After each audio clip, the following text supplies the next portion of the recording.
Eritrea at a Crossroads. A narrative of triumph, betrayal, and hope.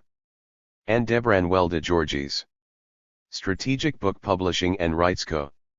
In memory of the martyrs who fell so that Eritrea would rise and thrive, and that the Eritrean people would be free. Foreword. By Glenis Kinnock. In 1991, the Eritrean Liberation Forces marched into Asmara, the capital city of Eritrea, ending 3 decades of a war waged against Ethiopia. 2 years later, the triumphant freedom fighters conducted an internationally monitored referendum, the outcome of which formalized Eritrea's status as an independent sovereign state. This was a time of hope and of anticipation of a better future by people who, as I saw for myself when I visited Eritrea in March 1988, made extraordinary advances in education, child care, medicine, and agriculture, and this in spite of waging a relentless, brutal war. I met many Eritrean idealists like Debran, the author of this book, who subsequently has become a close and dear friend, whose life has been dedicated to promoting, and supporting, the people of Eritrea, and the promise which liberation offered. After peace eventually came, he and others wasted no time in formulating sound economic and social policies designed to guide rehabilitation and the reconstruction of the war-ravaged economy and infrastructure. The government sponsored a commission that, through a process involving the broad participation of the population, drafted a constitution that established sound governance structures, and fundamental rights which had the potential to become the foundation for the country's future laws and policies. Everything was, it seemed, in place as the Eritrean people anticipated, at last, a peaceful and secure future. The tragedy is that the independence celebrations in May 1993 can hardly be further from what has become the reality of Eritrea now, where torture, arbitrary arrest and severe restrictions on freedom of expression and association are the norm. Elections have not taken place since independence in 1993, and the constitution has not been implemented, and political parties are not allowed. President Isaias Afwerki has been in office for 22 years, presiding over a country where access to justice does not exist and where there is imprisonment without trial. The author of this book, Eritrea at a Crossroads, Debran Welda Georges, has lived through it all, the armed struggle, post-independence, and the profound disappointment which has followed. He had left Harvard University to join the struggle of his people for independence in the early 1970s, and I saw how effective, committed, and courageous Debran is when I spent time with him during the war, and later when he was the ambassador to the European Union, and I was an MEP. He has an impressive record, which has shown his unfailing integrity, courage, and devotion to the well-being of the Eritrean people. Eritrea at a Crossroads is both a personal story and a unique exposé of the failings of a government which has brought misery and suffering to its people. In the various leadership positions which Debran has held in the post-independence government, he has worked to build viable institutions and protect the fundamental rights of the Eritrean people. His frustration, regret and disappointment are evident when you read the chapters towards the end of the book. This is an insider's personal story, and interpretation of events, which exposes how the country's president, once viewed as one of a new breed of African leaders, went on to purge many of his former comrades, suppress dissent and civil liberties, and draw political power into his own hands. Now, as we know and as the author points out, the Eritrean people's right to democracy, human rights, and social justice are being rigorously denied. This book certainly has helped me to understand more about the challenges facing Africa and Eritrea, and provides much needed information about a crisis festering in Africa. It is a welcome and timely publication, and I trust will provide Eritreans with the evidence they need to hear about one of the most secretive and repressive regimes in the world. Baroness Kinnock of Holyhead. Preface. The inspiration for this book stems from a desire to contribute to the existing body of knowledge about Eritrea and the Eritrean people, both historical and contemporary, as well as to the internal debate on the future of Eritrea, from the perspective of an Eritrean freedom fighter. I had initially wanted to write about the Eritrean experience of self-reliance in waging the armed struggle for self-determination and in the pursuit of peacetime reconstruction and development as a world historic heritage of peoples fighting oppression, underdevelopment, and poverty while aspiring to advance freedom, democracy and prosperity. Undoubtedly, the Eritrean experience embraces an array of commendable achievements offset by lamentable failures. My preoccupation with the daily chores of life in public service delayed the realization of my initial project. In due course, elements of the book gathered as a study on nation building, state construction, and development in Africa, the case of Eritrea. Published by the German Foundation Friedrich Ebert Stiftung in April 2010, the study was presented to the Parliamentary Working Committee on Africa of the Social Democratic Party, Deutsche Bundestag, German Parliament, in Berlin on May 6, 2010. Since the situation in the new state of Eritrea has steadily deteriorated, failing the will of the heroes of the War of National Liberation and thwarting the aspirations, hopes and expectations of the Eritrean people, the work eventually evolved into Eritrea at a Crossroads, a narrative of triumph, betrayal, and hope. Coming out at the start of the third decade of Eritrea's independence, the book seeks to shed some light on the fundamental disparity between the ideals and objectives of the historic struggle for liberation, on the one hand, and the reality of independence, demonstrating the failed policies and practices of a dysfunctional government, on the other. The greater part of my adult life revolved around the axis of Eritrea's struggle for freedom, democracy, and prosperity. Set against this backdrop of lifelong engagement, the discourse portrays my own personal perspective enriched by primary and secondary sources, neatly sifted through the prism of an insider's knowledge and insight. It recounts general events as they unfolded and particular ones which I lived through in a specific Eritrean setting during the armed struggle and after independence. This work addresses issues that have matured and become ripe for open discussion without compromising Eritrea's national security, as distinct from regime security, the drive for internal change, or the safety of former comrades in arms and colleagues. I set these red lines for the work in constant commitment to the interest of Eritrea, to my former fellow freedom fighters, and to the ideals for which we put our lives on the line. Eritrea at a Crossroads, a narrative of triumph, betrayal and hope aims to stimulate informed political debate regarding the prevailing situation in Eritrea and the way forward for the country and its people. Beyond Eritrea, it is intended to contribute to greater knowledge, deeper understanding, and more rigorous debate of the root causes and key drivers of the essential fragility of the prototype contemporary African state, as demonstrated by recent developments in North and West Africa, and to a better appreciation of the challenges facing its reconstitution. It is a sad commentary that, 50 years after the accession to independence that marked the end of the colonial era, the typical African state remains fragile, dysfunctional, and irrelevant to the well-being of its citizens. Overcoming the malaise would require restoring its legitimacy, establishing responsive governance and building institutional capacity to deliver. I am very grateful to several colleagues and friends who reviewed the text of various chapters and offered helpful comments. Avoiding mention in respect of their request, I deeply thank all of them anonymously. I am very grateful to my colleagues, Professor Stefan Smees and Professor Joachim Koops of Vrije Universiteit Brussels, Free University of Brussels, and my friend Peter Alexiadis of Gibson, Dunn and Crutcher LLP, for their helpful comments and advice. I am especially grateful to two compatriot friends and two former comrades in arms who, for the moment, will remain anonymous, for their review of the entire manuscript, valuable comments, and suggestions. But any errors in fact, analysis, or interpretation are my sole responsibility. Special thanks to Joel Aflalo, always there for me in true friendship and constant support. Last, but foremost, I am deeply indebted to my family.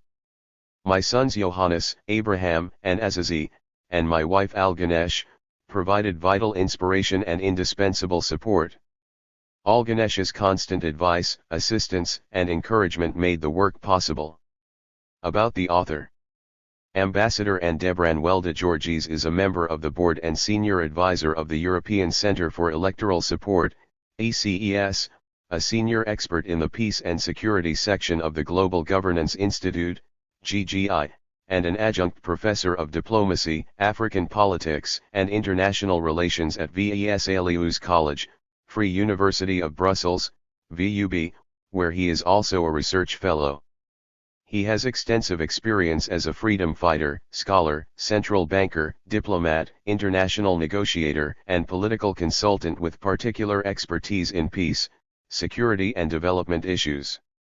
Debran is a veteran of the War for Eritrea's liberation and a founding member of the Central Committee of the Eritrean People's Liberation Front, EPLF, and the People's Front for Democracy and Justice, PFDJ. Upon independence, he served inter alia, as President of the University of Asmara, Governor of the Bank of Eritrea, member of the Eritrean National Assembly, Ambassador to the EU, Belgium, France, Luxembourg, the Netherlands, Portugal, Spain, and the United Kingdom, and permanent representative to the International Maritime Organization and UNESCO, Eritrea's special envoy to the African Great Lakes region, and Commissioner for Coordination with the UN mission in Eritrea and Ethiopia, UNMI.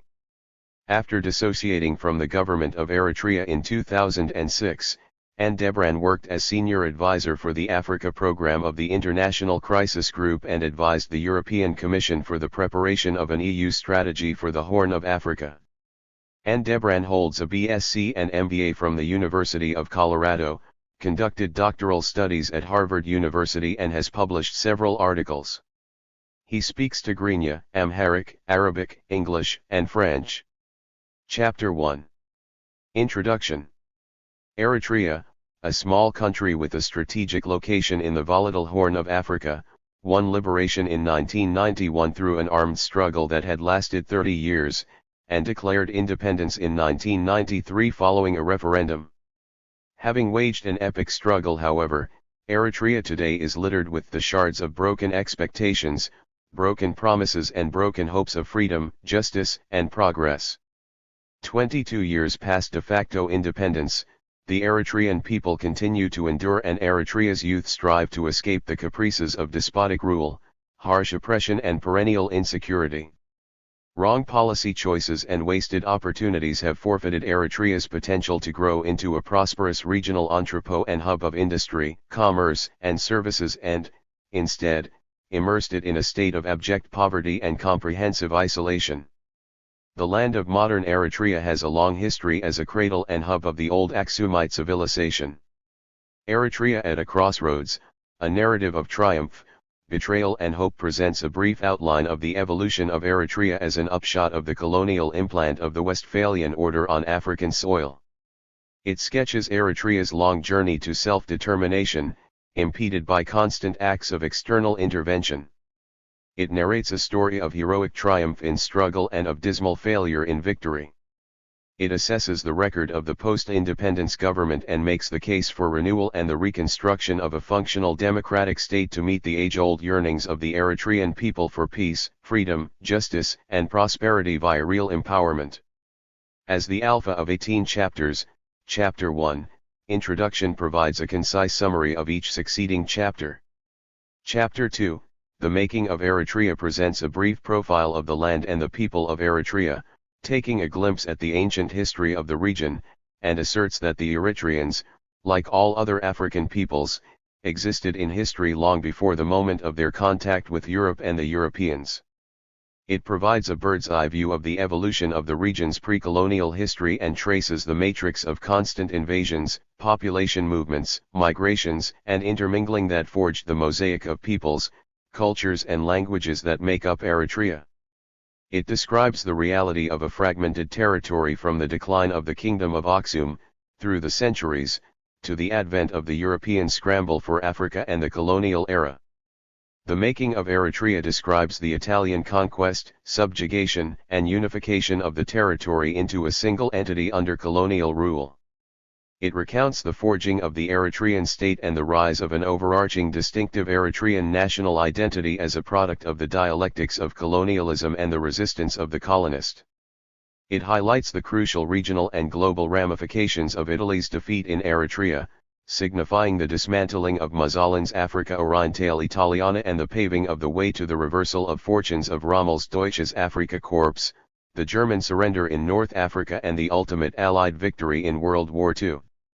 Further, it underscores that Eritrea, having served as a crucial battleground in the great fight between the forces of global fascism and liberal democracy on African soil and as a significant cornerstone in the construction of the Allied victory, was abandoned and betrayed by the Allied powers. The plan to partition Eritrea, divide its people and destroy its identity, and the plunder of its productive assets that retarded its development, under the British military administration are covered in Chapter 3, A Plan to Dismember Eritrea. The chapter describes the awakening of the Eritrean people's aspirations for self-determination, the chain of events that unfolded, and the resultant turbulence whose severe stresses and strains brought Eritrea to the brink of chaos and extinction, leaving lasting scars on the Eritrean psyche and body politic. It also portrays the rise of organized national political activity and the blend of British intrigues, Ethiopian interference, and big power caprices. This dynamic thwarted Eritrea's legitimate claim to decolonization and sowed the seeds of long-term conflict that beset Eritrea and Ethiopia and disturbed the security and stability of the Horn of Africa as a whole. The interplay of geopolitical factors and the ambitions and rivalry of the big powers that blocked Eritrea's quest for decolonization while appeasing Ethiopia's claims by using the UN to impose a federal union with Ethiopia against the wishes of the Eritrean people, are considered in Chapter 4, Transition from European to African Colonialism. The chapter describes how the UN violated the principle of self-determination, facilitated Eritrea's continued domination by an oppressive power with an African face that damaged long-term Ethio-Eritrean relations. Further, it underscores Ethiopia's systematic and reckless subversion of the Federal Act and the tacit complicity of the UN in the incorporation of Eritrea into the Ethiopian Empire, fueling popular indignation and fomenting the Eritrean armed struggle for self-determination. The legitimacy in international law of the right of self-determination, in the dual sense of the right of a nation and the right of a people, and the applicability of the principle to the case of Eritrea as such, are outlined in Chapter 5, The Arduous Struggle for Self-Determination. This chapter bears the UN failure to uphold its own charter and declarations with respect to Eritrea's legitimate claim to, and active struggle for, the right of self-determination. In addition, it stresses the role of external intervention, in the context of a complex web of geopolitical interests and shifting alliances, as a complicating factor in the evolution of modern Eritrean history. The chapter sketches the rise of a distinctive shared identity as the driving force of Eritrean nationalism, the resurgence of the Eritrean national movement, the dynamics of the ensuing political and military struggles, the tortuous internal developments and the unfolding of the difficult drive to dislodge foreign domination. Further, it highlights the resistance, sacrifices, and triumph of the Eritrean people that challenged successive superpower intervention and defeated Ethiopian occupation.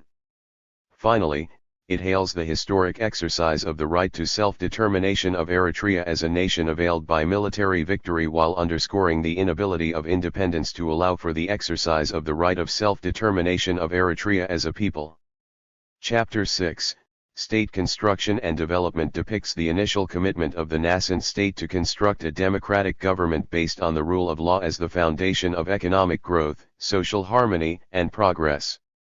It hails the pledge to establish a constitutional political system that respects democratic principles, human rights, and civil liberties. Further, the chapter features the promise to rehabilitate and develop a modern, technologically advanced, and internationally competitive economy within the next 2 decades to enhance the standard and quality of life of the Eritrean people. More specifically, it assesses the project to establish a unitary, secular, united, democratic and developmental state, and contrasts the declared policies and actual practices of the Eritrean government since independence. The indelible link between Eritrea's domestic and foreign policy and its impact on the evolution of the state are featured in Chapter 7, Self-Reliance and the Coupon Economy. The chapter notes the positive external environment and the outpouring of international goodwill and support that greeted the advent of independent Eritrea, appreciates the great opportunity that this offered for constructive engagement, and appraises the regime's imprudent and counterproductive policy responses to the devastating domestic repercussions of the border war with Ethiopia. It unveils the deliberate pursuit of regime stability at the expense of the paramount national interest and bears the use of self-reliance as a euphemism for the external isolation of the country. Further, the chapter describes the institution and operations of the political economy of rationing in the context of a contracting economy in crisis that has delivered a declining standard of living for the people. It probes the abysmal failure to manage a national economy, or to mobilize domestic and external resources, to cater to the most basic subsistence needs of a small national population. Finally, it appraises the essential fragility of the Eritrean economy primarily as the outcome of the government's wrong policies, gross incompetence, and wasteful management of the country's human and material resources. Chapter 8, The Scourge of Indefinite National Service affirms the importance of rules-based, duration-specific, and well-applied program of national service to build a reliable reserve force as an element of national defense strategy. It lauds the role of a reserve force, as an alternative to a large standing army, to supplement a small professional army in the event of need and to participate at times in meaningful development projects implemented in accordance with planned national priorities. It notes the practice of voluntary service that evolved as a tradition among Eritrean youth during the War of National Liberation and the complementary role played by forced recruitment as an instrument of wartime mobilization. Further, the chapter reviews the proclamation of national service in terms of the waste, the opportunity cost, the loss of legitimacy, the crisis of mass exodus and the devastation caused by abuses in implementing the program. It exposes the illegal practice of endless active national service, carried out without due remuneration, as a scourge afflicting Eritrean youth, destroying the nuclear family and draining Eritrean society. In particular, it deplores the colossal misuse of the nation's most productive manpower resources that cast a pall over its future. Disagreements and disputes in the internal relations of an organization are normal and should be treated as such through dialogue. That is the focus of Chapter 9, Resort to Force as a Default Mode. The chapter analyzes the historical and structural causes of the resort to force as a default mode and the recurrent use of coercion, in the form of suspension, demotion, transfer, detention, torture or elimination, as an arbiter of internal discord during the armed struggle. It dissects the extension of the use of coercion in the form of arbitrary arrests, indefinite detentions, systematic torture and extrajudicial killings after independence as a persistent government practice. Against this backdrop, it describes the rise of dissent within the historical leadership of the EPLF, the ensuing confrontations, the arbitrary detention of senior government officials and journalists, and the banning of the private press to suppress dissent and independent opinion. Further, the chapter deplores the regime's suppression of internal criticism and elimination of political dissent, burying the victims alive in the desolate Irero prison, to forestall resistance and intimidate the protagonists of Eritrea's historic struggle for freedom into reluctant submission to dictatorship through the demonstrative effects of arbitrary arrest, indefinite detention, and solitary confinement, with tragic consequences for the country. It sketches the accumulation of power in the presidency, the marginalization of key institutions and the consequent rise of one-man rule, with its sequel of rampant political corruption and abuse. The chapter highlights the unrestrained use of coercion as an instrument of political repression afflicting Eritrea today. Chapter 10, Disconnect between policy and practice, contrasts the policies and practices of the government in terms of the establishment of a constitutional, democratic, and developmental state capable of promoting political participation, gender equality, and religious freedom. Using the policy instruments provided by the National Charter, the Macro Policy Paper and the ratified Constitution as benchmarks, the chapter exposes the existence of an enormous disparity between the stated policies and actual practices of the government. Linking the unfortunate political, economic, and social reality prevailing in Eritrea today to this disparity, it concludes that its root cause is structural and its remedy lies in national renewal. Some of the recent literature on the nature of the post-colonial state in Africa is reviewed in Chapter 11, The African State in Crisis, in order to ground the Eritrean experience in state construction and development in the African setting. The chapter highlights the European heritage of the state system in Africa and interrogates its suitability to the socio-economic conditions of African society. It notes the impacts of slavery, colonialism, and the Cold War on Africa's development. Slavery robbed Africa of millions of its most productive workforce, drained its creative energy, and sapped its potential to develop. Colonialism plundered Africa's natural and human resources and disrupted its indigenous progression. The Cold War turned Africa into an ideological battleground, disoriented its priorities, and destabilized its polities.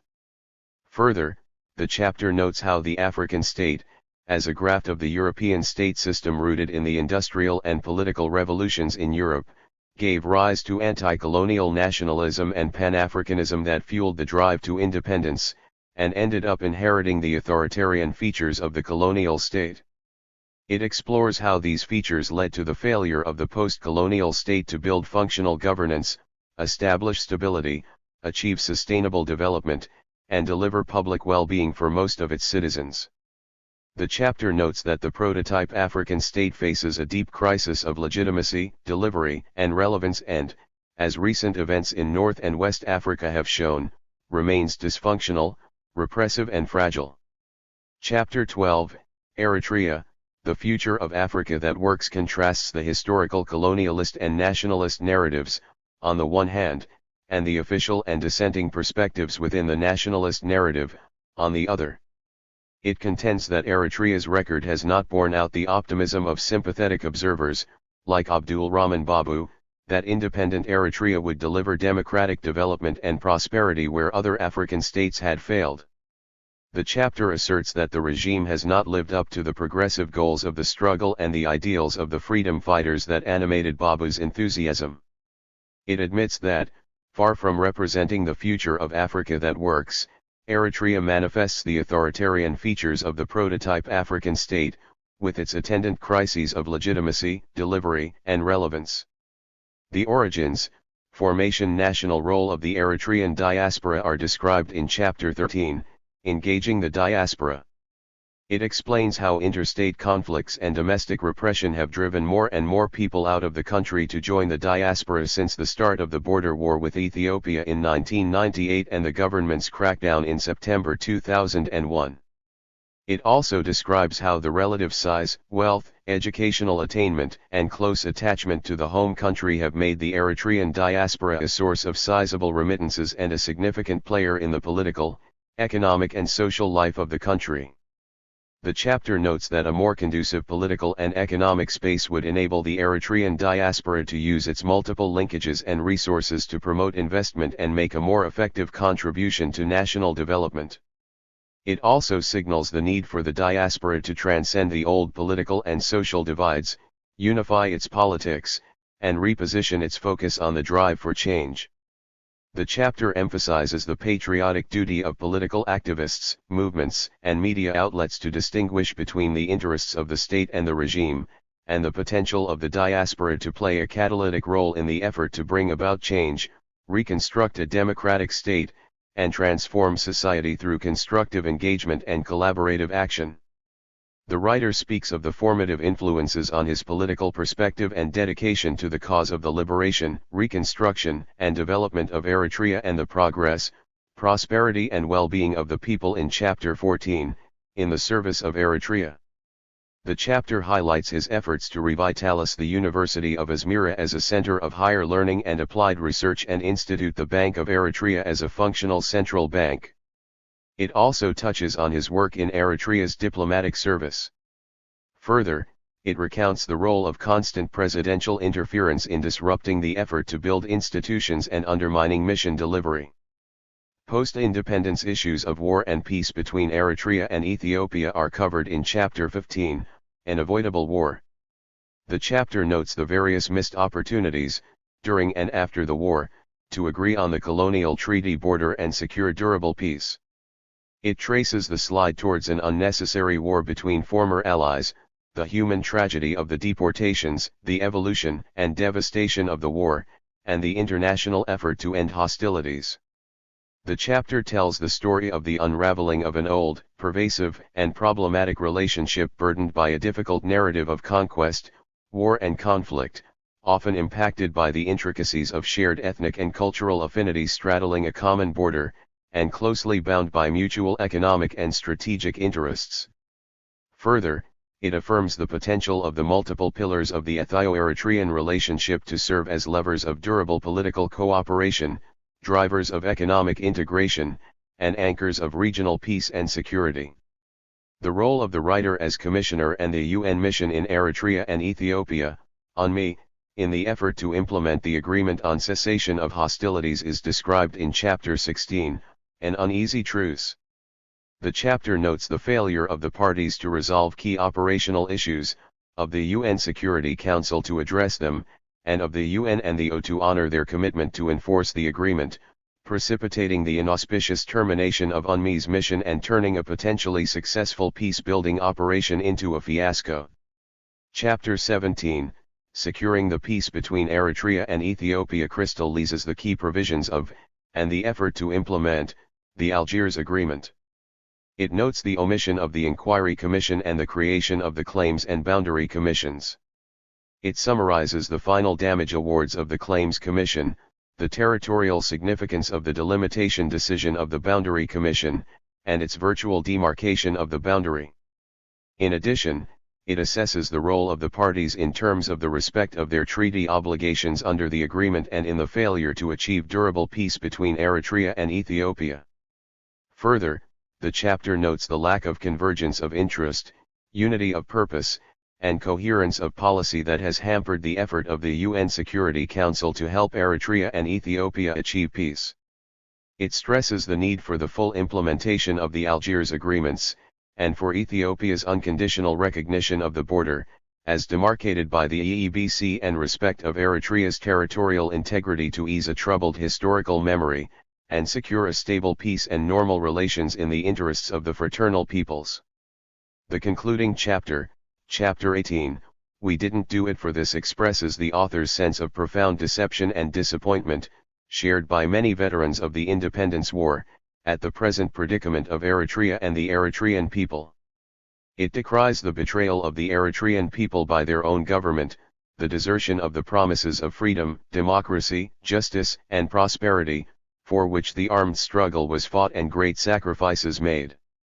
The chapter signals the need for a fundamental rethinking of Eritrean politics and for reform to reconstruct a functional state, in line with the ethos and transformational goals of the armed struggle. Chapter 2. The Making of Eritrea. Until the lion has his own historians, the tale of the hunt will always belong to the hunter. African Proverb 1. It is often the case that history is made, narrated, and interpreted by the powers that be or the victors of the moment in a manner that suits their purposes and glorifies their feats. The annals of human history attest that the victims of colonial, neocolonial, or domestic oppression are too busy enduring or protesting their suffering to write their story. This phenomenon partly explains the notion held by some that Africa and the Africans only entered history at the point of their contact with Europe and the Europeans. This chapter aims to trace the evolution of the region to place Eritrea and the Eritreans in their historical and geopolitical context and to help dispel this erroneous view and, by extension, of Africa and the Africans. A glance at the region's ancient history highlights the phenomenon of constant population movements, displacements, migrations, and intermingling that created the mosaic of peoples and cultures that is Eritrea today. It also reveals the reality of a fragmented Eritrea from the decline of the power of Aksum to the advent of European colonialism in the Horn of Africa.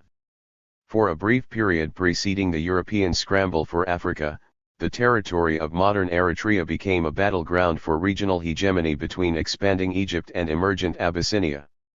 Decisive Abyssinian military victory in the Eritrean Central Plateau could not displace overwhelming Egyptian presence in the Barca lowlands, the Bogos region, Sinhit, and the Red Sea coastal plains. The Mahdist revolt in the Sudan and the intrusion of the European colonial venture aborted the Ethio-Egyptian geopolitical contest in the region. Italian conquest occasioned the subjection and unification of the territory into a single political entity under a centralist colonial administration. Along with all its wrongdoings and residual benefits, colonial conquest resulted in the creation of Eritrea as a nation-state and the emergence of an overarching distinctive Eritrean national identity. 2.1 The land and the people.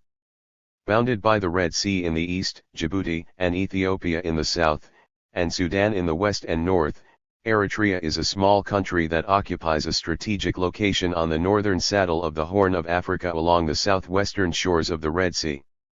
Along with Djibouti and Yemen, Eritrea commands the southern entrance to the Red Sea through the Strait of Bab el-Mandeb, or the Gate of Lament. It adjoins the vital international shipping lanes of the Red Sea linking the Mediterranean Sea and the Indian Ocean. Its land and sea territory straddles one of the world's busiest and most critical maritime routes. Its proximity to the oil-rich but highly volatile Middle East further enhances Eritrea's strategic location. Map 1. Eritrea's location in the Horn of Africa. http://www.eritrea.be/old/eritrea-geography.htm. Eritrea has an area of about 125,000 kilometers (2) and an estimated population of 5.5 million, including its diaspora.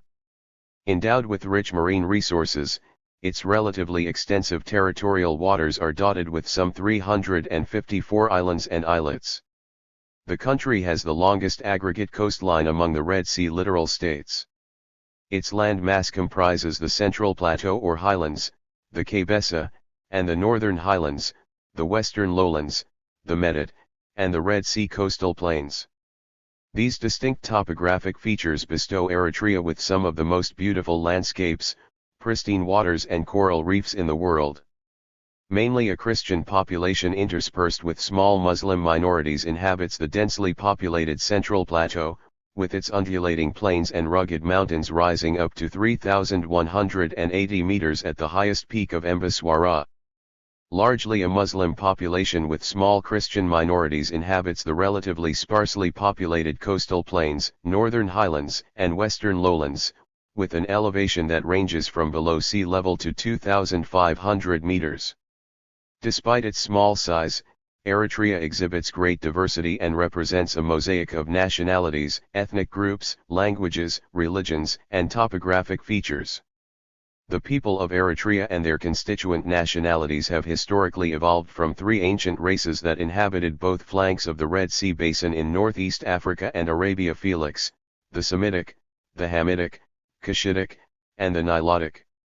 The Nilotic peoples, the earliest inhabitants of Eritrea, had moved from their original forest home in southeastern Sudan to the Gash Seti Basin about 2000 BC and, from there, proceeded to settle in the Central Plateau. Subsequently, Hamitic pastoralists hailing from northern Sudan invaded the northern highlands and the Barca lowlands, subdued or ousted the Nilotic inhabitants, and spread along the coastal plains, extending all the way to eastern Ethiopia and Somalia. Around 1000 BC, Semitic Sabaeans from the South Arabian highlands crossed the Red Sea and colonized the Central Plateau. 5.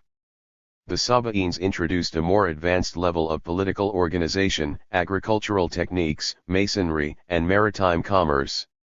They intermingled with the Hamitic population in the plateau, established the kingdom of Aksum during the 1st century of the Christian era and, in reference to their hybrid ancestry, acquired the name Habash or mixed, from which the term Abyssinia derives. 6. The advent of a new wave of immigrants from South Arabia followed.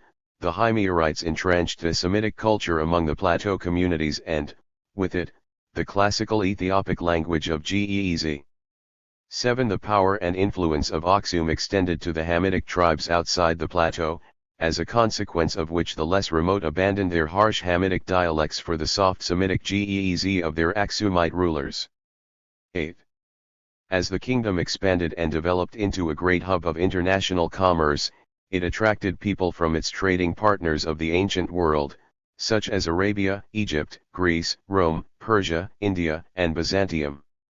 9. While using Greek as the official language of the court and as the lingua franca at the cosmopolitan port city of Adulis, The Aksumites embraced Christianity as the state religion during the first third of the 3rd century AD and spread their Semitic culture and language among the local Hamitic population. They also introduced terrace farming to conserve soil and water, built dams and cisterns to store water, constructed aqueducts and canals to channel water from the mountain streams into the crop fields, and minted gold, silver, and bronze coins to facilitate commercial exchange. Following the decline of Aksum, the Central Plateau, the Northern Highlands, and the Barca lowlands remained under the dominion of the Hamitic Beja tribes. The Afar, Denkel, a kindred Hamitic people, occupied the southern coastal strip, while the Nilotics continued to inhabit the Gash-Seti basin. The Beja tribes, unlike their Sabian predecessors, lacked the knowledge and political maturity needed to organize and maintain an ordered society. This was a period when Eritrea was abandoned to anarchy. 11. In turn, the earliest recorded invasion from the south overwhelmed the Beja. During the 14th and 15th centuries, groups of Hamitic Aga from Lasta and Abyssinians from Denbia and Tigray carried out successive invasions of the Central Plateau and spread to its periphery. 12. The Aga invasion marked the first known northward population movement from present-day Ethiopia to modern Eritrea, while the immigration of the Abyssinians signified the first return of groups of descendants of the Aksumites to the original home of their ancestors. The latest arrivals to the territory, the Rashaida, are Bedouin Arabs who migrated from the Arabian Peninsula and settled on the Eritrean, and Sudanese, Red Sea coast in the late 1860s. 13. Their migration into the African side of the Red Sea coincided with the Italian advent in the Bay of Assab and the start of the colonial conquest of Eritrea. Along with the waves of invasions, periodic movements, and continuous intermingling, 3 distinct language groups have evolved, reflecting the racial roots of the Eritrean people: Nilotic, Hamitic, and Semitic. The Semitic group comprises the Tigrinya, 48% of the total population, the Tigray, 35%, and the Rashaida, 1%. The Hamitic group comprises the Afar, 4% of the total population, the Saho, 3%, the Bilan, 2%, and the Hidareb, 2%. The Nilotic group comprises the Kunama, 3% of the total population, and the Nara, 2%. 14. Attesting to the broader impact of historical migrations and population movements, the 3 language groups also exist outside Eritrea, scattered around 6 countries in the region. The Cushitic, Hamitic, group embraces the Afar in Djibouti and Ethiopia, the Aga, the Saho, the Hadiyya, the Kambada, the Gadio, and the Oromo in Ethiopia, the Somali in Djibouti, Ethiopia, Somalia, and Kenya, and the Oromo in Ethiopia and Kenya. The Nilotic group embraces the Kunama, the Gumuz, and the Manjanger in Ethiopia, and the Anuak and the Nuer in Ethiopia and South Sudan. The Semitic group embraces the Amhara, the Tigrinya, the Gurj, and the Harari in Ethiopia, and the Tigray in the Sudan. 15. In addition to the heritage of 3 racial and language groups, Eritrea is home to 3 religious communities, namely, Animist, 16 Christian, and Muslim, which have coexisted for millennia, for the most part, in peace and harmony. The Tigrinya are 93% Christian and 7% Muslim, Djibouti. The Bilan are 30% Christian and 70% Muslim. The Afar, Hidareb, Nara, and Rashaida are entirely Muslim. The Saho are 97% Muslim and 3% Christian, Irab. The Tigray are mostly Muslim, with a small Christian minority, Mensi. The Baza or Kunama are mostly Muslim and animist, with a small Christian minority. 17. 2.2 A glimpse at pre-colonial history. The people and territory of Eritrea existed long before the advent of Europe and the Europeans in Africa. Archaeologists have found evidence of one of the oldest pre-human presences and human habitation in contemporary Eritrea, dating back to the 8th millennium BC. 18. The name Eritrea derives from the Greek word for red, Eroupsilon Thedero, Erythros, 19 The territory of modern Eritrea formed the core of the Aksumite Empire, which attained its greatest power from the 4th to the 6th centuries 20 AD and extended across present-day Ethiopia, northern Sudan, southern Egypt, southern Saudi Arabia, Yemen, Djibouti, and northwestern Somalia. 21. Atolis, situated south of Massawa on the Gulf of Zula at the geographic middle of Eritrea's Red Sea coastline, was the Kingdom of Aksum's principal port and main trading center. During the 7th century AD, the power and influence of Aksum declined as a direct consequence of the Arab invasion of Egypt, which forced the Hamitic Beja tribes of eastern Egypt and northern Sudan to move southwards and push their kinsmen already in the northern highlands and the Barca lowlands onto the central highlands. 22 The Beja invasion, followed by the expansion of Islam into the coastal areas and the destruction of Atolis in 710 AD, cut off Aksum from access to the sea, disrupted its vital maritime trade and led to the decline of its civilization that had thrived for about 800 years. The loss of Atolis and the Red Sea littoral to nascent Islam forced the Christian Aksumites to withdraw southwards to the isolation of their highland bastions. Map 2, Ancient Aksum, AD 100 to 700, History of Africa, Kevin Shillington, p. 69, 2005. Located at the core of this region of rich history and diverse cultures, Eritrea has for millennia been at the crossroads of migrations, invasions, civilizations, and commerce, both within Northeast Africa and between Northeast Africa, the northeastern Mediterranean basin, Asia Minor, Arabia Felix, and Persia. Its history has been characterized by constant migrations, immigrations from without and migrations from place to place within the country. 23 The Erythraean Sea served as the main conduit of trade for the Phoenicians, Greeks, Romans, Turks, and Persians with the region as well as with civilizations further east on both flanks of the Arabian Sea and the Persian Gulf. 24. Furthermore, the region has seen extended, if discontinuous and sporadic, periods of local suzerainty with expanding or contracting dominions and shifting borders, varying degrees of dominance, and constantly changing epic entrees of power in what is today Eritrea, Ethiopia, and the Sudan. Over the 13 centuries, from the fall of the Kingdom of Aksum to the advent of the European colonial era, powerful kingdoms that rose and fell in today's northern Ethiopia or eastern Sudan carried out invasions, made incursions, or established intermittent rule over large areas in modern-day southern, western or northern Eritrea. Yet, none of these kingdoms managed to establish full control over the entire territory of present-day Eritrea. Nor did any of them represent a continuity of the Kingdom of Aksum in terms of territory, political system, or lineage, despite the convenient myth of the Solomonic dynasty, perpetuated by whoever occupies the Abyssinian throne and a compliant feudal aristocracy. The pre-colonial history of Eritrea actually records the history of fragmented constituent regions, on the one hand, and the history of the scramble of external forces for their control and domination, on the other.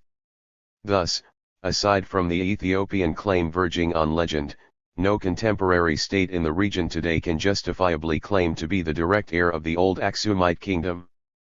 At the time when the Amhara kingdom of Abyssinia 25 emerged in today's north-central Ethiopia in 1276, and a half centuries after the downfall of Aksum, the whole of Eritrea was still under the Beja Confederacy.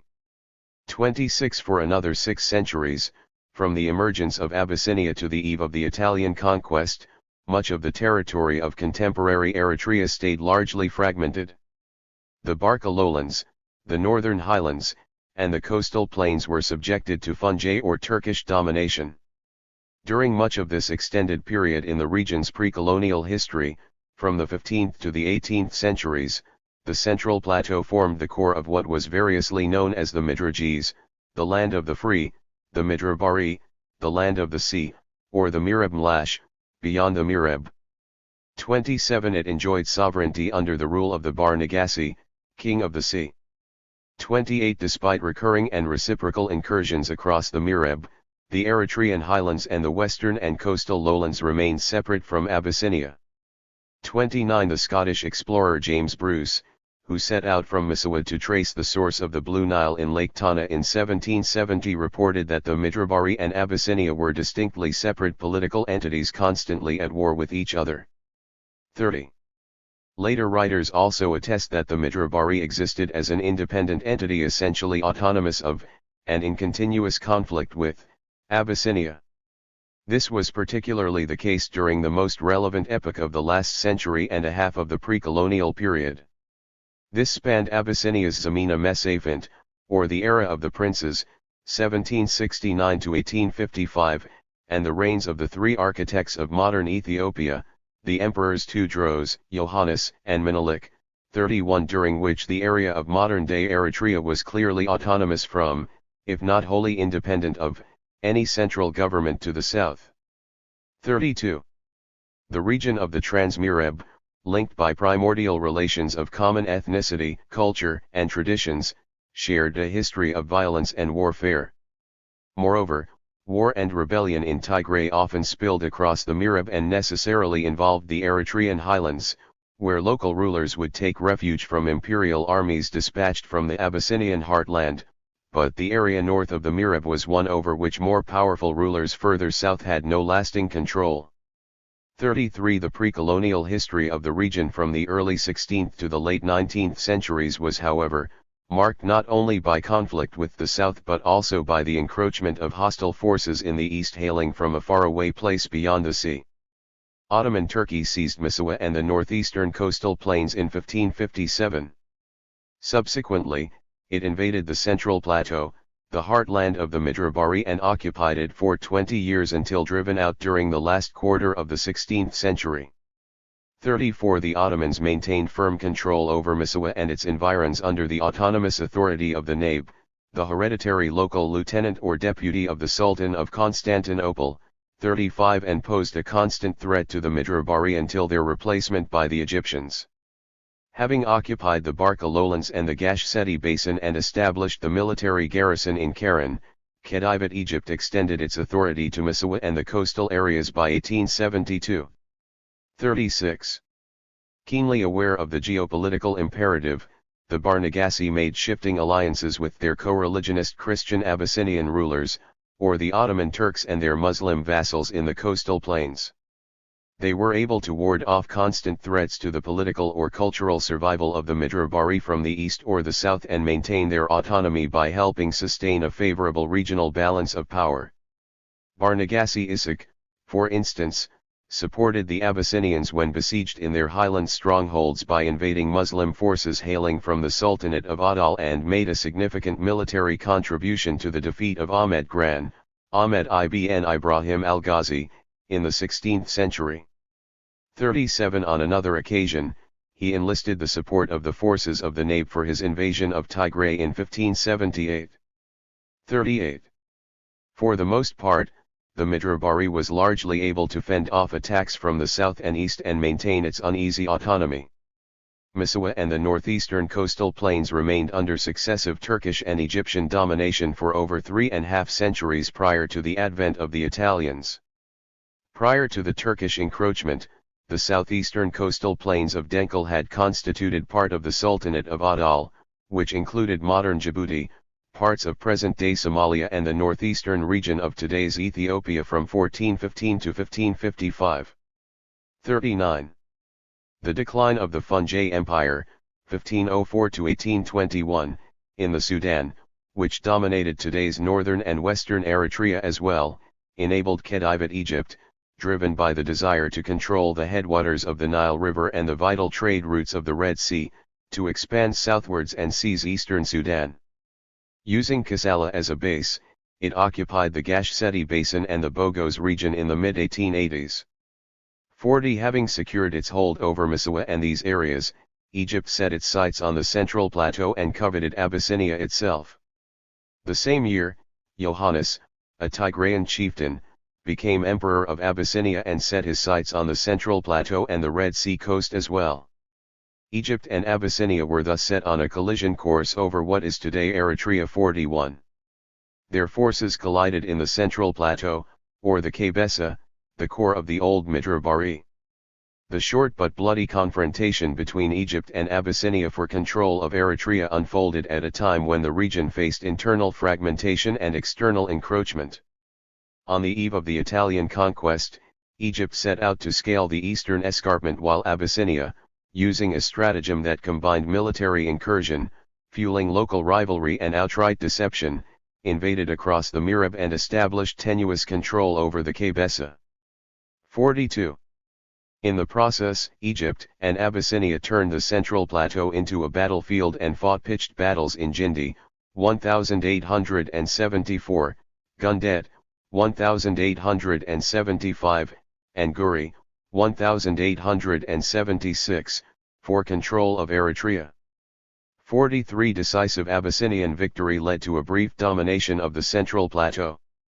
With their contest overtaken by the Sudanese Mahdiist rebellion in the west and the Italian incursion in the east, however, neither Egypt nor Abyssinia was able to establish permanent occupation or impose its hegemony over the Eritrean plateau or the entire territory of Eritrea. Nevertheless, Eritrean and Ethiopian narratives render conflicting and often polemical and polarist readings and analyses of the early history of Eritrea and the nature of the relationship between Eritrea and Ethiopia prior to the Italian conquest. 44. The Ethiopian narrative uses pre-colonial history to demonstrate Ethiopia's historical control over the region of Eritrea, and in particular the Red Sea coast, while the Eritrean narrative uses it to challenge this ethiocentric interpretation and prove the long-standing independence of the region. 45. The Mirab, Bilisa, and Muna rivers which bound the southern flank of the Central Plateau form only the central sector of the border between contemporary Eritrea and Ethiopia. The Central Plateau forms only part of Eritrea. Hence, breaching the Mirab-Bilisa-Muna divide and brief military occupation of the Central Plateau does not constitute historical control over Eritrea or the Red Sea coast. The short-lived Ethiopian military encroachment across the Mirab-Bilisa-Muna bore absolutely no geopolitical significance to the coastal plains, the western lowlands, or the northern highlands of Eritrea, which remained largely under Egyptian control. Otherwise, there was neither the permanent occupation of the territory of Eritrea nor the absorption of its identity by the invaders from south of the Mirab-Bilisa-Muna divide, attesting to the contentious character of the pre-colonial Ethio-Eritrean relationship. Accordingly, Ethiopia's more recent claims, even in the context of the abortive Ethio-Egyptian military contest for control of the territory of present-day Eritrea on the eve of the Italian conquest, are tenuous at best. Abyssinia was at no time prior to the European colonial scramble for Africa during the last quarter of the 19th century in control of the entire territory of modern-day Eritrea or of contemporary Ethiopia. Nor was Eritrea an integral part of Ethiopia, as the two countries did not exist as such during the pre-colonial history of the region. During the early period of the European colonial scramble for Africa, resurgent Abyssinia was both a victim and a perpetrator of colonial aggression.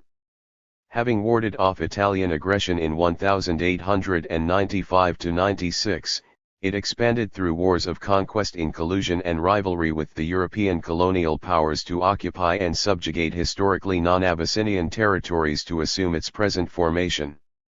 Menelik, the king of Shoa who succeeded Yohannes as emperor of Abyssinia in 1889, invaded and annexed Oromia, Harar, Weliga, Welimo, Jimma, Kaffa, and Gamu and doubled the territory under his control, occupying as many areas as were seized by the European powers in the scramble for territories in the northeastern region. 46. Menelik signed the Treaty of Wickle with Italy in 1889 whereby, among other things, Italy officially recognized Menelik as Emperor of Abyssinia and also granted his state duty-free privileges for any goods passing through the port of Missawa. 47. Menelik showed no interest in the territory beyond the Mirab. He connived with the Italians, who proceeded to occupy the plateau and colonize Eritrea with his approval. 48. At the same time, Menelik adroitly exploited European rivalry and ambitions in the region to procure modern arms, acquire territories, and secure diplomatic recognition.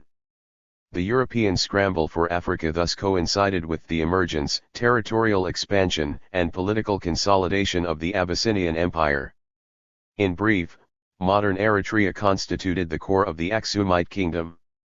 The collapse of Aksum, however, irrevocably severed the territory of Eritrea per se from any enduring association with the political entities that periodically sprang up, thrived or declined to its south, including Tigray, with which the Central Plateau shares close ethnic, linguistic, and cultural affinity. In the main and for the most part, Eritrea remained a fragmented region, often partly autonomous and partly dominated.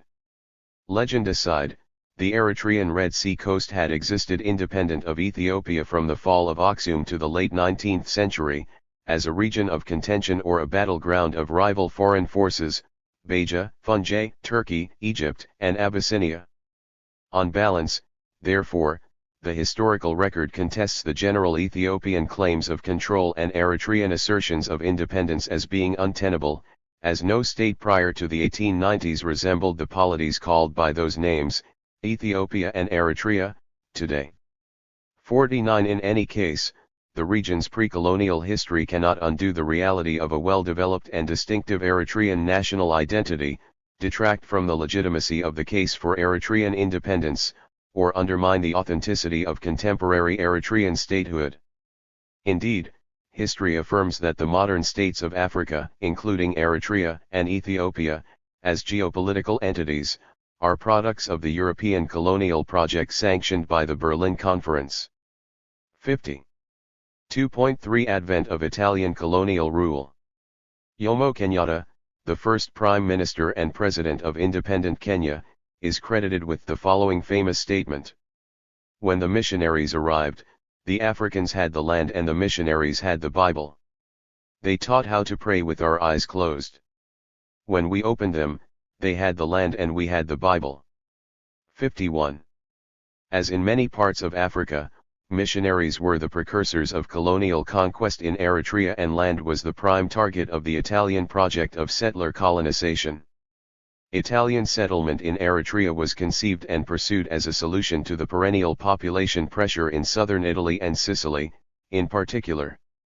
With its Mediterranean-like hospitable climate, Eritrea was built to serve as a territorial extension of Italy in Africa and the fertile land expropriated from its rightful owners to create space for Italian immigrant settlers.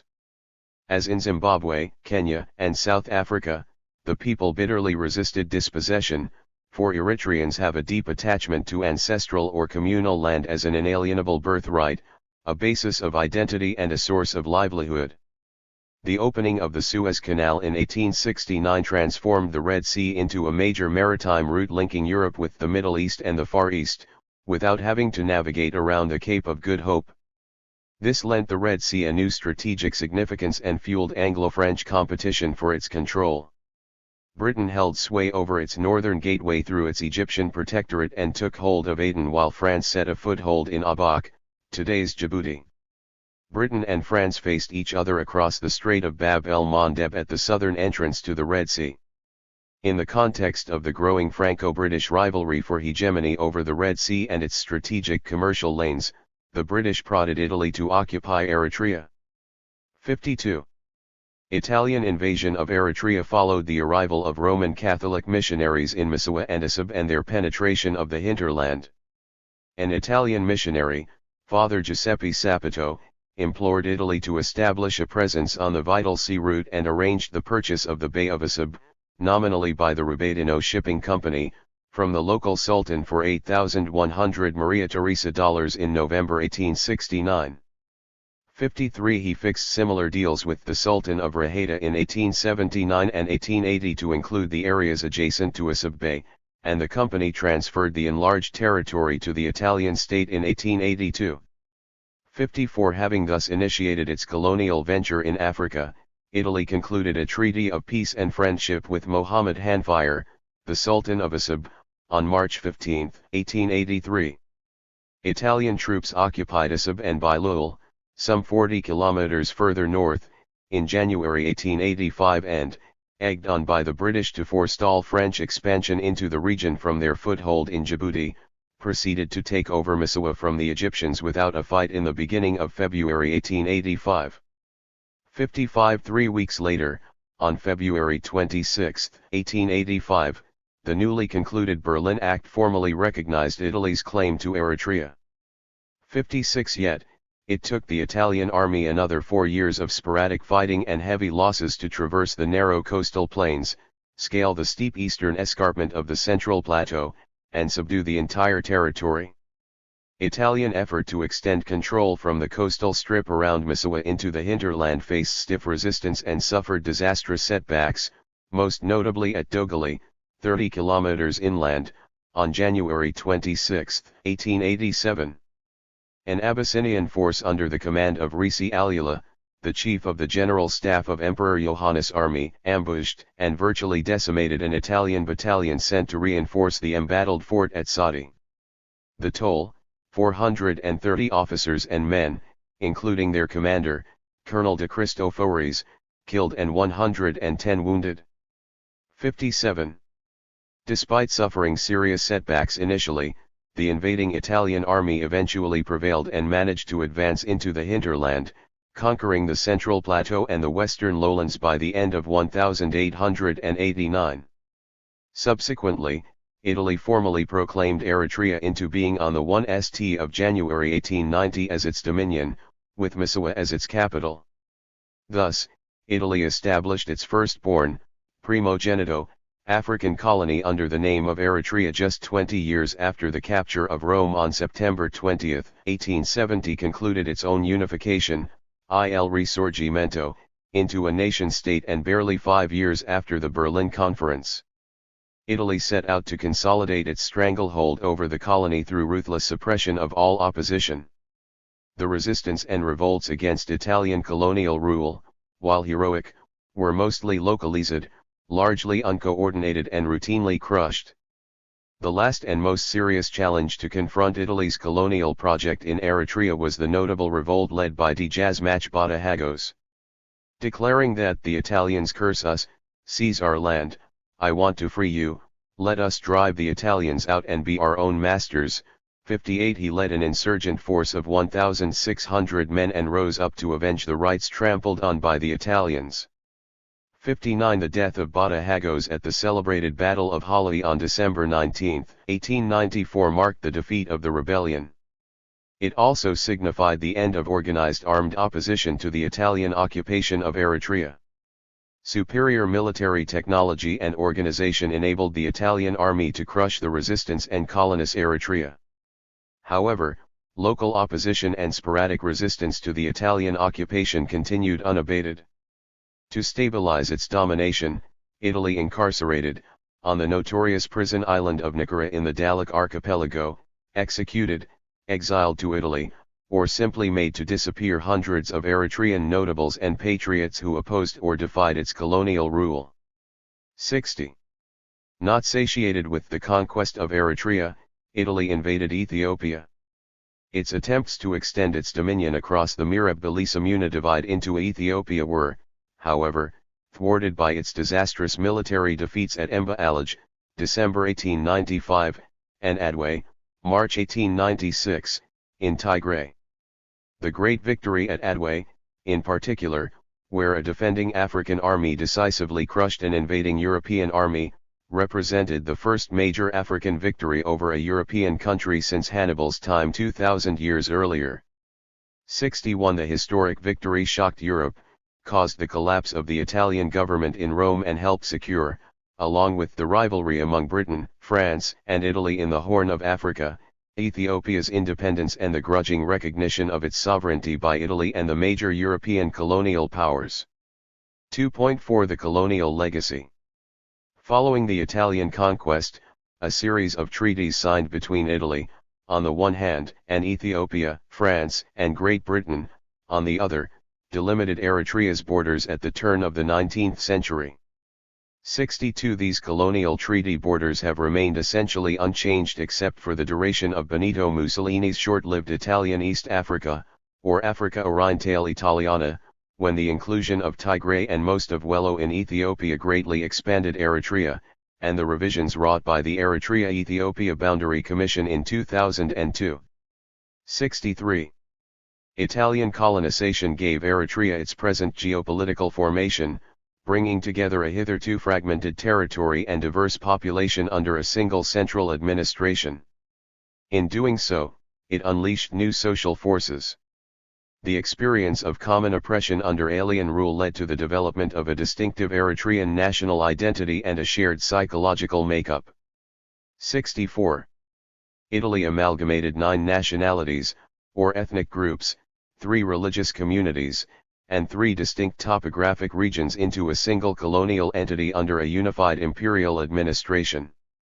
Once it secured its conquest of Eritrea, it established a centralist colonial state with extremely repressive machinery to administer, control and exploit the country. Having entrenched its stranglehold, it set out to modernize the colony to prepare it for Italian settlement and to use its strategic location as a launching pad for its wars of colonial conquest in Africa. Ports, a railroad, roads, hotels, schools, hospitals, factories, etc., were built and Eritrea served as a springboard, and Eritreans as cannon fodder, for the invasion of Ethiopia, Libya and Somalia.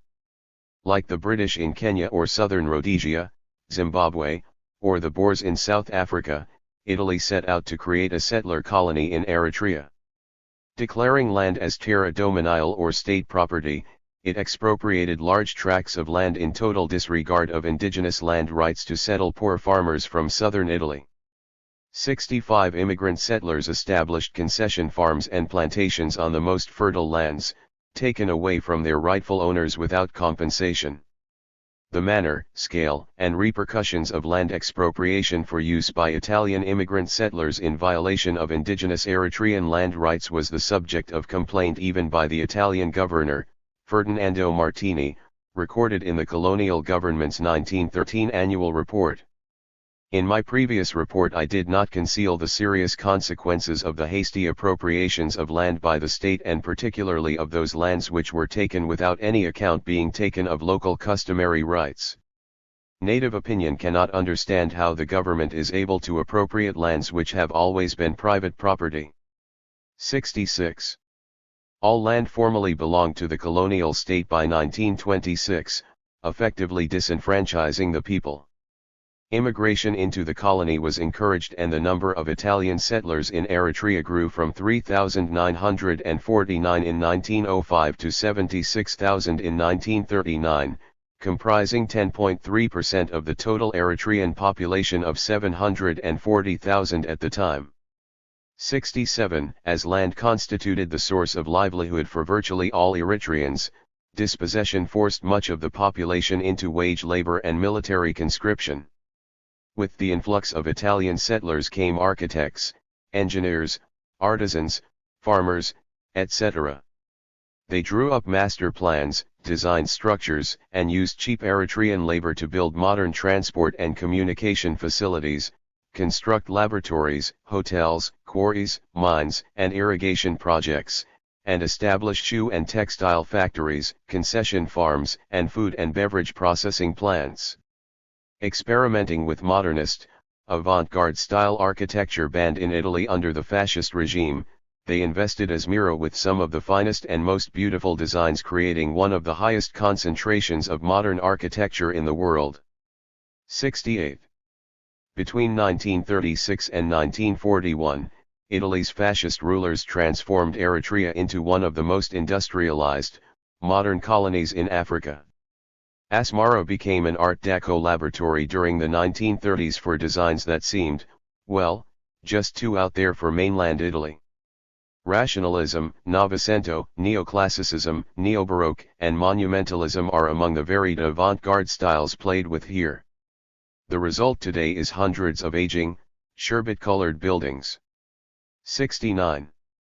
The Italians introduced state-of-the-art urban design, city planning, and construction, bequeathing Izmir with superb Art Deco designs, modernist architecture, and magnificent structures.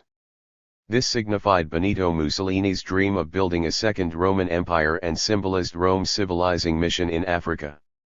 Izmir, which replaced Massawa as Eritrea's capital in 1897, stood out as an ideal model of a well-planned modern city featuring impressive architecture, with its beautiful villas and graceful mansions, pedestrian pavements, wide boulevards lined with indigenous shivaka and palm trees, paved streets, piazzas, boutiques, bars, restaurants, and cafes. It could boast of more traffic lights than Rome did when the city was being built. 70. These remain enduring relics of the fascist phase of Italian colonial legacy in Eritrea. A recent publication, Asmara, Africa's Secret Modernist City, presents a brief history of the city and an impressive pictorial review of its main modernist buildings. Despite the loss of their luster and shine to the attrition of time, weather, and neglect, Eritrean government-sponsored exhibitions occasionally showcase photographs of Asmara's modernist architecture abroad. Italy also built a modern transport infrastructure in Eritrea. The construction of the road and railway network linking the port city of Massawa to Asmara, and westwards to Karen, Agordat, and Tessani, road, and Bisha, railway, with its magnificent scenery, sharp curves, nerve-wracking switchbacks, picturesque bridges, and breathtaking tunnels, remains a living testament to the marvels of the feat of Italian engineering and Eritrean labor. Massawa harbor and its facilities were considerably modernized. In addition, the Italians built a 75 kilometers long aerial tramway, the Asmara-Massawa Cableway, La Teleferica Massawa-Asmara, which in one leap more than doubled the commercial traffic between the sea and the interior. 71. Eritrea's rapid transformation facilitated the colonial control of territory, the settlement of Italian immigrants, and the conquest of new colonies. It catered to the military requirements of rapid and efficient mobility, logistics, and supply for the Italian invading army. It also enabled the extraction of raw materials, the exploitation of resources, and the provision of amenities to the colonial military and civilian elite, and the increasing number of Italian settlers. The railway, the roads, and the cableway enabled the fast movement of war material, supplies, and food for the colonial army and the growing Italian settler community, as well as the rapid transport of troops, arms, and provisions from Massawa to the interior. They also facilitated the logistic preparations for the 1935 invasion of Ethiopia. Following the conquest of Ethiopia, a state-of-the-art asphalt road linked Asmara with Addis Ababa, the new capital city of Africa Orientale Italiana, via both Gondar and Dessie, and onwards with Mogadishu, Somalia. A similar road linked Eritrea's southern port of Asab with Addis Ababa via Dessie. But, the racist and exploitative nature of the colonial system that treated Africans as inferior to Europeans 72 ensured the exclusion of Eritreans from the benefits of modernization. The Italian colonial regime enacted racial laws aimed to ensure the separation of the races, grant special privileges to Italian settlers, espouse white superiority, and discriminate against Eritreans and other indigenous Africans in the colony.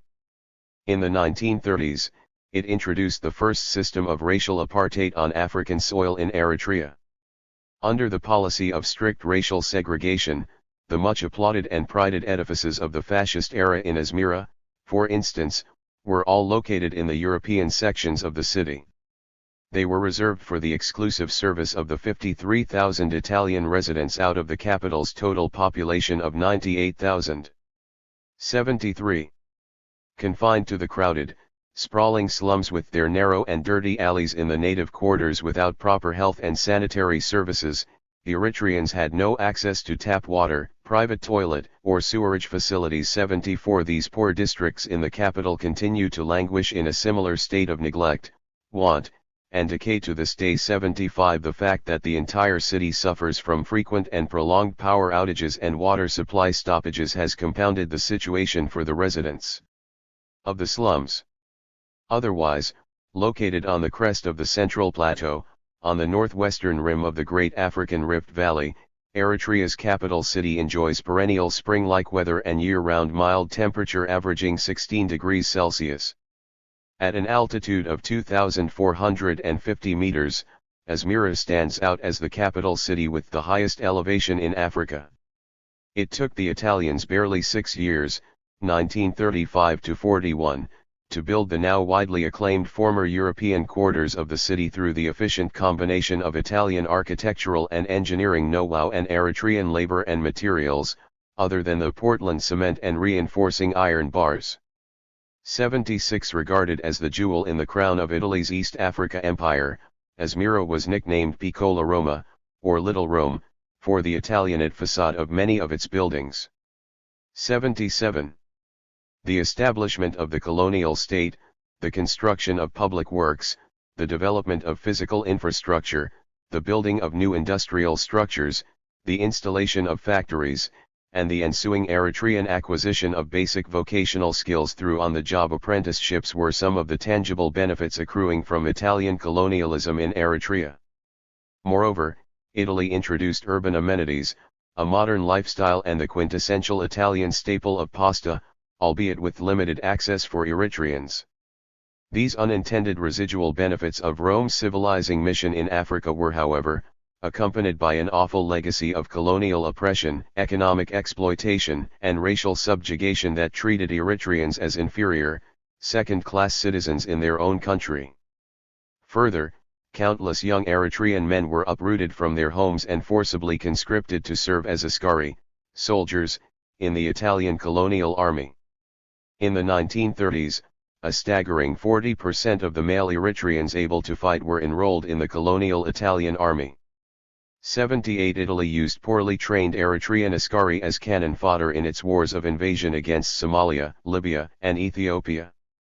With the alignment of Italy with the Axis powers after the outbreak of the Second World War, Eritrean askari also served in the war against British forces in Somaliland, Kenya, and the Anglo-Egyptian condominium of the Sudan.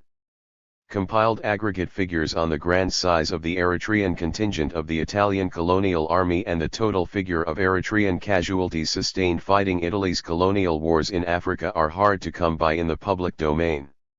However, patchy data indicate that hundreds of thousands of askari fought in the Battle of Adwa and in the conquests of Somalia, Libya, and Ethiopia, during the period between the mid-1890s and 1941. About 150,000 askari served in the Italian colonial army during the 1935-41 occupation of Ethiopia, 79 with 60,000 deployed, and 5,000 killed in the initial invasion alone. Around 60,000 Eritreans fought and built infrastructure during the Italian invasion of Libya from 1911 to 1932. The death toll of Eritrean and Ethiopian askari in the Battle of Keren in the spring of 1941 was 9,000. 81 in all. Tens of thousands of Eritrean askari perished in Italy's military campaigns in Africa. Adding insult to injury, Eritrean soldiers serving in the Italian colonial army suffered from racial discrimination and inequality. Maltreatment of the askari was particularly harsh after the rise to power of Mussolini's fascist regime in 1922. Often forced to take the lead during the attacks and fighting with great valor in the battlefield, discrimination denied the askari any positions of responsibility and barred them from rising to the ranks of commissioned officers. 82. Further, the askari endured brutal treatment, physical assault, and verbal abuse because of their skin color on a daily basis. Colonial repression and the color bar, however, worked as a double-edged sword. The common experience of ill treatment and humiliation based on race and color stirred a kind of solidarity of the oppressed, thus cementing their awareness of unity in suffering and sharpened their distinctive shared national identity as Eritreans. Colonial education, as one of the tools of Imperial Europe's civilizing mission in Africa, often aimed to produce graduates needed for the colonial bureaucracy. 83 This was especially the case with British and French colonial schooling in most of their overseas territories. Italian colonial education in Eritrea, however, represented an exception to the norm set by its British and French counterparts in most of their African colonies.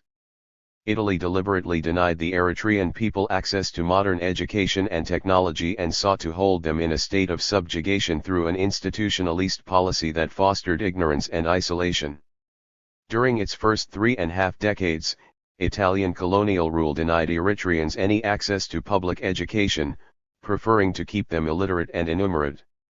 A few Italian Catholic and Swedish Protestant missionary schools provided private education.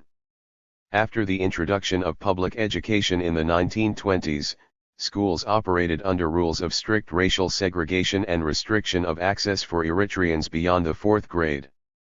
The regime not only denied Eritreans opportunities to basic education, but it also closed the only schools which aspired to more normal standards in 1932. 84 At the height of Mussolini's East Africa Empire at the turn of the 1930s, there were only 20 schools for Eritreans with a total enrollment of 4,177 students. 85. The limited schooling offered aimed to teach rudimentary knowledge of the Italian language and the story of prominent Italians, train basic skills, and produce menial workers. There was nothing in the curriculum for Eritreans about Eritrea and the Eritrean people or the rest of the world. Colonial education aimed to glorify Italian history and civilization, teach Eritreans to say si, yes, and babine, okay, and groom obedient local servants.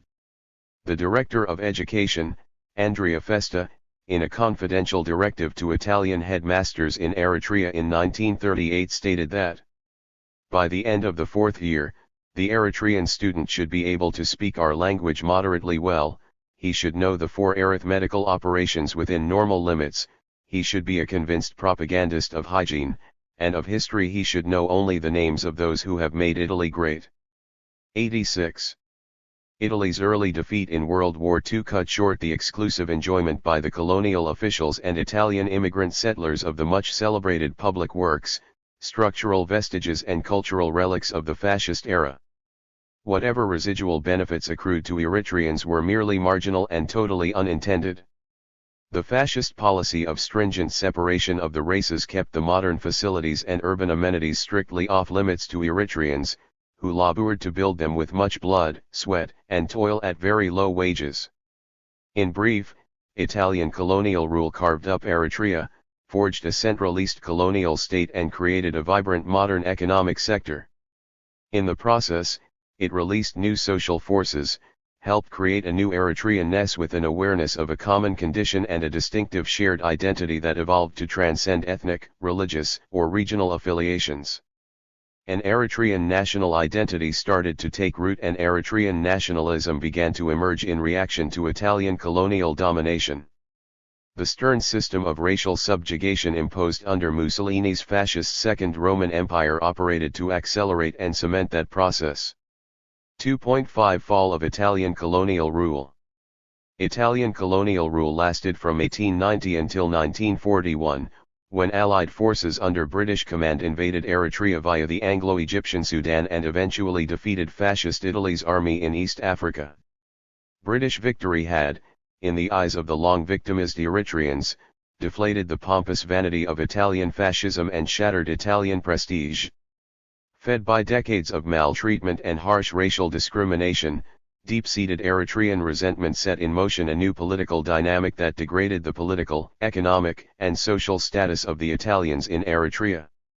During the war, the British had spread promises for a free Eritrea flying its own national flag via leaflets sprinkled by the RAF, urging Eritreans and the Askari, in particular, to abandon their posts, rise up against the Italian oppressors and collaborate with the Allies in favor of freedom. 87 The promises stirred hopes of liberation and raised expectations of independence. Among other things, they induced 6,000 Eritrean Askari to forsake their units in Keren. The sizable show of disloyalty provoked an enraged Italian command to disband 40 Eritrean battalions. 88 Although most remained loyal and fought bravely and well until Italy's final surrender, the desertion and dispersal of large numbers of Eritrean Askari helped lower Italian morale, weaken their defenses, and ensure a very narrow but extremely significant victory for the Allied forces in Keren. Won by a hair's breadth and secured within a whisper of calling off the assault. 89 The victory ended Italy's occupation of Eritrea, Ethiopia, and Somalia, dismantled Mussolini's East Africa Empire, marked a turning point for the Allies in the entire East and North Africa theater, and shaped the course of combat that determined the outcome of the global war. Crucially, it helped secure British control of the Nile Basin, the Suez Canal, the Strait of Bab el-Mandeb and, therefore, the vital shipping lanes of the Red Sea, and proved decisive for Allied fortunes in North Africa, the Middle East, the Far East, and Europe. 90. The Battle of Karen had, indeed, reverberated far and wide and catapulted the hitherto little-known Eritrean town into world historic prominence, immortalized in the dreaded memories of its survivors. Surrounded by stunningly picturesque, rugged, and undulating mountain peaks, Karen lies at the intersection of Eritrea's varied topographic regions and the crossroads of its diverse cultures. Approached from the west, as the Allied forces initially did, the town's location represents an impregnable natural fortress guarding the gateway to Asmara at the peak of the central plateau, with the winding road along the narrow Tunkulahas Gorge as the only path of access. The stakes were thus very high, the confrontation fierce, the fighting resolute and the toll in human life quite heavy. The regiments and battalions sent to fight in Karen were the best Italy could muster and delivered Italy's most spirited performance in the Second World War. 91. Both sides battled hard. 4 British veterans of the Eritrea campaign who also fought in the deserts of North Africa, the streets of European cities and the jungles of Burma during the war. The fighting in Karen was the most dreadful they ever experienced. 92. Physically, by World War II standards, it was sheer hell. Nothing I met in 9 months as a company commander in NW Europe compared with it. 93. In a do-or-die contest that lasted 54 days, February 2 to March 27, 1941, both sides fought well and sustained heavy losses, more than 50,000 casualties. 94. In total, including 3,120 Italian and about 9,000 Eritrean and Ethiopian askari killed. 95. An Italian naval officer later attested to the importance of the Battle of Karen for the overall Allied effort in East and North Africa and the particularly stiff resistance mounted in the city's defense. The Battle of Karen was one of the best episodes of the Italian military history. The Italian and askari battalions initially managed to repel Gen. Platt's divisions, fighting with great decision and effectiveness. 96. He asserts that strenuous Italian and askari resistance in Karen, aided by the nature of the terrain that hampered the effective use of British artillery, tanks, and aviation, seriously compromised the entire British strategy in the Mediterranean. He ascribes the eventual collapse of the Italian defences of Karen to exhaustion and lack of provisions. In Marino's words, 50 days of privations of food, rest, and supply resulted in a breakdown of Italian defensive line, led to the easy conquest of Asmara on the 1st of April, and the seizure of Massawa on the 8th of April, thereby neutralizing the Italian fleet in the Red Sea and achieving the British strategic objective of East Africa. 97. Adequate logistics, supplies, and reinforcements could, perhaps, have prolonged the confrontation and dented the momentum of the Allied war effort in the Africa theater. Nevertheless, it is highly improbable that they could have affected the ultimate outcome of the battle or the war. 36 years later, Karen was the scene of yet another decisive battle, this time the locus of a grueling confrontation between the forces of Eritrean liberation and Ethiopian occupation. In a brilliant 72-hour operation, 5 to 8 July 1977, the Eritrean People's Liberation Army, EPLA, completely encircled and routed a much larger Ethiopian army. For the first time in the history of the armed struggle, the EPLA captured 7 battlefield tanks and several heavy artillery and mortar pieces. Based mainly on conversations with Ibrahim Offa, the chief architect of that splendid victory, the author, and Ahmed Badouri narrated the planning and execution of the operation in Vanguard. 98. A former Marine cadet of the Ethiopian Navy and trained in Cuba after joining the ELF, Ibrahim 99 was a member of the Political Bureau and Standing Committee, Secretary of the Military Committee, and head of the Department of Military Training of the EPLF. Effectively, he was the chief of the General Staff and the principal military strategist of the EPLA until his killing in 1985 during the Ethiopian 7th or Stealthy Offensive, Salata Werar. The Second Battle of Karen was comparatively brief. It was, however, as intense and potentially as momentous as the first. It took place at a time when the Eritrean armed struggle was making steady progress in liberating the land and the people step by step. At that crucial juncture, The triumph in Karen signified the consolidation and expansion of the EPLA's consecutive earlier victories in Karora, Nakfa, and Afabet in January, March, and April of 1977, respectively, and marked an important milestone in the Eritrean War of National Liberation. There was a striking similarity in the significance of the two events, joined in space but separate in time. Inasmuch as the earlier Allied victory heralded the demise of Italy's imperial rule in Africa, the later EPLA victory signified the probable demise of imperial Ethiopian occupation of Eritrea. Were it not for the massive Soviet-led intervention in support of the Ethiopian counter-offensive that followed in mid-1978, the Eritrean victory in Karen would have spelled the defeat and imminent termination of Ethiopian domination of Eritrea.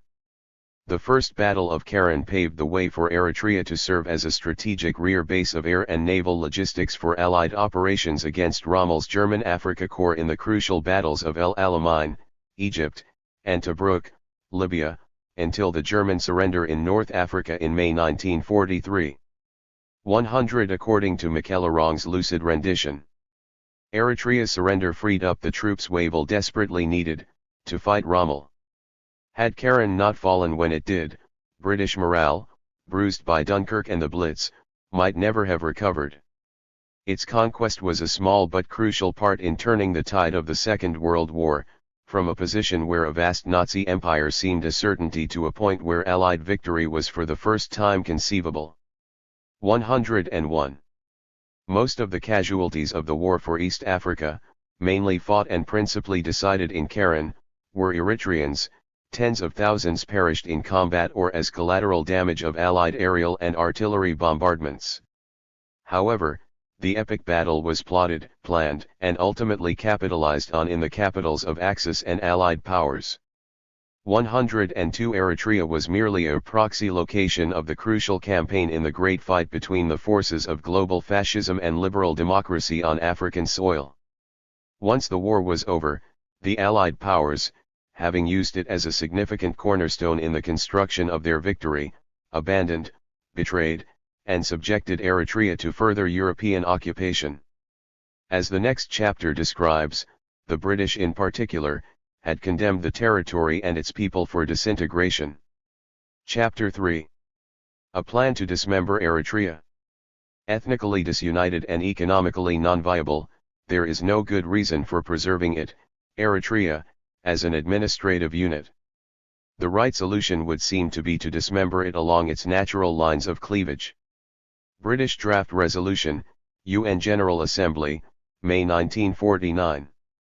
In treating the former Italian colony as an occupied enemy territory and placing it under military administration, the British reneged on their wartime promise to help free Eritrea. British rule, 1941 to 1952, featured systematic attempts to divide the country, plunder its assets, impede its development, and destroy its identity. The period 1945 to 50, in particular, was one of great turbulence and severe stresses and strains that brought Eritrea to the brink of chaos, tested the unity of its body politic, and threatened its very survival as a united territory. Concomitantly, it was a transformative period characterized by the rise of political awakening, a new opportunity for self-expression, and a license for organized partisan activity. It witnessed persistent Eritrean aspirations for self-determination and demands for independence. Yet, the combination of British machinations and Ethiopian interference, abetted by the betrayal of the big powers, thwarted Eritrea's legitimate claim to decolonization. Unfortunately, the outcome sowed the seeds of long-term conflict, insecurity, and instability that continue to haunt the peoples of Eritrea, Ethiopia, and the Horn of Africa to this day. 3.1 British military occupation. Despite the wartime promises that had generated popular expectations for delivery from foreign domination, the British placed Eritrea, along with Ethiopia and Somalia, under occupied enemy territory administration, OETA. Sir Philip Mitchell, a South African-born and Africa veteran British colonial official, ran the OETA from Nairobi, Kenya. 103 Freedom for Eritrea was not part of the British agenda in waging the war in East Africa, and it soon became clear that the British had no intention to honor their initial pledge. To the dismay of the Eritrean people, the chain of events revealed that the calculus of the strategic goals fought for in the war did not entertain their wishes or consider their interests. Far from liberation, the British design aimed to dismember Eritrea, divide the Eritrean people, and erase Eritrean national identity. There is a telling anecdote in Eritrea about a British captain who, following the decisive victory of the Allies in Keren, met an old woman on the road while leading his company of soldiers on the march along Mussolini's imperial way toward Asmara. In Eritrean custom, ululation is a celebration of joy marking the occasion of a significant family or social event. The elderly woman, garbed in traditional dress, greeted the column of soldiers on the march with spontaneous ululation, celebrating the victory in anticipation of deliverance from Italian subjugation. The captain rudely interrupted the jubilant woman in mid-flow with a one-liner, "I didn't do it for you, nigger." 104 The officer's cynical riposte epitomized the British attitude towards Eritrea and the Eritrean people at the time. With its surrender, Italy lost its colonies in the Horn of Africa. In a stroke, the sun set forever on Mussolini's crumbling new Roman Empire. British occupation was formalized as part of the spoils of war.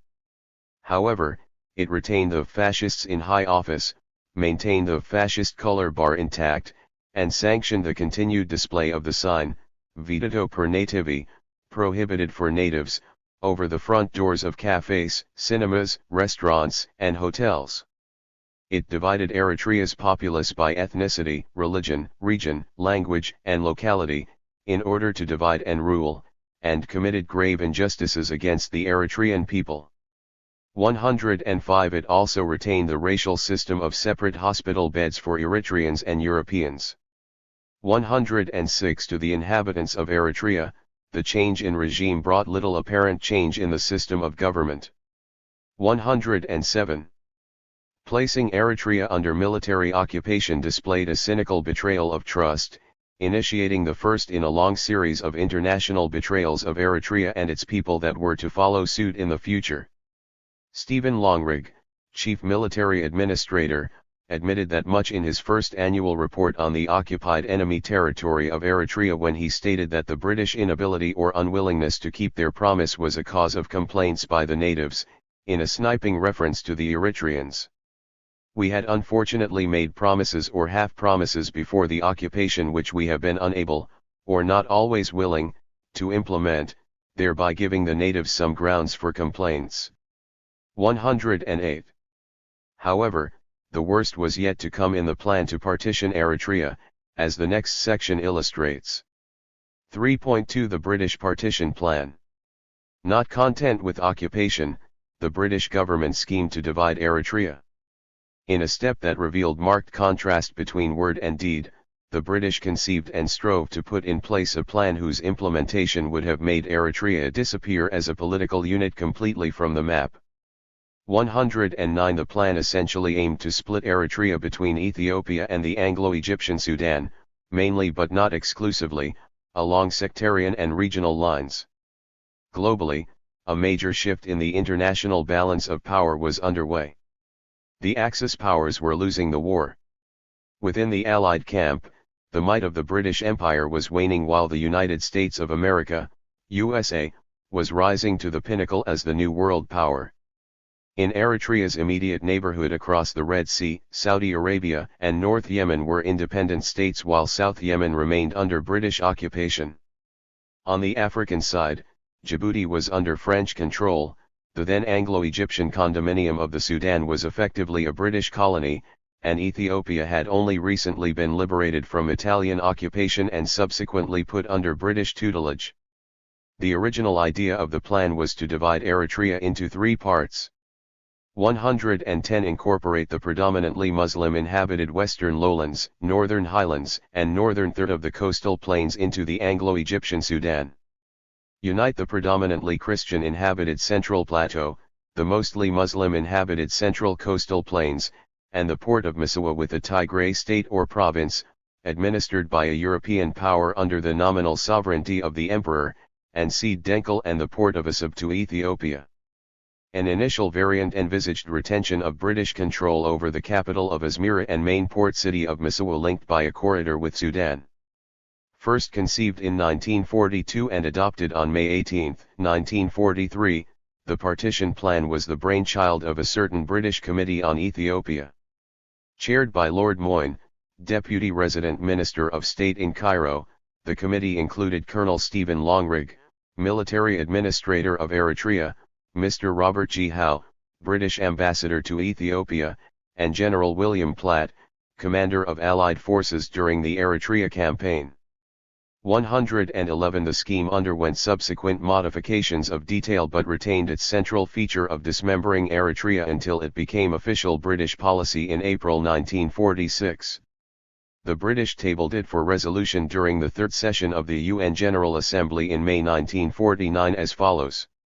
Ethnically disunited and economically non-viable, there is no good reason for preserving it, Eritrea, as an administrative unit under any form of administration, whether under individual trusteeship or restored Italian rule. The right solution would seem to be to dismember it along its natural lines of cleavage. 112. World War II in the European theater formally ended on May 8, 1945.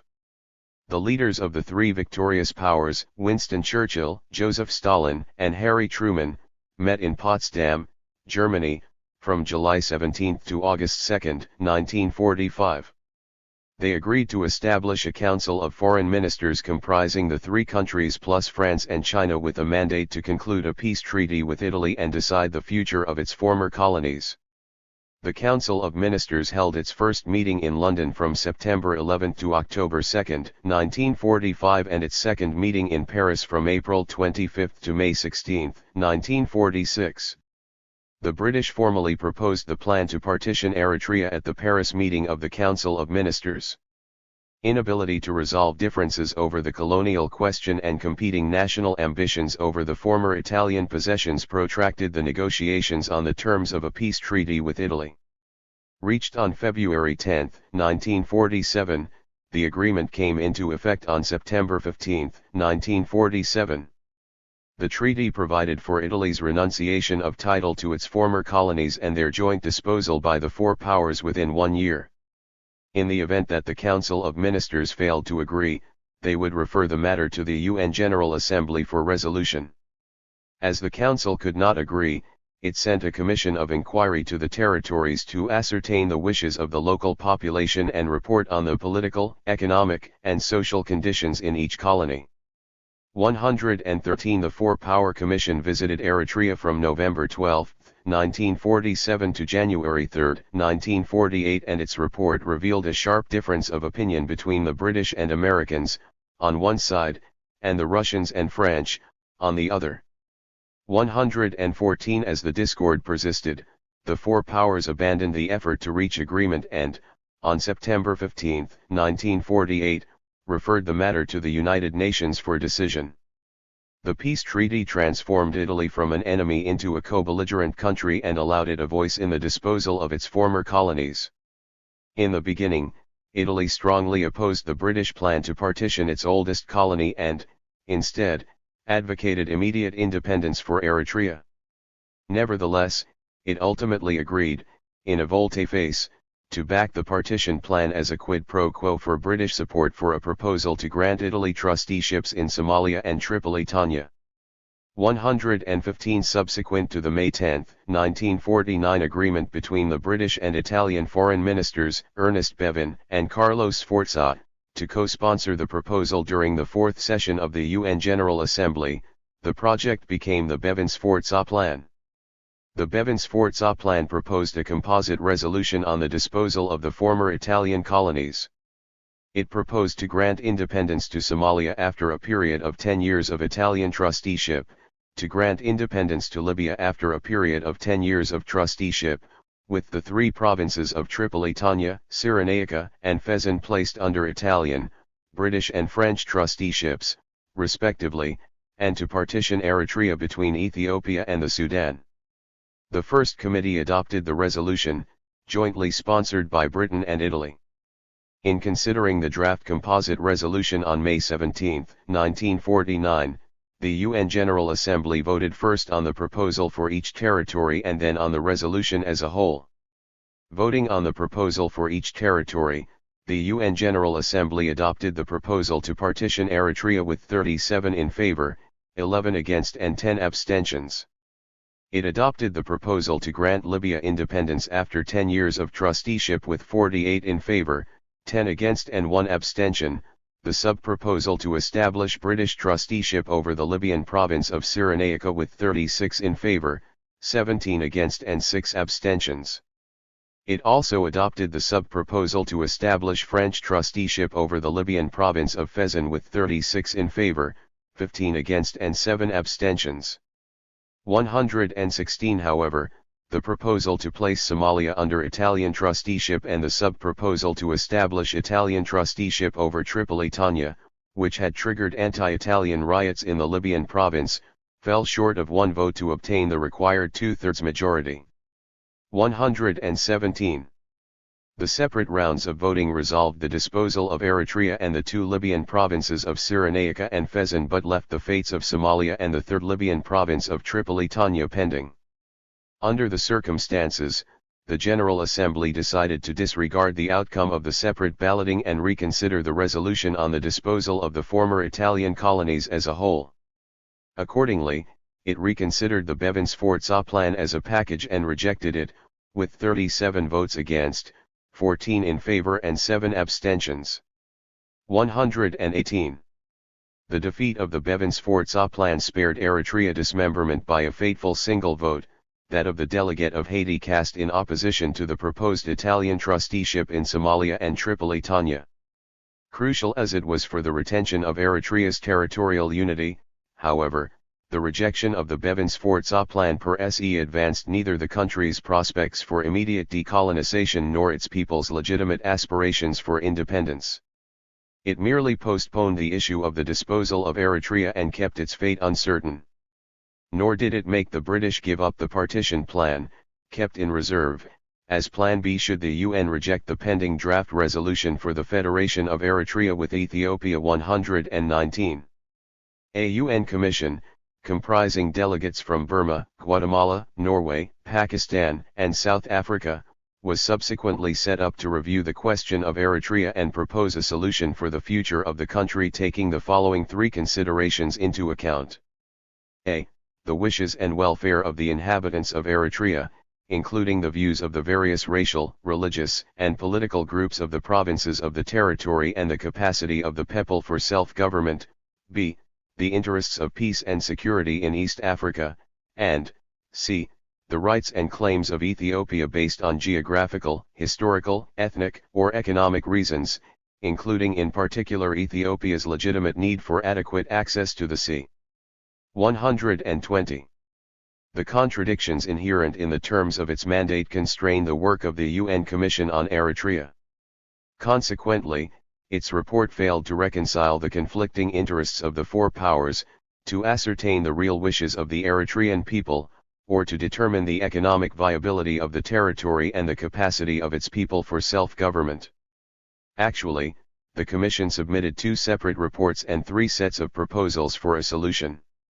121.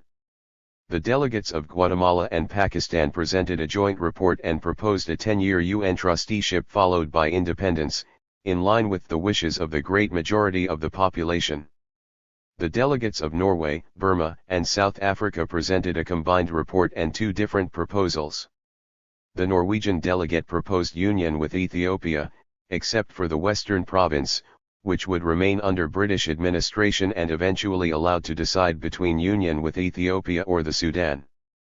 The delegates of Burma and South Africa proposed that Eritrea be a self-governing unit federated with Ethiopia under the sovereignty of the Ethiopian Crown, a compromise between independence and union with Ethiopia.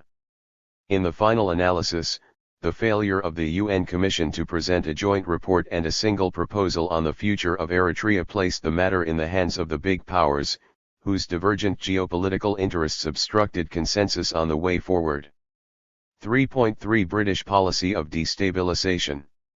As Frantz Fanon had aptly observed, the colonial system seeks to systematically destroy the national culture and promote a culture of regionalism and separatism in contest with the culture of unity of the colonist people, in the service of colonial domination. 122 In an apparent affirmation of Fanon's premise, the British drew up the plan to divide Eritrea based on ethnic, regional, and religious factors. The scheme was designed to foster separateness, prompt the budding national movement to resort to region/religion as a mobilizing principle, and induce the formation of political parties along regional, ethnic, and/or religious lines. Having concocted the plan, the British Military Administration, BMA, schemed to define the terms of reference and drive the internal debate on the future of Eritrea in a manner designed to foster ethnic, regional, and religious schisms within the nationalist movement and to prepare the ground for the partition of the country. In October 1943, the chief British military administrator announced that Eritreans would henceforth be allowed to discuss the political affairs of their country and express opinions on its future in an organized way, spurring intense jockeying and a flurry of activities for the formation of political parties. 123. In August 1944, Brigadier Longrig authored an ingenious article under the guise of an Eritrean Tigrinya-speaking Christian Highlander and had it translated and published in the BMA-run Tigrinya Weekly, Simunai Gazeta. 124 The article depicted Eritrea as intricately divided between two main regions, peoples, and cultures, the highlands inhabited by Tigrinya-speaking Christians and the lowlands inhabited by mostly Tigray or Arabic-speaking Muslims. Disguising the British design with the garb of Eritrean desires, the article opined that the lowlanders wished to unite with the Sudan with whom they share educational, commercial, and religious affinity. It also opined that the Highlanders wished to unite and establish one country with the Tigrayans in northern Ethiopia with whom they share ethnic, religious, cultural, historical, educational, and traditional affinity and a common Aksumite heritage. The article aimed to prepare the groundwork for the execution of the British plan to partition Eritrea. It sought to direct national debate, and split the Eritrean body politic along regional, religious, and linguistic lines, and drive a wedge between Highlander and Lowlander, Christian and Muslim, and Tigrinya and Tigray/Arabic speaker. It set the stage for the formation of political parties based on subnational affiliation, and encouraged the use of sectarian considerations as the underlying mobilizing principle of political organization in order to undermine national unity, divide the country, and facilitate the realization of the partition plan. The advocacy of a greater Tigray state and cession of western Eritrea to the Sudan was designed to sow national discord and division along sectarian lines. It targeted the unity of the Eritrean people and the territorial integrity of Eritrea. Partition would reverse the historical process of colonial state formation, undo the dynamics of the making of Eritrea, and erase Eritrean national identity. Hence, the Italians accused the British of pursuing a deliberate policy of divide and rule, divide et impera, in encouraging the Unionists in the Plateau and the Muslim League in the lowlands, introducing Arabic and Tigrinya into the school system, impoverishing the territory, and promoting communal strife in the service of the partition plan. 125. The British authorities connived to widen social divisions, incite religious friction, antagonize intercommunal relations, and poison the political climate. They undertook measures harmful to national unity and communal harmony while allowing the disruption of public order and security by failing, for instance, to prevent violence by Muslim Sudanese soldiers that targeted Christian civilians. In the same vein, reluctance to confront Ethiopian-backed armed political banditry that conducted an overt campaign of assassinations, intimidation, and threats against prominent leaders and supporters of the independence bloc fueled insecurity, vitiated peaceful political contest, and stoked social tension. The uncanny mix of fostering sectarian politics and failing to prevent partisan violence aimed to stir popular indignation, incite religious animosities, and undermine the unity of the nationalist movement. 3.4 The British pillage of Eritrea. The British government, together with 16 other governments of the United Nations and the French Committee, had signed a formal declaration to combat and defeat Axis plundering of occupied Europe on January 5, 1943, and reserved all rights to declare invalid any transfers of, or dealings with, all kinds of property, rights, and interests in the Nazi-occupied territories. 126. The very same British government, however, allowed the plunder of British-occupied Eritrea as fair game, sanctioning one set of standards for behavior in Nazi-occupied Europe and another set of standards for behavior in British-occupied Eritrea. The BMA orchestrated the wholesale pillage and destruction of Eritrea's industries, productive assets, and vital properties. In an operation described as a disgrace to British civilization, 127, the British systematically plundered, dismantled, and destroyed millions of US dollars worth of Eritrean assets. They dismantled and sold industrial installations, equipment, cranes, docks, buildings, warehouses, stores, bridges, factories, machinery, ships, and facilities in Asmara, Misawa, Deekmher, Guri, Mahabar, Asab, Zula, etc. 128. What the Italians created and built in Eritrea for colonial grandeur and glory, the British looted and ruined for colonial spoils. Notable items of loot included the Asmara-Misawa cableway, the mobile docks in Misawa, 16 large ships, and a variety of stocks worth 20 million US dollars taken from stores in several cities and peddled abroad. The BMA sold a mobile dock to Pakistan for BPS 500,000, and most of the other assets to India, Pakistan, Saudi Arabia, Sudan, and Yemen, and to Italian and Arab traders in the Middle East. Arguably, Eritrea could establish a reliable estimate of the total value of the pillage and reserve all rights to declare invalid the transfers of and dealings with all the properties in British-occupied Eritrea. It could lodge a legitimate claim to due compensation from the British government for the present value of the assets lost to plunder and demolition, executed under the auspices of the British military administration. The British were well aware of Eritrea's economic prospects. The Asmara Industrial Exhibition of 1943 advertised Eritrea's potential as a supplier of industrial goods for the large Middle East market. The value of Eritrea's exports grew by about 240% within the next 2 years, from BPS 494,000 in 1943 to BPS 1,678,000 in 1945. 129. Instead of enhancing this potential, the British requisitioned the plant and equipment essential for development 130 and prevented economic development as a means of furthering British hopes of partition. 131. At the time, cotton production comprised the most valuable agricultural asset, while earlier prospecting had established the presence of substantial mineral deposits in Eritrea. The British purposely paralyzed the agricultural, agro-industrial and mining sectors, while restricting the prospecting of gold whose extraction could have revitalized the economy. They also subverted efforts to exploit other mineral resources, and discarded the production of cotton in order to engender economic depression. 132. Making matters worse, the British imposed heavy and severe income, property, and municipality taxes in utter disregard of the population's low and diminishing levels of income and ability to pay. 133. They also made Eritreans pay school and hospital fees and special annual contributions to help run the colonial administration.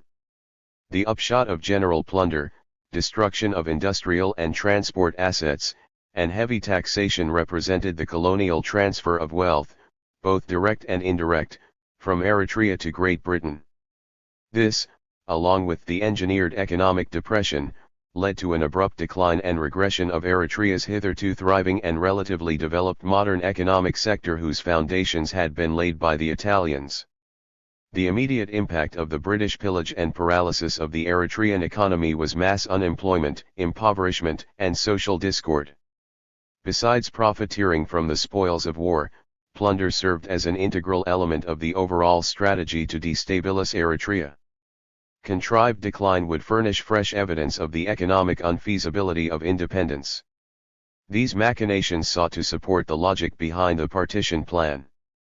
An Eritrea that was economically unviable, politically unstable, and socially discordant would be an unlikely candidate for independent statehood and an easy prey for dismemberment in the malleable tribunal of international diplomacy.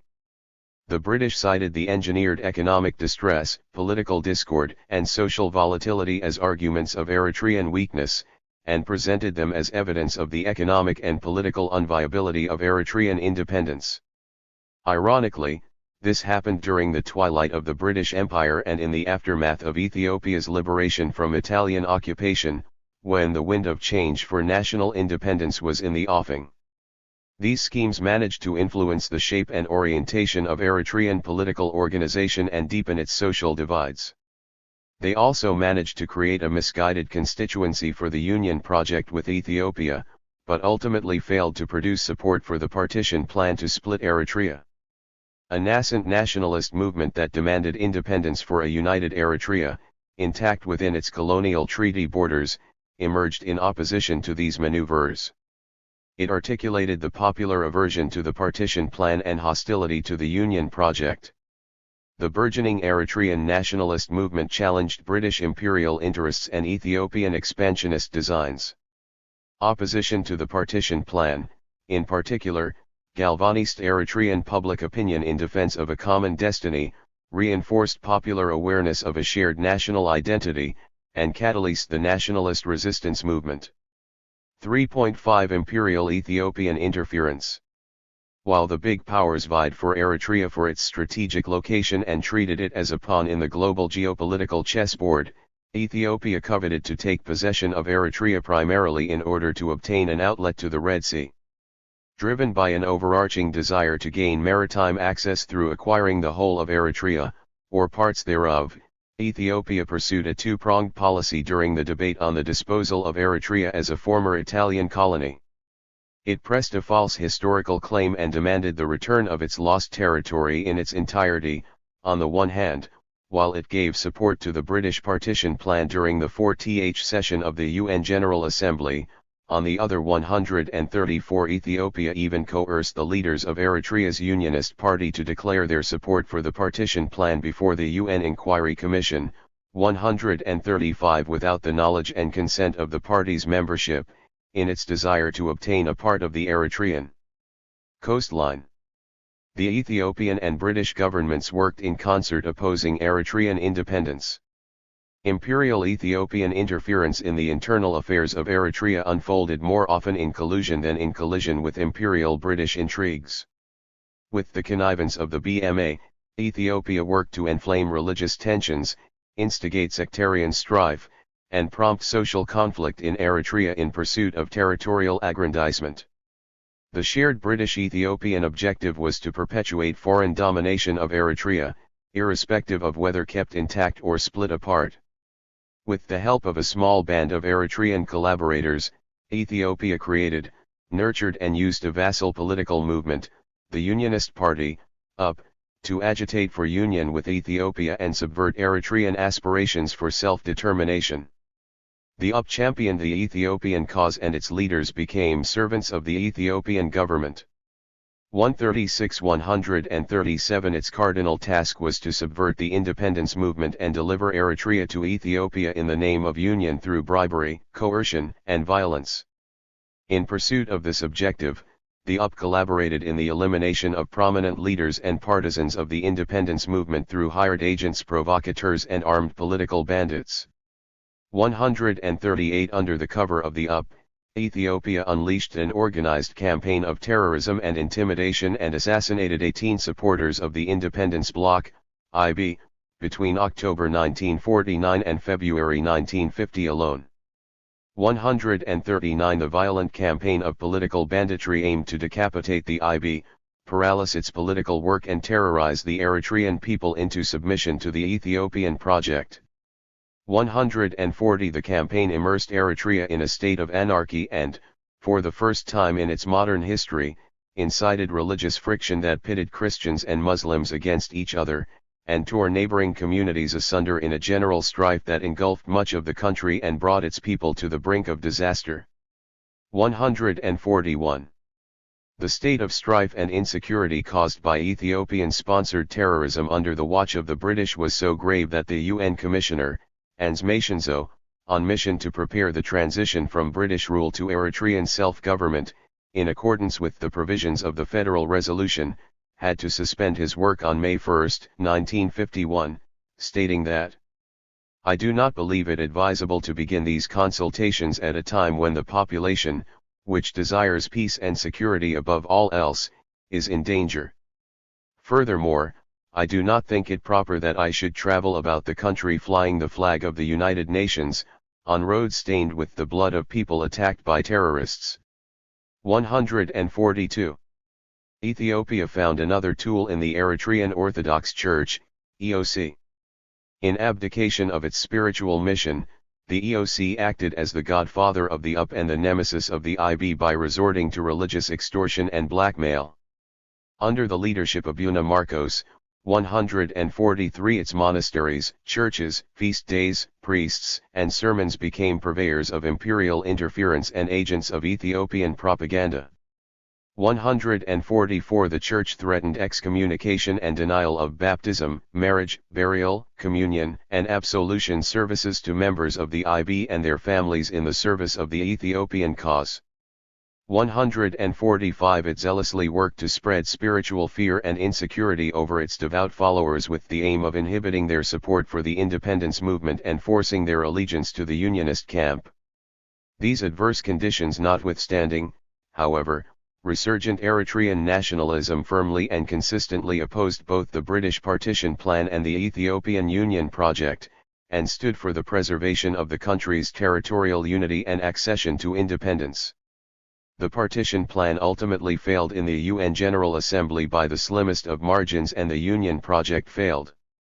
Nevertheless, resolution of the question of the future of Eritrea had to wait, and the legitimate demand for independence subsequently denied. The interplay of British intrigues, Ethiopian territorial ambitions and big power rivalry vis-a-vis the disposal of the ex-Italian colony eventually dimmed Eritrea's prospects for immediate self-determination and put the country's aspirations for decolonization on hold. 3.6 Eritrean aspirations for freedom. Even after the formal substitution of Italian rule, the BMA continued to follow Italian colonial policy in Eritrea by retaining the deeply hated fascist colonial officials in office in their pre-war posts, implementing racial segregation, and perpetrating discrimination against Eritreans. The situation angered Eritreans, who had expected not only to be relieved of the indignity of fascist rule but also to replace the Italians in running their country's affairs and receive equal treatment in the issuance of trade licenses, grants of land, and the setting up business ventures. The maintenance of de facto Italian domination, with the reviled fascists holding high office and wielding real power under the BMA, incensed many Eritreans. Adding insult to injury, the fascists carried out brutal acts of retribution with vengeance against Eritreans for disloyalty during the war. Abusive and vindictive Italian behavior aggravated public discontent and lent new impetus to Eritrean aspirations for self-government. Some Eritrean notables, intellectuals, and businessmen responded by forming small discussion groups and organizing secret meetings with the aim to defend the dignity, demand racial equality, protect the human rights and social interests of the Eritrean people, and deliberate on the future of the country. The retention of Italian jurisdiction, courts and judges, until 1950, as well as Italian officials, carabinieri, and Sudanese soldiers in the police and security services under the BMA caused great popular indignation and palpable tension that led to several violent incidents between May 1941 and August 1946. Pankhurst, 146, Tesfaye, 147, and Travaskis 148 have recounted these incidents in detail. Suffice it here to mention just a few of the many such episodes. On May 4, 1941, members of the Eritrean colonial police allowed to continue in service under the BMA sent a delegation of 20 unarmed representatives to the British police headquarters in Asmara to plead their case for the payment of arrears in salaries not received for 3 months prior to the Italian surrender. An Italian rather than a British officer met them on arrival and, piqued by their temerity to complain and claim back pay, ordered the Italian carabiniers under his command to open fire, killing one representative and dispersing the rest. The carabiniers gave chase to the fleeing police representatives and shot dead another police officer near the city center. Angry spectators pursued the attacking carabiniers and surrounded the church where they took refuge. Only the intervention of the same British soldiers, who had failed to protect the Eritrean police officers in flight, saved the predators, now turned prey. The murder of the two Eritrean police officers by Italian carabiniers under the authority of the BMA caused widespread public anger and dismay. It catalyzed the secret formation of the first Eritrean quasi-political national organization. Small clandestine groups, that had already begun to coalesce, met that evening to consider the situation and decided to establish an association forthwith. They thus set up the Association of Love of the Country of Eritrea, ALCE, 149 in Asmara on May 5, 1941 as the first collective formation in the history of Eritrea with a national scope cutting across traditional social divides. The ALCE called for the holding of a peaceful public demonstration in protest of the killings on the same day to coincide with its own planned inauguration. More than 4,000 people demonstrated in front of the BMA headquarters. A delegation met with the chief military administrator and made a firm but civil representation stating that the Eritrean people expected the British government to honor its wartime promise of freedom and independence and spare them from continued colonial domination. In reply, Brigadier Kennedy Cook merely stated that he had taken note of their statement and declined making direct comments on the content of the petition. He then went on to declare that the demonstration was illegal, that the protesters should disperse instantly and go home, and that there would be no such public meetings in the future without prior permit from the police. The demonstrators ignored the order to disperse and, instead, marched in an orderly and peaceful manner to all the churches and main mosque in Asmara and held prayers. The indirect response was swift and hostile to the development of political opposition. The BMA declared a ban on protest demonstrations without police permit and on any public gathering of more than 2 or 3 persons as of that day. The loose structure and naivete of the leadership of the ALCE, whose unity began to unravel under the impact of Brigadier Stephen Longrig's anonymous article, 150 dented its ability to mount an effective challenge to the British injunction. In addition, it lacked the clarity of perspective and political maturity to articulate Eritrean aspirations for freedom, guide the constructive development of national politics, and marshal a coherent nationalist drive towards independence. About 3 months later, in August 1941, scuffles broke out between Sudanese soldiers and Eritrean civilians in Massawa, causing the death of 15 persons on both sides. Similar clashes occurred in the port city on 8 and January 20, 1943, involving Eritrean police officers and civilians, Italian officers and Sudanese soldiers and workers, resulting in 21 people dead and 20 wounded. Most of the casualties were unarmed Eritrean civilians. The worst incident occurred in downtown Asmara on August 28, 1946. Some Sudanese soldiers got involved in an argument with a group of Eritreans. A Sudanese soldier died in the ensuing brawl. When the news reached their barracks on the outskirts of the capital, 70 armed Sudanese soldiers arrived on the scene and, in reprisal, started a shooting spree that targeted Christian Eritreans and lasted for 2 hours. In all, 46 civilians and 3 Sudanese soldiers died, while 70 civilians and 13 soldiers sustained injuries. The fact that regular soldiers of the BMA could go on a shooting spree killing unarmed civilians at will for 2 hours in the heart of the capital suggested British complicity and caused great consternation and bitterness. The massacre triggered considerable public indignation and brought bitter disillusionment with the British occupation to the fore, pushing many deeply aggrieved Christian Eritreans in the Central Plateau to view union with Ethiopia as a better alternative to alien European rule. 151 The UP and the Church exploited the incident and the resulting grievances to the hilt to advance the Unionist project. The British authorities, who had conveniently grounded the Eritrean police just in time, apparently to disable them from reacting in defense of the unarmed victims, failed to prevent the attacks or to bring the killers to account in the aftermath of the cold-blooded murders. The massacre of innocent Christian civilians by Muslim Sudanese soldiers in the service of the British and the failure to render justice enraged Christian and Muslim Eritreans alike. Despite the wave of a common grief and indignation, the incident injected religion into the political landscape and, for a fleeting moment, prompted an accord between the leaders of the nationalist and unionist factions to work for an autonomous state within the framework of the Ethiopian Empire. 152 Apart from this short-lived and soon forgotten compromise, however, the incident failed to inflame religious tensions in defiance of British expectations. The killings of unarmed Eritrean police officers and civilians by Italian carabineros and Sudanese soldiers infuriated many Eritreans and generated deep resentment of British rule. The fact that justice was not done in any of the wrongdoings made the negative repercussions worse.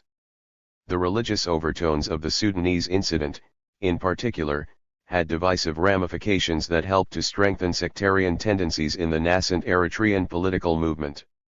A brief survey of the main political developments in Eritrea in the 1940s would be incomplete without mention of the revolutionary events that shook the very foundations of feudal society in the northern highlands, the western lowlands, and the northeastern plains.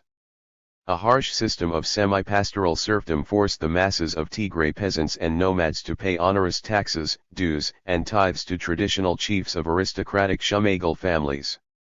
153 The Italian colonial administration had tried to mollify serf uprisings since the 1920s, when the Tigray of Bayat Almeida in Sahel had refused to pay taxes to Bayatist chiefs, through petty reforms.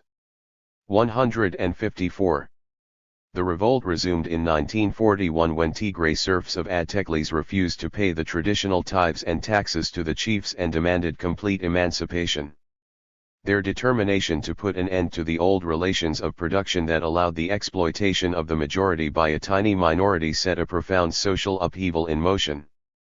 The uprising gained momentum, embraced all the Tigray clans in Sahel and, after the December 1945 peace agreement that ended the 1942-45 Beni Amer-Hidareb conflict, spread to Barka, Sinhit and Semhar, unifying the 90% of the Tigray serfs against the 10% aristocratic families in a systemic resistance to serfdom.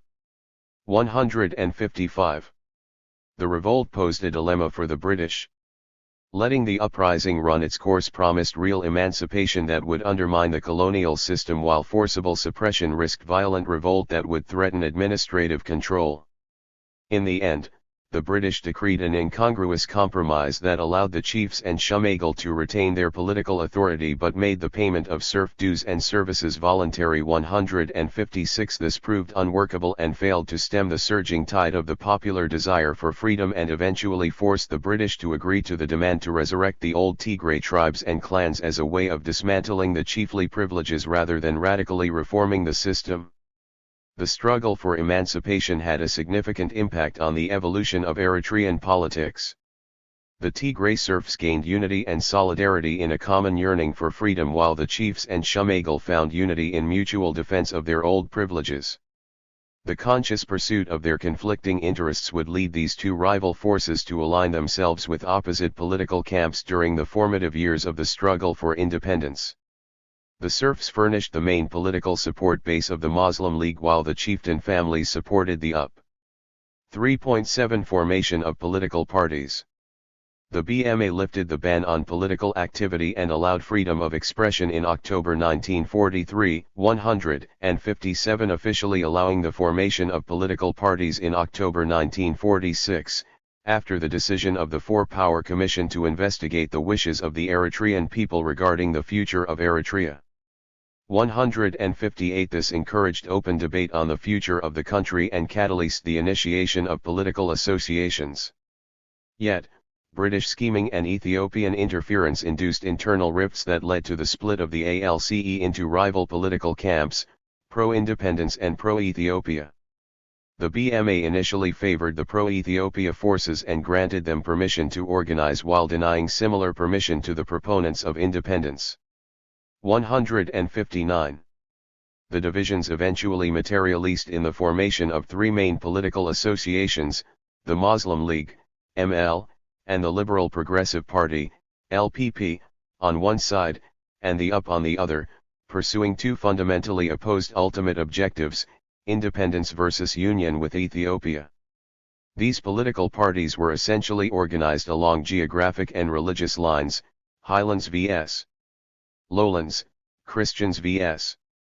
Muslims, although real party affiliation and political goals cut across ethnic, regional, and religious divides.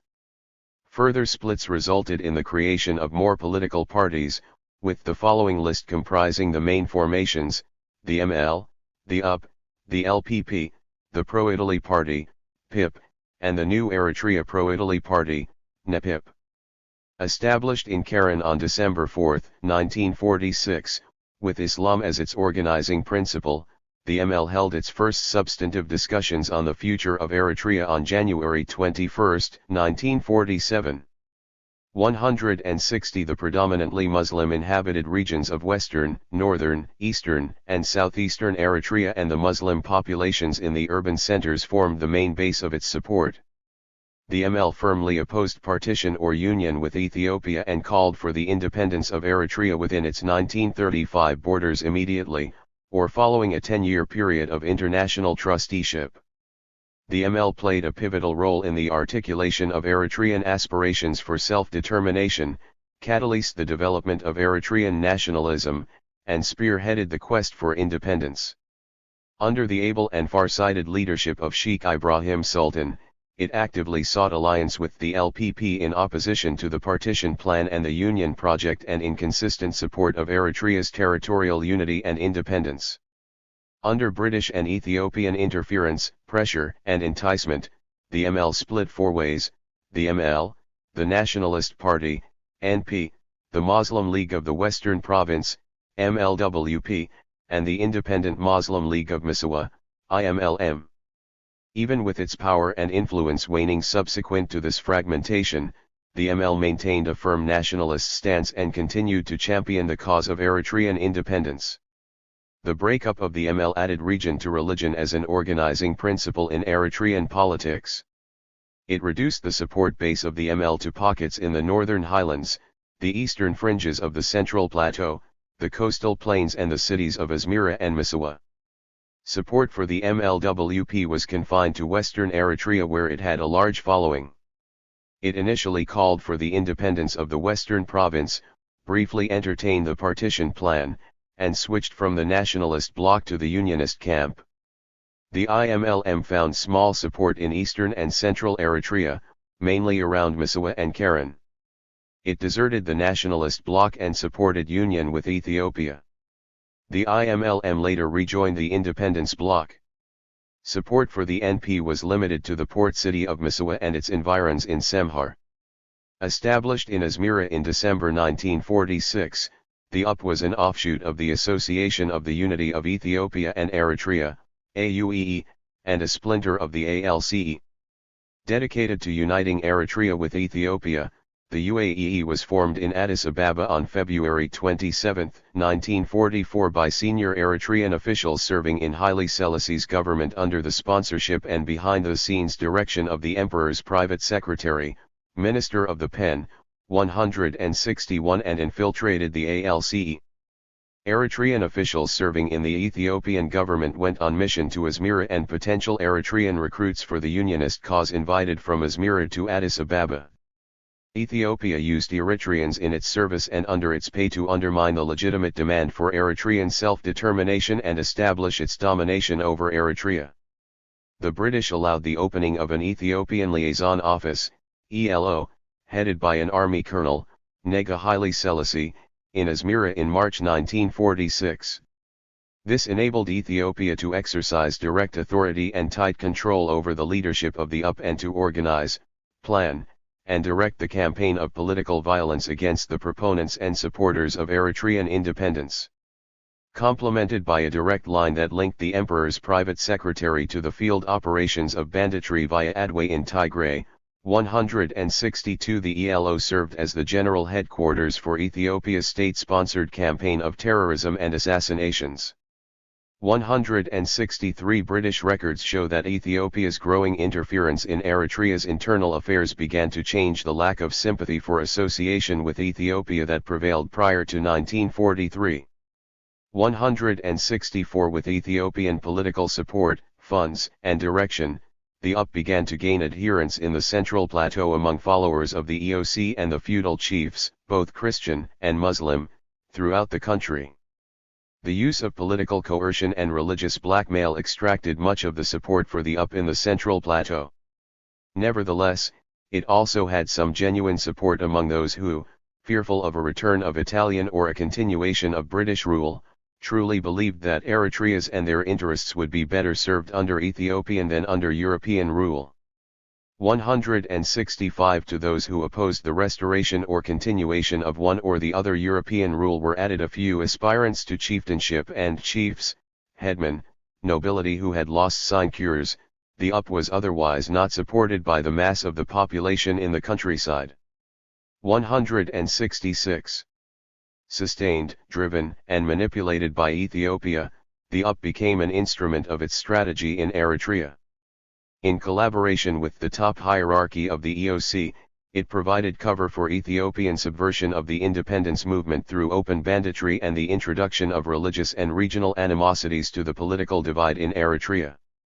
This targeted the unity of the Eritrean people and strove to drive a wedge mainly between Christians and Muslims, Highlanders and Lowlanders, and supporters and opponents of independence. Founded in Adik on February 18, 1947, the LPP issued from a movement for independence launched in 1943, a year that coincided with the outbreak of the First Wayana uprising in eastern and southern Tigray in opposition to Shoan, Amhara, domination. Despite its impressive initial successes, the revolt failed with the help of British military assistance. Both Longrig and Travaskis allude to links between rebel leader Bleda Haile Mariam Reda and LPP stalwarts Risi Tessima Asperum and Ato Welda Mariam in support of the British-instigated concept of a Greater Tigray bringing together the union of Tigray and Eritrea, or Tigray-Tigrigny. 167 The idea has its origins in the incorporation of Tigray into Eritrea under Mussolini's Africa Orientale Italiana during the Italian occupation of Ethiopia from 1935 to 1941. Covertly conceived in the beginning of 1945 by prominent Christians and Muslims opposed to union with Ethiopia, the LPP issued from the split in the ALCE.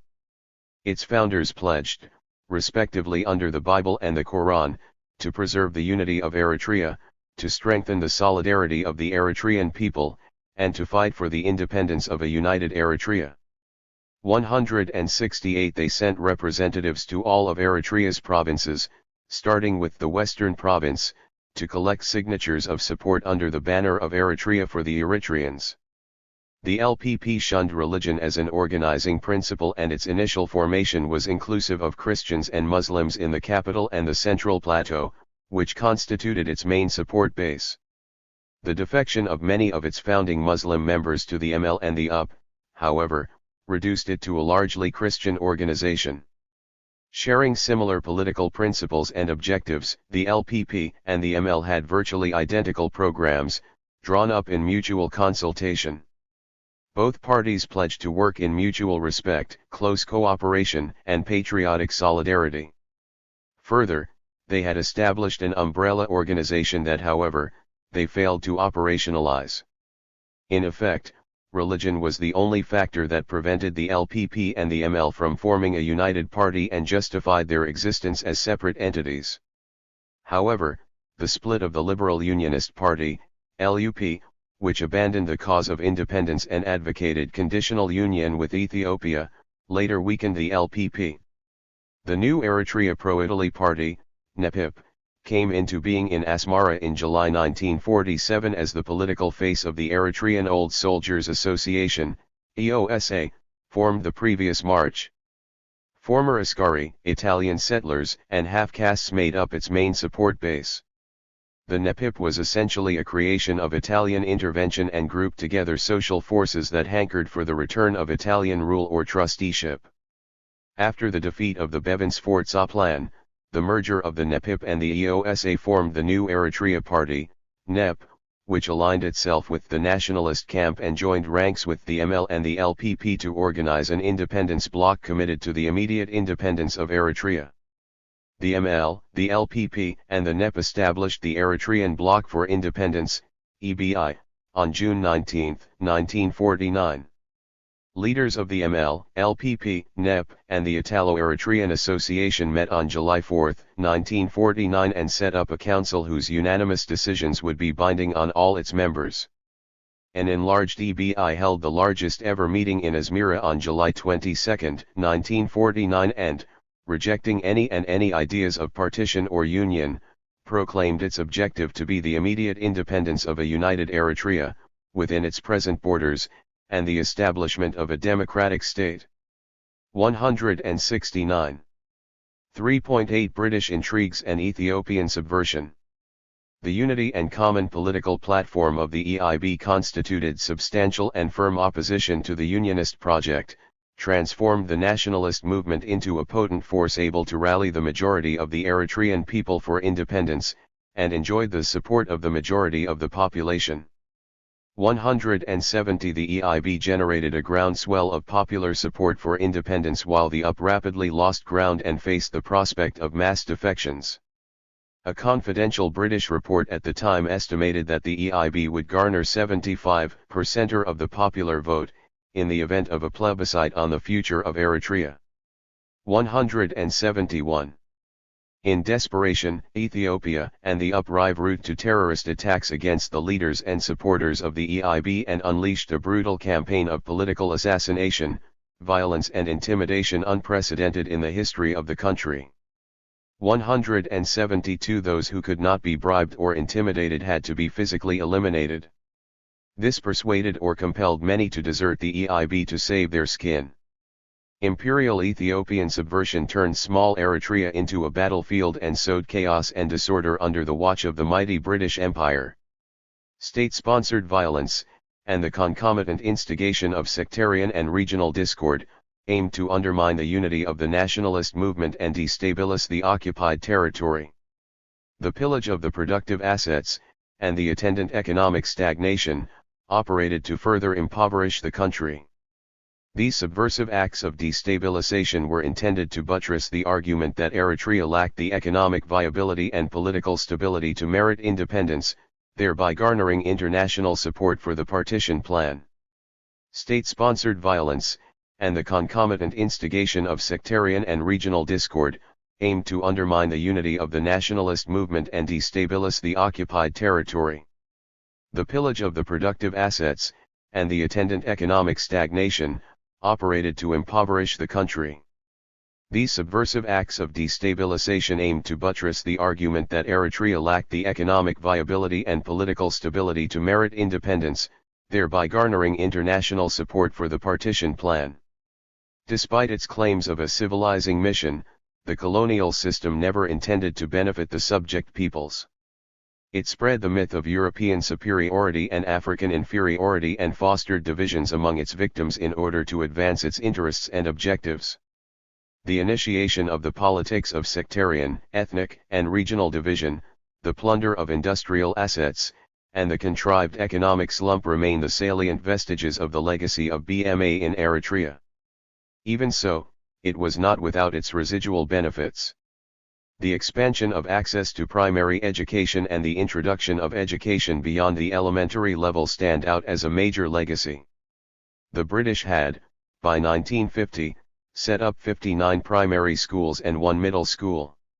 173 in total, there were 100 primary, 14 middle and 2 secondary schools enrolling 13,500, 1,200 and 167 pupils, respectively, and 30 Eritreans pursuing higher learning abroad at the time the British left Eritrea in September 1952.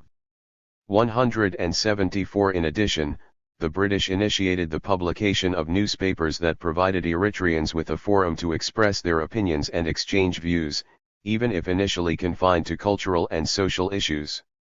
Further, the formation of political parties and the ensuing debate on the future of the country stimulated the awakening and growth of political consciousness among the people and the rise of the Eritrean nationalist movement.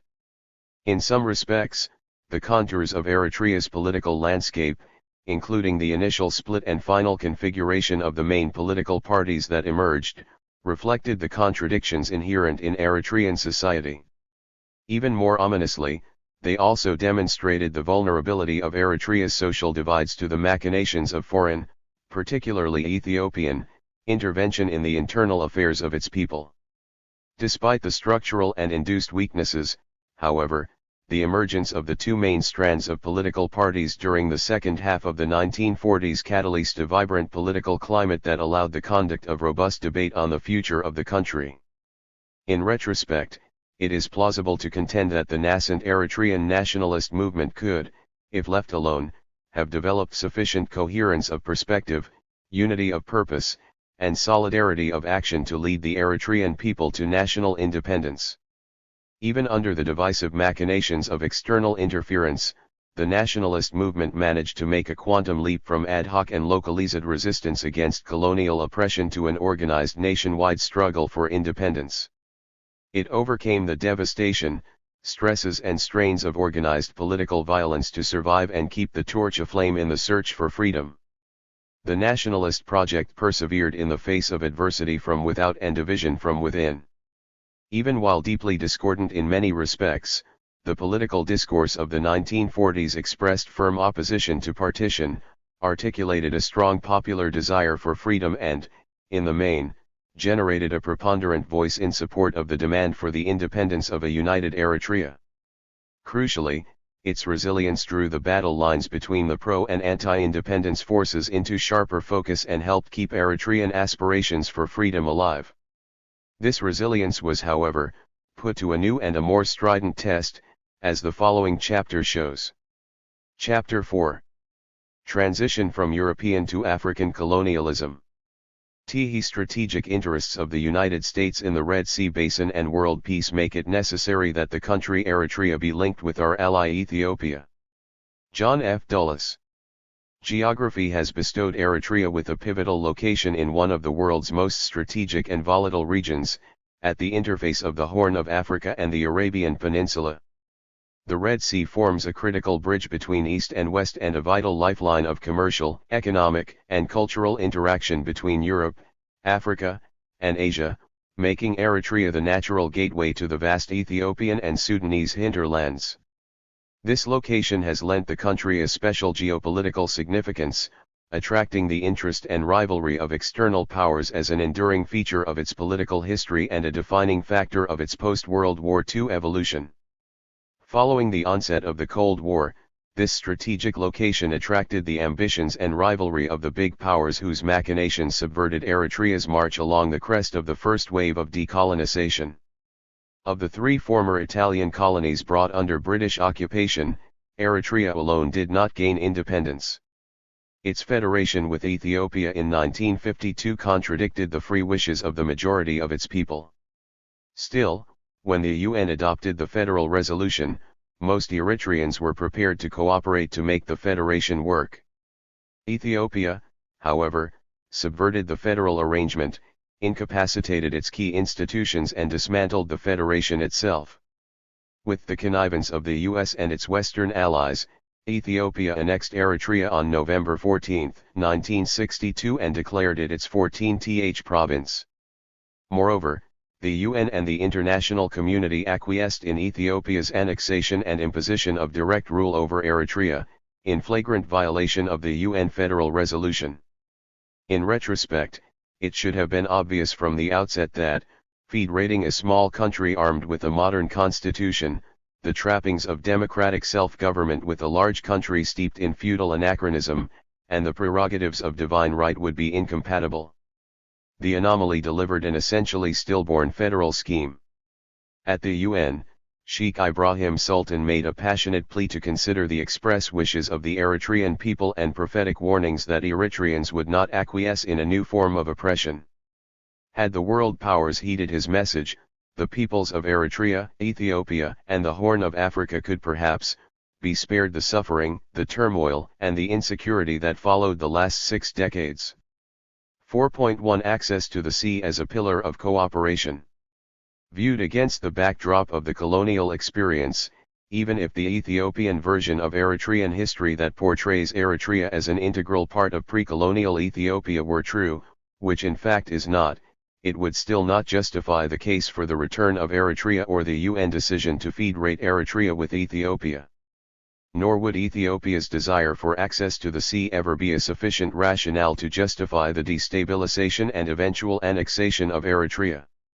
Securing access to the sea or transit services per se does not, or should not require the political or territorial control of a neighboring state. It is a facility that a landlocked and a littoral state can negotiate, sort out its technical modalities, and arrange its procedures through bilateral discussion based on mutual economic and commercial benefits.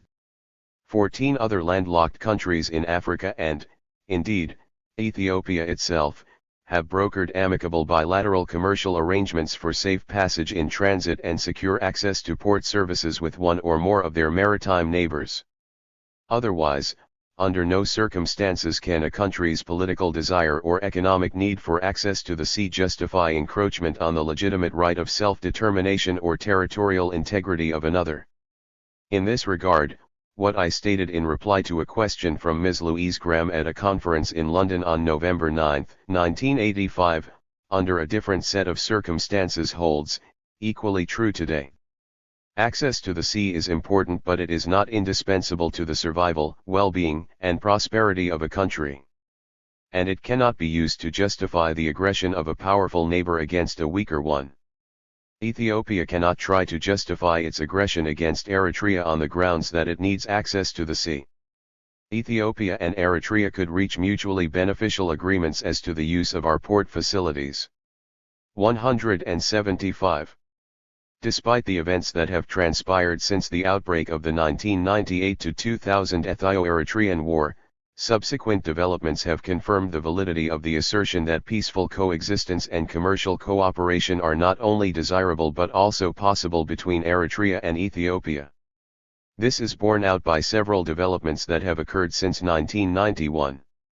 First, the firm support for Eritrea's right of self-determination in principle, and the recognition of Eritrean independence in practice, by the ruling Ethiopian People's Revolutionary Democratic Front, EPRDF, government in power since 1991. Ethiopia was the first country to recognize the state of Eritrea at the time of the Declaration of Independence, pursuant to the outcome of the referendum on self-determination. Second, the conclusion of the Transit and Port Services Agreement between Eritrea and Ethiopia in 1993 providing for, inter alia, the use of the Eritrean ports of Massawa and Asab as transit ports for Ethiopia and the facilitation of the speedy movement of goods in transit across Eritrea. 176 The agreement served the economic, commercial, and financial interests of both countries until the outbreak of hostilities rendered it void in 1998. Otherwise, during the brief period of amicable relations, Ethiopia enjoyed preferential access to Eritrea's ports while Eritrea earned large revenues from port services, albeit denominated in Ethiopian birr. Third, the vital lessons learned from the experience of cordial and cooperative relations during the period 1991 to 1998 that neither political nor territorial control of Eritrea, or parts thereof, was necessary to secure Ethiopia's overland transit and maritime access to the Red Sea through Eritrea. The vagaries of regional geopolitics aside, considerations of geographic proximity, road infrastructure, and comparative cost make Massawa the port of choice for north-central Ethiopia, and Asab for the Ethiopian hinterland further south. Fourth, the current demonstration that Ethiopia is able to use, though at significantly higher financial cost, other ports in the region, such as Djibouti, Berbera, Mombasa, and Port Sudan, and achieve relatively high rates of economic growth without the use of Eritrea's ports. As former U.S. President Bill Clinton would say, it is a matter of arithmetic. Eritrea's ports represent valuable assets capable of generating large income for Eritrea and providing cost-effective services for Ethiopia as exit and entry points for the bulk of its foreign trade. In this rapidly changing era of growing global interdependence, it is in the vital interest of both countries to work out a bilateral arrangement of port and transit services to mutual benefit. In the context of reconciliation and amicable relations, Ethiopia's use of Eritrea's assets as facilities of transit and maritime access has the potential to serve as a major pillar of cooperation and an essential bridge to stimulate greater economic integration between the two countries. 4.2 The geopolitical setting. Outside intervention, chronic conflict, and perennial insecurity have blighted the Horn of Africa proper and the southern Red Sea basin, where Eritrea holds a vital location, for the last 60 years. As a result, the region has suffered from the absence of economic growth and, therefore, the prevalence of extreme poverty. More recently, this highly strategic region has been embroiled in the vagaries of the so-called War on Terror, and has seen an upsurge in external intervention, cross-border interference, the rise of militant political Islam, and the growth of maritime piracy. All along, foreign interference has been a significant destabilizing factor feeding the region's highly complex conflict matrix. During the height of World War II, the US, which soon replaced the UK as the principal world power, occupied Radio Marina in Asmara in 1942 for use as a wartime communications base. It also established the Kagnew Station, a crucial military and intelligence communications base in 1953. The altitude and suitable location of Asmara along the same longitude as Moscow gave the U.S. military base a unique advantage to eavesdrop on the Kremlin. Eritrea thus became a critical link in the chain of the post-war U.S. strategy for the defense of the Middle East and the southern Mediterranean against the threat of expansion of Soviet influence. The establishment of Kagnew Station ushered in American involvement in the affairs of Eritrea and set the stage for U.S. engagement in the region with its enormous long-term destabilizing effects. Against the backdrop of an evolving big power rivalry vis-a-vis the disposal of Italy's ex-colonies, U.S. desire to retain the extremely vital base led, a decade later, to a policy decision that subordinated Eritrea's legitimate right to self-determination and the long-term stability of the region to U.S. strategic interests, in the context of the Cold War. In the telling words of John F. Dulles, the then U.S. representative to the Fifth Session of the UN General Assembly. From the point of view of justice, the opinion of the Eritrean people must receive consideration. Nevertheless, the strategic interests of the United States in the Red Sea Basin and world peace make it necessary that the country Eritrea be linked with our ally Ethiopia. 177. Ignoring a confidential British report 178 in its possession, which revealed that about 75% of Eritreans wanted independence, the US-sponsored, and the UN General Assembly adopted, Resolution 390, v.a. 1950, on December 2, 1950, providing for the Federation of Eritrea as an autonomous unit with Ethiopia. 179 The denial of Eritrea's legitimate right to full self-government, despite the warning that the people of Eritrea will not accept the dominance of Ethiopia. 180 Sowed the seeds of the 30-year Ethio-Eritrean War, 1961–1991. Ethiopia's annexation, in abrogation of the UN resolution 10 years after its entry into force, with US complicity and UN acquiescence, stirred Eritrean resistance and provoked one of the longest and bloodiest wars of national liberation in modern African history. General Western opposition to decolonization persisted not just in Eritrea but also elsewhere in Africa and Southern Africa, in particular. The West provided tacit support to the apartheid regime in South Africa, discreet support to Portugal's colonial war effort in Angola, Guinea-Bissau, and Cape Verde, and Mozambique until the fall of the Salazar dictatorship, and covert support for the white supremacist regime in southern Rhodesia in violation of the mandatory UN sanctions. 181 In direct opposition, the Soviet bloc extended support to the anti-apartheid and national liberation movements in Africa and Southern Africa, in particular. As the Cold War deepened, Ethiopia formed the southern tier of a U.S. cordon of containment of the Soviet Union across the Middle East, 182 which was subsequently punctured by the establishment of countervailing Soviet footholds in Somalia and South Yemen, dominating both flanks of the Strait of Bab el-Mandeb.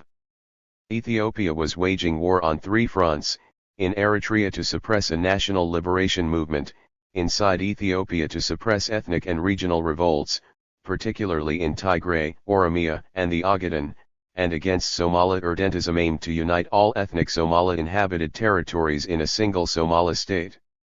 As a direct effect of the colonial partition of the Horn of Africa, more than 5 million ethnic Somalis live in Ethiopia, Kenya, and Djibouti, while later displacement and migration produced a Somali diaspora of over 5 million spread around the world. 183 Somalia's ambitions to undo the fragmentation wrought by colonialism and unite all Somali-inhabited lands, including the Ogaden and Hadid in eastern Ethiopia, the former French Somaliland of Djibouti, and the northeastern frontier district of Kenya, in a greater Somalia, fueled regional tensions. Discord among the states in the region created a fertile ground for external intervention in the context of the Cold War. There thus emerged a new configuration of regional and international alignments with periodically shifting combinations. The US and Israel actively supported Ethiopia with the provision of arms, military advisors, and training in its attempt to crush the Eritrean insurgency. The Eritrean resistance drew the tacit support of several regional allies of the Soviet Union, such as Syria, Iraq, Libya, and South Yemen, the Palestinian organizations and the Lebanese nationalist movement, and certain conservative Arab states, such as Kuwait, the United Arab Emirates, UAE, and Saudi Arabia. Outside the region, the Eritrean struggle received a one-off training support from the People's Republic of China and Cuba. Meanwhile, the conflict between Ethiopia and Somalia, which degenerated into open warfare in 1964, in 1977–78, and in 1982, fueled an arms race in the Horn of Africa, with the US and the Soviet Union, and their respective allies, supplying weapons to their client states in the region. Further, certain allies of the superpowers, notably Israel, Cuba, South Yemen, and Libya, intensified their involvement in the internal and regional conflicts in shifting alignments. These allies provided, often at the behest or with the connivance of the superpowers, military advisors, training, or combat personnel to the protagonists in the region's interstate or intrastate wars. All this contributed to the long-term destabilization of the Horn of Africa. The West, particularly the US and Israel, supported Ethiopia in its wars against Eritrea and Somalia, while the Soviet Union and its allies supported Somalia until 1975. In turn, Somalia, along with South Yemen and, sporadically, Libya, supported the Eritrean liberation movement. External support had crucial political, diplomatic, and military components and, to a significant extent, explained the shifting military balance between the warring parties. In the mid-1970s, the Soviet Union switched sides and, along with its allies, including East Germany, Cuba, South Yemen, and Libya, propped up Ethiopia until 1991, while the US and its Arab allies supported Somalia. At the same time, Somalia continued to support the Eritrean liberation movement and Ethiopian armed insurgent movements until the demise of the dictatorial regimes of Ziad Barre in Somalia and Mengistu in Ethiopia in 1991. Enmeshed in the East-West rivalry of the Cold War and racked by interstate wars, intrastate conflicts, and internecine strife, the Horn of Africa became a battleground of proxy warfare. Trapped in the geopolitics of superpower rivalry, Eritrea, Ethiopia, and Somalia remained hubs of violent conflict and external interference until the fall of the Berlin Wall and the collapse of the Soviet Union. Shifting regional and global alignments operated, among other things, to prolong the war, and escalate the scale and level of fighting between Eritrea and Ethiopia, destabilize the Horn of Africa, and make the entire region extremely volatile and insecure. 4.3 Federation of Eritrea with Ethiopia. Decided without the consideration of the interests, the participation, and the consent of the Eritrean people, the 1950 UN resolution provided for the Federation of Eritrea as an autonomous unit with Ethiopia, under the sovereignty of the Ethiopian Crown. It contradicted the fundamental principle of the right of colonist and dependent peoples to self-government. Even though it upheld the unity and territorial integrity of Eritrea, the federal resolution essentially constituted a denial of the Eritrean people's legitimate right of self-determination, and served merely as a prelude to imperial Ethiopian domination. It is conceivable that a genuine federal arrangement could have thrived and served the mutual interests of Eritrea and Ethiopia. The UN resolution did not, however, provide for a federation of two co-equal states managing their respective internal affairs and sharing responsibility for federal business. Despite the UN Commissioner's recommendation that an imperial federal council with equal representation be set up, 184 in reality there were no provisions or attempts to constitute and operationalize joint bodies or supranational federal organs. The Ethiopian government itself was the federal government. Ethiopia was given charge of Eritrea's defense, foreign affairs, finance and currency, interstate and international trade, and communications. The federation allowed Eritrea no say in these vital matters of national interest, security, and well-being, confining its authority strictly to internal affairs. On paper, the federal arrangement granted Eritrea, an autonomous democratic government with its own flag, official seal, and coat of arms, an elected chief executive, an elective legislature, and an independent judiciary, and full autonomy in the management of its internal affairs, such as taxation, education, health, agriculture, and domestic commerce. It provided for a system of government based on democratic principles, the rule of law and respect for human rights, an Eritrean constitution with guarantees of fundamental rights, basic freedoms, and civil liberties, such as freedom of expression, freedom of the press, freedom of association, freedom of peaceful assembly, and freedom of conscience, faith, and belief. 185 and a federal act that sanctioned competitive politics in a framework of exclusive male suffrage. Drafted by the UN Commissioner for Eritrea, adopted by the Eritrean Representative Assembly, July 10, 1952, and ratified by the Emperor of Ethiopia, September 11, 1952, Eritrea's federal constitution provided for statutory checks and balances among the legislative, executive, and judiciary organs. It provided for an Eritrean assembly, elected by the people, a chief executive, elected by the Eritrean Assembly, and an independent judiciary made up of a Supreme Court, a High Court and district courts. 186 The chief executive would appoint cabinet secretaries, on the confirmation of and answerable to the Eritrean Assembly, to take charge of government departments and, on the recommendation of the President of the Eritrean Assembly, appoint qualified judges. 187 The Civil Service Commission would appoint all other officials. While granting Eritrea the trappings of a modern democratic system, the arrangement also granted Ethiopia sovereignty over the federation. Ethiopia, however, was an anachronistic feudal empire whose absolute monarch claimed to be the elect of God and ruled by divine right. Basic rights, civil liberties, and democratic principles, fully enshrined in the Eritrean constitution, were alien concepts to Ethiopia's 1931 constitution and merely formal addenda to its revised 1955 constitution. It smacked of anomaly to put an autonomous state, granted a democratic constitution, under the authority of a feudal emperor vested by celestial power. Evidently, the stark contrast between the archaic and the modern systems of government and principles of governance manifest in the constitutions and prevailing political cultures of Ethiopia and Eritrea at the time reduced the federation into an incongruous arrangement.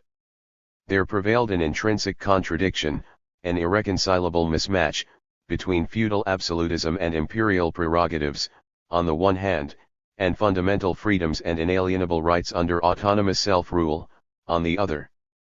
The inherent incompatibility of government by divine right and governance by democratic mandate rendered the federal arrangement untenable from the very beginning and doomed it to ultimate failure. Put into effect on September 15, 1952, federation represented an imposed compromise between independence and union with Ethiopia. It gave closure to a particularly turbulent period in Eritrean history that featured the specter of dismemberment and anarchy. It was against the backdrop of such unprecedented political turmoil that the independence camp reluctantly acquiesced to federation as the lesser evil vis-a-vis partition, European rule, or union. Ethiopia and the Eritrean Unionists also grudgingly accepted it as a better alternative to independence. At a peace conference held barely a month after its adoption by the UN, leaders of the Unionist and independence camps agreed to reconcile and make peace, accepted the federation as a fait accompli, and pledged to cooperate to make the compromise arrangement work. 188. The independence camp in particular, expressed a genuine desire to promote and implement the federation and, as a gesture of commitment, changed its name from the Independence Bloc to the Eritrean Democratic Party, EDP, signaling the end of the struggle for independence and the beginning of the struggle for democracy within the Federal Union. It thus seems that, despite its serious shortcomings, the federation could have endured had Ethiopia prudently sustained rather than recklessly subverted it. 4.4 Abrogation of the Federation. The absence of credible institutional constraints or enforceable instruments of safeguard seems to have been deliberately planned by the authors of UN Resolution 390 v, and condoned by the realpolitik of international complicity. Federation divested Eritrea of national sovereignty and the prerogative to develop a capacity for self-defense without, at the same time, availing internal or external checks against any infringement on its autonomy. Ethiopia exploited this structural weakness to constantly intervene in Eritrea's internal affairs, despite the fact that its interference directly contravened the letter and spirit of the UN Federal Resolution. Ostensibly relying on the goodwill of the emperor to keep his pledge to safeguard the integrity of the Federal Act and the Eritrean Constitution, the arrangement offered Ethiopia the prospect to democratize its political system, modernize its economy, and make the association work. Instead, Ethiopia chose to forfeit the opportunity to build a viable federal association, decided to abandon any pretense to observe Eritrean autonomy, and opted to drag Eritrea down rather than to lift itself up. It openly flouted the guarantees to let Eritrea freely manage its internal affairs. For instance, when members of the Eritrean Assembly protested Ethiopian encroachment on Eritrean domestic jurisdiction, they were bluntly told that there are no internal or external affairs as far as the office of His Imperial Majesty's representative is concerned, as there shall be none in the future. The affairs of Eritrea concern Ethiopia as a whole and the Emperor. 189. A blatant lack of imperial restraint allowed the playing out of Ethiopia's hegemonic ambitions and unraveled the federation. It was not enough that Ethiopia gained sovereignty over Eritrea, access to the sea, and control of Eritrea's finances, ports, foreign affairs, and international trade.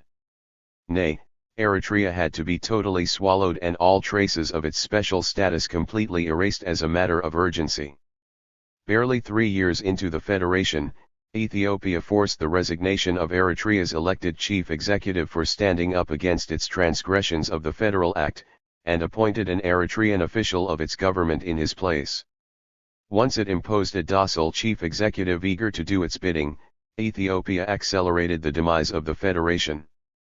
Ethiopia's disregard of repeated petitions and protests and heavy-handed interference disaffected and alienated most Eritreans. While using the UP as the main instrument of intervention in the internal affairs of Eritrea to corrode Eritrean autonomy, Ethiopia disposed of, marginalized, betrayed, and alienated even its most loyal erstwhile collaborators in the UP and the MLWE, and turned them into staunch federalists who resisted its encroachment and defended Eritrea's prerogatives. Increasingly, Ethiopia's betrayal cornered its former unionist allies into open opposition, driving many to join the ranks of the emerging independence movement. 190. Elsewhere in Africa, the process of decolonization was facilitated by the use of the principle of self-determination as a powerful instrument in waging and legitimizing national resistance to European colonialism, and attaining self-rule through the proclamation of independence. In the case of Eritrea, this principle was set aside. The UN Federal Resolution served merely as a smokescreen for the substitution of a new form of African colonial rule for the old form of European colonial system in contravention of the principle of self-determination. Through the agency of the UN, Eritrea became a sacrificial lamb on the altar of federation in the interest of U.S. strategic interests in the region. Deprived of the prerogative to establish its own foreign relations and made dependent for, among other things, its finances and defense on Ethiopia, Eritrea finally became the victim of brazen military occupation. The UN imposition of the Ethio-Eritrean Federation and acquiescence in its abrogation, therefore, violated the principle of self-determination and sowed the seeds of conflict between the two neighbors. Ethiopia's strategy proved counterproductive, as its actions inflamed Eritrean public opinion, incited popular indignation and galvanized support for the armed struggle for liberation. The following chapter explores further the legitimacy of the Eritrean people's right to self-determination, and describes the long, difficult, and protracted struggle waged to create the conditions for its exercise. Chapter 5. The arduous struggle for self-determination. All peoples have the right of self-determination. International Covenant on Civil and Political Rights. The right of self-determination refers to the right of a nation to independence and the right of a people to a government of their free choice. The two rights are complementary, and international law upholds the legitimacy of the principle of self-determination in its dual meaning. This chapter asserts the applicability of the principle of self-determination, as embedded in the UN Charter and reinforced by subsequent UN General Assembly declarations, to the case of Eritrea both as a nation and as a people. Accordingly, it comments on the failure of the United Nations and the international community to apply the principle of the right of self-determination with respect to Eritrea's legitimate claim to the same right, and to support the just and long struggle of the Eritrean people to assert their legitimate right of self-determination. Further, the chapter scans the evolution of the political resistance of the Eritrean people, as it extended to military struggle. It recounts the tortuous internal development of the armed struggle for liberation and underscores the final military victory that made the exercise of the right of national self-determination possible. Finally, the chapter explains the failure of independence, which is the outcome of the exercise of the right of self-determination of Eritrea as a nation, to allow the exercise of the right of self-determination of Eritrea as a people. 5.1 The right to self-determination in international law. International law affirms, all peoples have the right of self-determination which allow them to freely determine their political status and manage their economic, social, and cultural affairs. 191 The principle of self-determination is enshrined in the UN Charter, the International Covenant on Civil and Political Rights, and the International Covenant on Economic, Social, and Cultural Rights as a fundamental human right. Likewise, the International Court of Justice endorses the right to self-determination, underlining that the outcome of the exercise must be the result of the freely expressed wishes of the territory's peoples. 192 UN General Assembly declarations on self-determination lent the principle legal force in international law and further strengthened the legitimacy of the right of nations and peoples to self-determination. The UN Declaration on the Granting of Independence to Colonial Countries and Peoples affirms, all peoples have the right to self-determination, to freely determine their political status and freely pursue their economic, social, and cultural development. It stresses the urgent need to end to the colonial system to enable all colonial peoples and dependent territories to attain complete independence and freedom. 193 The UN Declaration on Principles of International Law reaffirms the principle of equal rights and self-determination of peoples enshrined in the Charter of the United Nations. It underscores the importance of applying that principle in order to promote friendly relations and cooperation among states and end colonialism. Further, it specifies the modes of a people's exercise of the right to self-determination. 194. Giving force to the statement of political principles enshrined in the UN Charter, subsequent UN resolutions and practice on decolonization have gradually transformed the principle of the right of peoples to self-determination into legal rules calling for the independence of colonial territories. 195 Essentially, the principle of self-determination affirms the inherent right of a colonist people or a dependent territory to freely determine their political destiny and advance their economic, social, and cultural development. The following represents an apt summation of the dual meaning of the principle of self-determination. Politically, Self-determination has come to connote two types of rights which complement each other: 1. The right of a people to self-determination, and 2. The right of a nation to self-determination. First, the right of a people to self-determination has come to mean the right of a people to have a government resulting from its own free choice without any external or internal domination.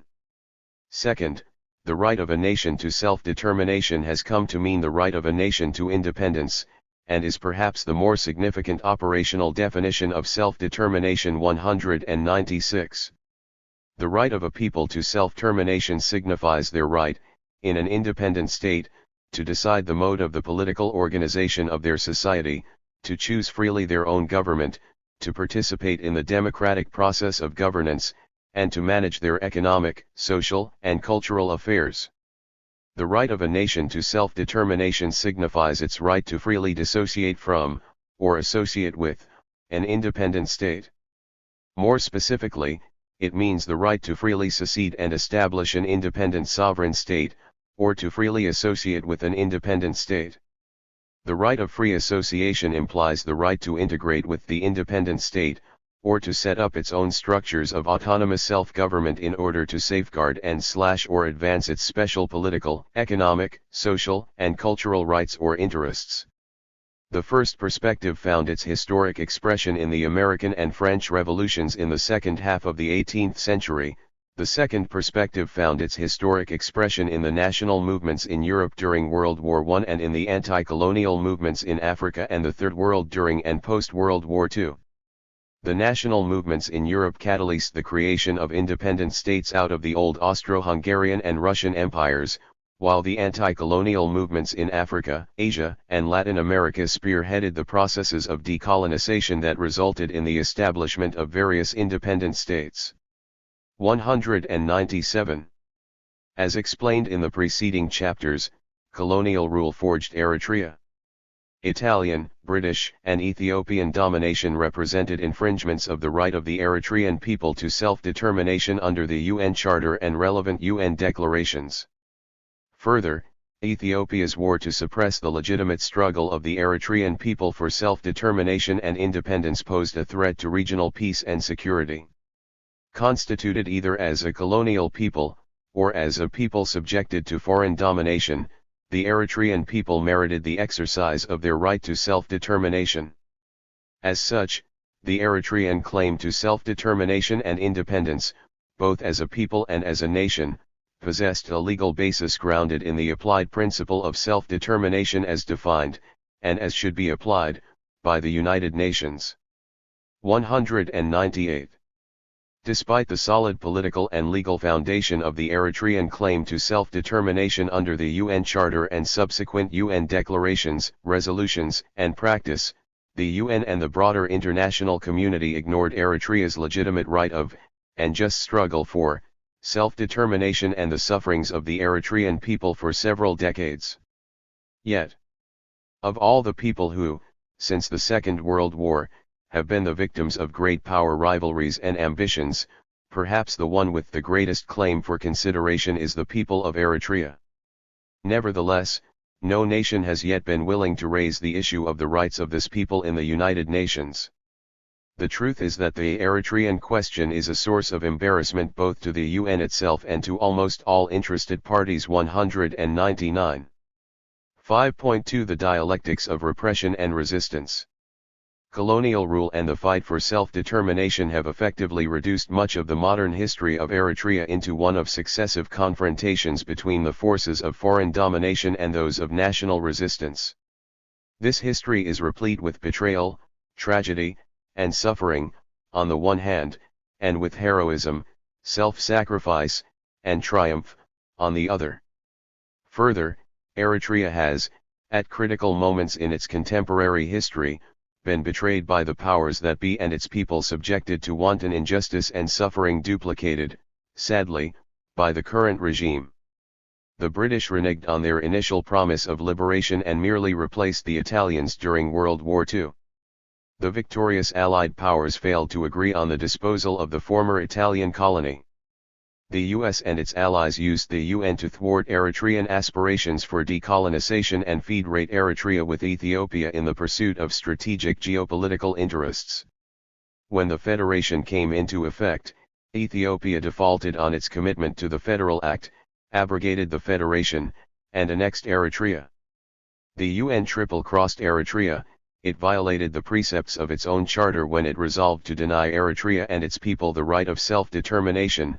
It failed to discharge its responsibility to protect the federation when Ethiopia abolished it, despite its pledge that it would remain an international instrument and, if violated, the General Assembly could be seized of the matter. 200 And it ignored the struggle, plight, and suffering of the Eritrean people during 30 years of Ethiopia's relentless war. Ignoring the basic fact that federation represented a reluctant compromise for most Eritreans in the first place, Ethiopia emasculated the Eritrean government, nullified Eritrea's autonomy, and undercut its economy. It constrained Eritrea's domestic income tax revenues and expropriated its share of revenues from customs and excise duty. It outlawed political parties, banned labor syndicates, and muzzled the press. It shut down, or forced the relocation of, Eritrean factories to Ethiopia to weaken the economy and the labor movement. 201 Further, Ethiopia replaced government of Eritrea by Eritrean administration, barred Eritrea's official seals, coat of arms, flag, and languages, and seized Eritrea. The occupation violated the UN Federal Resolution, breached international law, contravened the UN Charter and relevant UN declarations and resolutions, and contradicted UN practice in similar cases elsewhere, such as those of Namibia, Western Sahara, East Timor, and Belize. 202. Eritrean political parties, cabinet secretaries, and assemblymen repeatedly protested, and tried to resist, Ethiopia's transgressions and interference in Eritrea's internal affairs. Eritrean workers and students staged repeated demonstrations, strikes, and boycotts in protest. All proved to no avail, as the UN turned a blind eye. The forcible suppression of the general strike of Eritrean workers in Asmara in March 1958, in particular, demonstrated the futility of peaceful protest in the face of harsh repression, and pointed to armed resistance as the only option left to redress Ethiopia's violations and overcome its violence. Imperial ambitions to acquire territory and secure access to the sea drove Ethiopian policy towards Eritrea. Having failed to achieve its aims at the UN, Ethiopia used the federation as a means to recoup its initial loss and incorporate Eritrea. Otherwise, it had no intention to honor its international obligations or to respect the Federal Act, as its later actions swept aside any lingering doubts about its designs for Eritrea. However, as the following section explains, Ethiopia's actions backfired and served to revive Eritrean nationalist aspirations for independence, stiffen Eritrean resistance, and fan the flames of the armed struggle for liberation. 5.3 Armed struggle as political resistance. Imposition of imperial rule and harsh repression left the Eritrean nationalist movement no choice but to take up arms in self-defense. The conviction that continued peaceful resistance in the face of Ethiopia's use of brute force to suppress the nationalist protest would be suicidal informed the decision to resort to armed struggle. The belief that the international community had abandoned the Eritrean case reinforced the move. The premise that peaceful means alone would not achieve Eritrea's independence, that it was necessary to confront Ethiopian violence with armed resistance, sustained it. The Eritrean Liberation Movement, ELM, was established in Port Sudan in September 1958 and, 2 years later, in July 1960, the Eritrean Liberation Front, ELF, in Cairo, each with the aim to liberate Eritrea from Ethiopian rule through military action. Better known as Mabarshwat in Tigrinya and Harekat Tahrir Eritrea, or simply Harka in Arabic, the ELM was a clandestine political association organized in secret cells of 7 members each. Its aim was to liberate Eritrea, consolidate the unity of the Eritrean people, and establish a democratic state. As a secular nationalist organization, the ELM enjoyed widespread support among Muslim and Christian Eritreans in the Sudan, Eritrea, and Ethiopia. It viewed the Eritrean struggle as an integral part of the anti-colonial and anti-imperialist struggles of the peoples of Africa, Asia, and Latin America.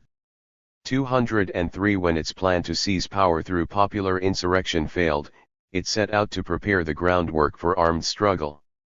The call to arms came as an extension of political resistance.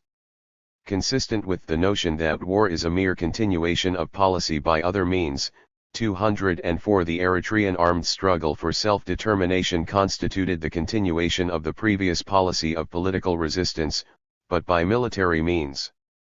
The deadly repercussions of the politics of peaceful protest had brought home to the leaders of the nationalist movement the futility of pacific resistance. The War of National Liberation emerged as a political instrument of effective defiance of state violence and, therefore, legitimate action of self-defense in pursuit of the right of self-determination. In effect, the armed struggle for liberation started as a necessary instrument of a policy of national survival. With all avenues of peaceful protest leading to a dead end, armed resistance was the only means left to counter aggressive Ethiopian fire with defensive Eritrean fire, and prevent Ethiopia from suppressing the Eritrean national movement into oblivion. The decisive transition from peaceful protest to armed struggle, combining active political resistance with military self-defense, enabled the nascent Eritrean nationalist movement to thrive, kept the quest for self-determination alive, and paved the way to eventual independence. On September 1, 1961, Hamid Idris Awad led, at the behest of Idris Mohammed Adam, a few fighters to declare the birth of the armed struggle for national liberation under the banner of the Eritrean Liberation Front, ELF. 205 fired in self-defense against an Ethiopian force, at Mount Adal in the Gashbarka lowlands. The sounds of the first shots reverberated in the hearts and minds of many Eritreans at home and in exile. Gradually, the ragtag band of a handful of fighters of the ELF attracted support and recruits from among Eritrean veterans of the Sudanese army, members of the Eritrean police force, growing numbers of young Eritrean peasants and workers from the rural and urban areas, and Eritrean students from the Middle East. Meanwhile, the ELM had also deployed fighters in the field soon after the ELF had started armed struggle. The ELF Supreme Council was unprepared to contemplate cooperation with, and reluctant to allow the emergence of a potential rival with a secular and progressive worldview, a more inclusive political appeal, and a wider social base. Under the pretext that the Eritrean struggle could not accommodate more than one armed organization, the ELF decided to liquidate the much smaller ELM by military means. Finally, ELF forces encircled and wiped out ELM fighters at Eilat Sadah, deep in the mountains of northern Sahel, in 1965. During the period from 1961 to 1968, the ELF attracted many recruits and its military wing, the Eritrean Liberation Army, ELA, evolved into a strong guerrilla force that attacked, harassed, and wearied the Ethiopian occupation army throughout much of rural Eritrea. Despite the sectarian outlook, makeup, and politics of its leadership, the front grew in size, swelling the ranks of the ELA. The overall composition of the fighters steadily evolved to reflect the general ethnic, religious, regional, and social diversity of Eritrean society. In 1965, the Supreme Council of the ELF set up the Revolutionary Command, based in Kassala, eastern Sudan, and reorganized the ELA into 5 autonomous territorial divisions based on ethnic and regional affiliation and deployed them essentially in the geographic areas of their origin. The ELA's 5 regional divisions comprised, the 1st Division, deployed in the then Barka and Gash provinces in western and southwestern Eritrea, the 2nd Division, deployed in the then Sinhit and Sahel provinces in northern and northeastern Eritrea, the 3rd Division, deployed in the then Akele Goze and Sire provinces in southern Eritrea, the 4th Division, deployed in the then Semhar and Denkel provinces in eastern and southeastern Eritrea, and the 5th Division, which was created in 1966, deployed in the then Hamaseen province in central Eritrea. This reorganization, purportedly, intended to facilitate the mobilization of support and the recruitment of volunteers for the armed struggle. This organizational model was ostensibly drawn from the Algerian War of Independence, 1954 to 1962. The ELA's regional divisions duplicated the military regions, or wilaya, of the Armée de Libération Nationale, ALN, or the National Liberation Army, NLA, the military wing of the Front de Libération Nationale, FLN, or the National Liberation Front, NLF. The wilaya were set up as clandestine military networks between March and October 1954, to prepare for the War of Independence. On November 1, 1954, the ALN launched the war with simultaneous military operations against the French colonial army in Algeria's 6 military regions. By 1956, the French had deployed over 400,000 troops in Algeria. There followed a brutal military campaign that managed to virtually suppress the military resistance of the Algerian National Liberation Army by 1959 at the cost of over 1 million civilian casualties who were overwhelmingly Algerian. However, growing public and political opposition to the war on the home front brought about a dramatic reversal of the French colonial position. General Charles de Gaulle, the then President of France, declared self-determination for Algeria and opened negotiations with the FLN. The successful conclusion of the Evian Accords paved the way to the independence of Algeria in 1962. 206. The leadership's attempt to replicate the Algerian model in Eritrea, given that the specific settings in the two countries were asymmetrical in many respects, was inopportune and, in the end, proved detrimental to the unity of the ELF and the development of the Eritrean struggle. The regional divisions evolved into virtual fiefdoms of their commanders who, in turn, were associated with rival members of the factionalist leadership of the ELF based outside the country, the Supreme Council in Cairo, Egypt, and the Revolutionary Command in Kassala. Favoritism and differential treatment of units in terms of the provision of arms, supplies, and privileges fueled resentment and undermined solidarity. Steeped in the parochial politics of regional, religious, and ethnic calculus, the ELF leadership failed to rise to the challenges of inclusive politics and ensuring inner cohesion and unity of the fighters so essential for the conduct of effective warfare. As a result, the front faced internal dissent, rivalry, and tension regarding questions of leadership, organization and strategy. There emerged a reform movement aimed to remodel the ELF from within. It sought to unify the zonal divisions, base the leadership of the front inside the field, and respect the human rights of the civilian population. This movement led to the first meeting of the commanders and political commissars of the 5 zones in Eritrea in June 1968. The 3rd, 4th, and 5th Divisions held the second meeting of delegates in Ansaba in September 1968. The commanders of the 1st and 2nd Divisions, who reportedly, at the behest of their backers in Kassala and Cairo, had asked for a postponement, did not participate in the meeting. The Ansaba Conference established the unity of the 3 under a single provisional revolutionary command. The 3rd meeting, or the Adabha Conference, was convened between the unity of the 3 and the 1st and 2nd Divisions in August 1969. It established a new provisional leadership, the General Command, Al-Qaeda al-Ama, to be based inside Eritrea. The General Command, made up of 38 members, 18 from the unity of the 3 and 20 from the 1st and 2nd Divisions, at the insistence of the latter two, was to replace the external leadership based in Kassala and Cairo, pending the convening of a national congress. The General Command, however, was unable to function independently of the external leadership, maintain its cohesion, and extricate the front from the simmering internal problem.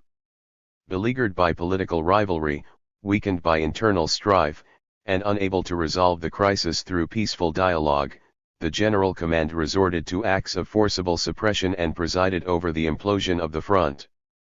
In the turmoil that followed, the front eventually split 4 ways in 1970, the Eritrean Liberation Front General Command, ELF-GC, the Parent Front, the Eritrean Liberation Front People's Liberation Forces, ELF-PLF-1, that regrouped in Saduha Ella, Denkel, the Eritrean Independence Party, 207 or the ELF-PLF-2, that regrouped in Ala, Akele Goze, and the Eritrean Liberation Forces, ELF-ABEL, that regrouped in Abel, Barca. Following the convening of its Awat military conference in March 1971, the ELF General Command held its first national congress in Arr, Barca, in October-November 1971, and changed its name to the Eritrean Liberation Front Revolutionary Council, ELF-RC. Declaring, once again, that the Eritrean Revolution cannot tolerate the presence of more than one armed organization in the field, it set out to implement a divisive, liquidationist resolution adopted by the Congress. The ELF-RC denounced the dissident factions as the counter-revolution and warned them to return to the fold or risk annihilation. When the dissidents rejected the warning and called, instead, for dialogue to resolve the internal, or secondary, contradictions of the struggle, the ELF-RC declared war to liquidate the counter-revolution by force. In response, the three hounded factions agreed to resist and work together, regrouped their forces in Sahel, and established a united front to avoid piecemeal elimination by the ELF-RC. Outnumbered and outgunned in the effort to avoid annihilation, the United Front eventually coalesced to form the Eritrean People's Liberation Forces, EPLF, in 1973, drew up a plan for more coordinated self-defense, and adapted the strategy of a protracted people's war to liberate the land and the people. The fratricidal civil war, often pitting literally brother against brother, fought with vengeance, caused thousands of casualties on both sides, and left a bitter legacy with lingering scars on the Eritrean body politic. Despite recurring attempts and intermittent agreements, 1975, 1977, and 1979, to cease internecine fire and forge a common front against the primary Ethiopian enemy, unity proved elusive. The civil war lasted, on and off, for 10 years until the forces of the ELF-RC, undercut by internal discord, were defeated and pushed out of Eritrea into eastern Sudan, in August 1981, through coordinated EPLF-TPLF military action. Once in the Sudan, the ELF disintegrated into rival factions, one of which, the ELF Central Command, SAGEM, returned to the field and merged with the EPLF in its Second and Unity Congress in 1987.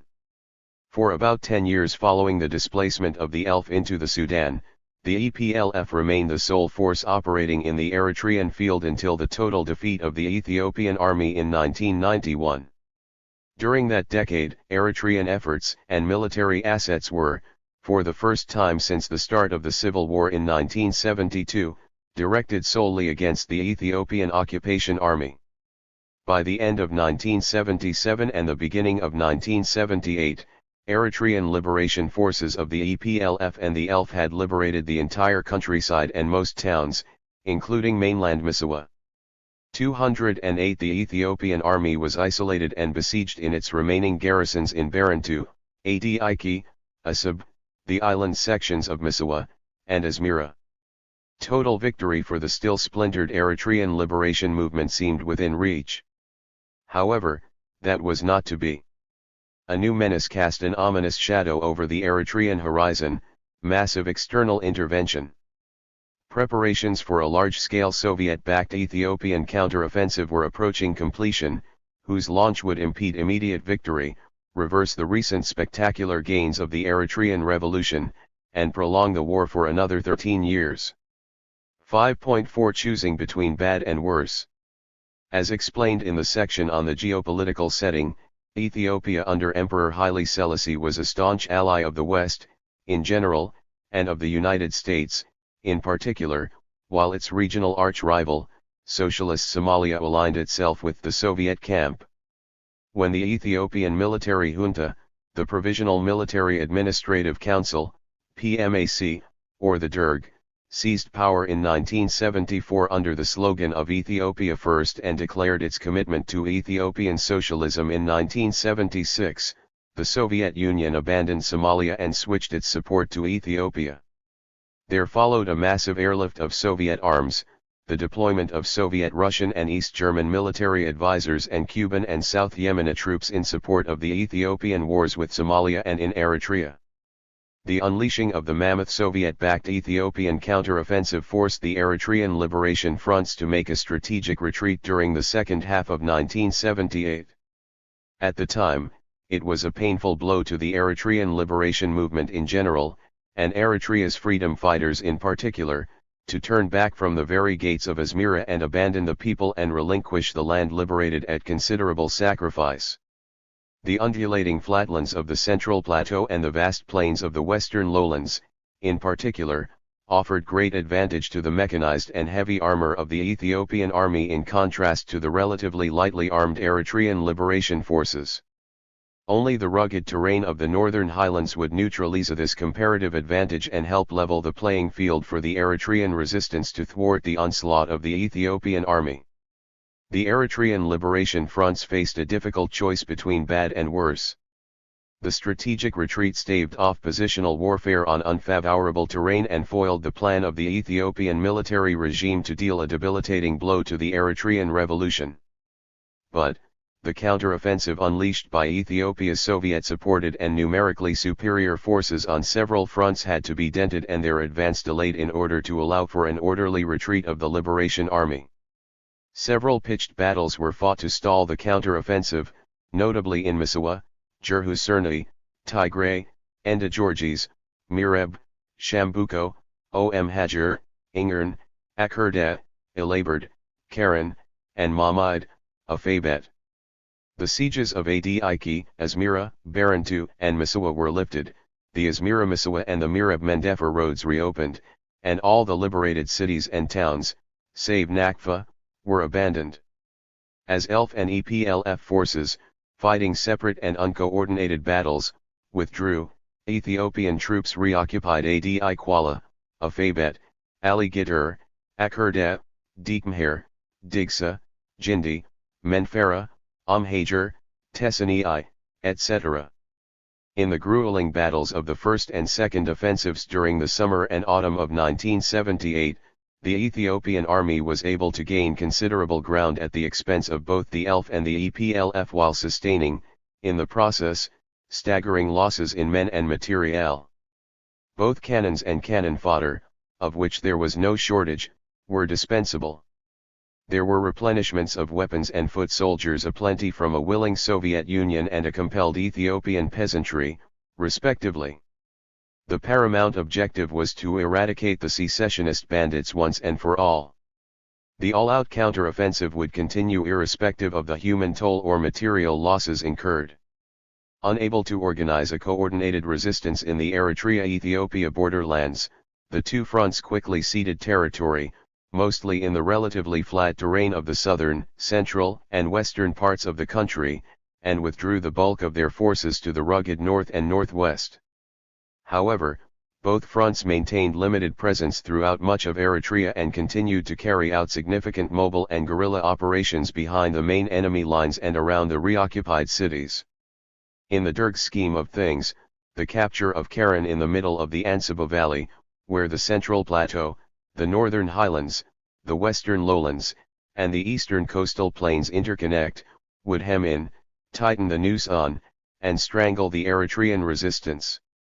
With the ELF severely weakened and practically marginalized in the aftermath of the initial Ethiopian counteroffensive, the Ethiopian army concentrated its forces against the EPLF. Both sides in the conflict and the outside world were well aware of the symbolic significance of Karen as the largest liberated city and the unofficial capital of the EPLF since July 1977. Large Ethiopian forces were dispatched to encircle and cut off all access routes to and out of the strategic city. They were engaged by determined forces and scuttled on the approaches to Karen from Asmara, Misawa, and Akurda at Elabard, Mahmud, and Ingern, respectively. The stakes were very high in these fierce and fateful zero-sum confrontations. Fresh Ethiopian reinforcements rushed and deployed in haste proved to no avail. These do-or-die battles stalled the advance of the invading army and enabled the orderly evacuation of the city and retreat of the Liberation Army. Civilians at risk of Ethiopian reprisals, wounded combatants, and Ethiopian prisoners of war, POWs, were withdrawn and vital supplies and equipment retrieved and hauled from or via Karen to the sanctuary of the rear base in Sahel. The outcome depended more on military intelligence and wit rather than on gross force. Success in these battles enabled the execution of an orderly withdrawal, virtually intact, of the main body of the Eritrean People's Liberation Army, EPLA, its quasi-civilian auxiliary departments, and heavy armaments and munitions from the hitherto liberated urban and rural areas to the impregnable EPLF stronghold in Sahel.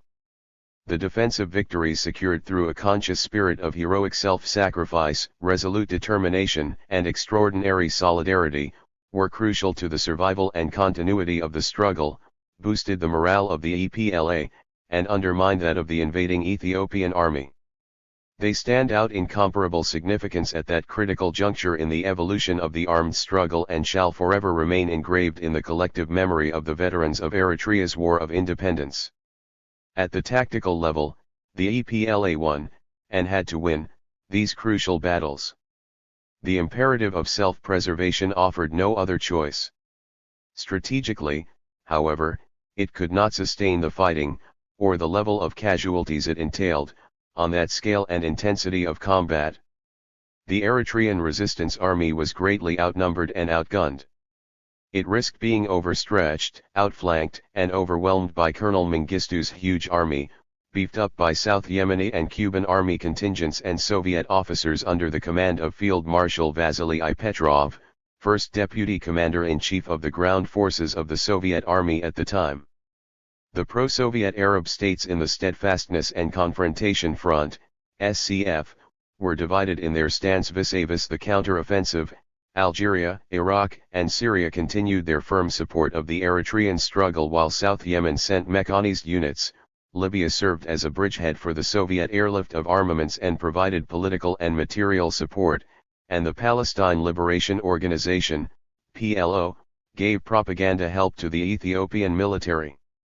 Having conclusively won the infernal confrontation at Elabard and compelled the Ethiopian forces to disengage and flee back towards Asmara, the triumphant EPLA units withdrew towards Keren and onwards to Sahel. Meanwhile, other units were locked in fierce combat at Ingern to the west and at Mahmide to the east of Keren. Other units rushed to the north to confront and thwart Ethiopian forces which had opened a new front along the northeastern coast of Sahel, threatening to penetrate the rear base and cut off its road and sea links to, and supply lines from, the Sudan and the outside world. Taken by surprise at the withdrawal of the EPLA from Elabard after having scored a stunning victory, the Soviet Field Marshal is said to have reported to the General Secretariat of the Communist Party of the Soviet Union, CPSU, 209 in Moscow that a resistance army that employed such a military strategy and battlefield tactics could not be defeated.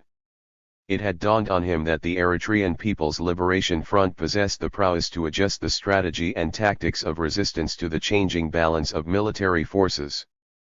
But it was the capture in battle of 3 Russian colonels 10 years later and the advent of glasnost and perestroika under President Mikhail Gorbachev, rather than the Field Marshal's sober assessment, that persuaded the Soviet Union to reconsider and downgrade its military support to the Ethiopian junta's aggressive but losing campaign against the Eritrean liberation movement. The EPLA pursued the strategy of a protracted people's war developed by Mao Zedong in China and Viet Nguyen in Vietnam, and adapted it to the particular circumstances of Eritrea. The distinctive motto of the EPLF was "Liberate the land and the people step by step." The liberation of the occupied territory and the emancipation of the oppressed people were to proceed in tandem. The EPLA planned its operations carefully, choosing the time and place of engagement, to inflict maximum damage on the huge invading army and minimize its own losses. When the going got rough, it readily exchanged territory for time to conserve its forces, preserve its assets, and consolidate its military capability. At a critical turning point in the struggle, superior morale, competent operational command, impeccable military intelligence, and intimate familiarity with the terrain more than compensated for the smaller size, inferior equipment, and significantly less firepower of the Eritrean forces. With the completion of the strategic retreat, the bulk of the EPLA was deployed along an extensive network of bunkers, trenches, ditches, and fortifications, built along the mountain ridges stretching inland from the coastal plains to the western lowlands, in the defense of the rear base in Sahel. The remainder was scattered throughout the rest of the country in small mobile and guerrilla formations.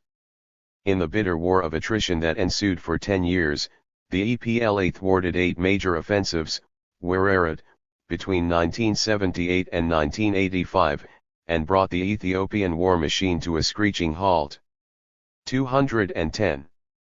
The EPLA waged 4 kinds of warfare simultaneously: trench warfare to defend its rear base and liberated areas, mobile warfare to overrun fortified enemy garrisons in the contested areas, guerrilla warfare to harass enemy forces and disrupt their supply and communication lines, and special warfare to destroy or damage strategic military assets in the occupied cities, such as the naval base in Massawa and the Air Force base in Asmara.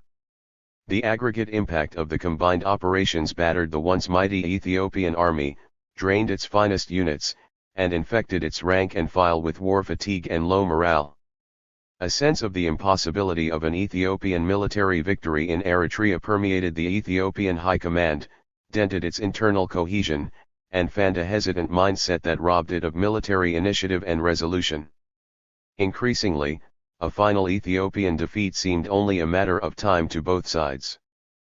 5.5 A new shift in the military balance.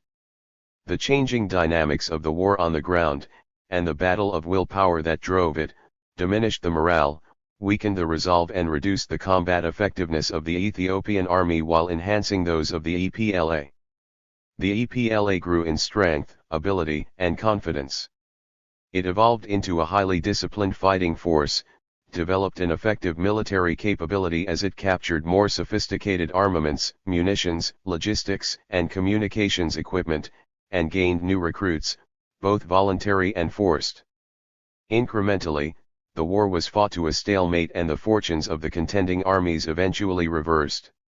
Amassing an arsenal of over 200 battlefield tanks and armored vehicles, hundreds of artillery pieces and mortar launchers, and a growing fleet of homemade speedboats ingeniously fitted with medium and heavy armaments, the EPLA had developed into the 7th best equipped army in Africa towards the end of the war. 211 The EPLA was able to dismantle the Ethiopian Navy, neutralize the Ethiopian Air Force, and rout the Ethiopian Army, setting Eritrea's territory, waters, and skies free of foreign occupation once and for all. The demise of the NATO command in March 1988 signified a decisive shift in the military balance of forces in favor of the Eritrean struggle. Composed of 3 infantry divisions and a mechanized brigade, NATO, which means demolish in Amharic, was the largest, best trained and best equipped of the 4 commands or army corps of the Ethiopian Second Revolutionary Army, ESRA. Headquartered in Asmara and spearheaded by the NATO command, the ESRA was tasked with annihilating the Eritrean liberation movement. Based in a Fabet at the crossroads of Nakfa, Karen, and Massawa, and the approach to the northern escarpment of the Central Plateau, NATO's specific mission was to recapture liberated Nakfa, the symbolic capital of the EPLF and the gateway to the vital rear and base areas in the Front Sahel stronghold. In a 3-day lightning operation, spanning from 17 to March 20, 1988, NATO, the backbone of the Ethiopian Second Revolutionary Army primed to demolish Eritrean resistance, was itself demolished, its assets and equipment seized virtually intact, and 3 of its Soviet-Russian military mentors taken prisoner, the first time since the Second World War that Russian colonels were captured in combat. The historic victory in the Battle of Afabet was described at the time by a world-famous British historian as the most significant victory of any liberation movement since the Great Vietnamese victory against the French colonial army at Dien Bien Phu in 1954-212 and by a Canadian journalist as the largest battle in Africa since the decisive Allied victory against the Axis armies at El Alamein in Egypt in 1942. 213 The destruction of the NATO command sent shockwaves across the Ethiopian political and military leadership, marked a decisive shift in the military balance of forces in favor of the Eritrean National Army, and changed the course of the war. In a fundamental sense, the demolition of the NATO command and the attendant capture of the senior Russian military officers compelled the Kremlin to rethink the calculus of Soviet military intervention in the Ethio-Eritrean War. Further, the decisive victory attracted a laudatory message from the TPLF leadership that prompted an immediate rapprochement and the resumption of military cooperation with the EPLF. The renewed EPLF-TPLF alliance provided for the deployment of sizable EPLA mechanized and infantry units that enabled the TPLF to seize Shire and Selassie, following previous botched attempts, and engineered the long joint march to Addis Ababa.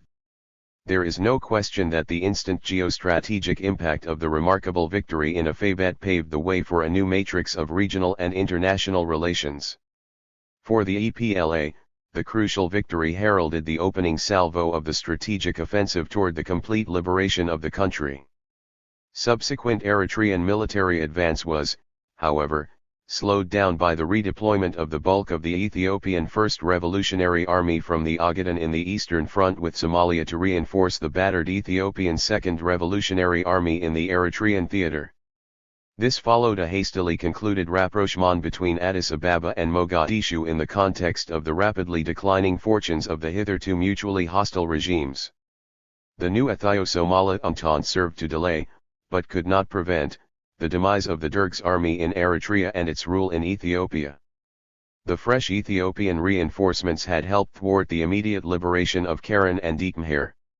Nevertheless, the closing salvos of the EPLA's strategic offensive launched in Afabet spelled the looming demise of the Derg's Ethiopian army and the impending termination of Ethiopian occupation of Eritrea. The brilliant victory signaled the beginning of the end of Soviet military support to Ethiopia, as Moscow opened a new line of communication with the EPLF to negotiate the release of its POW officers. Overall, the Eritrean War of Independence lasted virtually 30 long years. The people waged a difficult political and military struggle to affirm their legitimate right of self-determination and to redress the injustice done by the big powers and Ethiopia. It was an unequal struggle that pitted the Eritrean liberation forces against the Imperial Ethiopian Army and its many and strong foreign backers. It was a war that unleashed the destructive energy of modern conventional weapons against the people and the land with unbridled ferocity, compelling an eyewitness to observe that even the stones are burning in Eritrea. 214 That the Eritrean people won remains a living testament to their determination, perseverance, and resilience in the face of great odds. Made possible at a staggering cost in human life and suffering, liberation constitutes a historic feat and a great achievement for the Eritrean people. The war killed more than 65,000 freedom fighters, disabled about 10,000 combatants, and made over 90,000 children orphans.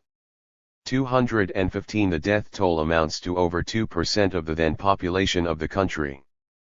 Although there is no detailed record of the non-combat casualties and civil damage, the war also killed tens of thousands of civilians, decimated scores of entire families, and razed hundreds of villages to the ground.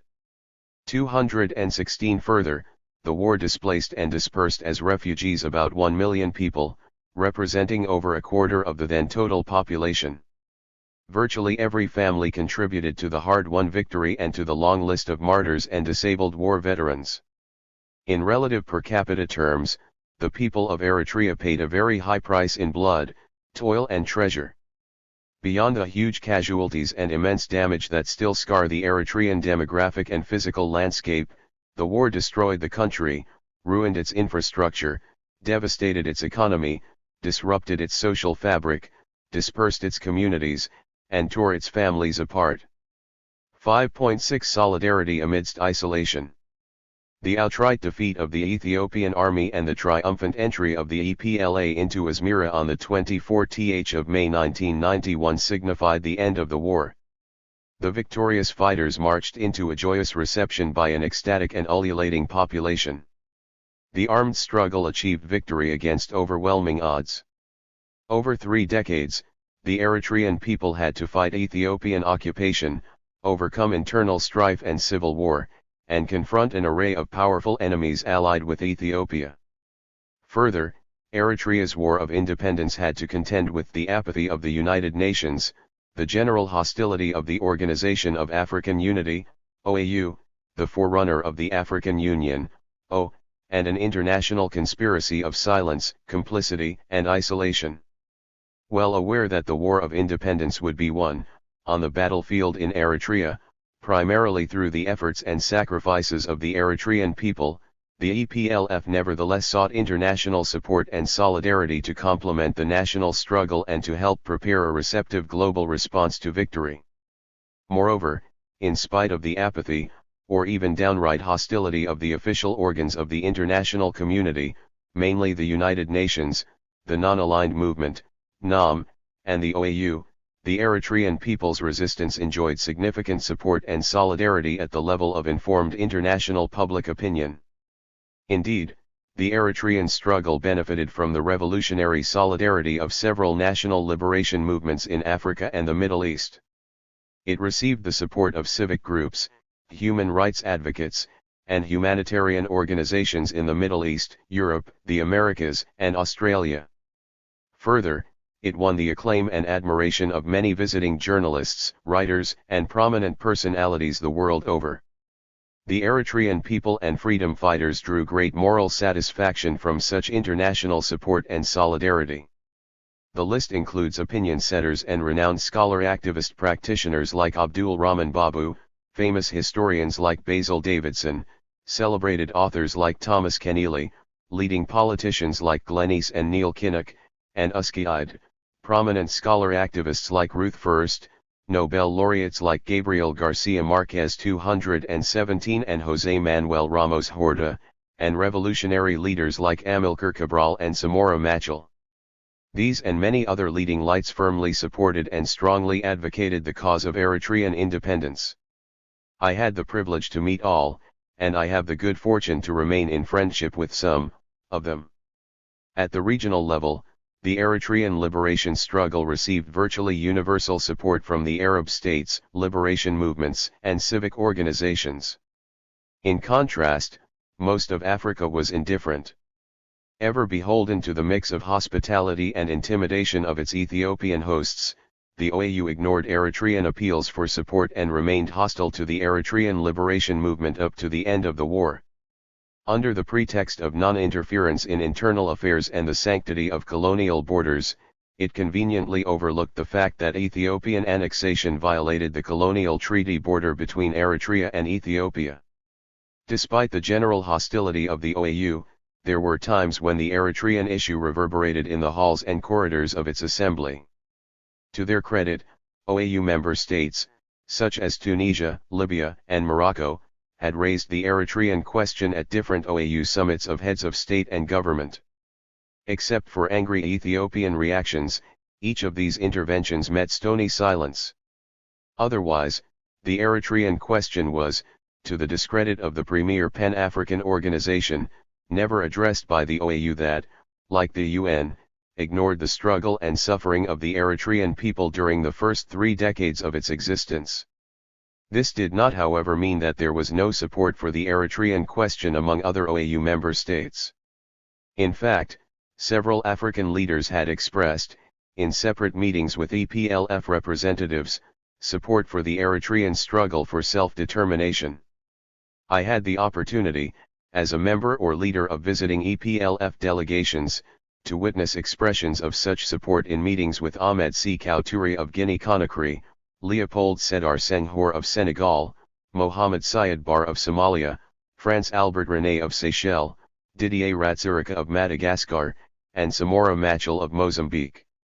Somalia was the sole African state to officially support, facilitate international mobility, and extend political and material assistance to the Eritrean liberation movement.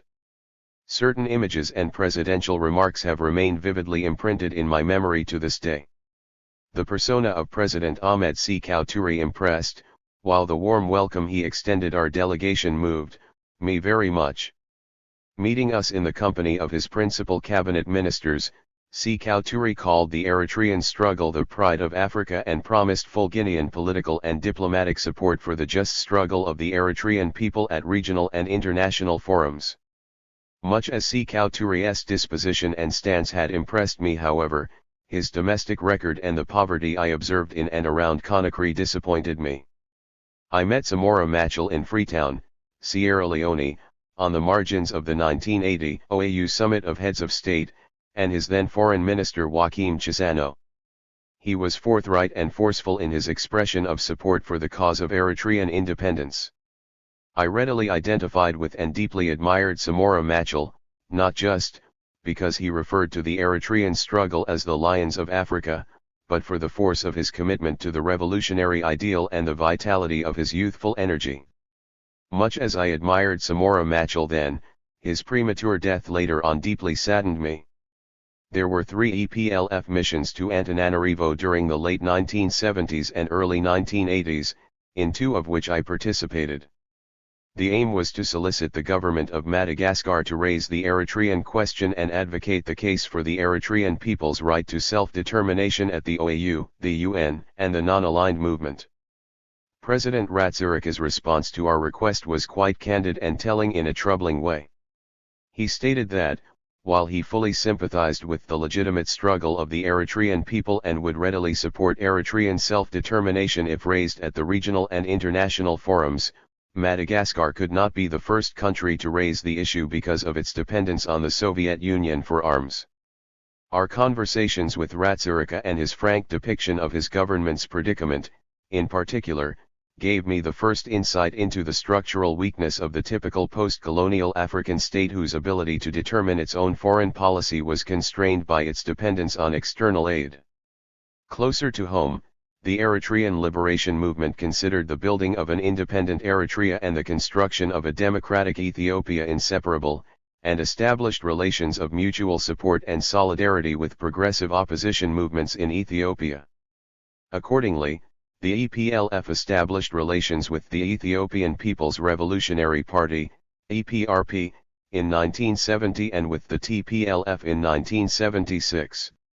Besides, it maintained ties with the Ethiopian People's Democratic Movement, EPDM, the Western Somali Liberation Front, WSLF, the Sidama Liberation Front, SLF, the Afar Liberation Front, ALF, the Oromo Liberation Front, OLF, the Somali Abo Liberation Front, SALF, and the All Ethiopia Socialist Movement, MISON.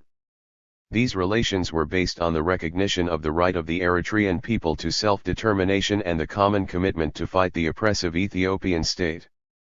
When the EPRP was founded in 1972, the EPLF provided its first group of fighters with military training, arms, and escort to their initial base in Asimba in the rugged mountainous terrain of northern Tigray. By 1976, relations between the 2 organizations had developed to the level of engaging in joint military action against the Ethiopian army. They were, however, terminated in 1977 due to the divergence of views on the nature and appropriate resolution of the Eritrean question. The EPLF held that the Eritrean question was a colonial one, and its resolution lay in the exercise of the right to self-determination via independence, while the EPRP maintained that the Eritrean question was a national one that should be resolved through the exercise of the right to self-determination within the framework of a united democratic Ethiopia.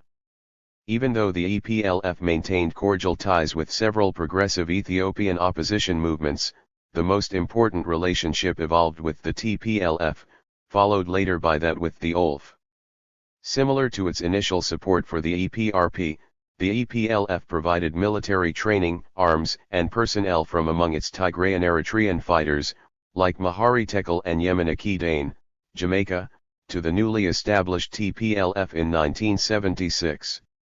The TPLF emulated the EPLF, replicated its structure, and the 2 fronts developed close relations.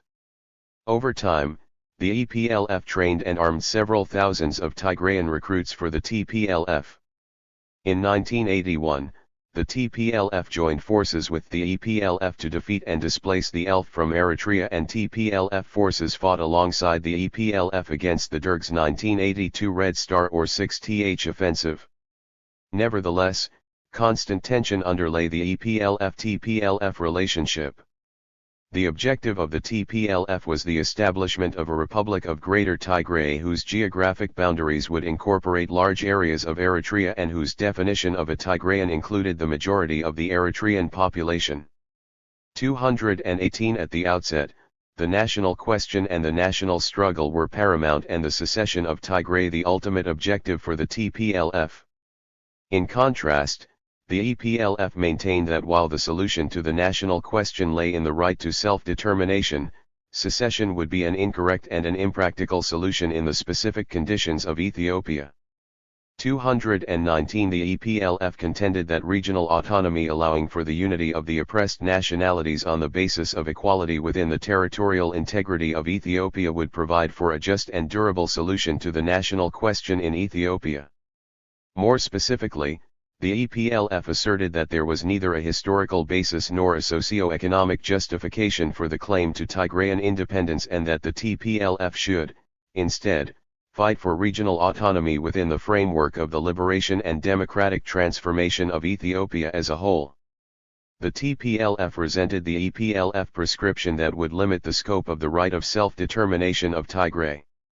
The resulting friction, accentuated by the strains inherent in the historical relationship between Tigray and Eritrea, along with a clash of divergent military strategies and ideological visions, led to an open conflict. In spite of the bitter polemical dispute and simmering tensions that accompanied the severance of relations and all collaboration between the EPLF and the TPLF from 1985 to 1988, the two fronts resumed mutual cooperation following the demise of the NATO command in Afabet and bolstered the alliance that ultimately toppled the Ethiopian military junta in 1991. In addition to the EPRP and the TPLF, the EPLF provided military training and assistance to the OLF. It armed and handed over thousands of Ethiopian Oromo POWs who agreed to join the front. Arms and trainees passed through eastern Sudan in transit from Eritrea to the OLF area of operations in southern Ethiopia.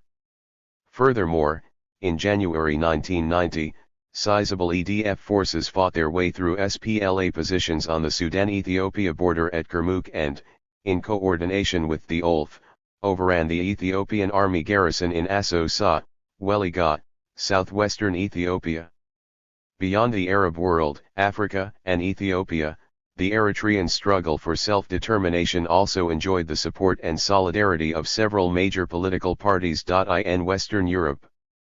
The French Socialist and Gaullist parties, the British Labour and Liberal Democratic parties, the principal Italian and Norwegian political parties, the German Social Democratic and Green parties, and the Swedish Social Democratic Party were among those which officially recognized the right of the Eritrean people to self-determination. On balance, therefore, the Eritrean struggle enjoyed the moral and political support of much of the progressive world. Undoubtedly, Ethiopia's war of aggression against Eritrea was the largest and most devastating war in the modern history of the Horn of Africa, surpassed in scale and intensity only by the 1998-2000 Ethio-Eritrean border war. Its impact shook Ethiopia and reverberated throughout the region. Its evolution set in motion an inexorable process of internal ferment and revolt that destabilized the feudal foundations of the Ethiopian Empire and paved the way for the demise of two successive regimes, first the imperial regime of Emperor Haile Selassie, and second the military regime of Colonel Mengistu Haile Mariam. While it lasted, the war pitted two of Africa's poorest nations, wrought enormous damage to both countries, hindered their socio-economic development, and caused immense suffering to their peoples. When it ended, it ushered in the decolonization of Eritrea and the liberation of Ethiopia from the Derg regime's brutal military dictatorship. The overthrow of the Derg and the demise of its huge army were the product of the joint struggles of the Eritrean and Ethiopian liberation movements, and the collective sacrifices of the Eritrean and Ethiopian peoples. Following the historic victory at Afabet, the EPLF and the TPLF abruptly patched up the feud that had disrupted their relations from 1985 to 1988, and resumed cooperation, an alliance that enabled them to dismantle the Derg and scuttle its war machine. As the EPLA inched towards Massawa, Asmara, and Asab, some of its units fought alongside TPLF and, later, EPRDF, the umbrella organization of Ethiopian opposition groups, troops, from Shire and Selassie in northern Tigray, near the Ethiopia-Eritrea border, all the way to Addis Ababa. Unit after unit, the Ethiopian army crumbled on all fronts and Colonel Mengistu Haile Mariam fled to Zimbabwe as the allied EPLF and EPRDF forces closed in on the capital. The insurgent armies liberated Asmara and Addis Ababa on 24 and May 27, 1991, respectively. 5.7 Eritrea independent at last. The shared victory of the Eritrean and Ethiopian liberation movements prompted a radical shift in the traditional balance of power in Ethiopia, and potentially in the entire region of the Horn of Africa, and changed the configuration of Ethiopian politics for a long time to come. Ethiopia was an anachronistic feudal empire reeling under an absolute monarch who ruled by divine right until 1974, when a brutal military dictatorship took over. The seizure of power by the insurgent THIRD-WORLDISM in 1991, at the conclusion of the protracted War of National Liberation in Eritrea and a long civil war in Ethiopia, marked the end of the highly centralist imperial Ethiopian state that progressive Ethiopians characterized as a prison of nations and nationalities. The ascent of the THIRD government shattered the open-air prison that was the semi-feudal empire state, reconfigured Ethiopian politics and signified a radical shift in the country's century-old internal power relations. The liberation of Eritrea from the yoke of Ethiopian oppression created the possibility for the liberation of Ethiopia itself. The defeat of the military dictatorship in Addis Ababa and the consequent breakup of the colonial bondage in Eritrea ended the regime of oppression in both countries. The THIRD instituted a system of ethnic federalism, a decentralist federation of ethnically defined regional states, based on a parliamentary system of government at the federal and state levels. The hitherto imprisoned nations and nationalities of Ethiopia were reorganized into new regional states with a constitutional guarantee of equality and the right to self-determination, up to and including secession. 220. The stage was thus set for the establishment of democratic and developmental states in Ethiopia and Eritrea. Both governments were committed not only to democratizing their respective societies but also to support each other to become stable, democratic, and good neighbors through the promotion of close cooperative relations in the political, economic, social, and cultural spheres. This heralded the prospect of a new era of peace, stability, and cooperation between Eritrea and Ethiopia, with the potential to serve as a nucleus for political cooperation and regional integration in the Horn of Africa.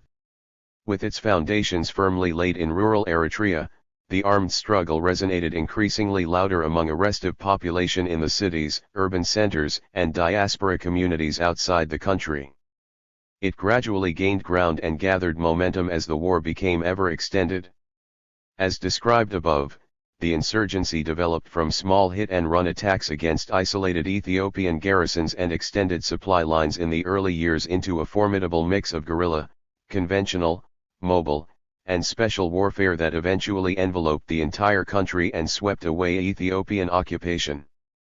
As the movement grew in size, outreach and scale of operations, the burgeoning Eritrean Liberation Army overcame serious afflictions of internal division, survived a fratricidal civil war, withstood regional isolation, and defied superpower intervention.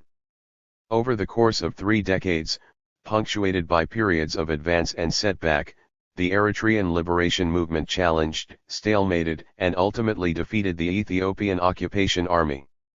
In the process, it rid Eritrea of foreign domination for the last time, and helped Ethiopia overthrow both imperial despotism and military dictatorship.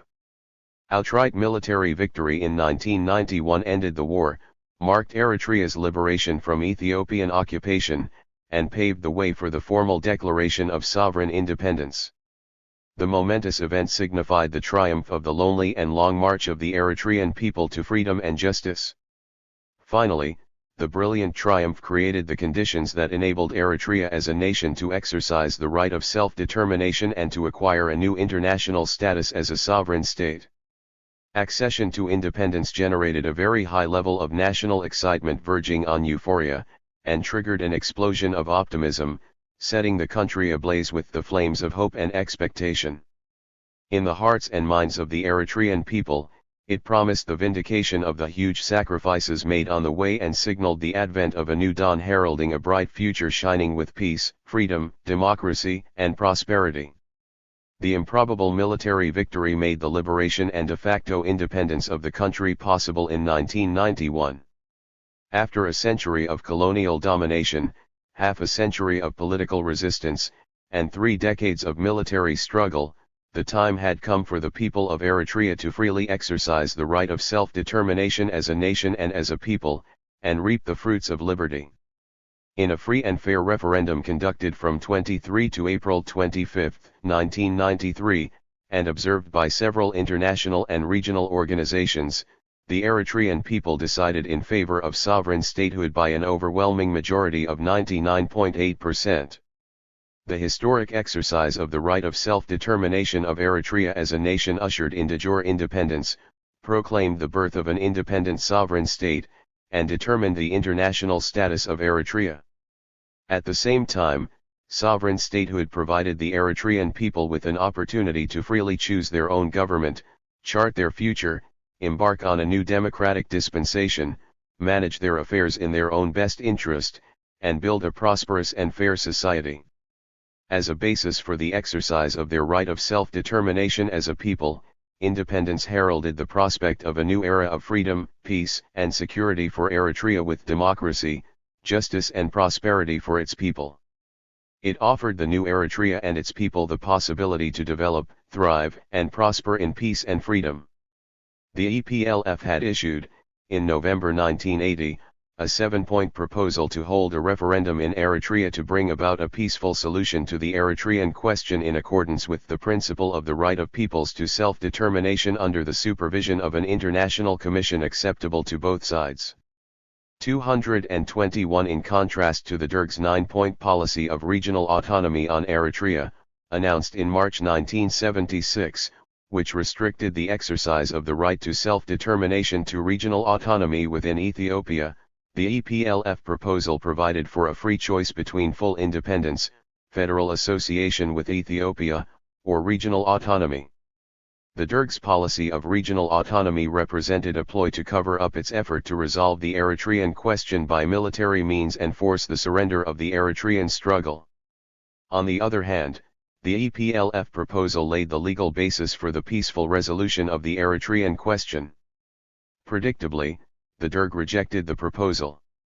Its overthrow by military means created the conditions, and paved the way for the conduct of the referendum after the liberation.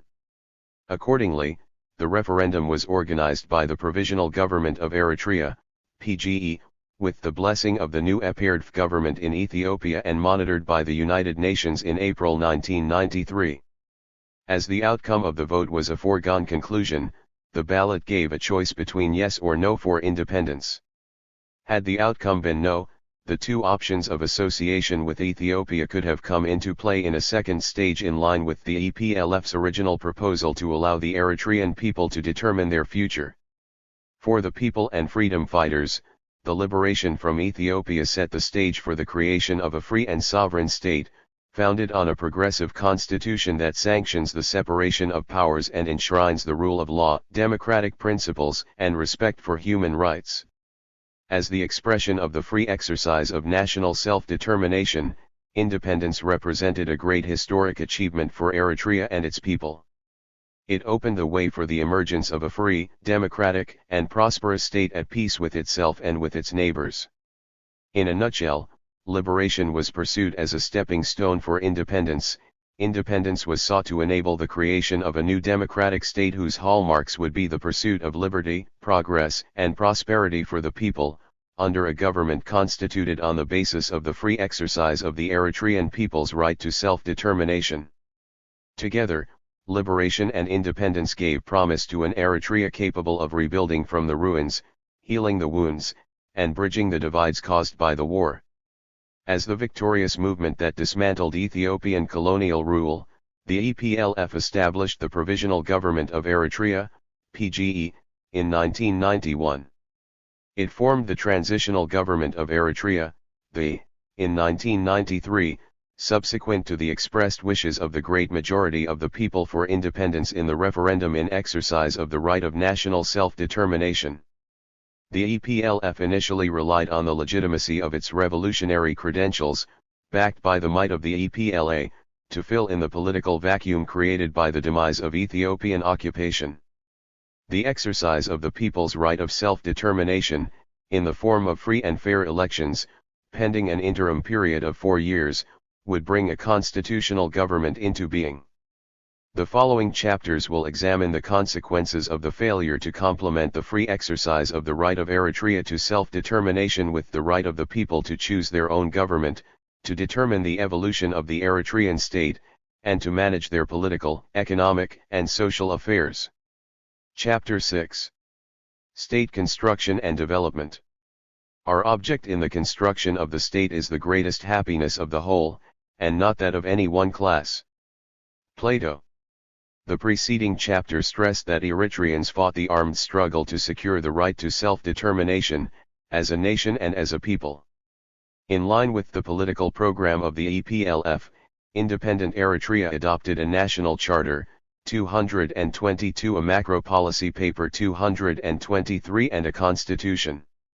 224. The national charter articulates the vision of a free, democratic, and prosperous Eritrea.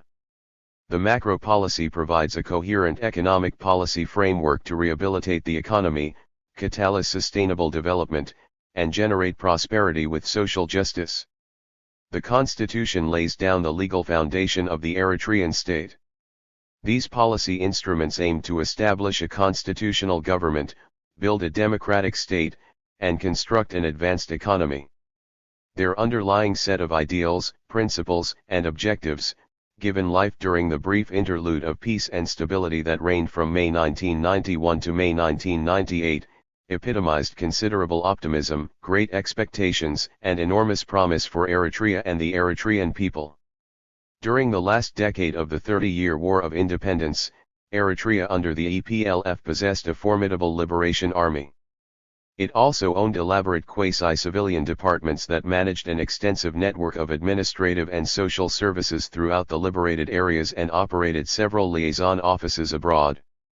The front's organizational regime functioned very much like a state in waiting.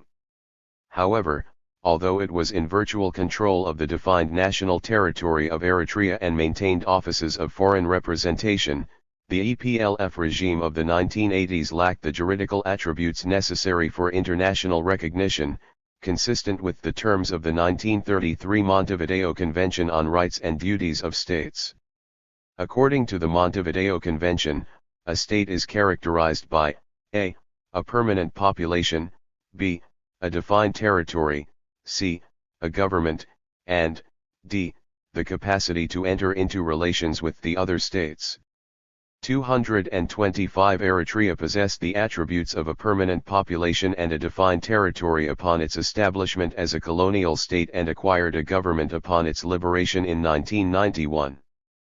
Furthermore, it acquired the characteristic of the capacity to enter into relations with the other states at the conclusion of the referendum, conducted on 23 to 25 April 1993, and subsequent declaration of independence on April 27, 1993.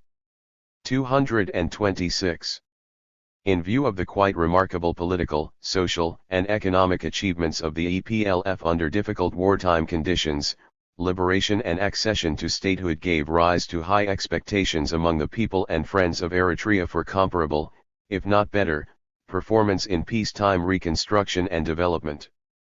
There prevailed great anticipation that Eritrea would build on the revolutionary achievements of the War of Independence to establish an effective, efficient, and functional state able to meet the challenges of constitutional government, democratic governance and sustainable development. Equipped with the above-mentioned political, economic, and legal policy instruments, the new state had a great opportunity to blaze a new path towards real emancipation, democracy, and prosperity. 6.1 Essential Policy Instruments. Upon liberation, the EPLF formed the Provisional Government of Eritrea pending the holding of a referendum, the formal declaration of independence and the establishment of a constitutional government.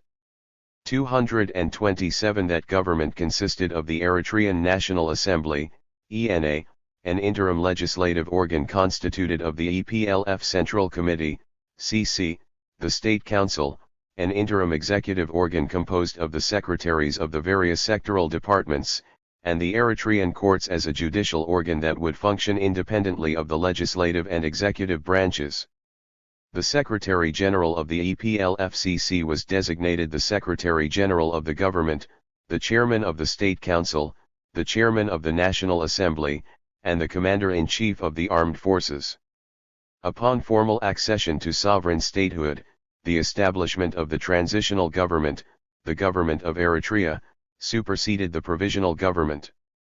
Issued on the eve of the formal declaration of independence, Proclamation 37/1993 drew up the structure, established the powers, and defined the functions of the transitional government.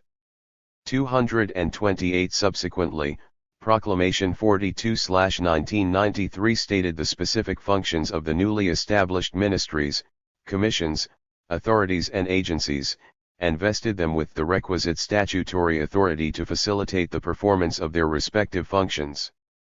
229. The transitional government would be composed of the National Assembly as the legislative body, the Council of State or Cabinet of Ministers as the executive branch, and the judicial organ made up of the civil, special, and military courts. As the supreme representative of the people vested with the highest authority, the Transitional National Assembly would elect the state president, and confirm the members of the cabinet and heads of diplomatic missions. The three branches of the government would exercise their respective statutory mandates within the framework of a functional balance. However, the president would also serve as the chair of the legislative body, an arrangement that vested considerable authority in the presidency in violation of the principle of the separation of powers. The National Assembly would convene in regular meetings every 6 months, or in extraordinary meetings at the behest of the president or the request of 2/3 of its members, as required. The Council of State, chaired by the President and accountable to the National Assembly, would serve as the highest authority between sessions of the National Assembly. The President would serve as the highest authority between meetings of the Cabinet of Ministers. The transitional government was mandated to, inter alia, safeguard the fundamental freedoms and basic rights of the people, defend the unity and territorial integrity of the country, and ensure justice, peace, and stability. It was set up for an interim period of maximum 4 years, pending the adoption of a constitution, the holding of national elections, and the creation of a freely and fairly elected democratic government in accordance with the provisions of the Constitution. Surviving members of the EPLF Central Committee, elected in the Second Congress of 1987, and 60 members from outside of the leadership of the Front, constituted the Transitional Eritrean National Assembly. The 60 other persons were made up of 30 members selected from the 10 provincial assemblies, 10 women members and 20 other members from outside the EPLF. Most of the non-EPLF appointees were former senior cadres and members of the leaderships of different factions of the Eritrean Liberation Front, ELF. As the supreme legal authority and repository of legitimate power during the transition period of 4 years, pending the establishment of a democratically elected constitutional government, the National Assembly would oversee the work of the executive branch. It would enable the adoption of a state constitution, the promulgation of a national press code, and the creation of legislation on the formation of political parties and political organizations. In addition, it would expedite all necessary measures to facilitate the transition to a constitutional order by 1997. After the Third Congress of the EPLF in 1994, the reconstituted National Assembly comprised 150 members, embracing the 75 members of the new Central Council of the People's Front for Democracy and Justice, PFDJ, the successor of the EPLF, and 75 members elected by the Front's regional committees. It also retained its transitional mandate. As mentioned in the chapter above, the EPLF had, immediately after independence, articulated, in a national charter for Eritrea, its vision of establishing a free, democratic, and prosperous Eritrea on the ruins of the colonial state. Further, the transitional government issued a policy document entitled Macro Policy, which set out a coherent macroeconomic policy framework to rehabilitate the economy. The overriding objective of the macro policy paper was to achieve rapid national reconstruction, ensure sustainable development and generate prosperity with social justice. To cap and entrench the political vision found in the National Charter and the economic policy framework articulated in the Macro Policy Paper, a national constitution was drafted and duly ratified in May 1997 to serve as the legal foundation of the state of Eritrea. The set of political, economic, and legal precepts, values and objectives underpinning the three documents aim to provide policy guidance to support the effort to rebuild the country, construct the state, and kickstart the economy. The Constitution defined the structure of government, set up institutional checks and balances, and provided guarantees of individual freedom, political rights, and civil liberties. Following a finite period of transition lasting for 4 years, 1993 to 1997, the conduct of national, regional, and local elections would allow the people to democratically elect their leaders and establish government units at all levels. The National Charter outlined a holistic vision of Eritrea, encapsulated in 6 basic goals and 6 guiding principles. The 6 basic goals are national harmony, political democracy, economic and social development, social justice, cultural revival, and regional and international cooperation. The 6 basic principles are national unity, active participation of the people, the decisive role of the human factor, struggle for social justice, self-reliance, and a strong relationship between the people and the leadership. The National Charter embedded democracy, justice, and prosperity as essential elements for the improvement of the human condition of the Eritrean people.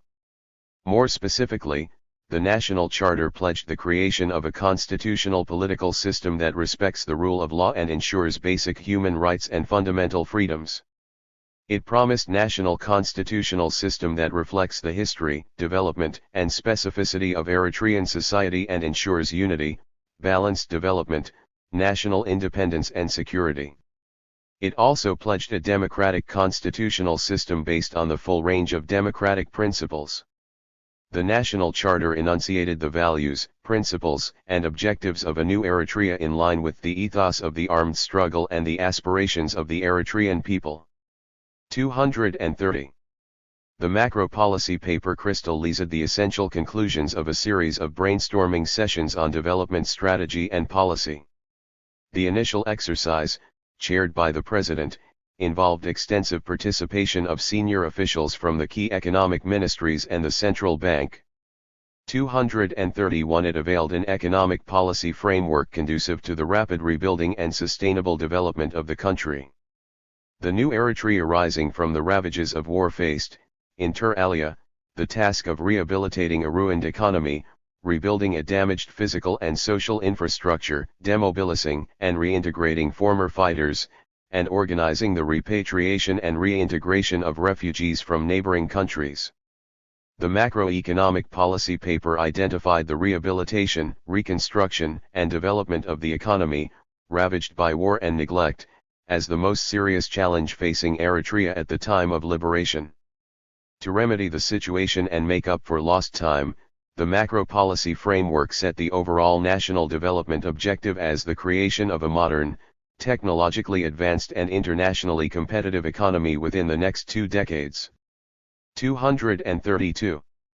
Agricultural growth, export-oriented industry and services, tourism, an international financial services center, and extensive human capital formation, were to serve as the principal drivers of national development.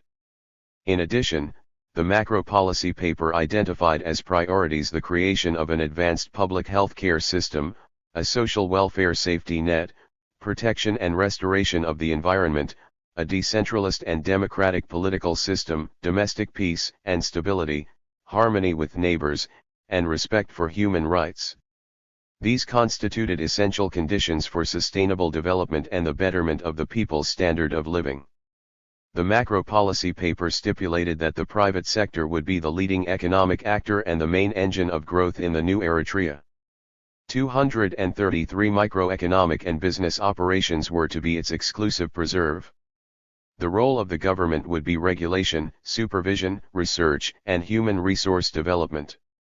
Its central economic function would be to provide the necessary stimulus and supplement to the efforts of the private sector. The establishment of an efficient, outward-looking, and private sector-led market economy was to be the core objective of economic policy and the centerpiece of development strategy. 234.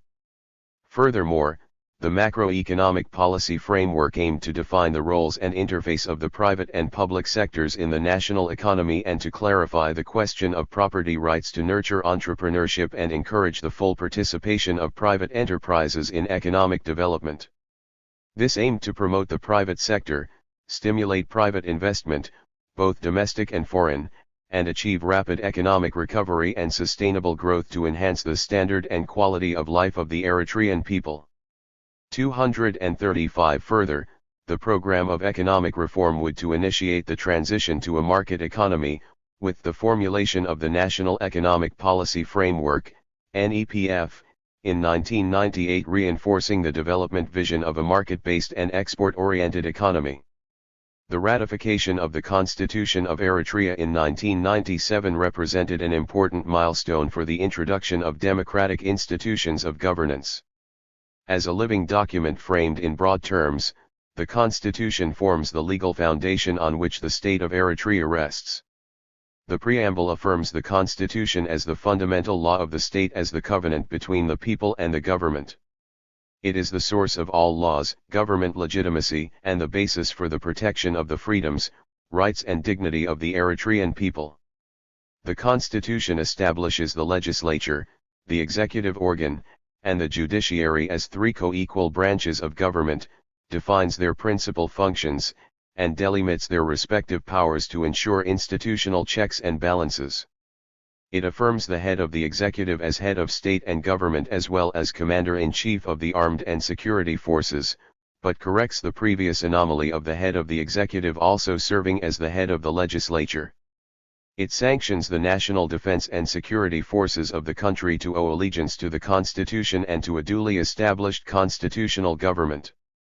As the legal foundation of the state, the Constitution provides the basis for state construction in accordance with democratic principles and the rule of law, stipulates the establishment of a democratic order as the foundation of economic growth, social harmony, and progress, 236 and advocates the creation of a political system embedded in universal democratic values.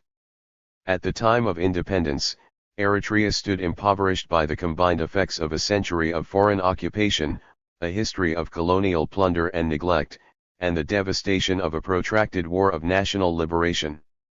It was the firm conviction that liberty, dignity, and prosperity would remain elusive dreams under continued Ethiopian occupation that drove tens of thousands of Eritrean youth to the field, lent the armed resistance a powerful new impetus and ensured final victory.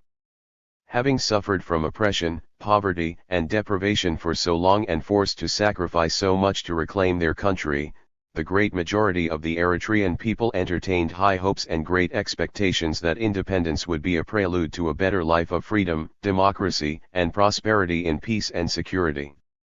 The political, economic, and legal policy frameworks would guide the pursuit of these long-held legitimate aspirations of the people. The National Charter proclaimed the basic goals, guiding principles, and political system for a new democratic state.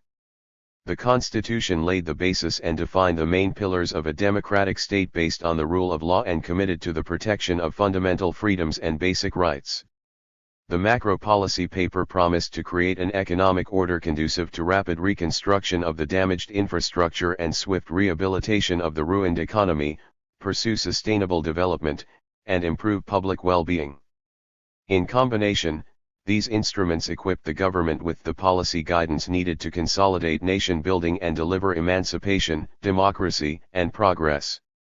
The imperative to expedite the complex, dynamic, and interconnected processes of nation building, state construction and balanced development required the government to make several key policy choices and to adopt a set of measures that would define the essential character of the emerging Eritrean state in its various institutional, ethical, and industrial dimensions. 6.2 A unitary Eritrean state. Upon independence in 1993, Eritrea's formerly 9 provinces were reorganized into 10, including Asmara, the state capital. Eritrea adopted the model of a unitary state, with decentralized administration and significant power devolving to the provinces. The government declared land state property in 1994 and, in 1996, reorganized the state into 6 administrative zones or zabas, 59 subzones or news zabas, and 701 administrative locales or kababis. 237. The administrative regions were ostensibly constructed around catchment basins and drawn up based on considerations of population size, resource base, development potential, and the easing of traditional land disputes. The configuration of considerable ethnic, religious, and regional overlap in 5 of the 6 regions aimed to promote a strong Eritrean national identity that transcends regional, religious and ethnic affiliation in the service of consolidating nation building, state construction and sustainable development.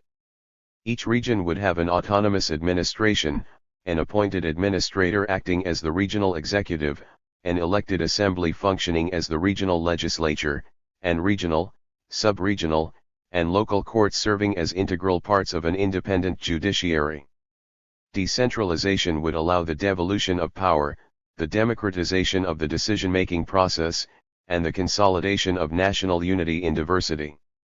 The exercise of real autonomy would facilitate grassroots involvement at the regional, zaba, sub-regional, news zaba, and local, kababi, levels to enable the people to determine and manage their day-to-day affairs. One of the principal objectives of the administrative reorganization of the country into regions, sub-regions, and locales was to provide for the devolution of power and to promote participatory politics at the 3 layers of local government, in tandem with the unitary structures of the state. Emulating the traditional Beto, assembly, system of local governance that functioned in much of pre-colonial and colonial Eritrea, prior to Ethiopian rule under the Derg, democratically elected representatives of the people would constitute the Betos or assemblies. The Betos would serve as vital deliberative organs and repositories of real power with oversight functions over the executive bodies at the 3 levels of local government. 6.3 Land and internal mobility. Eritrean society holds land in great value as the source of economic livelihood, the basis of identity and the reference point of affiliation. An intricate link between land, village, and community defines identity and sense of belonging. Under the conventional system of land tenure, land generally belonged to the village or clan and its use for farming, grazing, or forestry managed as private property under family and/or communal ownership. Under the system of communal ownership in parts of the Central Plateau, for instance, the village assembly, or Beto Adi, determined the allocation and use of land among members of the village community. In traditional Eritrean society, the village, or Adi, is the locus of identity and the nucleus of community. Eritreans also use Adi as a generic reference for Eritrea as a whole, in normal conversation or common parlance. Modern Eritrea has endured 3 waves of nationalization that established state ownership of land and effectively disenfranchised the people. First, during the Italian era when the colonial regime issued land laws in 1909 and 1923 that declared land terra dominiale, or state property, in violation of local land rights and expropriated vast tracts without compensation to their rightful owners. Second, during the Ethiopian military regime when the Derg issued a proclamation of land reform in 1975 and nationalized all land and urban housing. And third, during the period after independence when the Eritrean government, following in the footsteps of the Italian and Ethiopian colonial regimes, issued the Land Proclamation of 1994 that declared all land and urban housing to be state property. The proclamation declares land state property and authorizes the government to regulate the system of land ownership, land tenure, land use, and management. Specifically, it empowers the state to determine the distribution, allocation, and expropriation of land, with provisions for due compensation to its rightful owners or users, for various purposes. These purposes include development, national reconstruction, and housing, Taiza land, giving Eritreans leases or usufruct rights, and defining the powers and duties of the Land Commission, charged with the responsibility for the implementation of the new system of land tenure directly under the auspices of the President. 238. Given rational and prudent management, Eritrea possesses sufficient land for housing, farming, grazing, national parks, forestry, urban, and industrial use to ensure the balanced development, prosperity, and enjoyment of the country's relatively small population. In practice, however, the presidency has disbanded the Land Commission as an autonomous agency and taken over its task.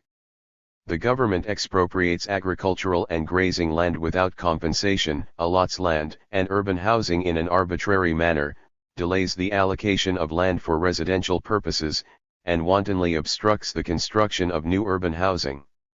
A recent government editorial disseminated through the state-owned media openly concedes the prevalence of gross abuse and rampant corruption in the management, allocation, and use of land, including the illegal allotment and sale of land and urban housing facilitated through corrupt administrative, banking and lending practices and the laundering of criminally acquired dirty money.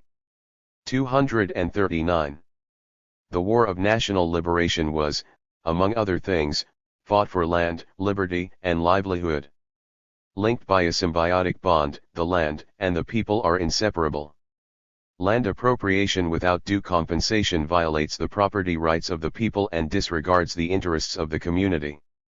The land issue in Eritrea today has become an integral part of the general demand for change to restore the machinery of government and the vital resources of the country to the people. Restitution of land ownership and management to the people would end rampant government abuse in its allocation, rationalize its use to meet the basic needs of the people, and help to resolve the acute shortage of housing in Eritrea's capital and main urban centers. Further, it would stem the forcible resettlement of people, with its attendant problems in terms of the rights and well-being of both the forced settlers and the disowned host communities. Eritreans forced to flee the country during the armed struggle for liberation or the border war with Ethiopia, and living as refugees outside the country, have an inalienable right to return home and resettle in their original communities or locales of their choice. The government has also an obligation to facilitate their repatriation, assist their rehabilitation, and help them build a new life. A tripartite arrangement, involving the Eritrean and Sudanese governments and the United Nations High Commission for Refugees, UNCRA, was undertaken in the mid-1990s to repatriate, resettle, and reintegrate Eritrean refugees from the Sudan. Several thousands were able to return and resettle in selected areas, mostly in the fertile Gash-Seti Basin, either on their own or under the tripartite program prior to its interruption. At the same time, any Eritrean has a right to live, work or own property in a locality of his/her choice within the country. As elsewhere in the developed and developing world, economic development and growing urbanization are bound to induce internal population movements in search of better opportunities. Internal mobility is a natural consequence of modernization driven by the dynamic interplay of domestic economic growth and the pursuit of individual self-interest. Allowed to run its course, it stimulates further growth, promotes greater social interaction and exerts positive demographic effects on the occupational, ethnic, and religious mix of the population in the different regions of the country, and helps to cement national unity. However, it also follows that such movement transpires without external coercion. Unfortunately, the government has forced some people to leave their villages in the Central Plateau and relocate in the Gash-Seti Basin. Such a policy of forcible resettlement raises serious concerns of justice and equity in two respects. First, it is ethically wrong and counterproductive to uproot people from their accustomed habitat and forcibly resettle them. Second, it is wrong and unjust to deprive people of their traditional grazing lands to make room for the new settlers without offering due redress. Certain autocratic and totalitarian regimes have carried out forcible resettlements of populations under various political or economic pretexts. Experience shows, however, that the forcible resettlement of populations is generally unwarranted, often fails to deliver its declared objectives, and invariably creates more problems than it resolves. 6.4 A secular Eritrean state. Eritrean society is diverse, with overlapping ethnic, regional, and religious affiliations in several localities. For millennia, peaceful religious coexistence, with animist, Christian, and Muslim people enjoying freedom of faith and worship, has generally been part of the cultural heritage. For most of the modern history of the country, living together in mutual respect, tolerance, and harmony has been a way of life consistent with the teachings of the great world religions of Christianity and Islam, which prescribe a moral code of conduct that promotes harmonious, peaceful coexistence among people of different faiths.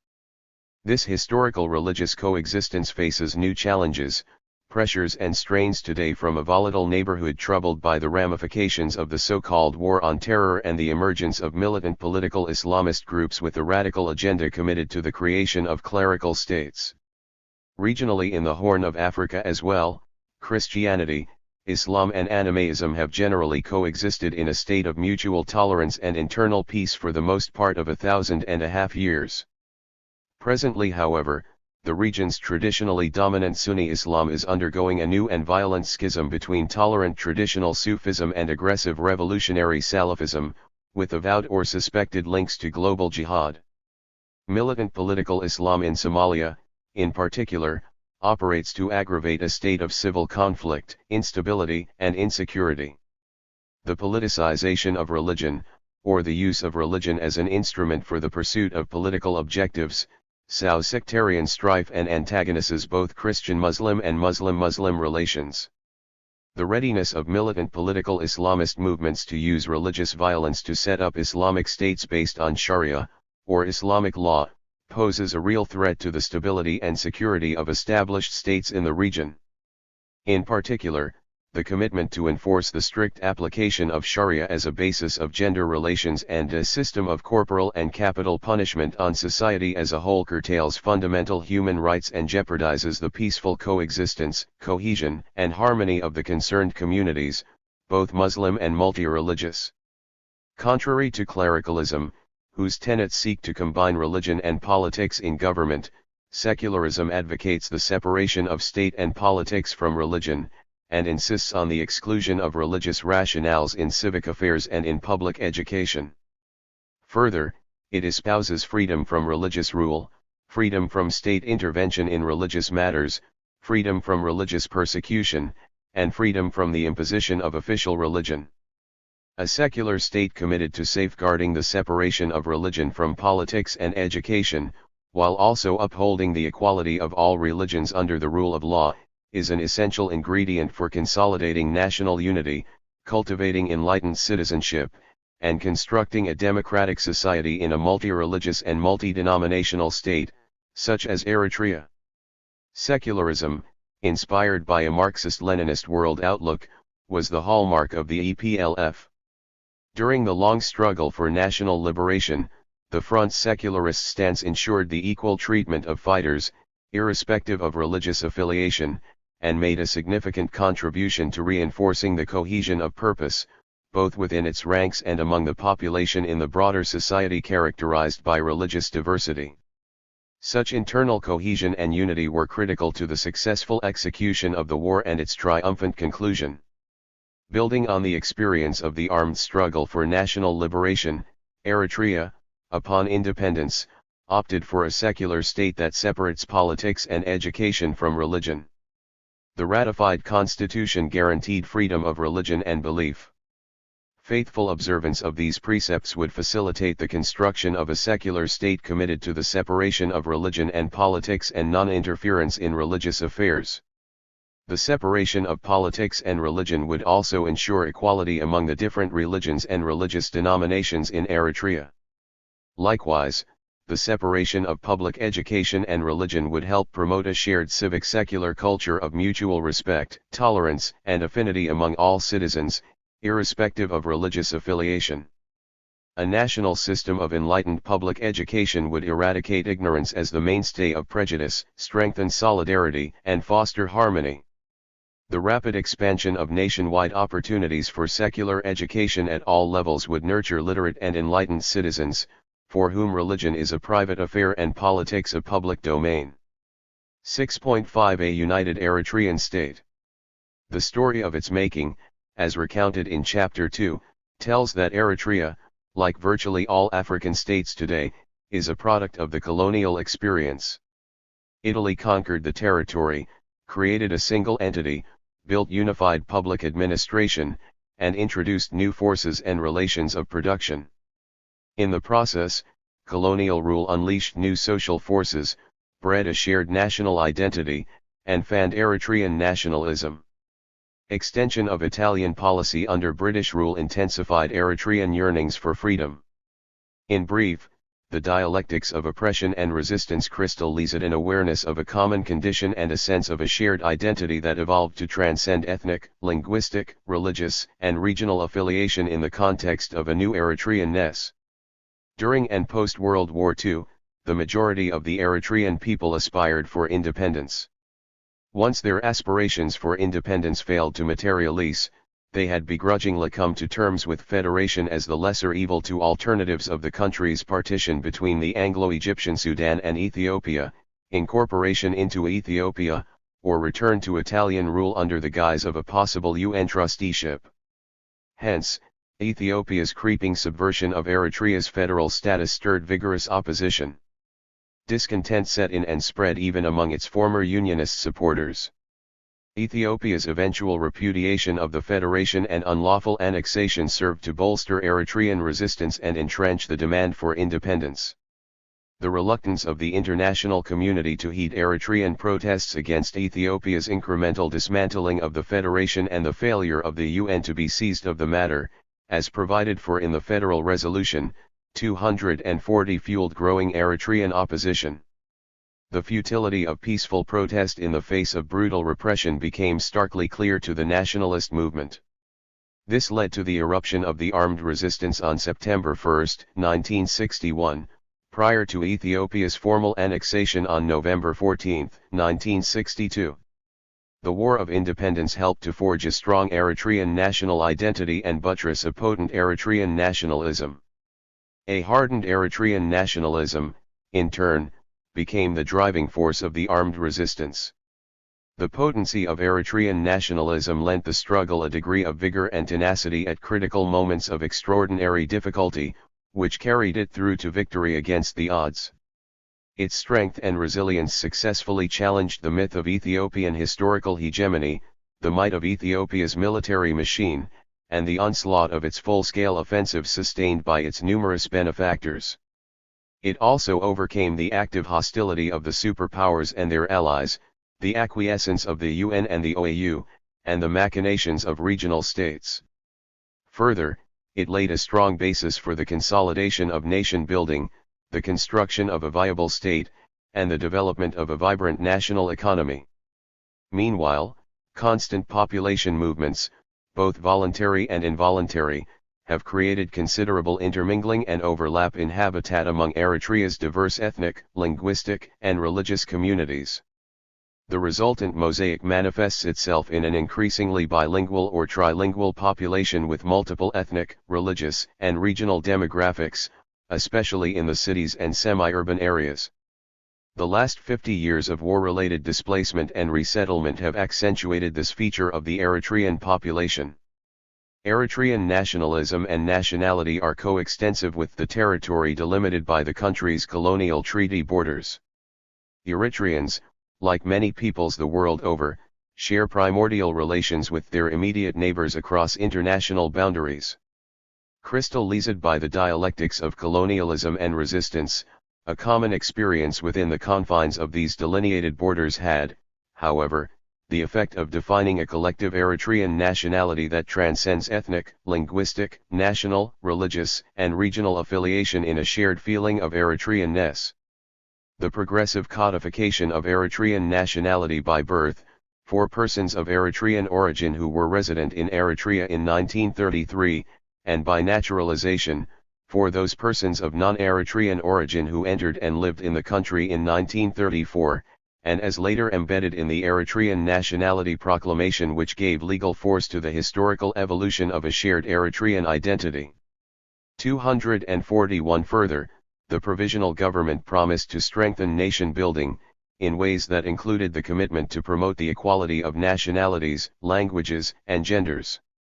The ratified constitution guarantees the equality of all Eritrean nationalities and languages and names no official language. While Arabic and Tigrinya are designated compulsory subjects at elementary level, each nationality has the right to use and develop its own language, culture, and traditions. The government formalized the EPLF's long-standing mother tongue policy, initiated and developed during the war, in the delivery of primary education and use of Arabic and Tigrinya, along with English, as working languages. The front had also experimented with Latin transliteration to devise a common script for use by all Eritrean languages, including the main languages of Tigrinya and Tigray. Mercifully, the mindless project to discard the GES 242 alphabet and replace it with the Latin alphabet atrophied. The Italians introduced formal schooling limited to the 4th grade, with Italian as the medium of instruction. The British replaced the use of Italian by Tigrinya or Arabic in primary schools, depending on whether the local population was mainly Christian or Muslim, and used English as a medium of instruction in middle school, then grades 5 to 8. The choice of language at the primary level, allegedly informed by local educational committees, was in line with the British plan to partition Eritrea.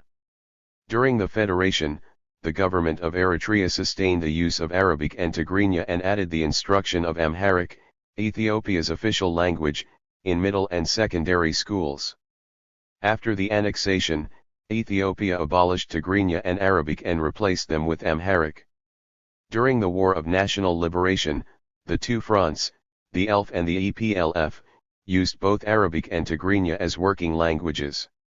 Today, Eritrea's multiple nationalities or ethnic groups are, in principle, free to use their own mother tongue, or a language of their choice, as a medium of instruction at the primary level, namely, the first 5 years of schooling. GES, Arabic or Latin transliteration provides scripts for the hitherto unwritten languages. The teaching of Arabic, English, and Tigrinya is mandatory at the primary level, while English is the medium of instruction beyond primary school. The state-run radio and television programs broadcast in 5 Eritrean languages while the state-owned print media publish in Arabic, Tigray, Tigrinya, and English.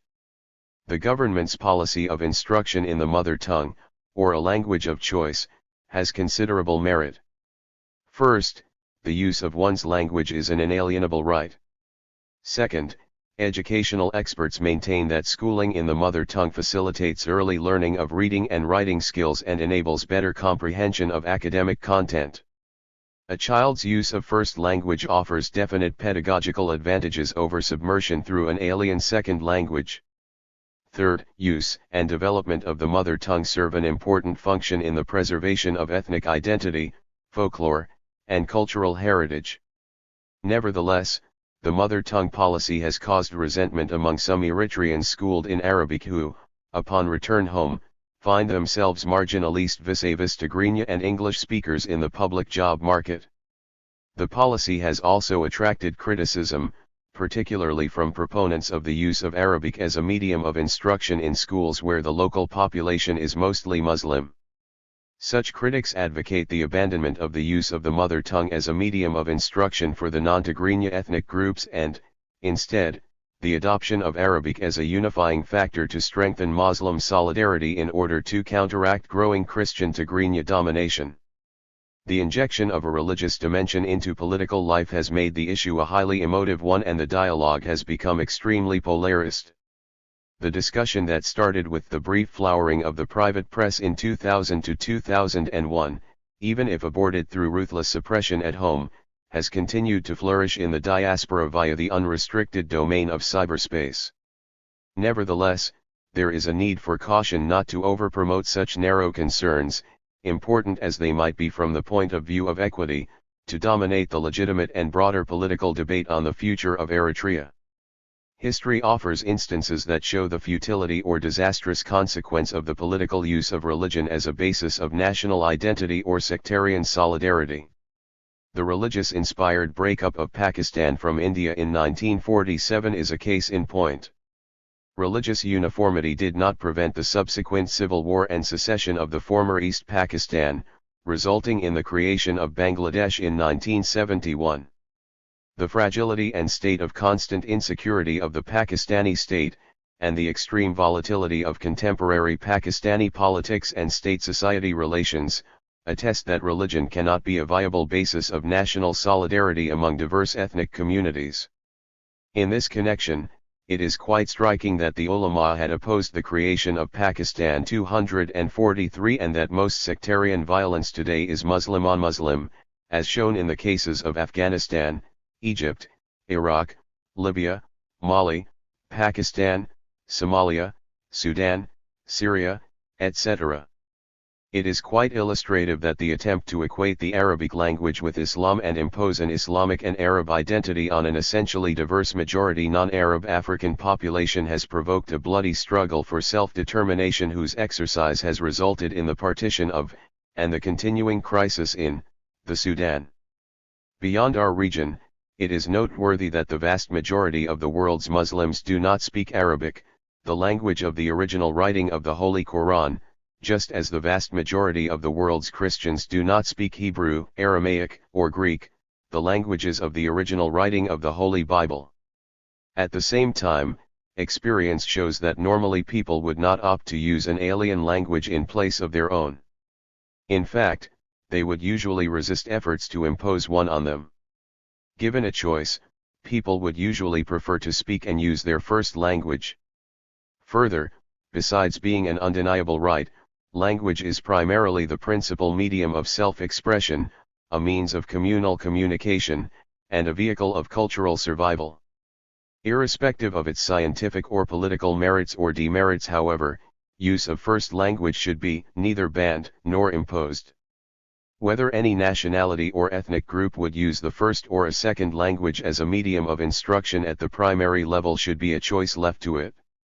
The issue is too weighty and its implications for linguistic rights and national cohesion too serious to succumb to the preferences of self-appointed spokespersons with vested short-term or parochial interests on either side of the divide.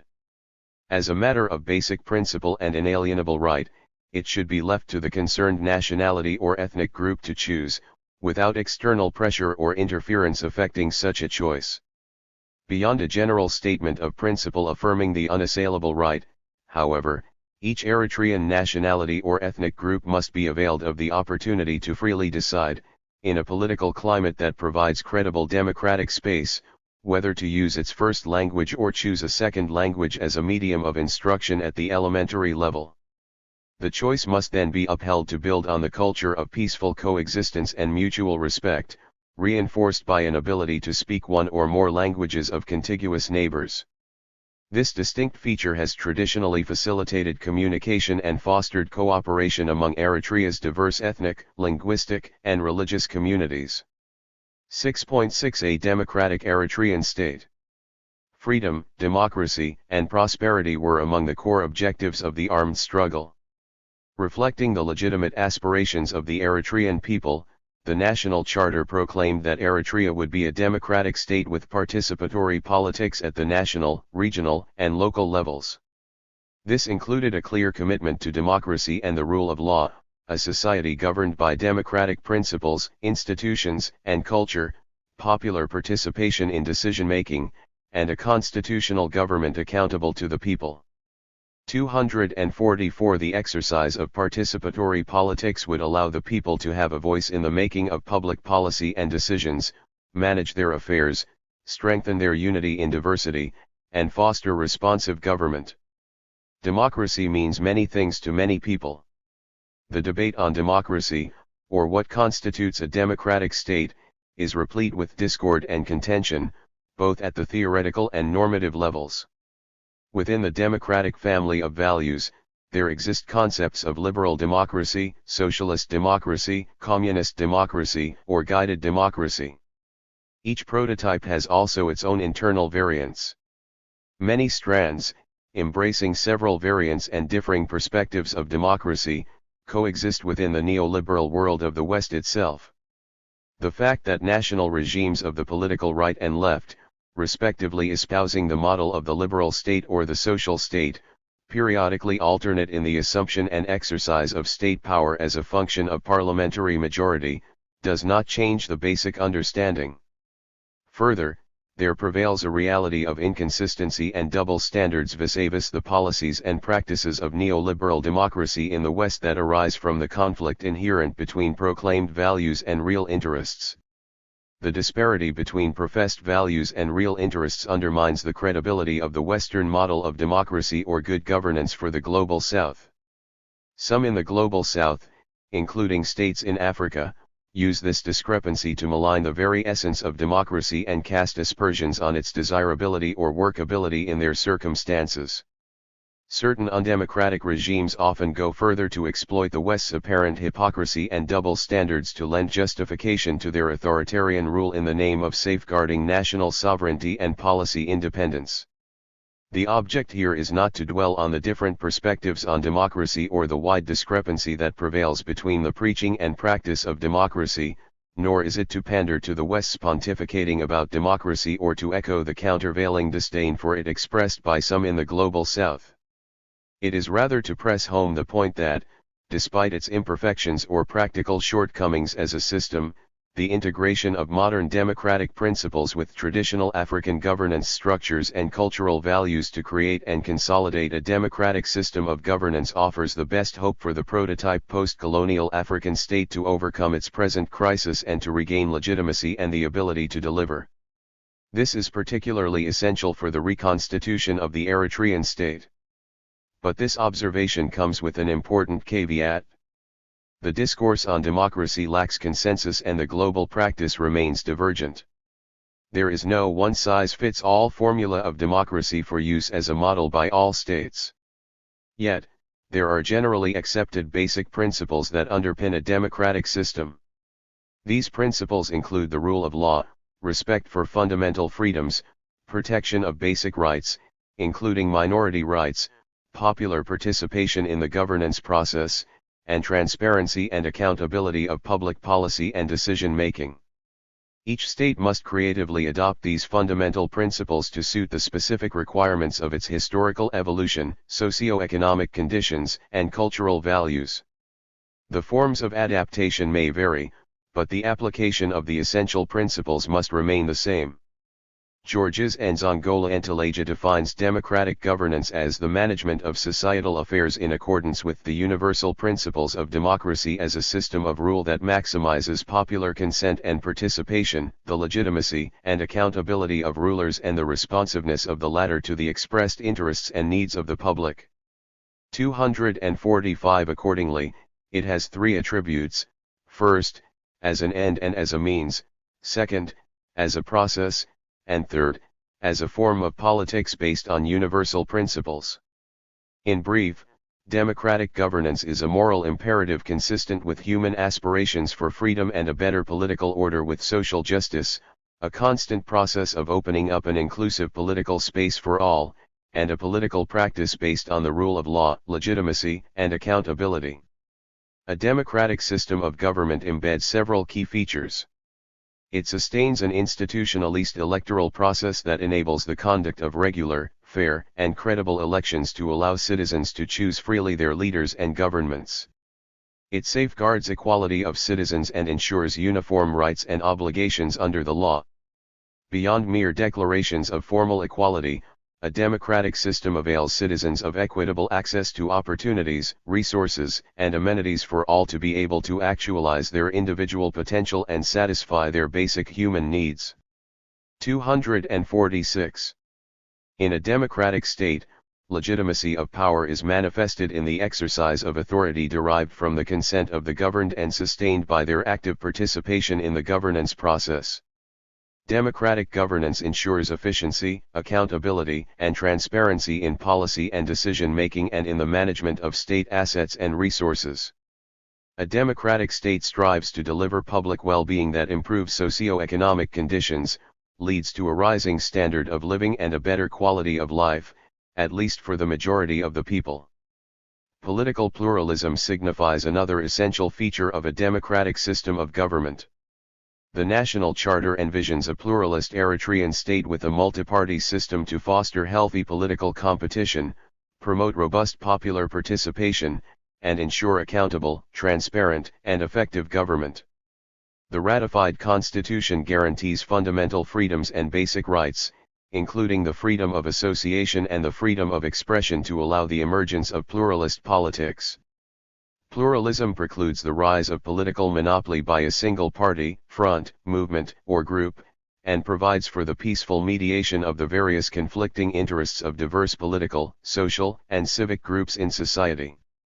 The accumulation of state power by a single political movement, group, or person tends to take life out of the political process, stifle democratic participation, breed corruption, and lead to eventual dictatorship.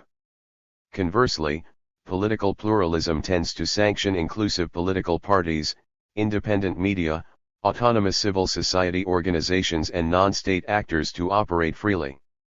By allowing the existence of multiple poles of power and influence in society, political pluralism mediates social conflict, injects certain vibrancy to the political process, enhances democratic accountability and transparency, and helps to counter corruption.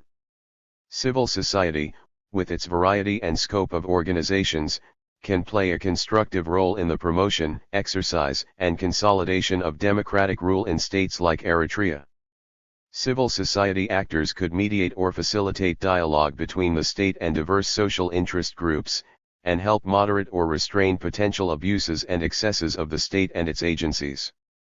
Their engagement in developmental activities could complement the efforts of the state in service delivery, while their desire to play an advocacy role could help in the defense of the public interest.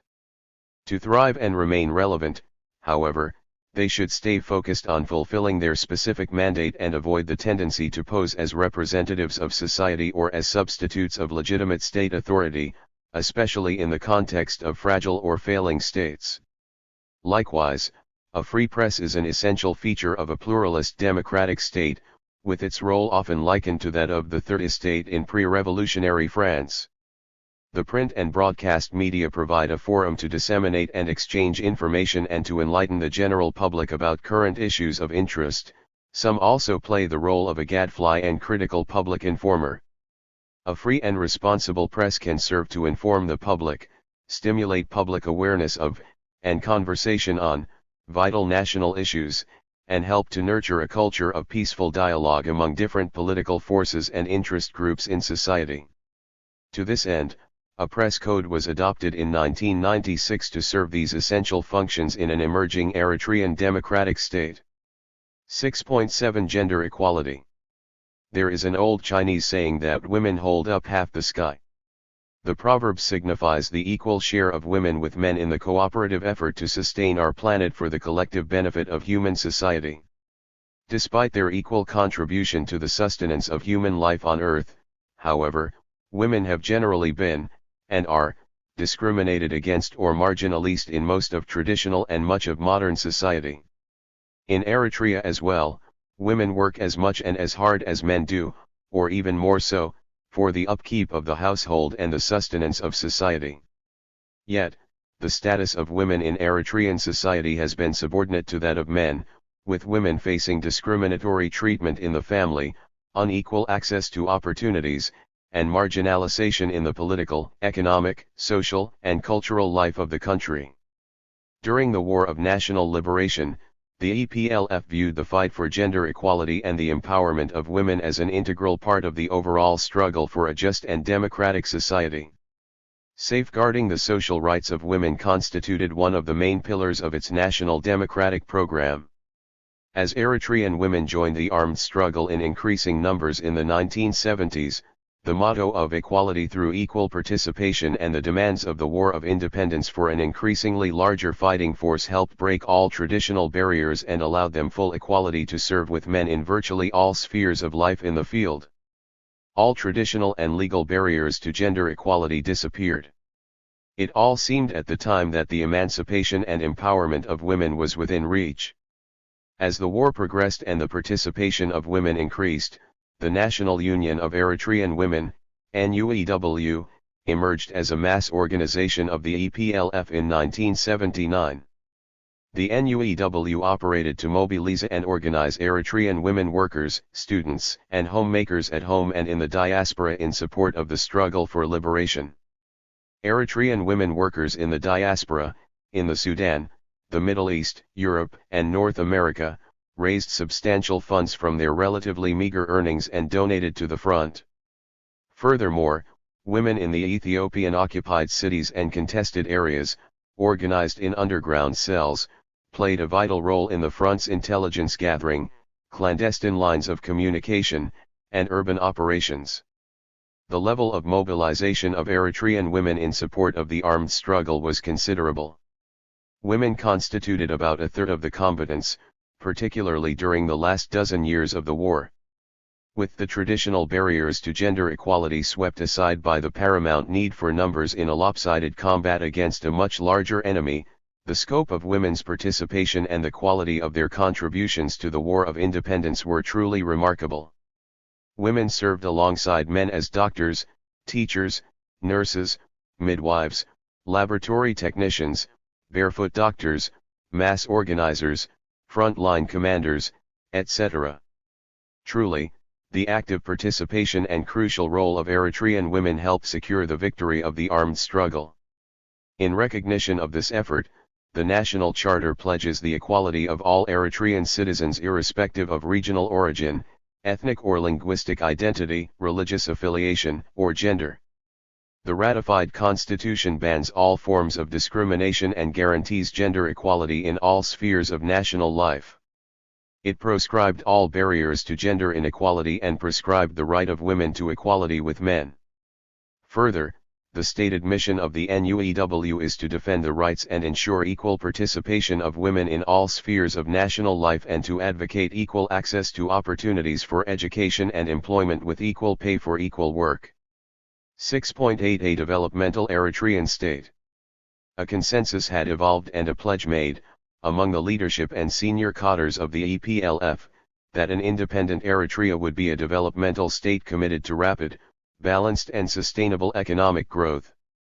Since the Second Congress in 1987, the EPLF had abandoned its infatuation with the ideology of scientific socialism and the tenets of a command economy, proclaiming its intention to establish a democratic state with a mixed economic system after the Liberation 247. Accordingly, the drawing up and adoption of the National Charter, the macro policy paper and the Constitution following independence confirmed the front's loyalty to the ideological shift signaled in 1987 and the transitional government's commitment to a developmental state within the framework of a mixed economy. As a rule, a developmental state is a pragmatic rather than an ideological construct.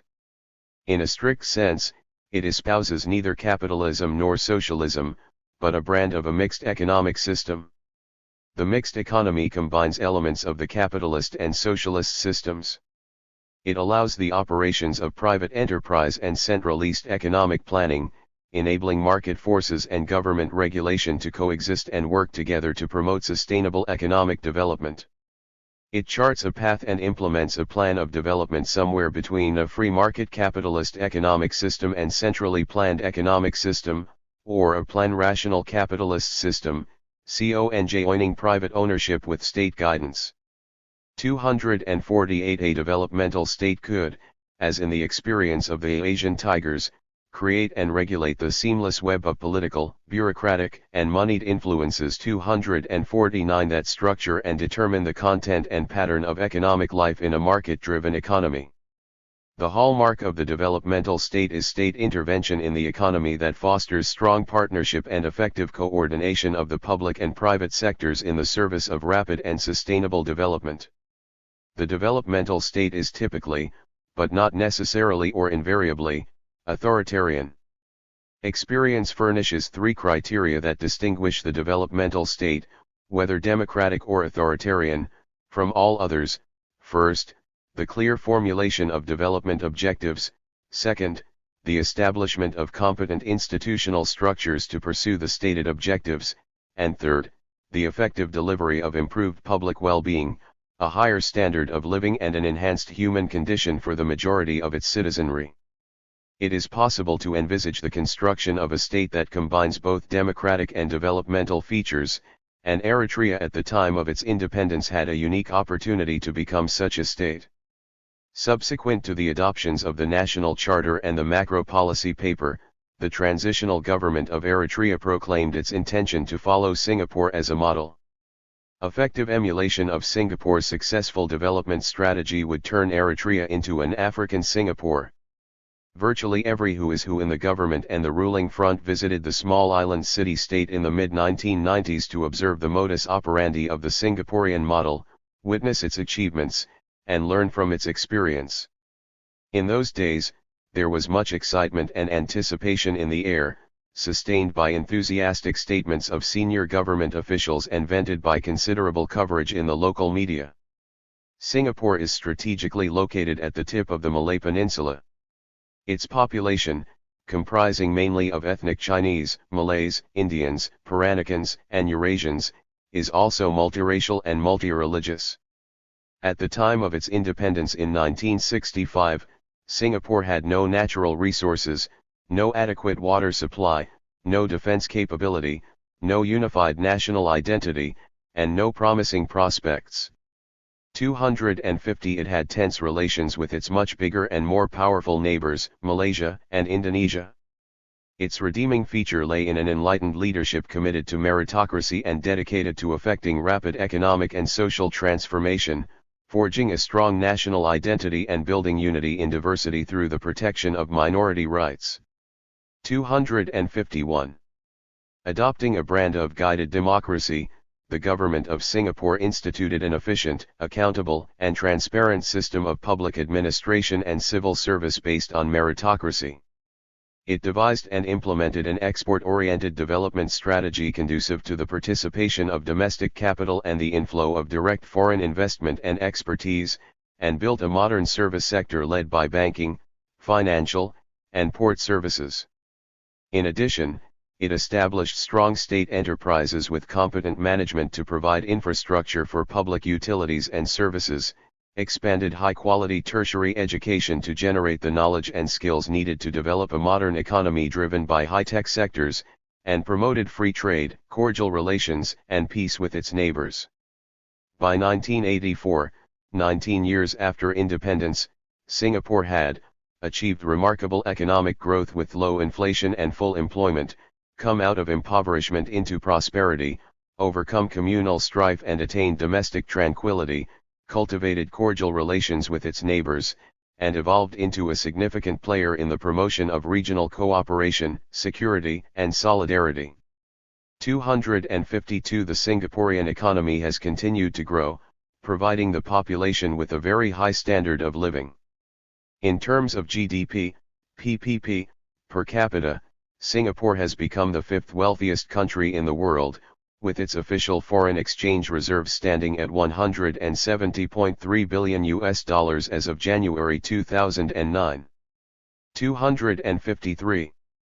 There exists enormous dissimilarity in size of territory and population, as well as in resource base and racial diversity, between Eritrea and Singapore.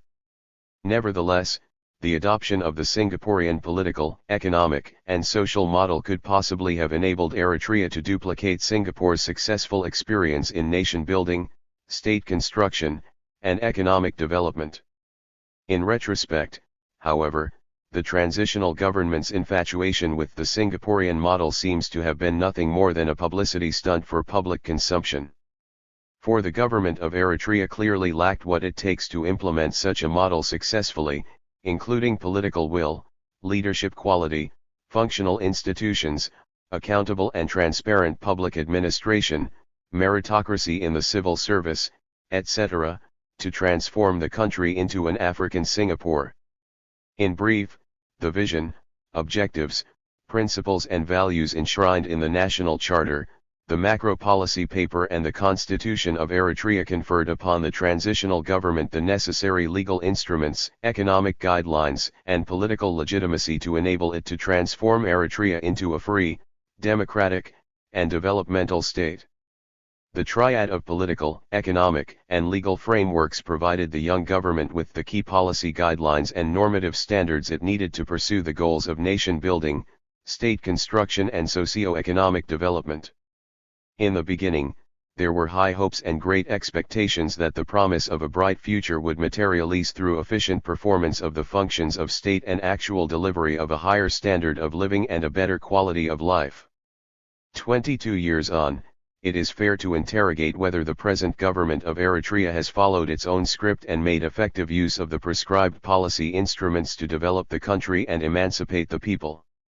It is quite legitimate to probe whether the government has raised the standard of living, improved the quality of life and uplifted the human condition of the people. In other words, has independence ushered in a functional state able to deliver freedom, progress, and prosperity for the Eritrean people? Despite the lofty promises embedded in the triad of documents and the great expectations they generated, the ensuing chapters show the dismal record of a dysfunctional state whose actual practice has diverged from its stated policy in every domain, with disastrous consequences for Eritrea and its people. Chapter 7. Self-Reliance and the Coupon Economy. Your government, which we considered our own and expected to serve us well, is the worst one that has ruled Eritrea during my long life. Negish Tesfagaber, an Eritrean elder. The record of independent Eritrea's first government in terms of its treatment of the people is, in many respects, quite comparable to that of successive colonial regimes. Ruthless suppression of dissent within its own ranks and harsh treatment of the population at large stand out as distinctive features of the present regime.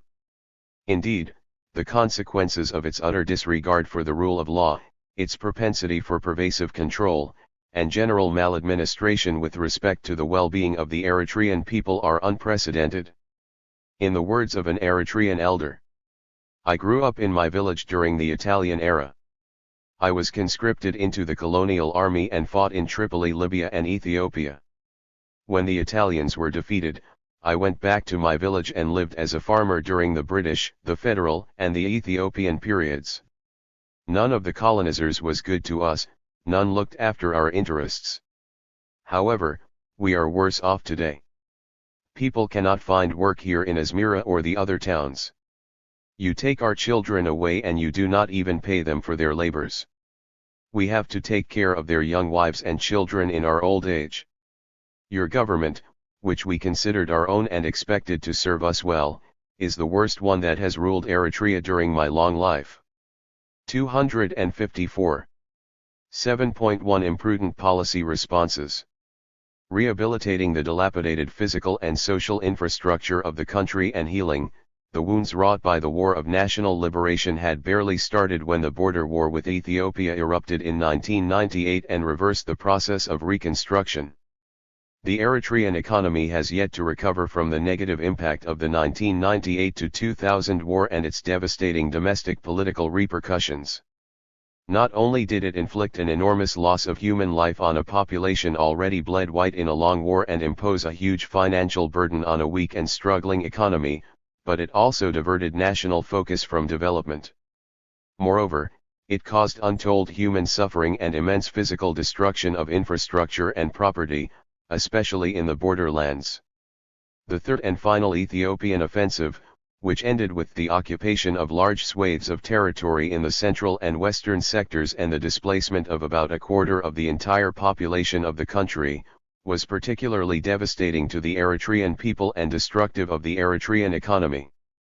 Overall, the direct damage of the war to Eritrea's productive and social assets, estimated at $580 million, amounted to about 90% of the country's 1999 GDP. 255. In addition, the war and the subsequent state of no war, no peace since 2000 have resulted in, among other things, the complete severance of bilateral economic and trade relations between the two countries, including the suspension of Ethiopia's use of Eritrean ports. Sealing off the common border and cutting off long-standing and highly complementary economic and commercial ties have produced a lose-lose scenario for both sides. The attendant economic losses and financial costs have been biting for both Eritrea and Ethiopia. Eritrea's ports are the best suited and most cost-effective venues of transit for the bulk of Ethiopia's foreign trade. They are closer to its main population and production centers and, therefore, less expensive to use. Its non-use of Eritrean ports since the outbreak of the war and its use, instead, of more distant and more expensive ports in the neighborhood has cost Ethiopia substantially greater amounts in transport, transit, and services fees. Ethiopia's non-use of Eritrean ports is a double-edged sword that slashes the purse strings of both countries. Eritrea has also lost considerable annual revenues from transit and port services fees, as well as the export market for approximately 80%, at pre-war levels, of its industrial products, plus the source of the bulk of its imports of raw materials and staple agricultural commodities. Further, the forcible closure of the long common frontier of the two countries has deprived the straddling borderland communities of the benefits of normal cross-border economic interaction and commercial exchange of local produce, which generally filtered through to the interior of both countries prior to the war. The war and its consequences, including the closure of the common border, have entailed additional disadvantages and further weakened the Eritrean economy.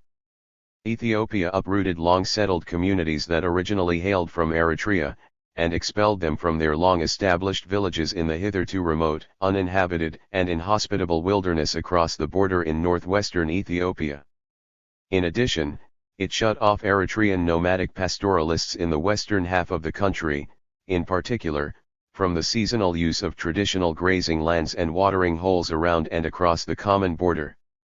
Moreover, the Eritrean economy has lost a significant flow of remittances in cash and in kind because of the deportation of tens of thousands of relatively well-to-do Eritreans and Eritrean Ethiopians from Ethiopia.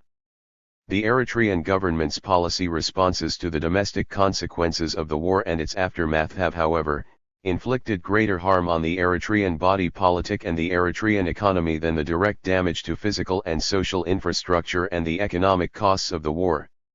Using the frozen conflict as a pretext, the government suspended all preparatory processes already underway towards the establishment of a democratic system of governance, detained several senior officials and journalists, and banned the private press.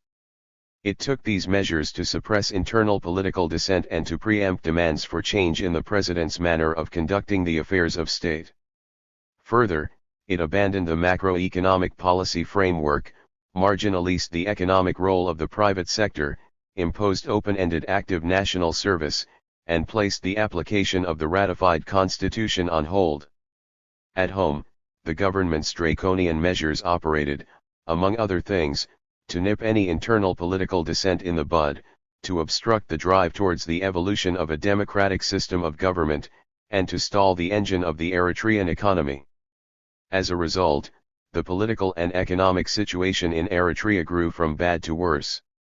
Externally, the harsh measures complicated the country's relations with the West and main development partners, especially the US, the EU, and key EU member states.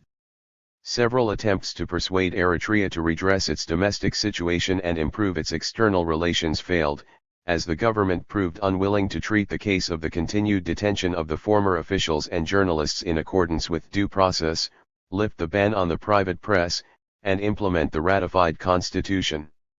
The reluctance, or inability, of the Eritrean government to follow normal legal procedures to prosecute or set free the accused detainees, in particular, transformed the internal issues into issues of wider concern on the grounds of the country's international commitments to uphold the rule of law, democratic principles, and respect for human rights. Eritrea's development partners and the EU, in particular, invoke standard policy and political dialogue in order to persuade the government to address these issues in accordance with the rule of law as per its contractual obligation under the Cotonou Agreement, effectively making some degree of progress in the bilateral dialogue a de facto conditionality for the disbursement of allocated funds. Lack of progress in the EU-Eritrea policy and political dialogue within the framework of the Cotonou Agreement first slowed down and eventually dried up actual disbursement of already committed European Development Fund, EDF, resources to the country. Putting on a bold face, government officials and the state media have presented the country's strained relations and waning development cooperation with the West as the outcome of Eritrea's vital defense of its policy of self-reliance and independence of decision-making. In reality, the fallout from the government's policy responses to the domestic events that unfolded in the aftermath of the war, and the external reaction that they provoked in the West, have operated to isolate the country and suspend the Eritrean economy in alternating modes of stagnation and decline. 7.2 Self-reliance as a euphemism for isolation. Self-reliance was first introduced as a guiding moral principle in life by Ralph Waldo Emerson, the American philosopher and essayist, during the first half of the 19th century. In his essay on self-reliance, Emerson propounded the need for individuals to shun conformity and false consistency and follow their own instincts or ideas. 256 In its original religious inspiration, the concept of self-reliance signified a moral disposition for persons to manage their own affairs independent of the intervention or will of outsiders. In its Emersonian conception, it literally means to pull oneself up by one's own bootstraps without external assistance. In essence, self-reliance as a political philosophy emphasizes the moral worth of the individual and the values of self-dependence and independence in pursuing one's objectives, desires, and interests free of any external interference. The philosophy takes the human individual as the focal point and primary agent, dependence on one's own capabilities, resources, or judgment as its principal orientation, and maintenance of an independent course of action as the centerpiece of policy, in the struggle for liberation. In a broad sense, the launch of the armed struggle in 1961 signified the adoption of self-reliance in the pursuit of liberation through the military mobilization of the Eritrean people and the pooling together of their material resources in organized resistance to Ethiopian subversion. But the decision to launch the armed struggle was taken in exasperation at the failure of the UN to intervene, rather than out of a preference to preclude its interference, in support of Eritrean autonomy. In fact, both Eritrean liberation fronts, the ELF and the EPLF, petitioned the UN for intervention on several occasions and consistently appealed to various members and elements of the international community for solidarity with, support for, and assistance to the struggle of the Eritrean people for self-determination. Despite the active official hostility of the then superpowers and their respective allies, there gradually evolved significant international solidarity with and support for the just cause of the Eritrean people. In due course, governments, regional intergovernmental organizations, political parties, international tribunals, national liberation movements, professional associations, civil society organizations, CSOs, non-governmental organizations, NGOs, humanitarian aid agencies, prominent personalities, professionals, etc., declared their political solidarity with the legitimate aspirations of the Eritrean people for liberation. Moreover, they extended vital moral, political, and material support to the Eritrean liberation movement. Many parliamentarians, political activists, journalists, and cineasts visited the liberated areas of Eritrea. Upon return home, they recounted what they saw in the field of struggle and advocated for greater and wider international support for the Eritrean cause. I remember very well how warmly we welcomed them during their visits and how the news, reports, and commentaries they disseminated about our struggle through the international media were regularly monitored, eagerly exchanged, and avidly consumed among our cadres and freedom fighters. International solidarity, support, and assistance, though relatively limited in substance and scope, were crucial in spreading the legitimacy of the Eritrean struggle and boosting the morale of the Eritrean people and freedom fighters. However, the relative inadequacy of external assistance had, right from the outset, engendered the need for the Eritrean People's Liberation Front to rely mainly on the resources of Eritrea and its people. Outside assistance could, even if it were forthcoming on a larger scale, only complement internal efforts, resources, and capabilities. It was quite clear that the successful execution of the War of National Liberation required, first and foremost, the total mobilization of the human and material resources of the Eritrean people. Further, the policy of self-reliance, adopted out of necessity, was creatively applied in the field to turn the Ethiopian occupation army into the main supplier of the Eritrean Liberation Army. Relying on the resilience and determination to make the supreme sacrifice of its combatants, the EPLA used the military tactics of enveloping Ethiopian garrisons, coordinated pincer movements, and lightning attacks against the besieged enemy troops. The front's policy of humane treatment of prisoners of war, POWs, encouraged large numbers of encircled Ethiopian officers and men to surrender and hand over their weapons rather than resist to the finish. In this way, the EPLA paid dearly in life and limb to turn Ethiopian garrisons in Eritrea into its supply depots and seize whole caches of arms, munitions, and provisions virtually intact. As an extension of the efforts in the field, primary reliance on the resources and capabilities of the Eritrean people demanded the maximum mobilization of the nation's human and material resources. In a fundamental sense, self-reliance entailed engaging the full participation of the Eritrean people living inside and outside the country as the surest means of sustaining the armed struggle, maintaining the movement's independence of policy and decision-making and, ultimately, securing national liberation as the prelude to independence. At the same time, international solidarity was keenly sought, external material and military support actively solicited, and any forthcoming assistance warmly welcomed, and put to good use. Self-reliance did not preclude the search for external assistance during the War of National Liberation. Quite the contrary, the EPLF actively solicited outside material support and military assistance. Whenever availed, it used external assistance effectively to fill in the gaps in its military assets, augment its resources, strengthen its capabilities, and lead the War of National Independence to victory. The principle of self-reliance thus signified the dependence, first and foremost, on one's own decisions, efforts, resources, and capabilities in waging the armed struggle for liberation.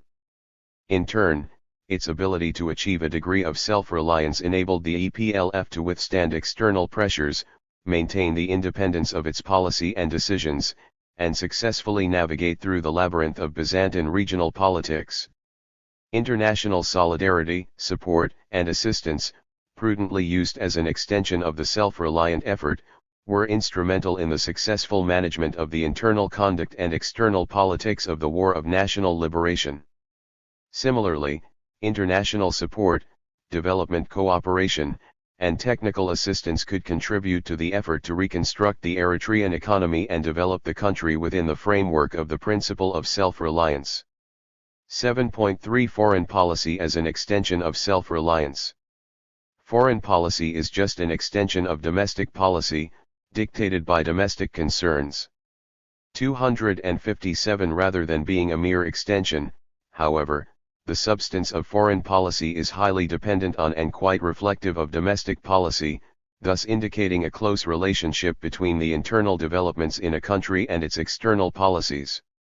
States have a perennial national interest in establishing and maintaining normal diplomatic ties and pursuing peaceful, friendly, and cooperative relations with all other states, irrespective of political and economic systems or relations with third countries. Rational foreign policy always serves paramount national interests.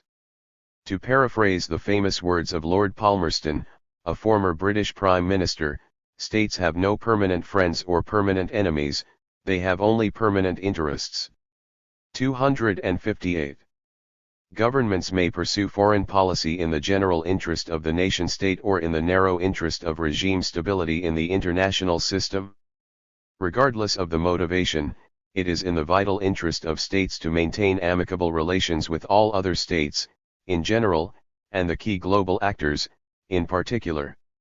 Most crucially, states have strategic interests with their proximate neighbors, with whom they are destined to live together by geography.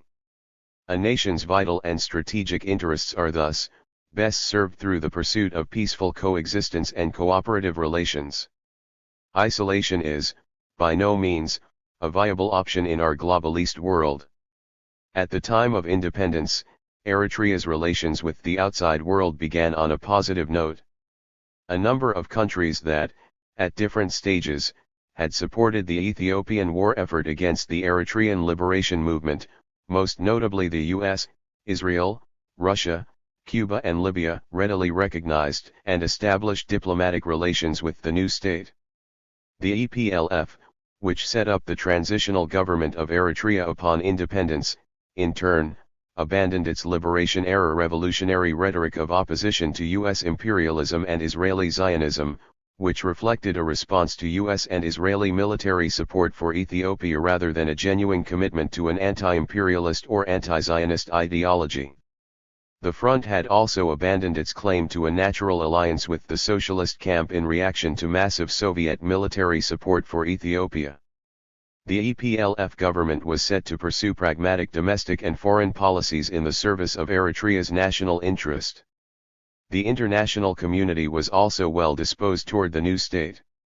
There was an outpouring of virtually universal goodwill and readiness to extend a helping hand to the new nation and to provide a peace dividend, reinforced by a sense of guilt for past wrongs committed against Eritrea and the cause of Eritrean self-determination.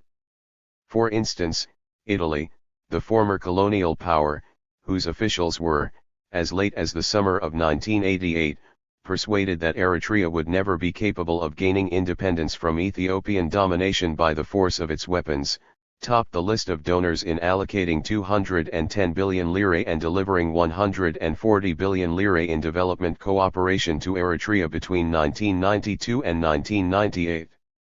259. Starting afresh, Eritrea had a great opportunity to formulate and pursue domestic and foreign policies conducive to overcoming the formidable challenges of state construction, institution building, and economic reconstruction.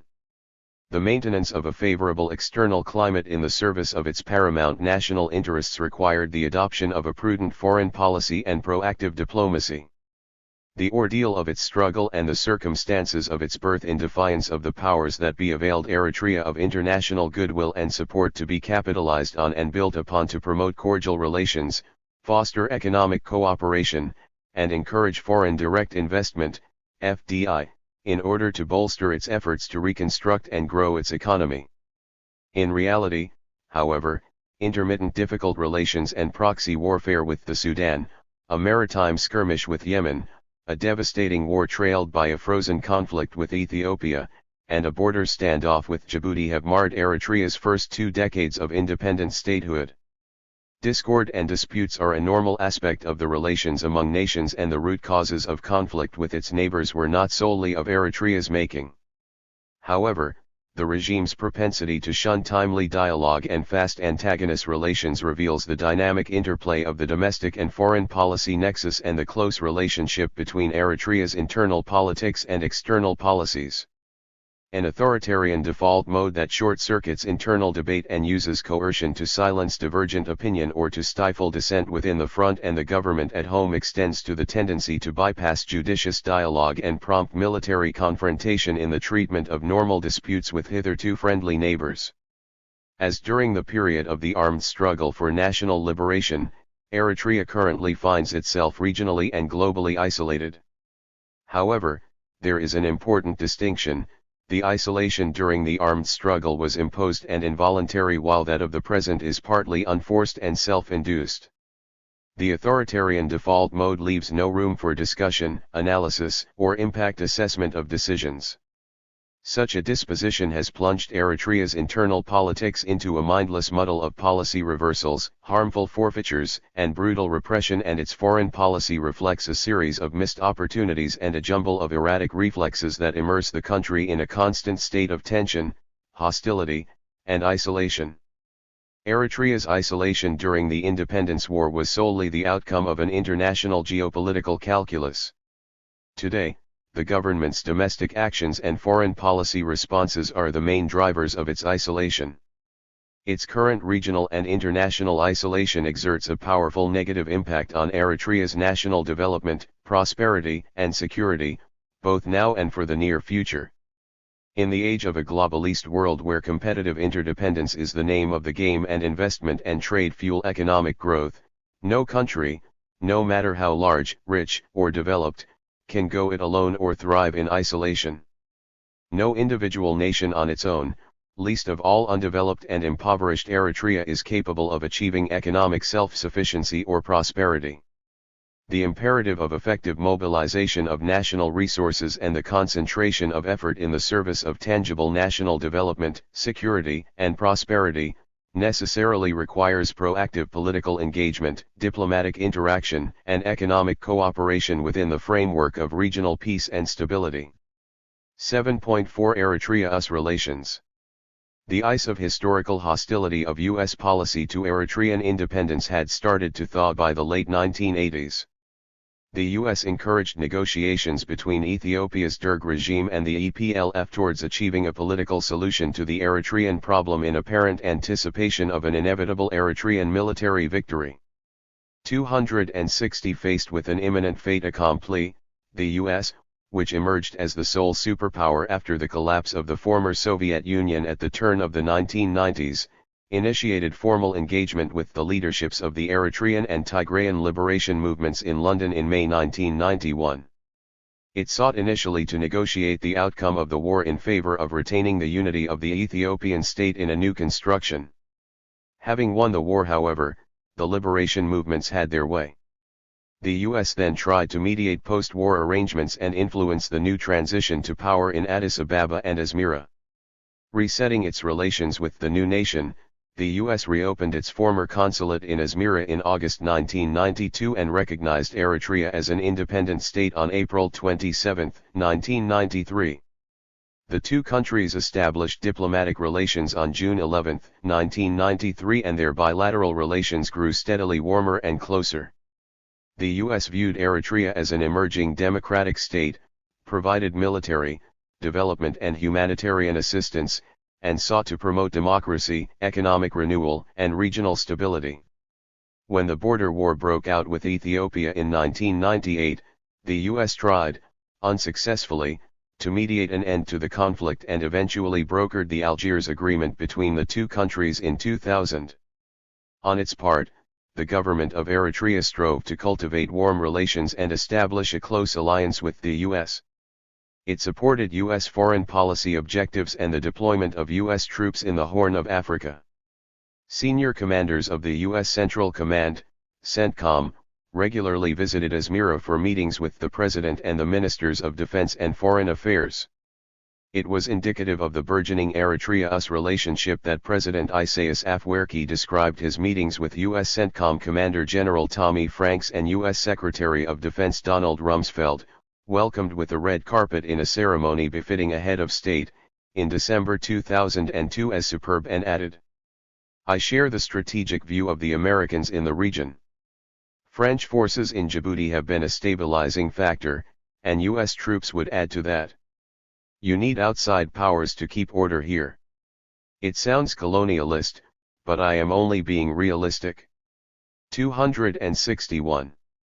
Eritrea also made common cause with the US against the National Islamic Front, NIF, regime in response to the latter's sponsorship of the militant Eritrean Islamic Jihad, EIJ, and support for its cross-border armed operations. Al-Qaeda's founder had set up base in Khartoum, which had become the regional venue of the Islamic People's Congress under the auspices of Osama bin Laden, Ayman al-Zawahiri, Mohammed Atef, et.al. With US blessing, Asmara hosted, in June 1995, the founding conference of the National Democratic Alliance, NDA, a coalition of Sudanese opposition groups, including the Sudan People's Liberation Movement/Army, SPLM/A.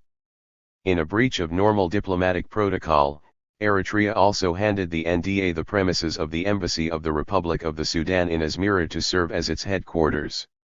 Besides, Eritrea provided armed groups within the NDA, which conducted military operations in the east and south of the country and, later, the Darfuri insurgency in the west, with significant political, financial, and military assistance. The NDA aimed to topple the NIF government and seize power in Khartoum. Further, Eritrea served as a linchpin in a US-backed tripartite military alliance with Ethiopia and Uganda that provided active support to the SPLM/A, including direct military intervention, to counter the militant Islamic regime's subversive regional activities. Moreover, the government abandoned the commitment to pursue a foreign policy of peace and non-alignment, enshrined in the EPLF National Democratic Program, and offered its territory for use as US bases. The government openly courted the US and Isaias tried hard to ingratiate himself with the Bush administration. Eritrea became one of only two African countries, along with Ethiopia, to join the US-led coalition of the willing for the invasion of Iraq in 2003, carried out under the pretext of non-existent weapons of mass destruction and fabricated links to Al-Qaeda. Further, Eritrea pledged active cooperation in the so-called War on Terror and lobbied the US government hard to set up military and naval bases on Eritrean territory as ideal staging grounds for the wars in Iraq and Afghanistan. Well aware that the US generally subordinates its declared foreign policy concerns for issues of democracy or human rights to its strategic interests in the region, President Isaias predicated his offer on the calculus that the US would not forego the prospect to use Eritrea's pivotal location and, therefore, could ill afford to alienate him by insisting on any conditionality. The US, for its part, seriously considered and would have accepted the offer of military bases in Eritrea except for one problem: the Eritrean government's continued detention of 2 Eritrean employees of the US Embassy in Asmara. Insisting that the issue was an internal matter, as if Eritreans have no right to due process, Isaias adamantly refused to grant repeated US requests and demarques to either bring the 2 detainees to trial before a court of law or release them forthwith. Beneath a facade of normalcy, therefore, US-Eritrea relations were coming under increasing strain because of the impasse. Following a telephone plea from the new Secretary of State at the time, President Isaias railed that people in the State Department have entrapped him, Colin Powell, in their position and mused bafflement at their preoccupation with petty issues while we are offering them strategic partnership on big issues. 262 He thought that as long as he stood with the US on the big regional issues, Washington would turn a blind eye on his autocratic rule, no matter his abuses, and continue with business as usual. Improbable reports from the Eritrean embassy in Washington might have abetted miscalculation that U.S. State Department opposition would not deter the U.S. Defense Department from establishing a military base in Eritrea. 263.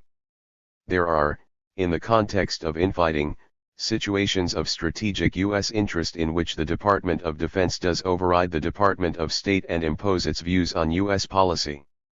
However, Eritrea's was not such a case. Adopting a winning or a losing policy response is generally a matter of judgment. Whether out of lack of general understanding of the internal dynamics driving and determining U.S. foreign policy towards Eritrea at the time, proper grasp of the import of the issue at hand to America's self-image, or reckless disregard of the potential fallout of obstinacy on Eritrea's paramount national interest, President Isaias played his cards wrong. His policy response failed to either appreciate or care that a refusal to release or bring to trial the 2 jailed U.S. Embassy employees would damage Eritrea's relations with the U.S. Albeit all Eritrean detainees deserved due legal process, the issue of the detention of U.S. Embassy personnel without charge or trial was not only inconsistent with stated U.S. foreign policy objectives in Eritrea, but it also represented an affront to American prestige and an offense to U.S. sensibilities. In the end, failure to resolve the deadlock resulted in the rejection of the offer of military bases and prompted the reversal of fortunes that has shaped the negative evolution in US-Eritrea relations. Further, the antagonization of the bilateral relationship triggered an unjustifiable retaliatory shift in the U.S. position on the boundary issue that has contributed to keeping on hold the physical demarcation of the Ethiopia-Eritrea boundary. The U.S. selection of Ethiopia and Kenya as anchor states for U.S. regional security strategy in the Greater Horn of Africa, GHOA, created an additional irritant. President Isaias viewed this as a decision that marginalizes Eritrea and favors Ethiopia in the region at a time when the 2 countries maintained hostile relations and the U.S. could have acted as an honest broker to help implement border demarcation and facilitate reconciliation. Annual U.S. State Department human rights reports, routinely castigating Eritrea's violations of human rights, including the detention of the former senior officials and journalists without charge or trial, caused more consternation and provoked reaction in kind. The stinging public criticism of the U.S. by the president and the state media further strained bilateral relations. In an initiative to resolve the impasse regarding the jailed U.S. Embassy employees and reset bilateral relations, Ambassador Donald Yamamoto visited Eritrea in 2005 and held talks with President Isaias Afwerki. In return for the release or formal charge of the 2 detainees, the U.S. envoy promised strategic U.S. cooperation in the form of sizable financial and technical assistance to develop Eritrea's water resources, or any chosen sector, and support for the demarcation of the border with Ethiopia. In response to his question as to whether the two detainees were still alive, they were whisked from solitary confinement in Eritrea and brought to Asmara to be shown to Ambassador Yamamoto and his delegation. President Isaias insisted that the U.S. first enforce the border demarcation, and the release of the prisoners and strengthening of bilateral cooperation would follow. He was concerned that putting on trial or releasing the detained U.S. Embassy employees would create a precedent and lead to more demands and increased pressure for similar treatment of the detained former senior officials and journalists.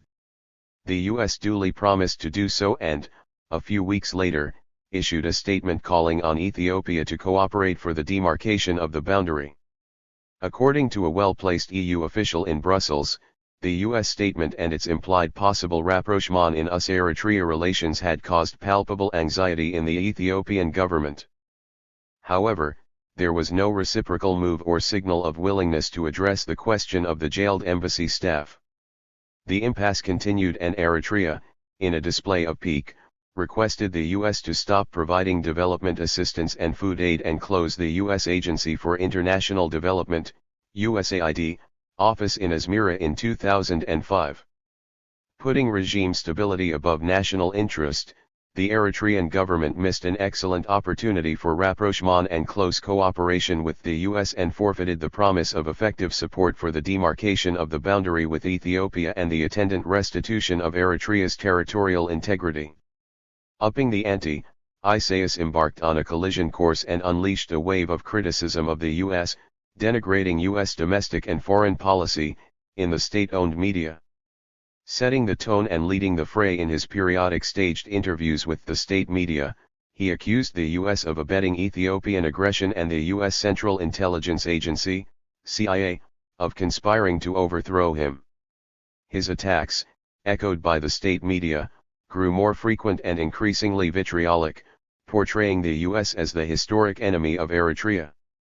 Lacking a capacity for strategic calculation and diplomatic tact to seize the moment, the government of Eritrea missed another excellent opportunity to reset Eritrea-US relations in 2009. The new Obama administration and U.S. Secretary of State Hillary Clinton, in particular, who had visited Eritrea as First Lady in 1997 and made positive remarks about her meeting with President Isaias Afwerki in her 2003 book, Living History, 264 had undertaken direct and indirect overtures. Several intermediaries, including Norway, friendly EU officials and EU member states, such as Germany, Italy, and the Netherlands, tried to reach out and re-engage with the government of Eritrea. Isaias rejected these overtures, refused to re-engage with the new U.S. administration, and opted for the continued isolation of the country.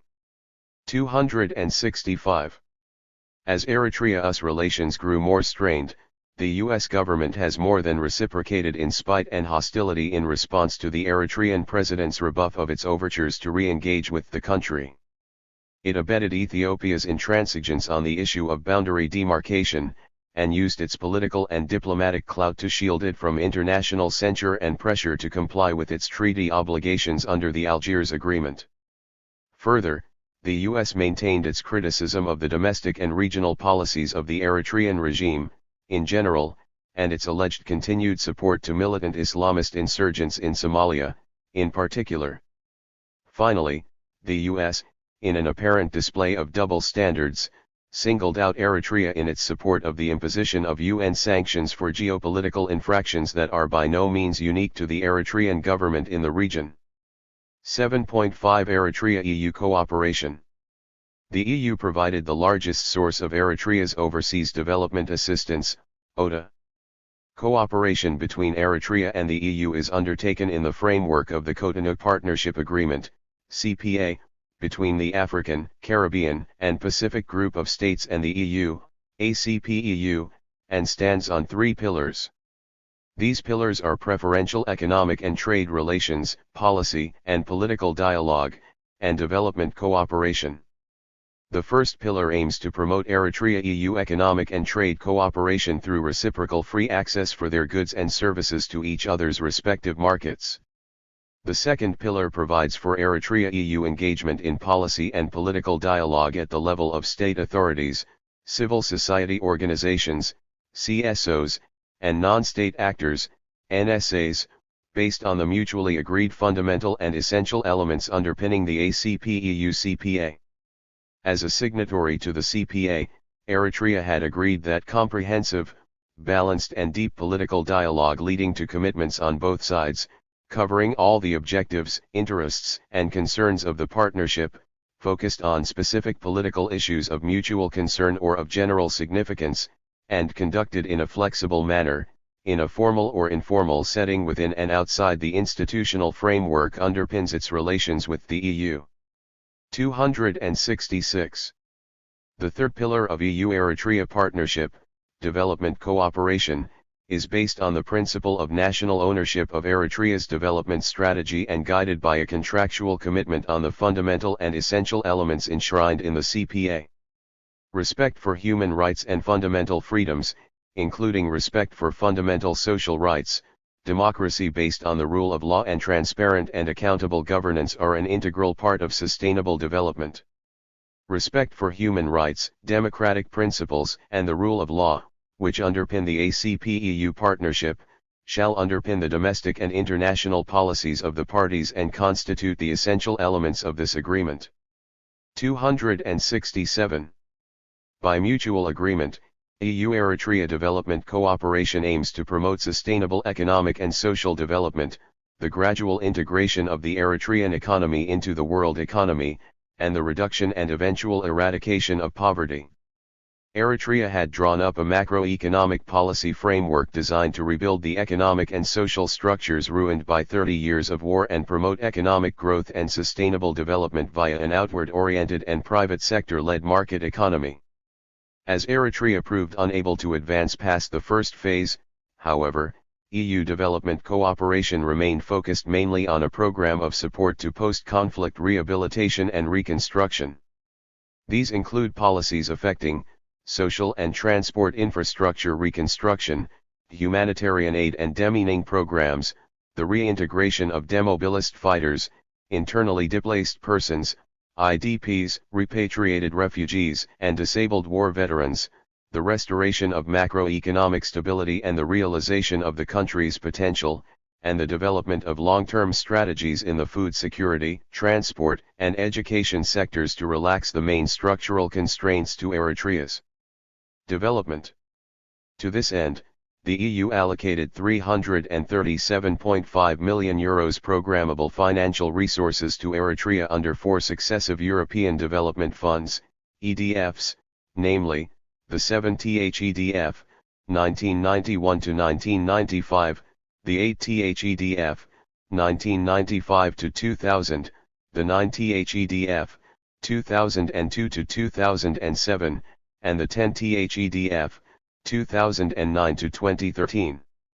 268 EDF resources are grants that, unlike loans, need not be repaid.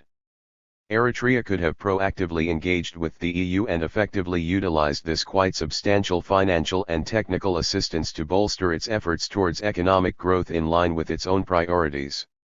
The programmable financial assistance that the EU had earmarked for Eritrea, its allocation among priority development sectors and the modality of its implementation were, unlike the actual disbursements, completely untied and always decided by mutual agreement.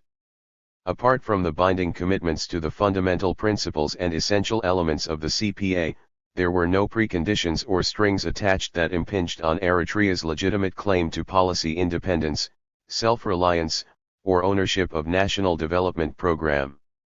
Even so, Eritrea did not manage to secure timely disbursement and ensure effective use of the bulk of the availed EDF resources. Among the notable causes of the relatively low levels of disbursement were Eritrea's low institutional and absorption capacity, complex EU procedures and red tape, and the President's often impulsive and irrational decisions that impeded the implementation of agreed deals or ongoing projects through constant disruption and discontinuity. To cite but one such case, in Libreville, in November 1997, Jean Ping, then Gabon's Minister of Planning and co-president of the ACP-EU Council of Ministers, asked me why Eritrea has decided to refuse its 9th allocation and withdraw from the ACP group. When I, as Eritrea's ambassador to the EU and delegate to the ACP EU Council of Ministers, expressed surprise and denied any knowledge of the story, he brought me a copy of a letter addressed to him and signed by Birhane Abrahi, then National Authorizing Officer, now, in the office of the President. 269 The gist of the letter was that Eritrea had decided to decline its national envelope of €96.8 million under the 9th, as it had made the transition from rehabilitation to development and wished, henceforth, to receive aid in the form of loans rather than grants.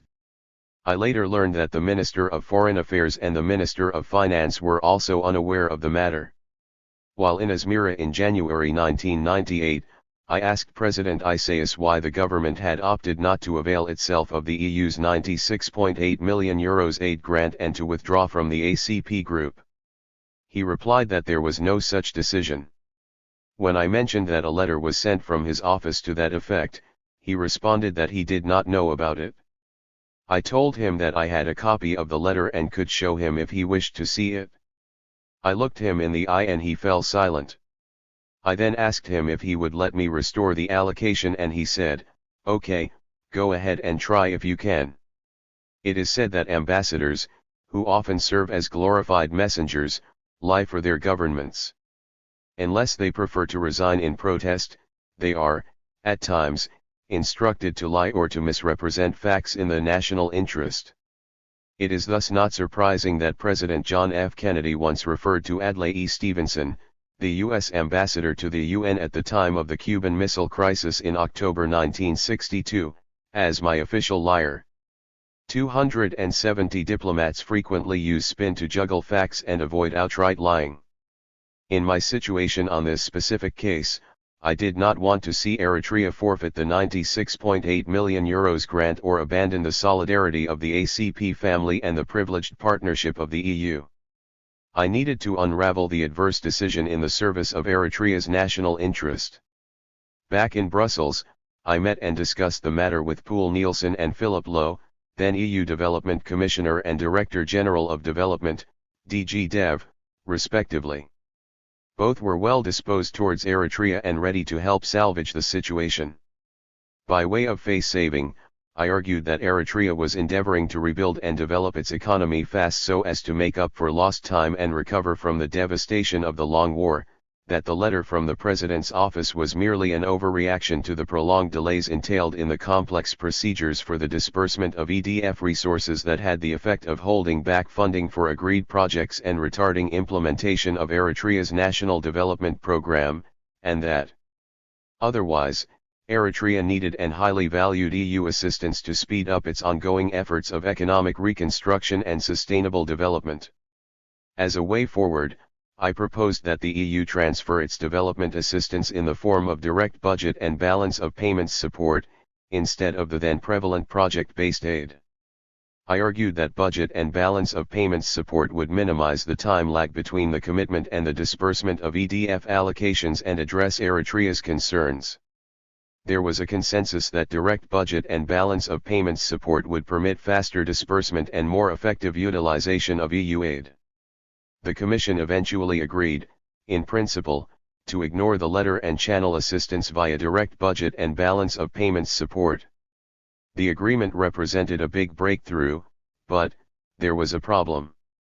Use of the two instruments required the existence of published national budget and foreign trade statistics, which Eritrea still lacked, to serve as frames of reference for execution in line with stringent standards of accountability and transparency in the management of public finance. I informed the President and the now of the outcome of my discussions with the Commission and sent them a jointly initialized memo crystallizing our conclusions, which was welcomed forthwith. The face-saving exercise worked and, despite its delaying effects, the damage was undone and Eritrea was offered the prospect of direct and speedy access to the 9th and future EDFs. The gathering momentum was, however, scuttled by the outbreak of the border war with Ethiopia in May 1998, before the accompanying measures could be worked out and the mode of execution agreed. In the event of hostilities, the standing rules of EU development cooperation bar the initiation of disbursements for new programs, in contrast for programs that are already in the pipeline, for either belligerent nation. The end of hostilities in 2000 opened up the prospect for the speedy funding of Eritrea's 9 THEDF allocation through a program of direct budget and balance of payments support. Apart from the inability to produce published budget and trade data, the lack of focused and coherent engagement contributed to the failure to exploit the opportunity. Discontinuity in Eritrea's representation in Brussels accentuated the negative effects of the absence of institutional memory at the ministerial and ambassadorial levels. Eritrea had 4 successive ambassadors, each of whom had to pass through a slow protocolar process of formal accreditation within a span of less than 2.5 years between September 1999 and February 2002. 271. All this delayed the working out of the modalities for the provision of direct budget and balance of payments support. Further, the process was brought to an abrupt halt in September 2001. The EU recalled its head of delegation and suspended development assistance to Eritrea in response to the detention of the former senior government officials and journalists, the crackdown on the private press, and the expulsion of the Italian ambassador and local representative of the rotating EU presidency in Izmir for protesting the government's measures on behalf of the EU. The suspension was lifted and EU development cooperation with Eritrea resumed following months of intensive discussions and the signing of a cooperation strategy in November 2002. Commitments made during my discussions with the Commission in Brussels, in particular, that the government of Eritrea would duly address the issues arising from the drastic measures taken on September 18, 2001 helped conclude the agreement. EU-Eritrea relations started to improve. Budget and balance of payments support was confirmed as the preferred instrument for funding of Eritrea's allocation of EDF resources. But there were impediments to progress in EU-Eritrea cooperation. The partaking of students in military training during their last year of high school in Sawa raised issues of the eligibility of the education sector for EU assistance. The absence of a published government budget raised concerns of transparency and accountability in the use of EDF funds for budget support, and the lack of foreign trade data raised questions of the feasibility of balance of payments support. The idea was finally laid to rest after the killings of national service evaders, who were rounded up and detained at the Adi Abedo military prison in November 2004. The incident provoked strong EU condemnation and caused new strains in EU-Eritrea relations. Most crucially, the impasse in EU-Eritrea policy and political dialogue had persisted for over 10 years. The bilateral dialogue had failed to make progress. The EU was unable to deliver on the key Eritrean demand of boundary demarcation. The Eritrean government resorted to obfuscation and refused to budge in on the principal issues of EU concern, namely, the case of the detained former senior officials and journalists, the ban on the private press, the implementation of the ratified constitution, the application of the proclamation on regional decentralization, the holding of national elections and the improvement of the macroeconomic situation. Repeated EU initiatives and efforts to advance the stalled process through diplomatic démarches, political declarations, high-level representations and special missions failed to bear fruit. The President has persistently insisted that the detention of the former senior officials and journalists is an internal matter and would be dealt with in the Eritrean way. At the same time, certain senior PFDJ officials have, in response to questions in various seminars for Eritreans in the diaspora, repeatedly echoed the President's stance that the case of the political detainees would be handled in the Eritrean way, as if Eritreans were not entitled to the application of due process, the rule of law, or the proper administration of justice. Indeed, the government has acted as if the non-implementation of the Constitution gives it license to violate the constitutional guarantees of basic human rights and fundamental liberties with impunity. Further, the regime's arguments seemed very oblivious of the fact that Eritrea's accession to the CPA and subscription of its fundamental principles and essential elements had transformed the denial of the rule of law and due process from a seemingly simple Eritrean affair to a weighty matter of broader international concern. The phenomenon of indefinite detention without charge or trial has exposed the meaning of the Eritrean way as the presumption of guilty as accused, without discharging the burden of proof, a mere euphemism for extrajudicial elimination. The government's handling of the case denies credence to a different interpretation.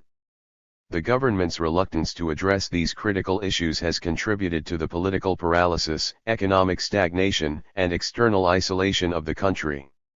In the specific setting of the Cotonou Agreement, it has bogged down policy and political dialogue between Eritrea and the EU, stalled EU-Eritrea relations, and risked the cessation of sizable EU financial and technical assistance to the detriment of the Eritrean state. Inability to resolve the outstanding issues tabled in the long drawn-out process of policy and political dialogue, coupled with Eritrea's objection to an inclusion of support for the International Criminal Court, ICC, finally culminated in the formal termination of EU development aid to Eritrea in November 2011. Characteristically, the Eritrean government has packaged the adverse outcome as an affirmation of its self-reliance and the independence its policy and decision. Despite the rhetoric of self-reliance shrouded in non-transparency, there prevails a situation of substantial and growing dependence on foreign aid and a heavy burden of domestic and foreign indebtedness. In reality, the government's claims of self-reliant development stand in stark contrast to its heavy external dependence. Aggregate donor support represented 34% of public sector output, which constituted 80% of GDP in 2002 to 2003, and amounted to 27.2% of GDP. The country's public debt, estimated at 32% of GDP in 2002, making up more than 300% of the net present value of exports, is twice the level of the heavily indebted poor countries. HIPC, eligibility criteria of 150% and debt servicing consume 23% of the value of exports in 2002. 272 more recent data indicate that foreign aid has risen to 29% of GDP, ranking Eritrea as the third most aid-dependent national economy in the world after that of São Tomé and Príncipe, 75.2%, and Guinea-Bissau, 37.3%. 273. The extreme preoccupation of the domestic policy of the Eritrean government with regime security has dictated the pursuit of a foreign policy geared to serving the narrow interest of regime stability at the expense of the overarching welfare of the Eritrean nation-state. Overall, the policy of self-reliance successfully pursued during the War of Independence has, in an apparent distortion of its initial application, turned into a euphemism for the country's privation and debilitating international and regional isolation. The situation is compounded by a reluctance to engage in effective political dialogue with development partners, which arises, at least in part, from the government's obsession with, and fear of loss of, control that submitting to the rule of law and opening up to real accountability and transparency may entail. In abandoning the macro policy paper and the National Economic Policy Framework, NEPF, in favor of an overly centralist economic command, the regime has imposed a coupon economy that demeans the dignity of the people, as discussed below. 7.6 The shame of the coupon economy. The government's tight control of the daily life of the people and use of access to basic needs as a political weapon of repression find one of its ugliest manifestations in the institution of a system of rationing of essential consumer goods and foodstuffs. Basic necessities, such as bread, flour, tomato paste, milk, sugar, coffee, tea, soap, cooking oil, kerosene, etc., are rationed on a strict quota system that involves three actors, the government, the Kabyle, and the ruling People's Front for Democracy and Justice, PFDJ.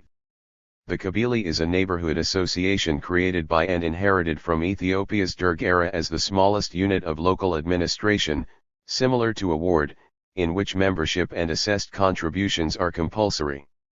The Derg's military regime created the Kabyle as an instrument of control and used it to register people, raise funds, spy on the population, and follow their daily activities. Under the prevailing system of rationing, the government determines the amount of rations for families according to the size of a household. The Kabyle collects the assessed donations and issues the coupons for the rations.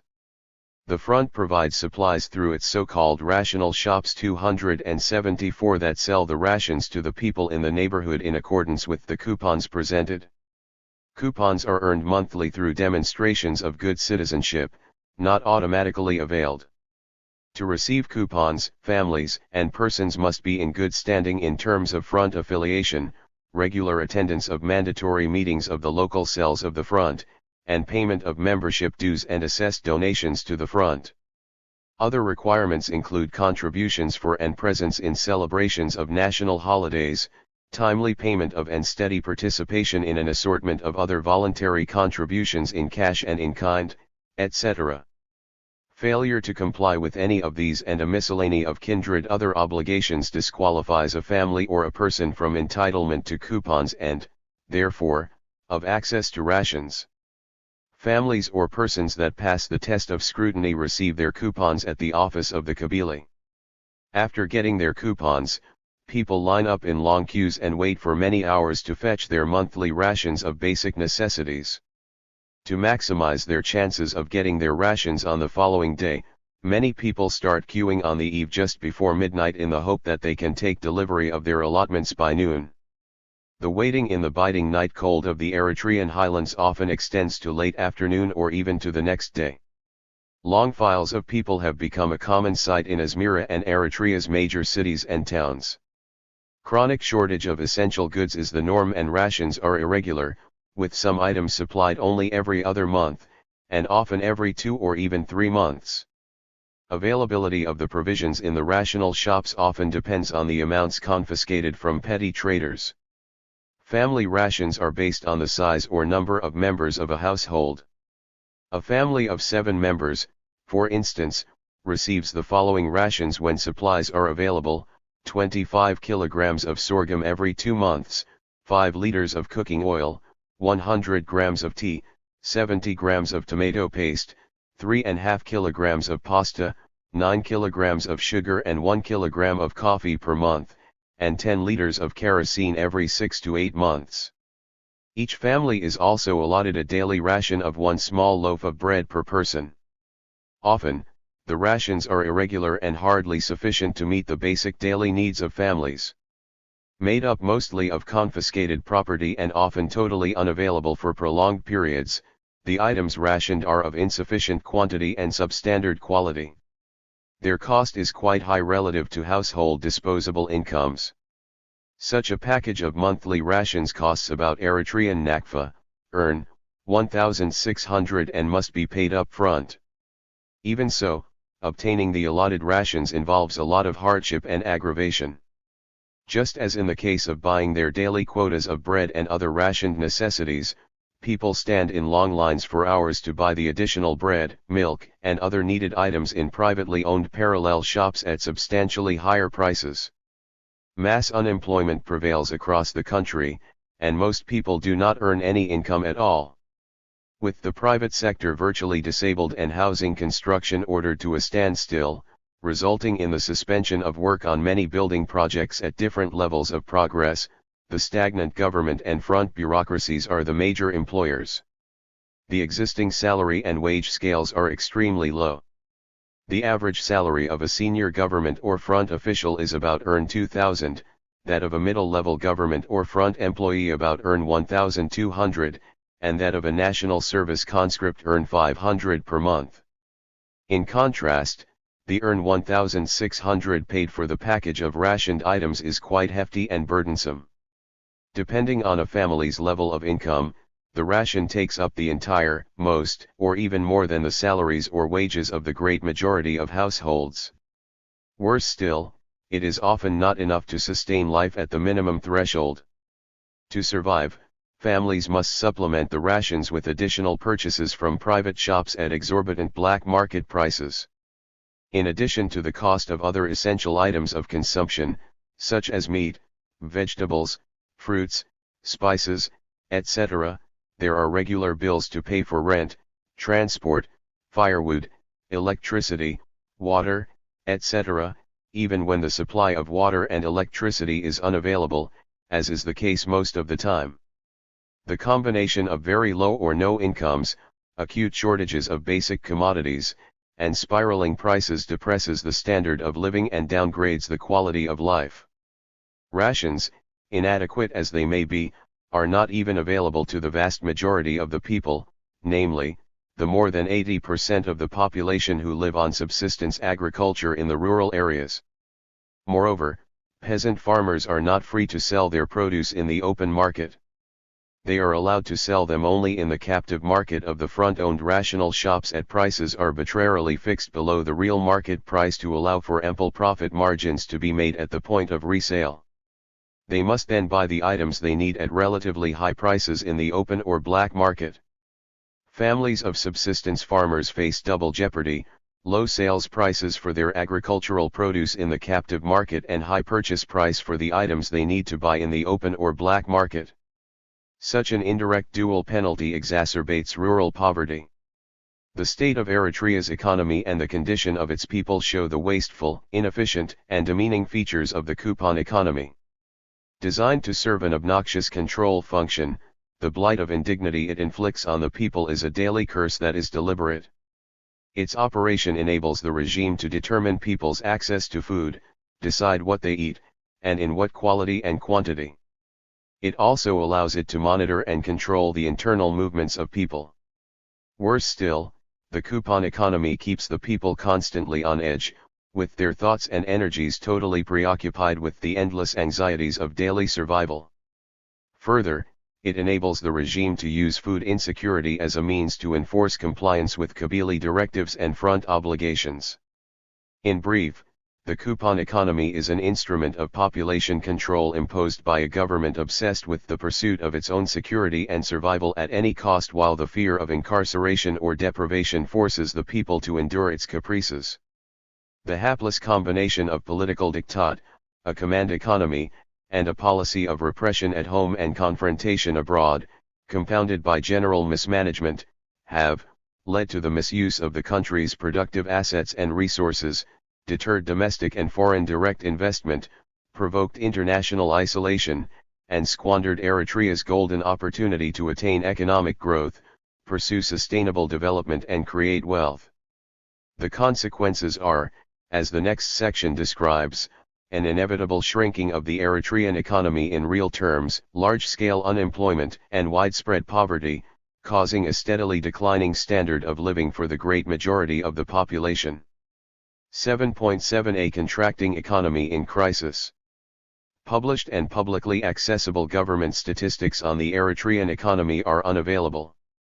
In addition to constraining informed public policy and decision-making, the absence of reliable and comprehensive primary macroeconomic data, such as national income accounts, public revenues and expenditures, employment figures, consumer price indexes, population census, demographic characteristics, balance of payments statistics, real exchange rates, etc., makes the quantitative assessment of the condition and performance of the Eritrean economy difficult. Such difficulty compels us to rely upon figures compiled by credible international sources for key economic indicators on the state of the Eritrean economy. Latest available reports from the International Monetary Fund, IMF, 275, the World Bank, WB, 276, and the United Nations Development Programme, UNDP, 277 portray Eritrea as one of the least developed and poorest countries in the world. A gross national income, GNI, per capita of $300, Atlas Method, ranks Eritrea among the lowest in Africa.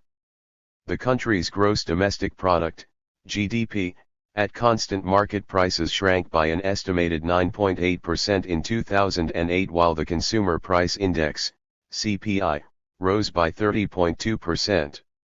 These reports and the associated data show the profile of a sharply contracting economy in crisis, unsustainable levels of fiscal and balance of payments deficits, external debt distress, double-digit inflation, and an acute shortage of foreign exchange reserves. Spiraling inflation keeps prices soaring and deflates the purchasing power of the Nakfa, Eritrean currency, depresses the living standards of civil servants and workers earning declining real incomes under fixed salary and wage scales prescribed in 1996, and exacerbates income disparities. Worse still, the mixture of high general unemployment and token stipends paid to conscripts doing civil service jobs or deployed on development projects under indefinite active national service makes the purchase of basic necessities unaffordable. The inability of the large number of unemployed people to find work and earn any income in a stagnant job market and the low pay of those employed block access even to the meager daily rations for essential subsistence goods. The general expansion and deepening of poverty has reduced people to passive objects grappling with life at the margins, fully absorbed in the preoccupation for the next meal. A GDP per capita ranking of 177 out of 182 countries and a Human Development Index, HDI, ranking of 165 out of 182 in 2007 place Eritrea at the lowest rungs of the development ladder. 278 over half of the country's population lives on less than $1 per day and about a third subsists in a state of extreme poverty, defined as a daily intake of less than 2,000 calories. 279 Although the government routinely denies the existence of famine in the country, the plain fact is that the prevalence of severe impoverishment translates into extreme deprivation, malnutrition, and hunger with few parallels in the annals of modern Eritrean history. The Global Hunger Index, GHI, combines undernourishment, the proportion of undernourished people as a percentage of the population, child underweight, the proportion of children under age 5 who are underweight, which is one indicator of malnutrition, and child mortality, the mortality rate of children under age 5, with equal weights as an indicator of hunger. The 2012 GHI gives Eritrea an alarming score of 34.4, just between Haiti's 30.8 and Burundi's 37.1. 280. General malnutrition afflicts 64% of the Eritrean population. The per capita daily calorie intake is 1,587 and the per capita daily protein intake, %KCL, is 12.30% of Eritrean children are malnourished and underweight while 48% are malnourished and stunting, and the child mortality rate stands at 55 per 1,000. 281 Only approximately 1.5% of the people in rural areas have access to safe sanitation and about 58% are to a source of clean water. 282 The lack of real economic growth and gainful employment has widened and deepened poverty all over the country and caused chronic food insecurity. Neither government claims of success nor restrictions of access to information can hide the fact that famine stalks Eritrea today. Instead of alleviating poverty, government policy worsens the state of impoverishment. The relegation of the private sector has discouraged domestic and foreign direct investment, stifled economic activity in the productive sectors and diminished national output. Further, tight government control and strict restriction on domestic population and commodity movements, enforced through security checkpoints and roadblocks that long dotted the main transport arteries of the country at regular intervals, have shackled normal economic and business activity. A special government body set up in 1994 to private estate enterprises ended up overseeing the eventual transfer of direct or indirect ownership of most of them to the front at no cost. Freely acquired, the front's parastatals enjoy privileged access to public financial resources, foreign exchange reserves, and de facto tax exemptions. 283 Headed and staffed by mostly incompetent but loyal personnel, the management of their operations is subject to constant political interference. Consequently, they are inefficient. Furthermore, they are ultimately accountable to nobody but the president. The complete absence of regular financial reports and external audit betrays a lack of accountability and transparency. A similar lack of accountability and transparency characterizes the government's arbitrary granting of title to land, public housing, and access to credit and business licenses to selected beneficiaries. Another form of corruption involves the practice of non-competitive award of exclusive contracts for the import of certain commodities by the Red Sea Trading Corporations, RSTC. The recurring exhortations against corruption by the state media and the governments revealing frequent arrests of senior managers of the front-owned RSTC on corruption charges confirm a widely held suspicion of rampant corruption prevalent in high places. Under the aegis of a crude system of economic command imposed since 2001, the government has disparaged normal business practice and failed to create a viable legal economy. 284 The parastatals monopolize economic activity and dominate the national economy. Their incompetent management and monopoly position cause them to perform very poorly, operate under capacity, and produce inferior quality goods in insufficient quantities that often fall short of meeting even the small level of domestic demand. The combination of control and shortages has generated a burgeoning black market and a parallel economy characterized by corruption. As a corollary, the government has discouraged foreign direct investment, aborted viable investment projects, and restricted the scope of domestic private enterprise. For instance, it rejected an attractive offer for a partnership with Lufthansa to build a viable national airline and obstructed a Mercedes-Benz project to set up an automobile assembly plant in Diekmheer. Moreover, it disrupted a budding fruit and flower farm in Ad Inafas and a promising seawater fish farm in Massawa, and let the elabored agricultural estate deteriorate.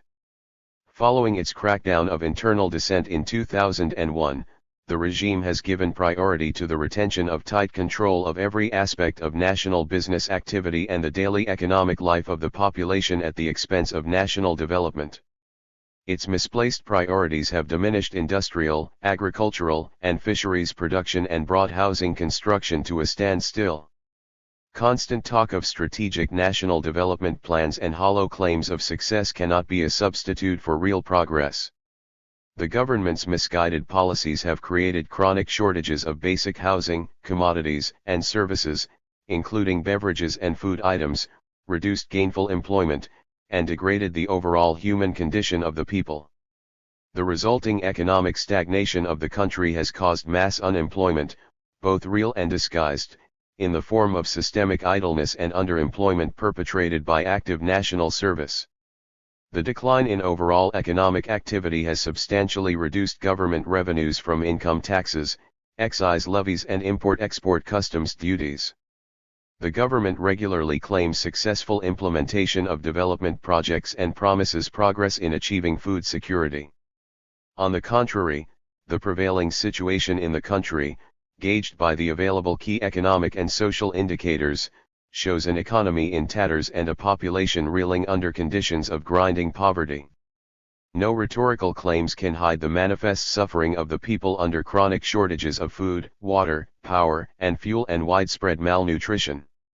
The government has used self-reliance and policy independence as tools of deception to cover up its inability to pursue rational domestic and foreign policies that serve the overarching interests of the country and deliver essential goods and services for the sustenance of the people. The situation is made worse by its unwillingness to undertake or engage in constructive political dialogue, both at home and overseas, that leads to firm commitments to reform, opens up the path to renewal and sustains cooperative relations.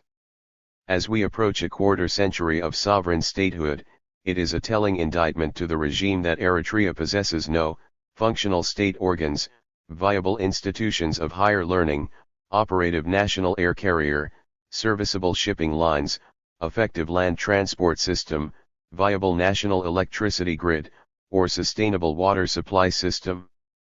Globally, the government has been unable to implement a program of self-reliant national development, deliver prosperity, or achieve social justice. In sum, the institution of the political economy of rationing at the turn of the third millennium symbolizes an abysmal failure to manage a tiny national economy or to use state resources to cater to the most basic needs of a small population. The extreme fragility of the economy is mainly an outcome of the wrong policies and administrative incompetence of the government. The failure to organize the provision of the necessities and the delivery of essential services for the great majority of the people is primarily a function of the government's wasteful management of the country's labor resources and material assets. The following chapter deals with a prime example of the colossal misuse and squandering of the nation's most productive human potential, casting a pall over the future of the country. Chapter 8.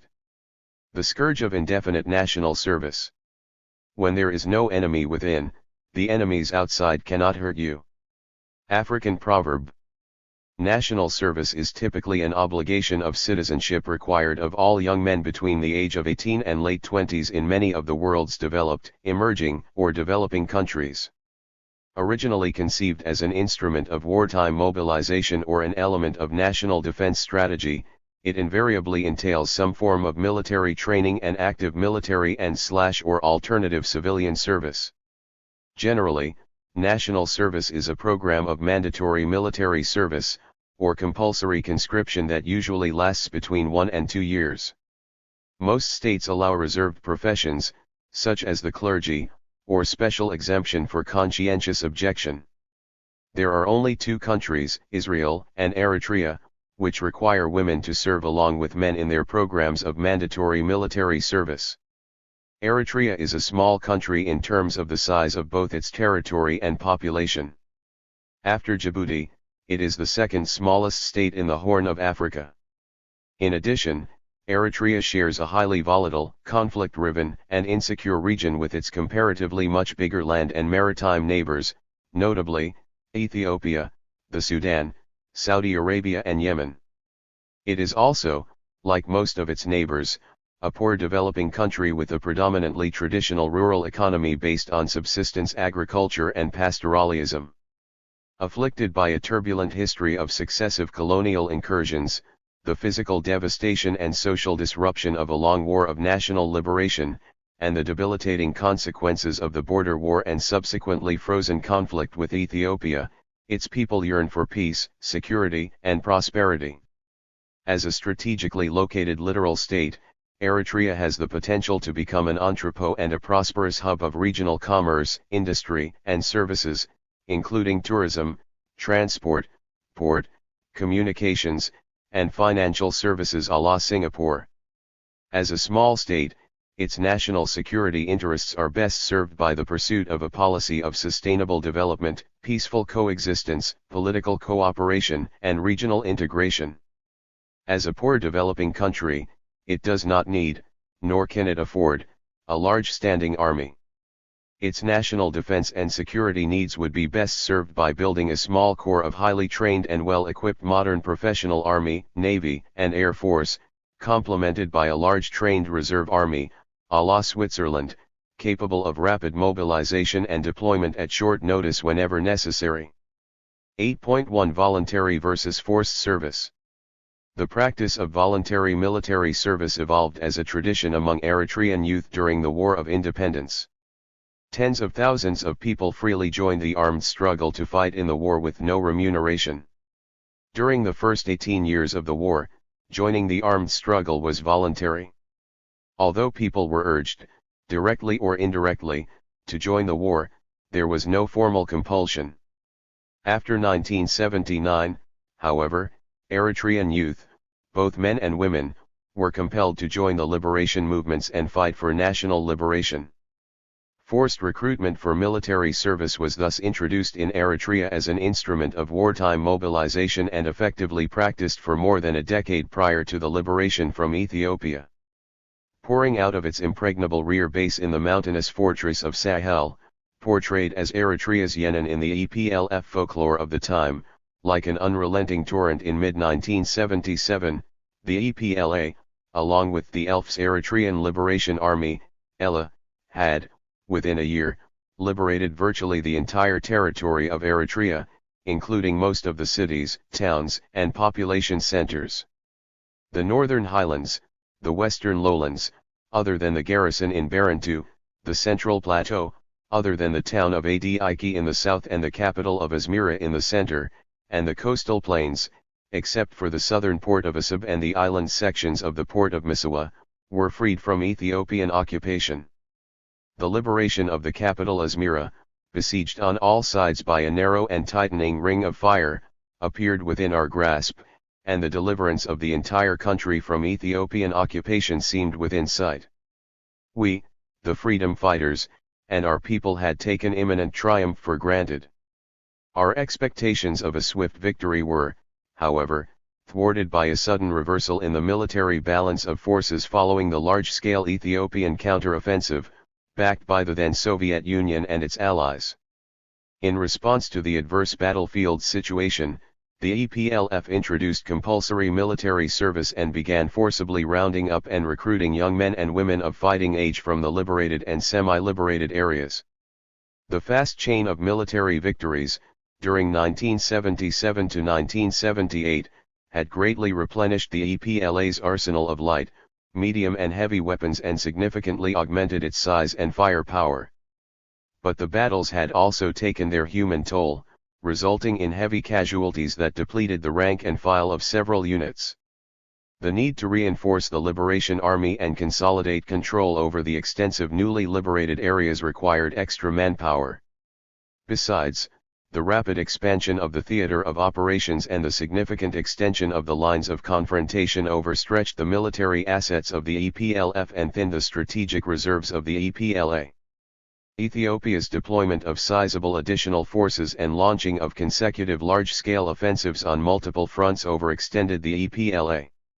The cold logic of numbers, the great difference that numbers make in a protracted and multi-pronged combat pitting unequal forces against one another, was made starkly clear to the Eritrean leadership and military command during and after the strategic retreat in 1978. Lacking insufficient reinforcements, the much smaller Eritrean liberation armies were put on the defensive by the much larger Ethiopian aggressor army, beefed up by an abundant influx of fresh reinforcements. The EPLA had remained an all-volunteer army. Casualties were running high. The flow of new recruits from the occupied cities and main population centers was dwindling, partly due to the remoteness of our Sahel rear base and the near-complete Ethiopian encirclement. With the ELF effectively marginalized, the Ethiopian strategy focused on the effort to contain, isolate, and annihilate the armed struggle by encircling and preventing the EPLF from recruiting new fighters and bleeding the EPLA white while continuously replenishing and reinforcing its own army.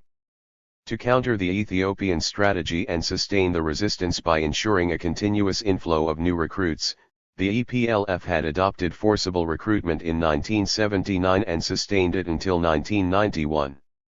Forced recruitment was instrumental in thwarting Ethiopia's large counter-offensives, foiling its military strategy of containment and annihilation, and ensuring the survival and ultimate victory of Eritrean resistance. The preservation and constant replenishment of its manpower via forced call-up enabled the EPLF to overcome the blitz of the large Ethiopian army and its foreign allies in the late 1970s and early 1980s. Mandatory military service made a substantial contribution to the victory of the War of Independence and has become a distinctive feature of the new state. 8.2 Proclamation of National Service. Having served the liberation movement so well during the last dozen years of the war, there were factors that supported the resumption of mandatory military service through formal proclamation in peacetime. At the time of independence, the capital city Asmara and the major towns were home to large numbers of unemployed and unemployable youth. There were no employment opportunities in an economy ruined by war and colonial neglect. The closure of the first and only university in Eritrea and the removal of its staff and assets to Agarfa 285 in southern Ethiopia, and the general degradation of the standard of education under the Derg regime, had deprived the young men and women of any possibility to develop their intellectual potential and acquire the knowledge and skills needed for gainful employment. In the absence of proper education, functional skills, and opportunities for employment, a large number of urban youth lived on handouts from friends and family members in the diaspora. The dependence on remittances fostered a lifestyle that undermined the traditional Eritrean work ethic and sense of personal discipline.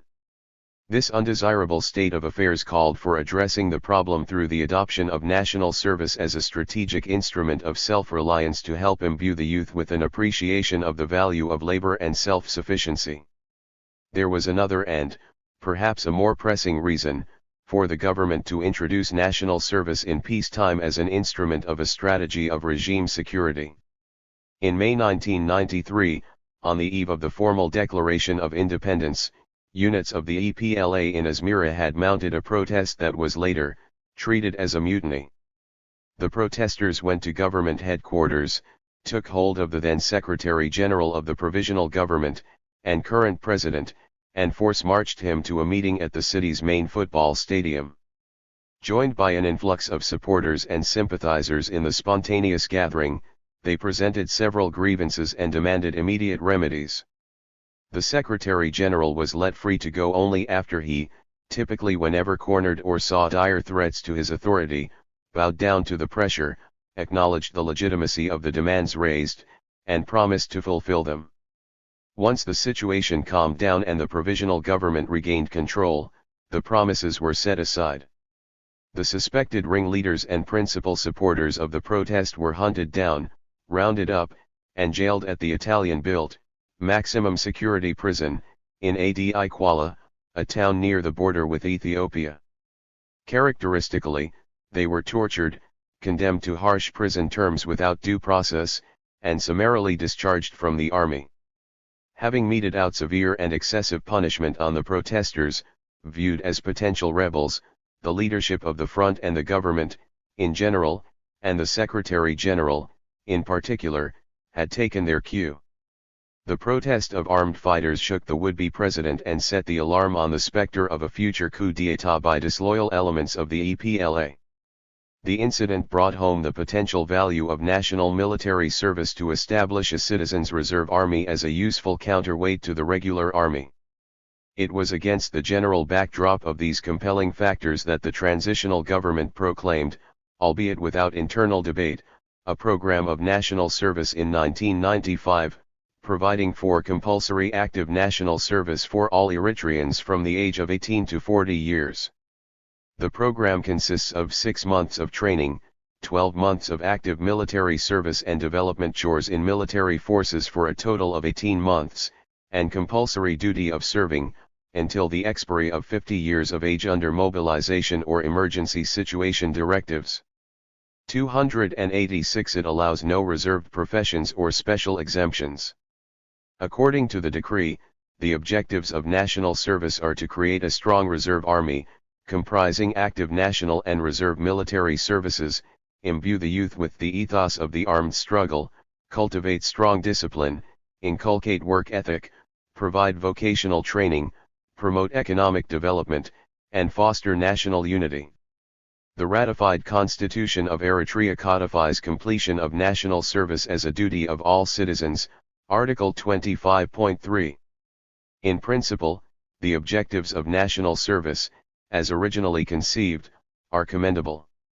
Designed to pursue these general objectives, the program of national service embodied certain noble features of service to the nation in its conception, and its adoption initially enjoyed a groundswell of support among the people and the youth, in particular. The crucial role that national service conscripts played in the defense of the country during the border war with Ethiopia in 1998 to 2000 demonstrated the imperative of the program. Furthermore, properly planned and effectively executed in accordance with the provisions of the proclamation and consistent with Eritrean cultural values of fairness and justice, national service could perform significant transformative social and political functions. It could also facilitate learning practical skills, cultivate a comparatively more cosmopolitan quasi-urban lifestyle, and nurture national unity in diversity among the youth. 8.3 Erosion of legitimacy. Total disregard for the core provisions of the proclamation has rendered national service open-ended and undermined its legitimacy. It has deployed and kept the bulk of Eritrea's able-bodied men and women between 18 and 50 years of age in a Sisyphean project, toiling without producing commensurate value. Along with the militarization of the so-called Warsayakialo National Development Campaign, indefinite active national service has operated to turn Eritrea into a garrison state on a false war footing, regiment its society and immerse the country in a self-destructive undertaking, with the ensuing inertia wasting away the creative energy of its most productive human resources and scarce economic assets. The distinctive blend of inadequate planning, patent administrative deficiencies, and lack of proper oversight have eroded support for the program. Some of the implementing bodies at the national and regional levels, which proved dysfunctional even while they lasted, have turned defunct, leading to rampant abuse. Forcible call-up has routinely entailed unwarranted house searches of families and needlessly aggressive and forcible bouts of periodic roundups. Post-recruitment, compulsory national service is characterized by gross abuses of conscripts during both military training in SAWA and subsequent deployment in active national service. This has given rise to widespread reluctance to serve among conscripts. Conversely, evaders and deserters are subject to extremely harsh treatment and their families wronged with excessively severe punishment. The unjustified and unreasonable punishment dealt out to families of adult children gone missing under the watch of the government, in particular, evokes a story told about an incident involving the mother of a top Chinese ballet dancer who defected to the United States in 1979. When Chinese government officials paid a visit to the defector's family and blamed the mother for his defection, the peasant woman is reported to have angrily retorted, "How could you blame me? The government took my son away. From the age of 11 you were responsible for his upbringing. Now, you are asking me what have I done? You have lost my son. You are responsible." 287. Embarrassed, the Chinese officials turned speechless, left, and never bothered the family again. There are discernible similarities between the regimes in China in the 1970s and in Eritrea in the 2000s and 2010s. Unlike the Chinese officials of yesteryear, however, present Eritrean officials have no such compunction or show no such implicit sense of responsibility. They readily detain and penalize families whose adult children evade national service or flee the country. Families of adult children imprisoned on such pretexts are given a choice between continued detention or paying earn 50,000 per child. 288. It is quite indicative of the predatory nature of the regime that it imposes this penalty for every missing national service conscript while it allotted only earn 10,000 as compensation for every combatant killed in the War of National Liberation. Eritrea's lesser officials are under strict orders to mete out collective punishment on families whose adult children flee from or dodge open-ended military service. Anything that could signal an admission of responsibility would have severe consequences. More ominously, the statutory period of 18 months for national service, comprising 6 months of military training and 12 months for active military service and compulsory duty on public works, development projects, or civil service jobs, underwent indefinite extension, in flagrant violation of the provisions of the proclamation. Effectively, the imposition of open-ended compulsory military duty has turned indefinite active national service into the abyss of a dark alley without a window of escape for conscripts. Such flagrant abuses have, over time, incensed large sections of the population. Indeed, the perpetration of indefinite active national service has generated deep-seated resentment among the people.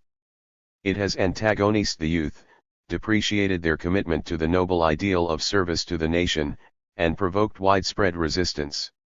Further, the prevailing system of open-ended active national service has tainted the legitimacy of national service and caused a huge flight of labor and brain drain, thus compromising the imperative of national development, defense, and security in a fundamental and strategic sense. 8.4 The waste of student summer work camps. Prior to their eligibility to the physical and mental drudgery of endless active national service, secondary school students are subject to the waste of mandatory summer work camps initiated in 1994. Applicable also to university students until the closure of the University of Izmir, the program dispatches the students to the countryside at the end of each school year, ostensibly to help enhance the welfare of rural communities and improve the environment through terracing and reforestation. The random deployment, however, typically lacks proper planning, advance preparations, adequate resources, and essential follow-up to make a difference. Conversely, the program denies the adolescents essential parental guidance and the respite of normal family life during their summer recess. It also deprives families of subsistence farmers in rural communities the vital helping hand of their teenage children during the cultivation season. Further, without the drudgery of summer work camps, some high school students could find summer jobs and internships, and chip in some cash to help sustain their needy families. About 80% of the people live in the countryside and are engaged in subsistence agriculture, agropastoralism, and pastoralism. In such a rural-based subsistence economy, families need the hand of every member to look after their herds of livestock, to help with work in their crop fields, or to tend their vegetable gardens during the rainy season. The mandatory consignment to the summer work camps thus harms the well-being of secondary school children and diminishes the economic welfare of the families of subsistence farmers and pastoralists. Furthermore, despite official claims to the contrary, the student summer work camp has failed to improve the environment or produce tangible benefits to rural society. After graduation from the mandatory summer work camps, secondary school students from all over the country are, in effect, initiated into the military component of national service. At the end of their 11th grade, students enroll in the isolated military training camp in Sagwa to complete the newly added 12th grade as the last year of high school. The original idea was to extend high school instruction up to the 12th grade in order to improve the qualification of the students for university education. As Eritrea's secondary schools lacked the capacity to accommodate the planned extension, however, Sagwa was selected for its facilities as a temporary solution, pending a short period of adjustment to enable the secondary schools to prepare for the transition, by acquiring the additional teachers, equipment, and classroom space needed.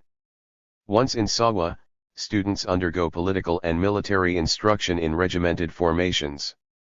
Contrary to the original plan, 12th grade enrollment became regularized in Sagwa. Initiation to militarist life at the tender age of their teens, separated from their close-knit families, deprives the students of normal family upbringing that is so essential in their formative years. Likewise, teachers live away from their families in the remote and sequestered military camp in the far west of the country.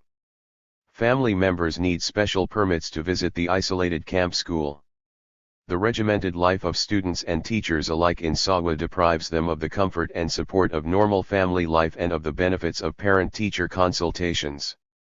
This, coupled with the lack of an appropriate syllabus and adequate school facilities, such as a library and science laboratories worth their names, fosters alienation, diminishes aspirations for educational achievement, and undermines the pursuit of academic excellence. Upon completion of the final year of secondary school in Sagwa, students sit for matriculation in the Eritrean Secondary Education Certificate Examination, ESSES. Those not assigned to the assortment of militarist colleges and institutes that serve as low-rate substitutes for the university are consigned to indefinite active national service. Eritrea's best and greatest asset is its youth. Generations of youth have made national liberation possible and independence sustainable, through struggle, toil and sacrifice. The youth represent the future of the country. To waste their formative years, to misuse their productive energies, and to deny them proper upbringing, education, and training is tantamount to squandering the opportunity to actualize their human potential and enable them to make a greater contribution to society. The acquisition of knowledge, technical know-how, and professional expertise is essential to building the country's human capital, without which long-term national security, sustainable development, and social progress would be impossible. The effective closure of the first and only university in the country and the trivialization of tertiary education have accompanied open-ended active national service. In an age of globalization, higher education has emerged as the principal agent of social transformation and mobility, while knowledge has become the primary capital of the modern economy. Yet, the combination of the closure of the university, the militarization of education beyond the 11th grade, and the consignment of most high school graduates to indefinite national service has worked to downgrade tertiary education, hinder human resource development, and constrain the acquisition of knowledge, professional skills, and technical expertise. This has frustrated the aspirations of the great majority of multiple generations of college-age youth for proper higher learning as a path to self-fulfillment and a better life. At the same time, the country is made to forfeit their potential contribution to its development. Clearly, these features operate to retard the progress of Eritrean society, weaken the country's long-term regional competitive position, and compromise its future prosperity in an increasingly knowledge-based global economy. 8.5 Linking infrastructure to development. Systemic aversion to applying standard engineering norms and misuse of professional expertise have damaged the effectiveness of national service and dented its contribution to development. Above all, its output lacks linkages to real economic growth and social progress capable of bringing about tangible improvement in the living conditions of the people. Ignoring its glaring deficiencies, the government and the state-owned media make a lot of fanfare in praise of the alleged contribution of national service to the great achievements scored in the reconstruction and building of physical and social infrastructure as a great success story. There is, of course, an element of truth, or rather some half-truths, in the claim. There has been a substantial increase in the reconstruction of roads and feeder roads, the building of schools, hospitals, health centers, and clinics, and in the establishment of concession farms, all made possible by the employment of the essentially unremunerated labor of national service conscripts. The expansion in physical infrastructure has resulted in a corresponding extension in basic medical services and school enrollment at the elementary, middle, and secondary school levels throughout the country. As the government has neglected or subverted the development of the human factor, however, qualitative improvements in staffing, service delivery capacity, or essential support facilities have lagged significantly behind such quantitative growth. Further, the extensive flight of teachers, doctors, and health workers has hit the education and health sectors particularly hard and made a bad situation worse. 289. Infrastructure construction per se does not constitute national development. It is a means to accelerate economic growth and increase the stock of available goods and services to society to raise the standard of living and improve the quality of life of the people. Otherwise, it is not an end in itself. Infrastructure is a necessary but an insufficient condition for development. It provides the basis for rapid and sustainable development when it operates to stimulate increasing production in agriculture, industry, and services, enable greater movement of people, goods, and services throughout the country, and consolidate national economic integration. Physical infrastructure must promote domestic mobility of the factors of production, stimulate economic interaction, and enhance commercial exchange. Social infrastructure must generate human capital, the knowledge, skills, and know-how that catalyze the creation of wealth via the production of a rising stock of goods and services for the enjoyment of society. As the ultimate objective of all endeavors is to improve the human condition, physical and social infrastructure must engender an increasing output of available goods and services, a higher standard of living, a better quality of life, and greater well-being for the majority of the people. This is definitely not the case in Eritrea today. The rehabilitation of the Italian-built narrow-gauge railroad between Asmara and Massawa, completed at considerable cost to the country, bears little economic significance and, has for instance, not yielded an increase in the travel of people or in the flow of goods and services between the capital and the port city. Likewise, the reconstruction of the old Italian-built roads, rough tracks, and feeder roads has not fostered better economic interaction or contributed to greater commercial exchange among the different regions of the country. The unstudied, defective repair or building of microdams has not resulted in any hydropower generation, greater agricultural production, or enhanced food security, as rapid siltation diminishes their holding capacities and long-term utility. As if the general lack of economic development were not enough, the government has erected barriers to domestic trade and commercial exchange and established checkpoints where public and private transport vehicles are stopped and searched, and where carry-on goods, including small quantities of cereals, flour, and other semi-processed food items, are routinely confiscated en route to their destinations. The government's strange restriction of the free passage of people and the free movement of goods, products, and services from one region to another and from the rural areas to the cities within the country, diminishes the utility of such physical infrastructure construction and its contribution to increased economic interaction, growth, and prosperity. In addition, The absence of significant public or private investment in research and the productive sector has denied the possibility that infrastructure reconstruction could ultimately lead to development and prosperity. The indefinite deployment and use of national service conscripts in infrastructure construction has not brought about significant innovation in the engineering works, improvement in economic productivity, or any enhancement in the standard of living. Further, the delivery of substandard products, irreparable damage to the environment, and lack of cost-effectiveness have compromised quantitative progress in infrastructure construction. The only consolation, in the anguished words of a then senior government colleague, is that we may be able to redo them properly one day. Despite the government's pledge to protect and restore the integrity of the natural environment, indefinite active national service has operated to compound the damage caused by drought and war to Eritrea's habitats. The total reliance of the Ethiopian Army, and the Eritrean Liberation Armies, for building shelter, fortifying trenches, generating energy, fuelwood and charcoal, and providing for general daily sustenance during the 30-year War of Independence, had caused immense destruction to the country's dwindling forestry, water, and wildlife resources. As a result, the vegetative and forest cover of the country has dwindled from 30% a century ago to about 13.5% of the total land area today. 290 The long war decimated pockets of thick natural forest in the northern highlands, like the Derkal Valley in the Halho region of Bogos, the lush green banks of the Ansaba, Barka, and Gash rivers, and patches of eucalyptus plantations in the central highlands. The border war aggravated deforestation. The reforestation campaign launched immediately after independence has floundered.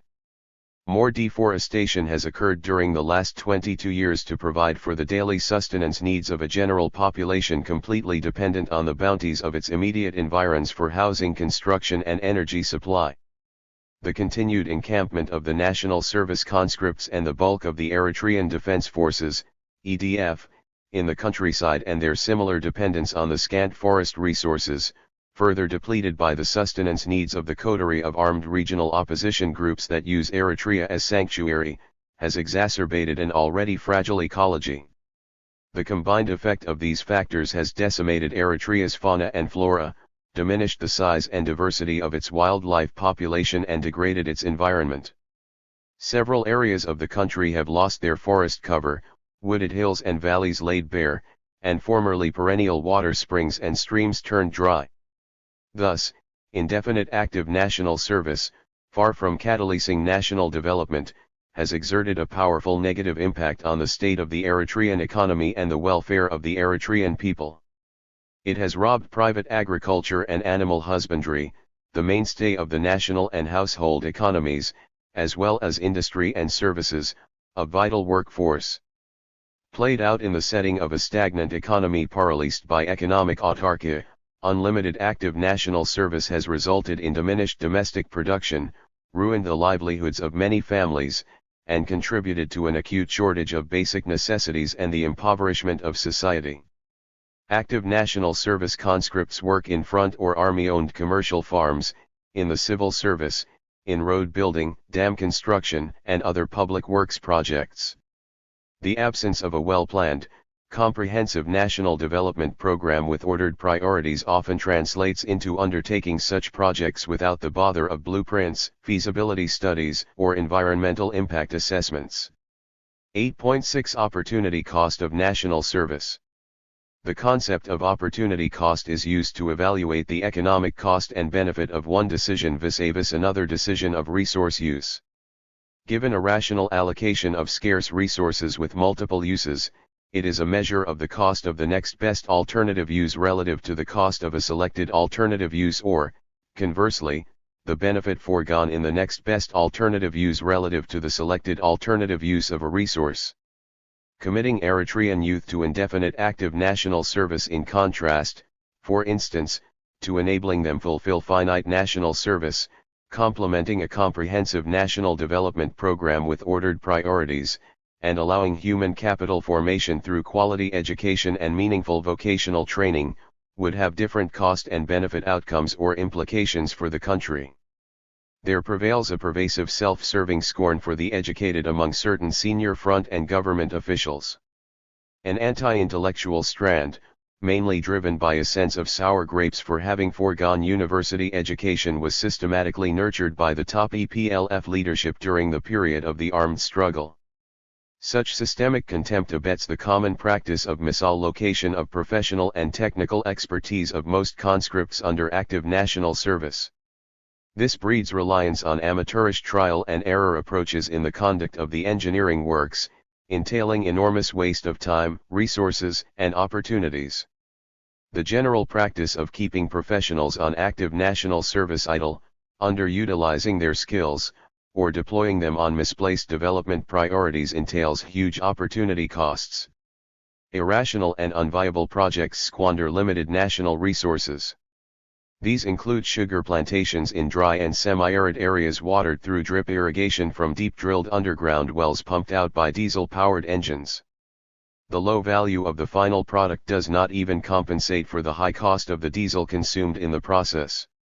The expertise, skills, and labor of active national service participants and the accessory state assets are scarce national resources. As such, they have an alternative use and, therefore, create an opportunity cost for the country. These costs are measurable in terms of their costs and benefits foregone from their most rational use, full utilization, and gainful employment under a comprehensive program of national development. 8.7 The silent crisis of mass exodus. Most Eritreans have a deep attachment to, and strong love of, their country and, in an earlier era, young men and women had flocked to the bush in their tens of thousands to fight for freedom. Driven by hope for a better future, they left their homes and families, or returned from the diaspora, in droves, ready to make the supreme sacrifice. The loss of hope today has brought about a significant reversal in fortunes. Since the beginning of the 2000s, the youth have fled the country in increasingly large numbers. An apparently persistent and growing resistance to endless active national service has triggered widespread evasion and forced a significant mass of youth to vote with their feet and flee the homeland at great risk to their lives. The UN High Commissioner for Refugees, UNHCR, has reported that around 220,000 Eritreans, about 5% of the population, had fled the country by early 2011, and depicts the ongoing exodus of Eritrean refugees as a silent crisis. 291 recent reports indicate that approximately 3,000 young Eritrean men and women cross the border into Ethiopia, 1,000 to 1,300, and Sudan, 1,600 to 1,800, each month. 292 These figures signify that the silent crisis has already taken a heavy toll of the country's population. It would continue unless its causes are removed, costing Eritrea an estimated 36,000 of its most productive labor force annually. The magnitude of such an exodus surpasses that of the waves of refugees during the country's darkest periods of war and colonial domination under both Emperor Haile Selassie and Colonel Mengistu. These figures exclude the quite significant and steadily rising number of relatively privileged professionals and business people and senior and mid-level government officials, leaving the country to escape the state of insecurity and repression under the regime's tyranny. Some of Eritrea's finest athletes and sports stars, including its best national football players, have used the chance to represent the country abroad to go missing and escape the harsh conditions in the country. In this way alone, Eritrea has lost at least 58 of its top football players and athletes to defection between May 2006 and November 2012. 293 The government's imposition, in 2007, of a required deposit of earn 100,000, about $6,700 for all traveling athletes prior to leaving the country and policy of strict surveillance by the official entourage while overseas have done little to curb the trend. This was shown by the defection of several athletes, including the bearer of the national flag, of the Eritrean team to the London Olympic Games of 2012. It is unfortunate and, in many ways, quite tragic that the country, in its third decade of independence, is emptying of its youth and undergoing a huge brain drain. At present, Eritrea has become the source of the biggest number of asylum seekers and refugees per capita in the world. In this regard, there are persistent allegations that elements of the government and military often facilitate the flight of refugees to neighboring countries in exchange for money, making fortunes out of their misery. Certain agents of the regime and rings of operators with links to the regime stand accused of involvement or complicity in illicit human trafficking. Several reports by Amnesty International, Human Rights Watch, the U.S. State Department, the UN Monitoring Group on Somalia and Eritrea, etc., implicate certain military and security officers in the smuggling of persons out of the country and the facilitation of illegal immigration to neighboring countries for profit. 294 The government routinely denies such reports. On the other hand, many Eritrean escapees have stated that their journeys from the capital Asmara all the way to the Eritrea-Sudan border were arranged via land cruisers bearing government or army registration plates in exchange for the payment of $3,000, or Eritrean Nakfa equivalent, per person. The same escapees also claim that, despite the regime of strict control and tight enforcement in place, the drivers of such vehicles carrying passengers being smuggled out of the country navigate their way through the various military checkpoints that dot the long roads from Asmara to the border crossings. Once they manage to cross the border on their own or with the help of costly and often dangerous smugglers, most escapees are camped as refugees in Eritrea's immediate and Greater Horn of Africa neighbors, namely, Ethiopia, Sudan, Djibouti, South Sudan, Kenya, and Uganda. These countries are often used as temporary way stations on the long, perilous, and improbable journey through circuitous routes to Israel, North Africa, Europe, and North America. Eritreans are also found scattered as refugees, exiles, and immigrants across the sea in Yemen, Saudi Arabia, Israel, and the wider Middle East, in East, North, Central, and Southern Africa, and in Europe, North America, and Australia. Many have perished on the way, succumbing to desert heat and dehydration trying to trek the Sahara Desert or drowning trying to cross the Red Sea, the Gulf of Aden, or the Mediterranean Sea in transit to the Middle East and Europe. As the book went to press, the horrific death of about 350 Eritreans off the coast of the Italian island of Lampedusa represented the latest tragedy in this seemingly unending saga. Furthermore, those who make it to the Sinai Desert in Egypt en route to Israel are held as bonded labor, abused, and tortured by their illicit Bedouin traffickers, with the alleged collaboration of Egyptian security agents, in extortion of more money. According to a CNN documentary broadcast on September 21, 2012, showing graphic and gruesome photos of abandoned corpses, more than 4,000 young Eritreans have been murdered or left to die in the Sinai Desert after extraction of their body organs for sale by associated criminal gangs operating with the collaboration of medical doctors in Cairo. 295. The desperate search for respite from an endless agony, rather than the gravitational pull of the global north, or going for a picnic, drives tens of thousands of young Eritreans to dare death from shoot-to-kill orders at Eritrean border crossings, exhaustion in the Trans-Sahara Trek, drowning in the sea, brutal murder or deadly harvest of body organs in the Sinai Desert. 296 The present government has, through the perpetration of a wretched economic situation, indefinite active national service, and harsh repression, turned Eritrea into an earthly inferno and made life insufferable for its people.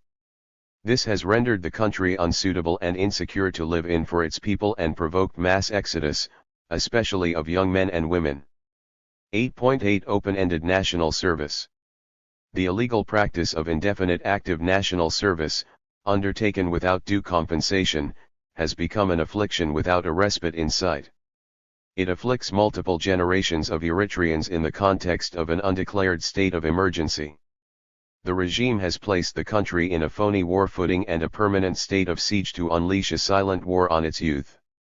Open-ended active national service has robbed Eritrea's young men and women of their prime years, deprived them of normal family life, disrupted the development of their intellectual potential, and denied them a future. Its impact is ruining the nuclear family and denting the progress of society. The program has reduced families of conscripts, especially those without access to remittances from the diaspora, to destitution. Such conscripts, deployed without appropriate remuneration, are unable to provide for their families, or to protect them from privation, out of their token monthly stipends. Sadly, Eritrean society teems with broken and destitute families whose breadwinners languish in what has become de facto modern-day servitude. Apart from the persistent allegations of involvement in illegal human trafficking, it seems that the present government deliberately perpetrates this plight and sustains the exodus of the youth as a sort of safety valve to mass unemployment and potential protest. It is quite apparent that the government acquiesces in the mass flight of youth to take refuge abroad. It cannot be otherwise, as the ruling front and the government are well aware that indefinite active national service is driving the youth to flee en masse and draining the country of its most promising manpower and brainpower, thereby undermining its development and sapping its future potential.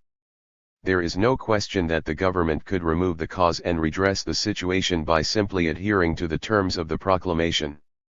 Indefinite active national service has become the scourge of Eritrea's youth, forcing their flight in alarming numbers. Pervasive insecurity, fed by periodic roundups at random intervals, arbitrary arrests, and routine harassments in city streets or at checkpoints on the roads has roundly disillusioned them, irrevocably shaken their loyalty to the regime, and undermined their confidence in the country's prospects. It was the hope of a better future that inspired Eritrean youth yesteryear to flock to the battlefield to fight for freedom and sustain them through the incredible hardships and sacrifices of the struggle. The desperation of endless servitude drives them today to flee home en masse and risk their lives on the way out of the country at border crossings, across desert trails, or in the depths of treacherous sea passages. The uncanny combination of the militarization of the state, the regimentation of society, and the imposition of endless active national service has dealt a serious blow to the fabric of Eritrean society and its traditional socio-economic institutions, without offering viable remedies or substitutes. The compulsory use of conscript labor without remuneration has, in particular, prevented Eritrea's youth from earning their livelihoods and building families, thereby unleashing a frontal assault on the nuclear family, the foundation of Eritrean society. In practice, the application of national service is strictly compulsory for eligible men and women resident inside the country, while it is voluntary for residents abroad. In addition, Eritreans living outside the country who, for one reason or another, volunteer to do national service are exempt from indefinite active national service. They are free to leave after completing the legally prescribed period of 1 year and a half. Moreover, in the event that they choose to stay after the completion of military training, they get preferential placement in government ministries and agencies in the relative comfort and ease of urban life facilitated by regular parental remittances. Such an inconsistent practice is clearly discriminatory. Generally, the children of the poor endure the most of indefinite active national service. Many families who have the necessary wherewithal manage to bribe their way through the extreme difficulty of getting exit visas and arrange for the legal departure of their children from the country to Europe and North America. In addition, the absence of proper supervision during implementation under the general situation of low salaries and high inflation has encouraged corrupt practices in the ranks of the Army Officer Corps that allow national service participants from relatively well-to-do families to buy their way out of the drudgery via demobilization for the bribe of earn 50,000. Under the present circumstances, national service, implemented in contravention of the terms of the proclamation for the vast majority of eligible Eritreans, has become an end in itself, used as an instrument of extortion, repression, and control. It has evolved into a central element of a strategy of survival of an authoritarian, and increasingly oppressive, regime bent on keeping the youth in thrall and national development on hold. The regime's arbitrary extension of the duration of active national service beyond the legally specified 18 months breaks the law, strips it of legitimacy, and violates the basic human rights of conscripts. Further, the absence of due compensation reduces the conscripts to a state of virtual servitude. National service is an obligation of citizenship established by proclamation. Its objectives are clear: its terms specific, and its duration delimited. Its initial design as a feasible means to a noble end was commendable. Nevertheless, open-ended active national service, as currently practiced, is illegal, unjust, and illegitimate. Its consequences are disruptive to the development potential and prospects of normal life for generations of Eritrean men and women. Tens of thousands of Eritrean youth have amply demonstrated their opposition to the present form and mode of its implementation through acts of life-risking disobedience. As part of the maelstrom of the general Eritrean crisis, the illegitimacy of indefinite active national service, with its pervasive negative impact on society, has indisputably become a central issue directly linked to the wider question of the transition of Eritrea to a democratic system of government. Chapter 9. Resort to force as a default mode. Let not your rage or malice destroy a life, for indeed, he who does not value it, does not himself deserve it. Leonardo da Vinci. The justness and legitimacy of Eritrea's claim to self-determination and the feats of its people's armed struggle for liberation have been amply publicized by many writers. There is, however, an aspect of the history of the War of National Liberation often glossed over in most of these works, the constant use of force as a means to settle internal disputes. This chapter aims to fill this gap by addressing the use of force to sow discord during the armed struggle, and its persistence after independence. It schemes the rise of dissent within the cohesive historical leadership of the EPLF and the dispute that followed the closure of internal communication. Further, it recounts the rise of dissension, the detention of several key front and government leaders, the accumulation of power in the presidency, and the consequent rise of one-man rule in the country. Discord, disputes, and dissension in the internal relations or interaction of an organization are normal aspects of politics as a struggle for power. Their existence is not, nor should it be, an issue. The issue is how to treat them to mediate the internal power struggle constructively. In the case of Eritrea, those at the helm of power at various stages of the national war shunned dialogue as a means to resolve disputes and build consensus, and frequently resorted to force to silence dissent seen to be a threat to their political power. In the context of the changing conditions of a life dominated by the brutality of war, the liberation movements used violence to quell dissent in their ranks or eliminate rival groups. 297 This took many forms: suspension, demotion, or transfer and, in the worst cases, detention, torture, or outright elimination of freedom fighters. There is, of course, nothing uniquely Eritrean about the use of force to resolve political discord. The practice is as old as the evolution of organized human society itself. The strong have usually relied on the use of force to impose their power, enforce their will, or advance their interests over the weak. Indeed, it appears an inescapable aspect of human nature that, in the absence of proper institutional checks and balances, whoever acquires a monopoly of the instruments of violence tends to utilize them to defend self-interest or to prevent threats to one's position of power.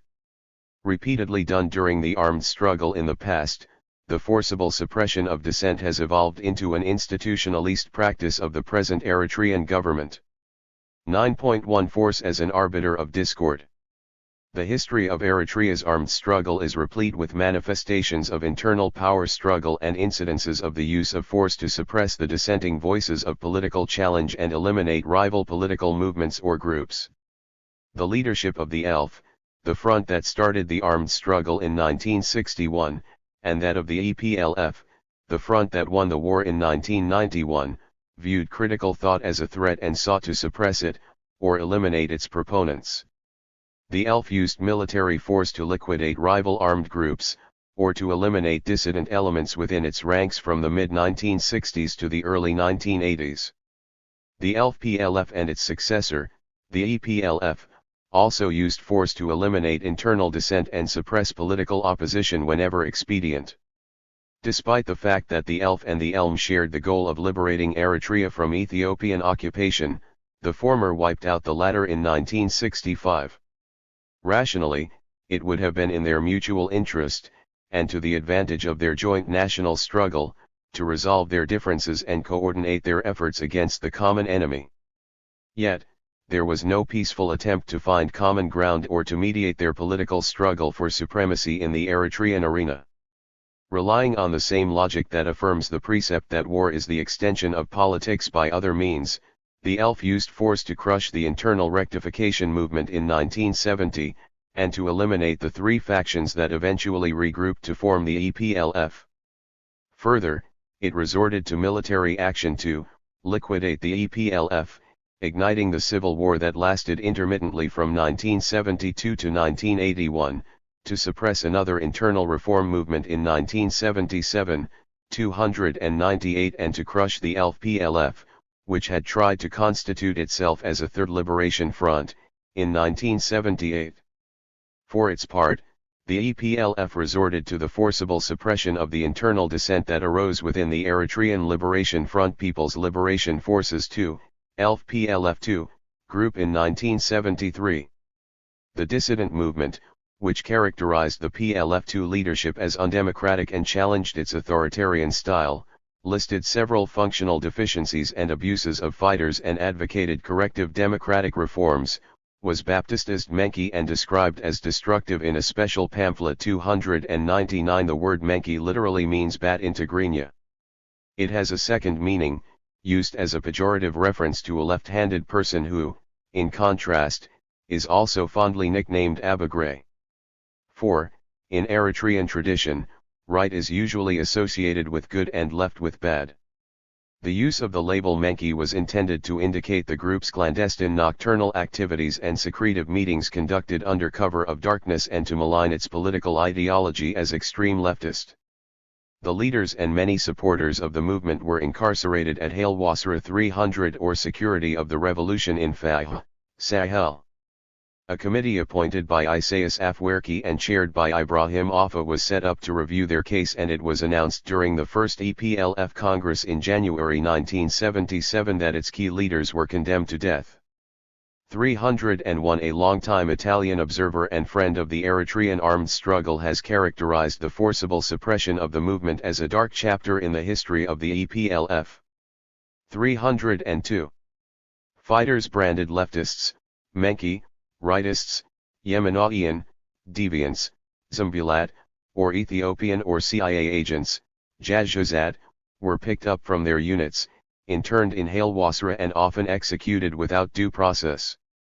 Recurring incidents of physical elimination of real or imagined political opponents and violent suppression of dissent set a pattern of dispute settlement and conflict resolution that afflicted the Eritrean liberation movement as represented by both the ELF and the EPLF. The use of force as an arbiter of discord or as a means to intimidate people to conform has survived the armed struggle and has evolved as a persistent practice of the present governance system.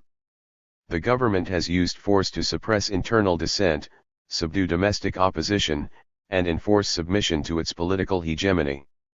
The following 6 notable cases illustrate a pattern of systematic and persistent use of force to quell dissent. First, the incarceration and harsh punishment of the ringleaders and principal supporters of the protest of freedom fighters in Asmara in May 1993, demanding due compensation and improvement in the conditions of their continued military service after independence and, ultimately, the democratization of the front's internal decision-making process. Second, the killings and imprisonment of disabled war veterans in July 1994 for protesting and demanding an improvement in their living conditions at the isolated Mai Havar camp located between the towns of Nafasat and Deekmher. Third, the internment of about 2,000 university students in WIA in August 2001 for refusing to sign up to the mandatory summer work program in protest of the terms of deployment and the arrest of the president of their student union. They were collected from dormitories and the city streets, kept in the city's main football stadium overnight, and taken to WIA, about 30 kilometers southwest of Misawa, in one of the hottest, most desolate, and least hospitable locations in the world. The internment camp lacked adequate food, water, shelter, and medical care. 2 of the students reportedly died of heat stroke immediately after internment. Fourth, the arrest, in September 2001, and indefinite detention, in a state of solitary confinement in Irero, of dissident former senior government officials, military officers, and journalists. Fifth, the roundup, detention and killing of National Service evaders at the Adi Abedo military prison on the outskirts of Asmara on November 4, 2004. About 16,000 National Service deserters and dodgers were picked up from homes, offices, and the street and crammed into the prison where several detainees were gunned down for protesting their treatment. 303. Sixth, the numerous cases of disappearance and or detention of suspected regime critics taken from home, work, or the street. Nobody, including their families, friends, or colleagues, knows their whereabouts. The issue of dissident former government officials in particular, warrants further discussion. The rise of the highest-profile internal political dissent and its forcible suppression followed the end of the border war with Ethiopia. To begin with, there prevailed considerable misgivings among senior members of the PFDJ Central Council about the outbreak and escalation of hostilities with Ethiopia in 1998.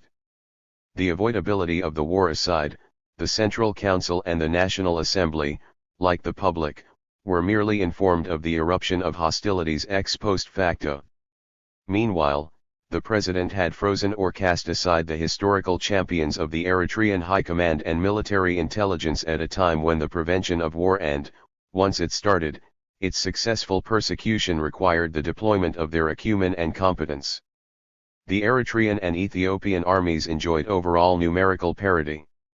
However, critical failures of leadership and intelligence allowed, during the Third Offensive in particular, the Ethiopian army to outflank the Eritrean army and breach its defenses on the Mirab-Seti front, to seize commanding positions on the Mirab-Alitana front, and to occupy large swathes of sovereign Eritrean territory in the central and southwestern parts of the country.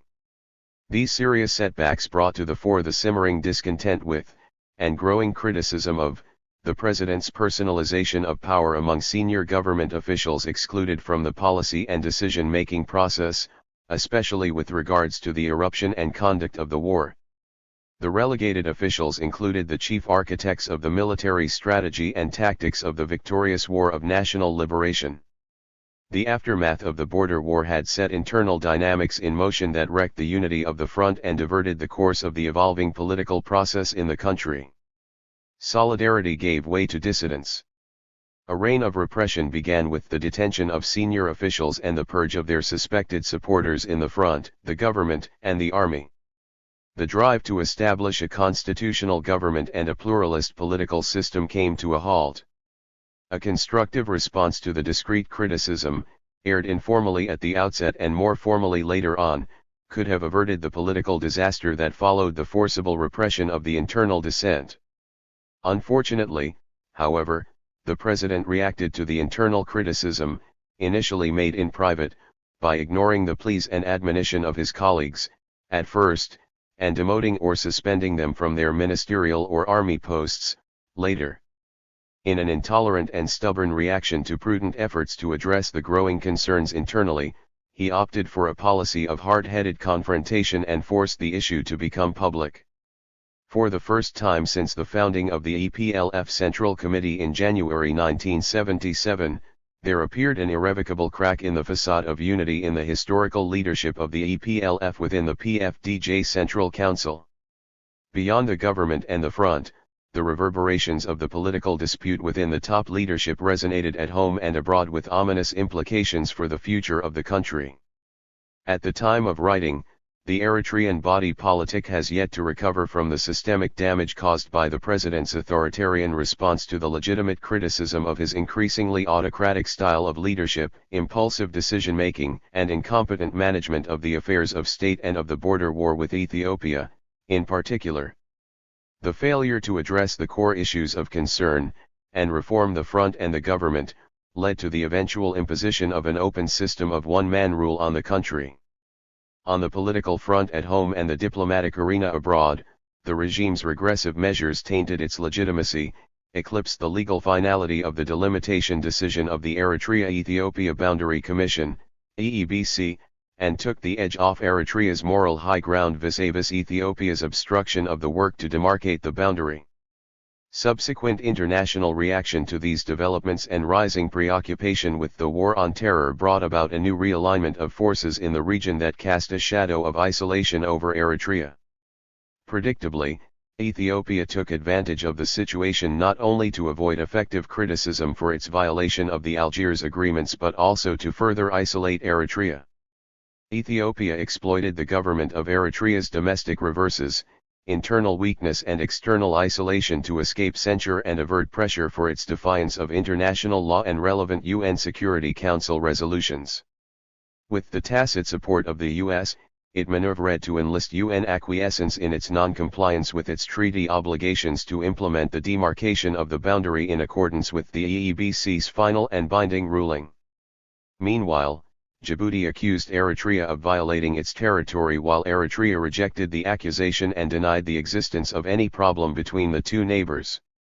Despite its previous refusal to acknowledge the issue, however, Eritrea later made a turnabout and accepted Qatar mediation on the dispute on condition that neither Djibouti nor Qatar publicize the agreement. The turnabout, however, came too late to spare the country from punitive measures. Clueless about the adverse geopolitical consequences of its total isolation, the dire implications of sanctions for the country, and the enormous difficulty in getting sanctions removed once imposed, the regime virtually dared the UN Security Council by insisting on its blanket denial and refusal to heed its repeated resolutions and warnings. The government's pathetic behavior allowed Ethiopia to scheme not only to deflect attention from its continued defiance of the EEBC's mandatory ruling but also to further isolate Eritrea. Addis Ababa capitalized on Eritrea's self-suspension of membership in IGAD and the Automobilis's unanimous support for a resolution calling for UN sanctions against Eritrea by the two regional bodies. In a rare heeding of calls, the UN Security Council imposed sanctions on Eritrea 304 on the basis of allegations of providing military aid to Somali Islamist insurgents and refusal to comply with calls to demilitarize the border and address the standoff with Djibouti 305. In contrast, it failed to censure or impose sanctions on Ethiopia for defying the Algiers Treaty and several Council resolutions calling for the physical demarcation of the border with Eritrea. Rather than highlighting the unresolved border issue with Ethiopia, the hapless regime succeeded only in further isolating itself and eclipsing Ethiopia's brazen occupation of sovereign Eritrean territory. The regime's self-destructive behavior aside, however, the UN Security Council, once again, double-crossed Eritrea, underscored its double standards and undermined its own authority. Proactively addressing the issues raised would have contained the dissent in-house and preserved the internal unity of the front and the government. A positive response to the attempts by the new U.S. administration, including through the intermediary of friendly European interlocutors, to re-engage, and a heeding of its warnings to desist from supporting militant Islamist insurgents in Somalia or making a credible rebuttal of the allegations, could have prevented the worsening of Eritrea-US relations. A policy of responsive governance at home and prudent engagement abroad could have averted Resolution 1907, with the dire implications of its arms ban for the country's national defense capability in a volatile and conflict-ridden region. The de facto suspension of the PFDJ Central Council and the National Assembly to spite the legitimate assertion of their statutory mandates disabled the key organs of internal consultation and consensus building. The subsequent arrogation of their powers by the President closed off all avenues of internal dialogue and discussion. The following section highlights some aspects of the development of the EPLF to help shed light on the evolution of this destructive phenomenon. 9.2 The historical setting. The parochial domestic politics of the leadership of the ELF and, as an extension, its external misrepresentation of Eritrea as an Arab and Muslim country, germinated the seeds of its own destruction. Its sectarian policy and structure failed to accommodate the diversity of Eritrean society, provide a common home for all its fighters, and to galvanize a unified national effort in the liberation struggle. The reorganization and territorial deployment of the Eritrean Liberation Army, ELA, in 1965 into wilayat or zonal divisions on the basis of ethnic and regional affiliation fanned discord and undermined the cohesion and unity of command of the ELA. The failure of the rectification movement in 1968 to 1969 to bring the autonomous zonal divisions together as an integrated fighting force under a unified command aggravated the situation. The factionalist leadership unleashed sectarian repression that shattered the unity of the front, triggered sizable desertions and posed a grave threat to the progress of the armed struggle. Prior to the splintering of the ELF in 1970, there had evolved a broad awareness of the need to build a cohesive political nucleus to amend the fragmentation and factionalism of its leadership and command structure. The idea to establish a revolutionary vanguard party capable of forging the unity of the fighters was, however, overtaken by the turmoil that engulfed the Eritrean field in the wake of the front's implosion and subsequent division into 4 factions. 306. The establishment of the EPRP was inspired by the Maoist doctrine of a vanguard party to lead a protracted people's war of national liberation and a peasant-based national democratic revolution to victory. Armed with the Marxist-Leninist ideology of scientific socialism, it aimed to provide a progressive worldview and a common basis for political unity among its leaders and cadres. The decision to launch it within the PLF-1 and PLF-2, which were formed out of the split from the ELF, was made in 1971. Its evolution was instrumental in bringing the two groups under a unified command in 1973. It formalized its structure, drew up its program and constituted a distinct party leadership in a conference in 1975, convening its first Congress in 1976. Right from the outset, the EPRP used Marxist-Leninist analysis, tinged with Maoist doctrine, as an organizing principle. In turn, the socialist ideals of progress, equality, and justice would serve as a mobilizing force to forge a core of progressive cadres and unify the ranks of the Eritrean liberation struggle. Such unity would transcend regional, religious, or ethnic affiliation. As the revolutionary vanguard, the party would guide the armed struggle, promote the unity of the front and strengthen the cohesion of the Liberation Army. Like the superorganism of a bee colony, the EPRP would embody collective consciousness and intelligence, permeated through the agency of the EPLF, to foster solidarity, discipline, and conformity. These attributes often induced unquestioning obedience to authority among its members. The party would also forge and lead an alliance of workers and peasants in a national democratic revolution, NDR, that would serve as an intermediate stage for the eventual establishment of a socialist state in Eritrea. The EPRP adopted a highly centralist, top-heavy and tightly controlled structure in line with Leninist organizational principles. The structure was simple, double-layered, and efficient. The EPRP existed as a clandestine organization within the EPLF and operated in small cells permeating all military and paramilitary units in a pyramidal formation with the Secretary-General at the apex. Meeting under night darkness, each party cell elected its secretary and the secretaries of the cells elected the secretary of the branch, with the branch secretaries electing the zonal committee. The secretaries of the party cells formed party branch committees and the secretaries of the party branch committees formed the party zonal committees.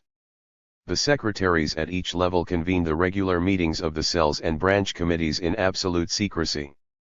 The zonal committees were convened by, and answerable to, the Secretary-General, SG, of the party, elected by the party Congress.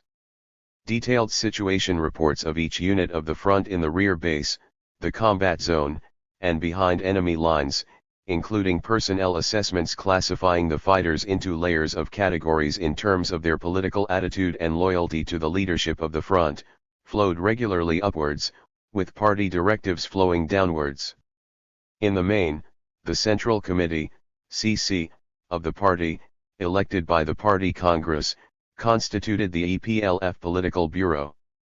In the name of democratic centralism, the CC was the nominal repository of power. In practice, the overarching focus on the war, the structure of the party, and the infrequency of regular meetings allowed the SG to wield considerable power and to exercise effective control of the party and the front in the name of the CC. The party zonal committees, branch committees, and cells constituted the invisible link between the party and the front as well as between the leadership and the base in both organizations. Operating in secrecy within and, often, parallel to the formal structures of the Front and the Liberation Army, they served as forums for internal consensus building, agencies of political intelligence and control within the party and the Front. On the downside, the party's covered parallel structures functioned to, among other things, inhibit free expression, encourage conformity of views, ensure strict adherence to the party line fed from the top, ostracize dissent, and enforce iron discipline throughout the party, the Front and the Liberation Army. The leading organs of the EPLF were constituted of members of the CC of the EPRP, the Standing Committee, the highest executive organ of the Front. The political committee embraced the quasi-civilian departments of the EPLF, and the military committee grouped its purely military departments. 307 The parallel structures of the party and the Front, under the overall direction of the Political Bureau, reinforced centralist control of the Front, unified command of the Liberation Army, and tightened the cohesion of the politico-military organization. Under the EPRP's ideological guidance, the EPLF characterized the Eritrean struggle as a progressive national democratic revolution whose friends were the socialist countries, all progressive forces, and the workers and oppressed peoples of the world, while it identified its enemies as Ethiopian colonialism, U.S. imperialism, Israeli Zionism, and internal reaction.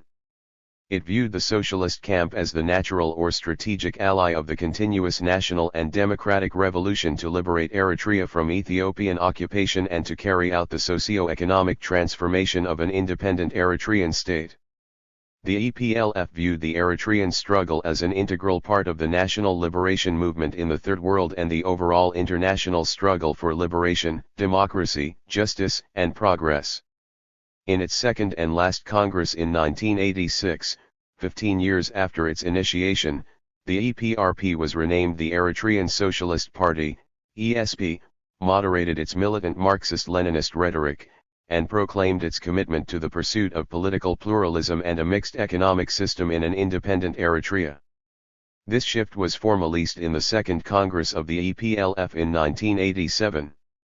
The Secretary-General of the ESP became the Secretary-General of the EPLF, with the standing, political, and military committees abolished. Despite the change in name, the ESP continued to function in the same manner as the EPRP until the liberation of Eritrea in 1991. It lay virtually dormant during the first 3 years of the liberation until the holding of a secret general meeting in Valinaki, on the outskirts of Asmara, prior to the Third EPLF Congress in 1994, at which the Secretary-General announced that the ESP would be disbanded. A few years later, a close observer of the Eritrean scene postulated that the third and last EPLF Congress, which changed the name of the Front to the People's Front for Democracy and Justice, PFDJ, made a decision to convert the Front into a mass political movement. 308 On the contrary, however, the 1994 Congress represented a veritable coup by the Secretary-General of the party and the Front against his most prominent and mostly younger potential rivals in the old guard of the EPRP/ESP and the EPLF. Isaias Afwerki effectively relegated them in the guise of injecting new blood into the leadership of the Front. He plotted the definitive political retirement of Romeddin Mohamed Nur, the first Secretary-General of the EPLF, and the removal of all but 3 of the former members of the CC of the EPRP/ESP and the Politburo of the EPLF from the executive arm of the PFDJ, of which he remained the Secretary-General. 309. Isaias alleged that his fellow colleagues in the party CC and Front Politburo have become too decadent and unfit to retain their positions of leadership. If decadence had indeed taken over the highest organ of the party and the Front, its core must have lay at the apex. Although some cadres tried to force debate on the issue, I found it quite perplexing that none of the accused challenged his accusations. Had they stood up to refute and counter his allegations, they could have garnered the necessary support, including the authors, to foil his coup. Instead, divided and stung, they kept silent and 2 of them served, at his behest, as an ad hoc committee to finalize the list of the members of the Front's new Executive Committee and Central Council. The Third Congress of the EPLF replaced most of the historical leaders of the party and the front, signified an apparent shift in the front's internal power relations and facilitated the concentration of the decision-making process into the hands of the Secretary General of the front. Effectively, the PFDJ represented the relegation of the old guard of the EPRP/ESP and the EPLF. Their replacement, mostly by novices and upstarts who lacked the experience, stature, and confidence to stand up to and countervail Isaias's careerist ambitions to accumulate and monopolize power, paved the way for his complete domination and control of the leading front and state organs. Further, it heralded a shift in the country's domestic and foreign policy orientation. The disbanding of the ESP and the advent of the PFDJ set the stage for the steady concentration and personalization of power, leading to a one-man show. This development had three negative consequences. First, it hindered the transition of the EPLF from a movement fighting a war of liberation with an operational mindset of tight secrecy and security into a governing front managing the affairs of state with democratic accountability and transparency in peacetime.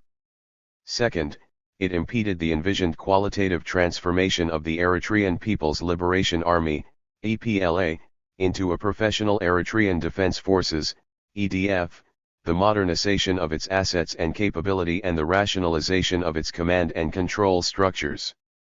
Third, it obstructed the building of efficient and functional civil service machinery out of the National Liberation War veterans and the remnants of the Ethiopian colonial bureaucracy. Indeed, the predominance of Isaias's careerist ambitions and associated political calculus has subordinated the front to his whims and resulted in its acquiescence in the institution of an authoritarian and repressive regime unable to undertake democratic state construction or to deliver sustainable development. The combined effect of careerism and mediocrity has subverted the evolution of the EDF into an effective national army with a unified chain of command dedicated to the defense of the land and the people. In the process, it has undermined the EPLA's legacy of operational autonomy, dented its legendary combat effectiveness, and weakened its ability to defend the integrity and sovereignty of Eritrea's territory.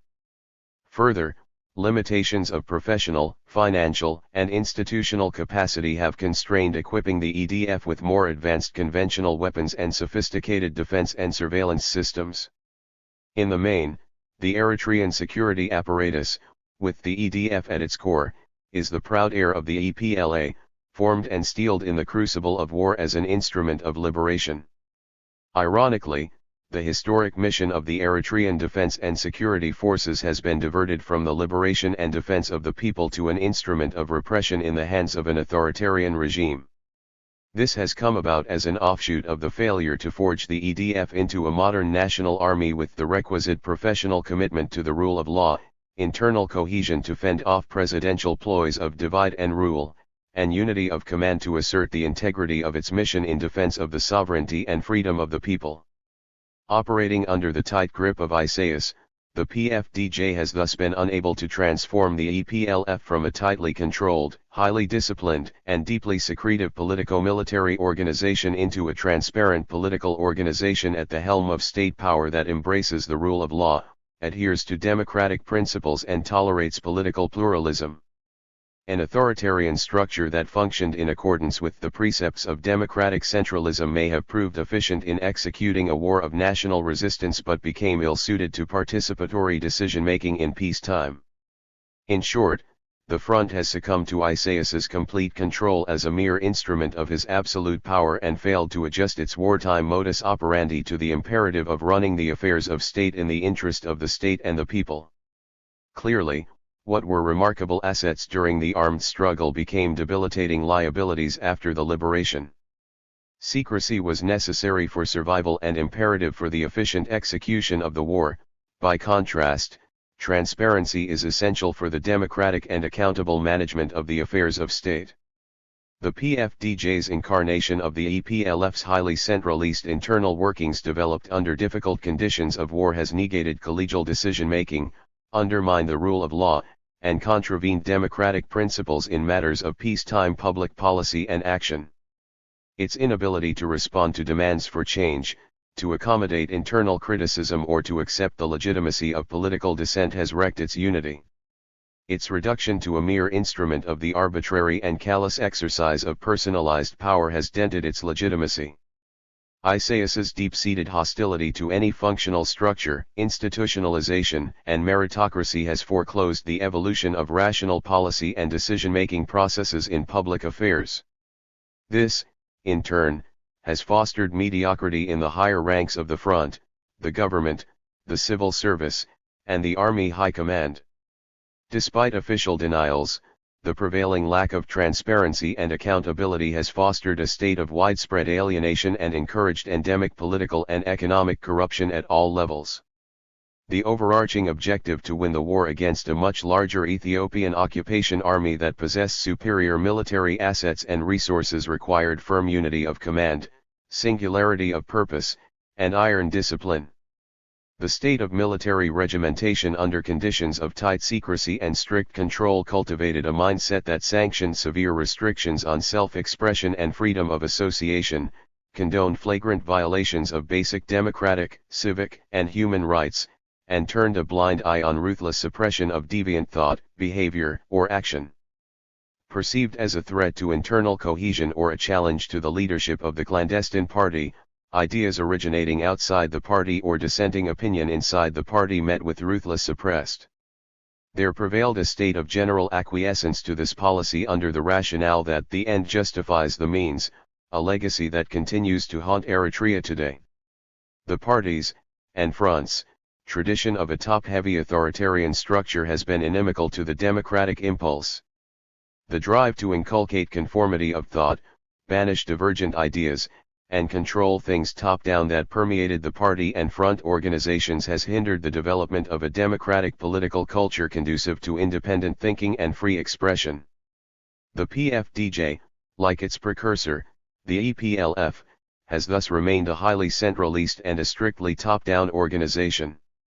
The SG, who is also head of state and president of the National Assembly, exercises absolute power and tight control of its decision-making process.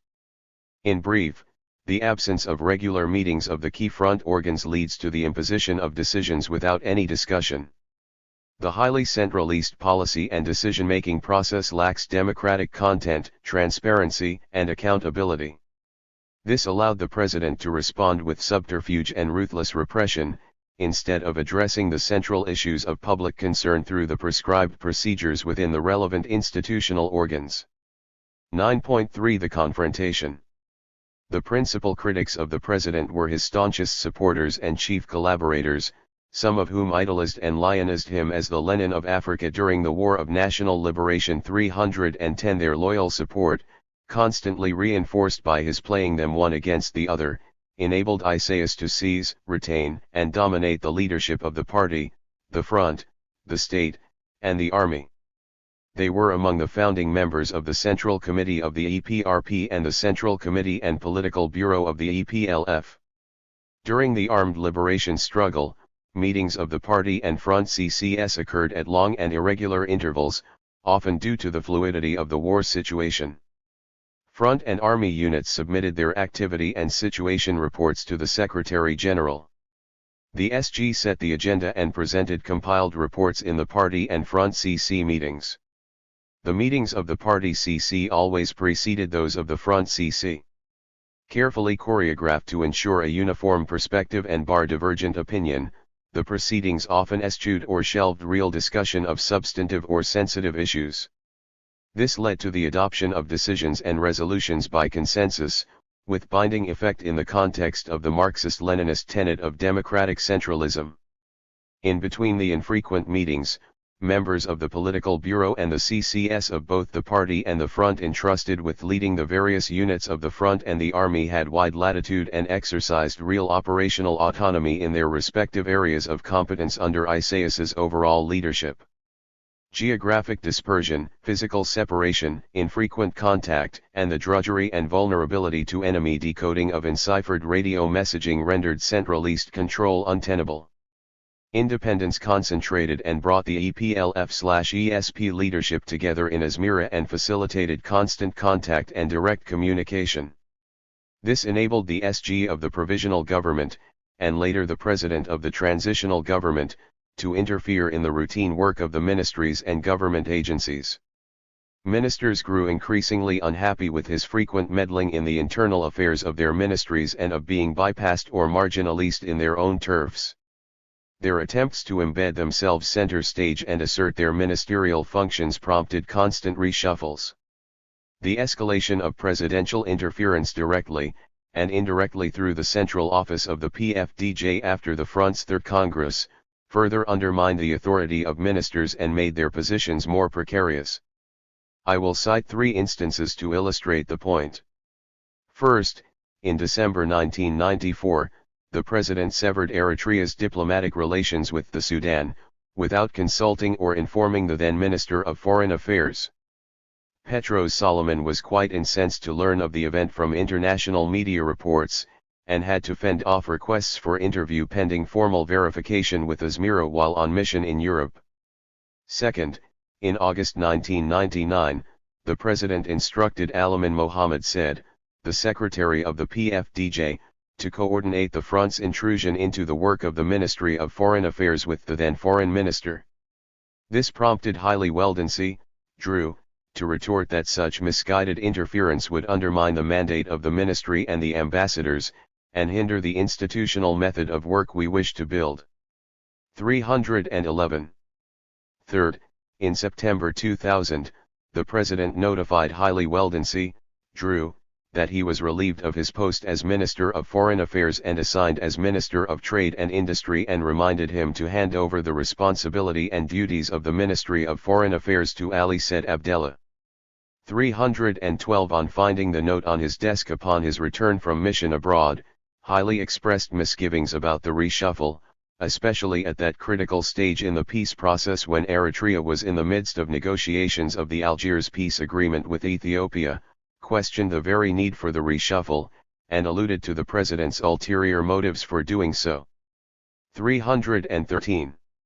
Constant presidential interference through the front, in particular, fostered rivalry between the ministers, the old guard, and their erstwhile protégés in the central office, the new blood, caused duplication and inefficiency, and fanned resentment and growing discontent.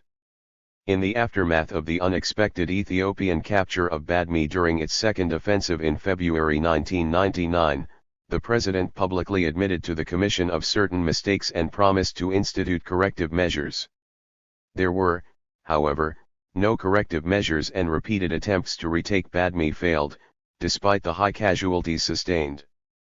Ministers and senior officials excluded from the planning and conduct of the war became very critical of the President's incompetent management of the war and grew more disgruntled, in private, with his increasingly arbitrary, erratic, and fruitless military decisions. Driven by a strong desire to preserve the unity of the front and the government during a time of crisis, the senior officials discreetly pleaded with the President, in private conversations and in writing, to change his ways and engage in consultations. However, their personal pleas proved to no avail. For instance, General Ogbe Abraha, the then Chief of Staff of the EDF, wrote the President a letter, dated November 27, 1999, in which he, after reassuring him of his continued high regard, shared issues of concern that his senior colleagues raised and griped about. The letter summarized the gist of the complaints to the effect that the President was making decisions alone without consulting his colleagues, undermining the development of institutions by interfering in their internal affairs, and jeopardizing national security and alienating Eritrea's friends and supporters by pursuing haphazard and erratic policies. Moreover, it suggested the prudent tackling of the objects of complaint without further delay. General Ogbe's letter proposed convening a meeting of the seasoned former members of the Political Bureau, rather than the entire cabinet that, in his view, included novices of doubtful contribution, in order to prevent the bad situation from getting worse. President Isaias's letter of reply, dated December 9, 1999, feigned amazement, evaded discussion of the substantive issues in question and raised a series of argumentative, police-like peripheral questions. 2 further written exchanges reproduced a similar case of dialogue of the Def 314.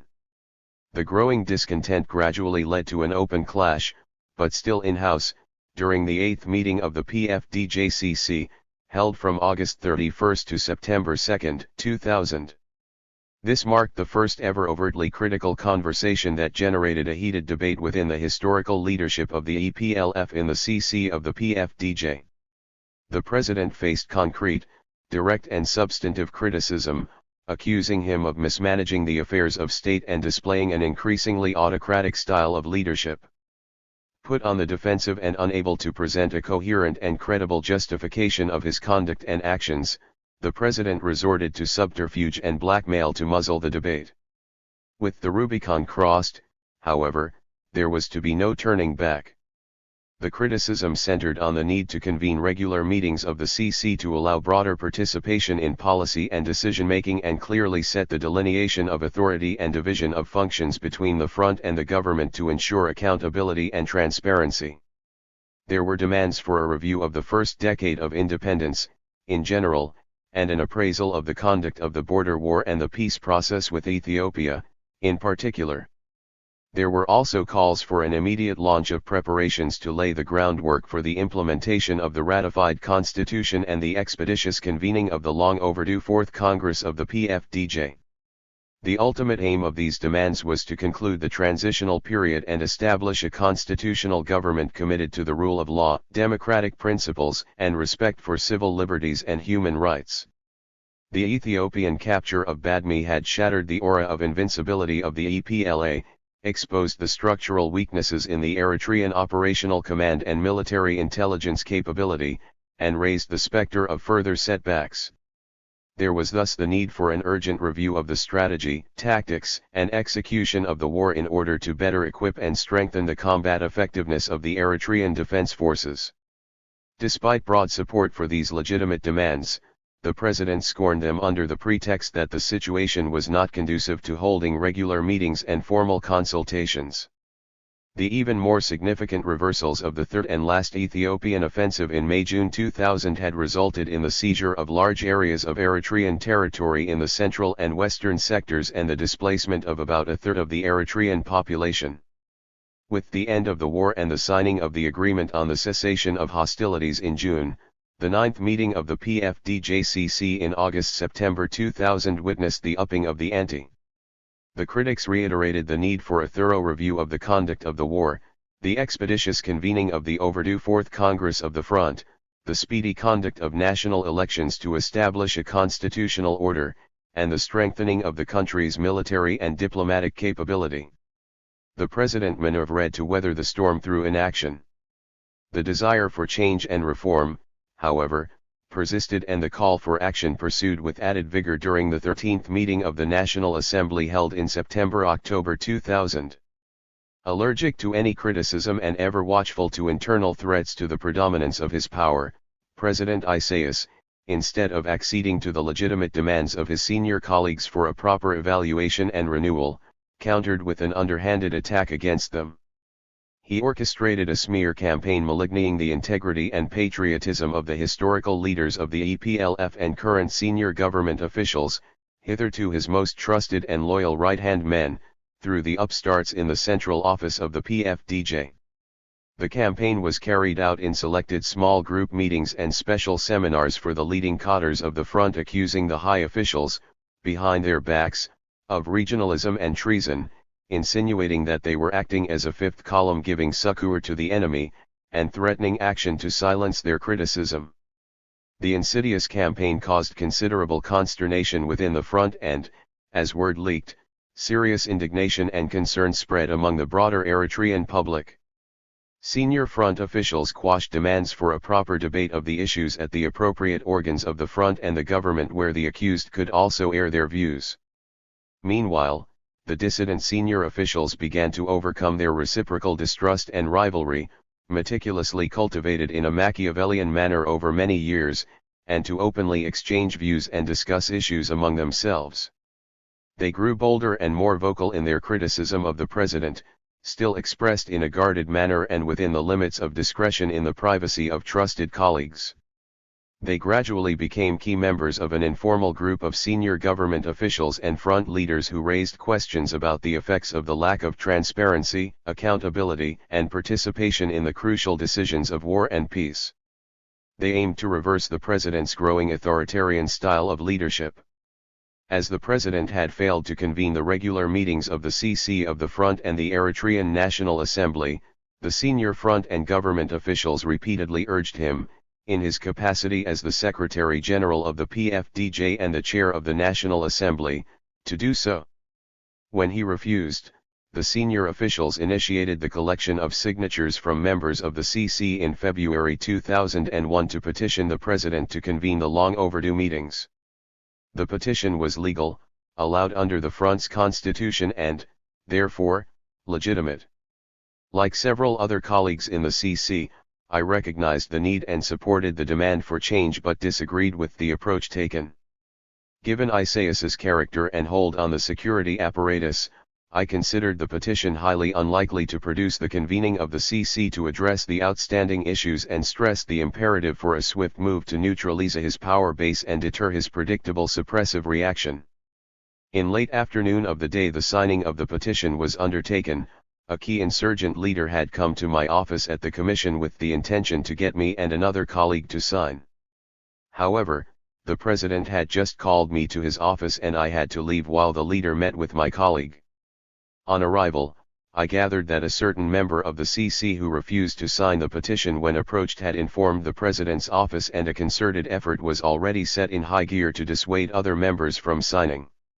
Asked to help in the effort, I politely declined, explaining that the CC members I could raise the matter with are ones that I knew would not be signing the petition anyway, because they shared my reservations regarding the efficacy of the approach taken. On my way out, I stated that I would call and discuss the matter with a certain CC member, a close friend whose political perspective and position on the way to bring about change I knew to be similar to mine, which I did. I also learned later that a certain member of the CC who refused to sign the petition by the same key leader who had come to see me at the commission reported to the president, afterwards, the content of his conversation with the key leader. The following day, the president took the reporting member along with him to Sawa where he instructed him to present what he had told him the previous day to a hastily convened meeting of senior army commanders with the jibe, "Let him tell you what this people are doing." The move aimed to malign the motives of the group and secure the support of the army officers. At the behest of the president, the PFDJ Central Office issued a circular that warned members of the CC not to sign the petition. The use of pressure led certain members who had already signed the petition to retract their signatures. With the drive to collect signatures subverted, the planned petition aborted the same day. The senior officials responded by a counter-circular in March 2001, accusing the president of conducting himself in an illegal and unconstitutional manner and calling for the convening of meetings of the CC and the National Assembly to address the outstanding issues. The president rejected their call with the curt reply that "you are making a mistake." The senior officials addressed a second letter. The president rejected the second request, invoking the same rejoinder and removing them from their ministerial posts. Dismissal from office did not, however, silence the dissent nor resolve the problem. Certain senior officials raised the allure of splitting the PFDJ into two parties to foster political competition. I continued to meet with, discuss the state of play, and brief the key dissidents on the situation in the TSZ. I cautioned that time was of the essence lest Isaias outmaneuver them and subvert the demand for change using the security forces.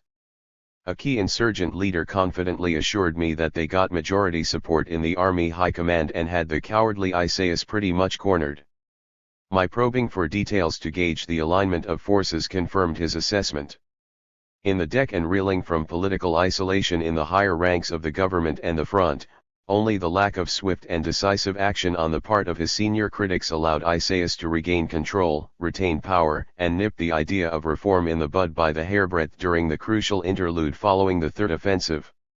Surrounded by mediocre and unscrupulous yes-men and self-seeking eager informants who pander to his whims and tell him what he liked to hear, the president gradually lost touch of the real world around him and dipped into a make-believe world of personal grandeur. His growing isolation mirrored enemies everywhere and made him more suspicious of independent opinion, less tolerant of divergent views and harsher in his treatment of dissenters and critics. His demeanor of false modesty could no longer conceal his crass arrogance and insatiable hunger for power, while the combination of his unrestrained impulsiveness and lack of scruples humiliated his colleagues and inflicted colossal damage in every sphere of national life. This attitude fanned a budding sense, hardened by his handling of the relations with the Sudan, the dispute with Yemen and the conflict with Ethiopia, that he had outlived his usefulness. Increasingly, most of the veteran senior leaders and prominent cadres of the front saw Isaias as a liability to the country and as a real obstacle to its peaceful democratic development, a view widespread in the general Eritrean body politic. With the serious military reverses following the launch of Ethiopia's third offensive, talk among some of the historical leaders about the need for him to let go, or to be forced out, of power had started to move from the grapevine into the open. Nevertheless, this was just an idea, rather than a concrete plan of action, exchanged in confidential conversations among several senior officials in exasperation. They reportedly shared the idea with Senator Rino Seri, the EU special representative, and requested him to pass it on to the Ethiopian government as a quid pro quo for ceasing its offensive, with adverse implications on state security. Nevertheless, the general aim of the officials, as portrayed in private conversations at the time, was not to oust or replace Isaias as president but to constrain his powers and restrain his singular decision-making, especially concerning issues of national defense and security. The idea was for CC of the PFDJ to constitute a special body, sanctioned by the National Assembly, to serve as a National Security Council to advise the president. The council would be provisional, pending the convening of the Fourth Congress of the Front that would elect a new leadership and subsequently, through the agency of the National Assembly, a new state president. Once dismissed from office, the signatories of the petition were frozen and denied access to public resources and facilities. Isaias has long used the tactics of arbitrary dismissal and extended suspension from active duty, of veteran fighters and senior front, government, and army officials as a weapon of punishment for suspected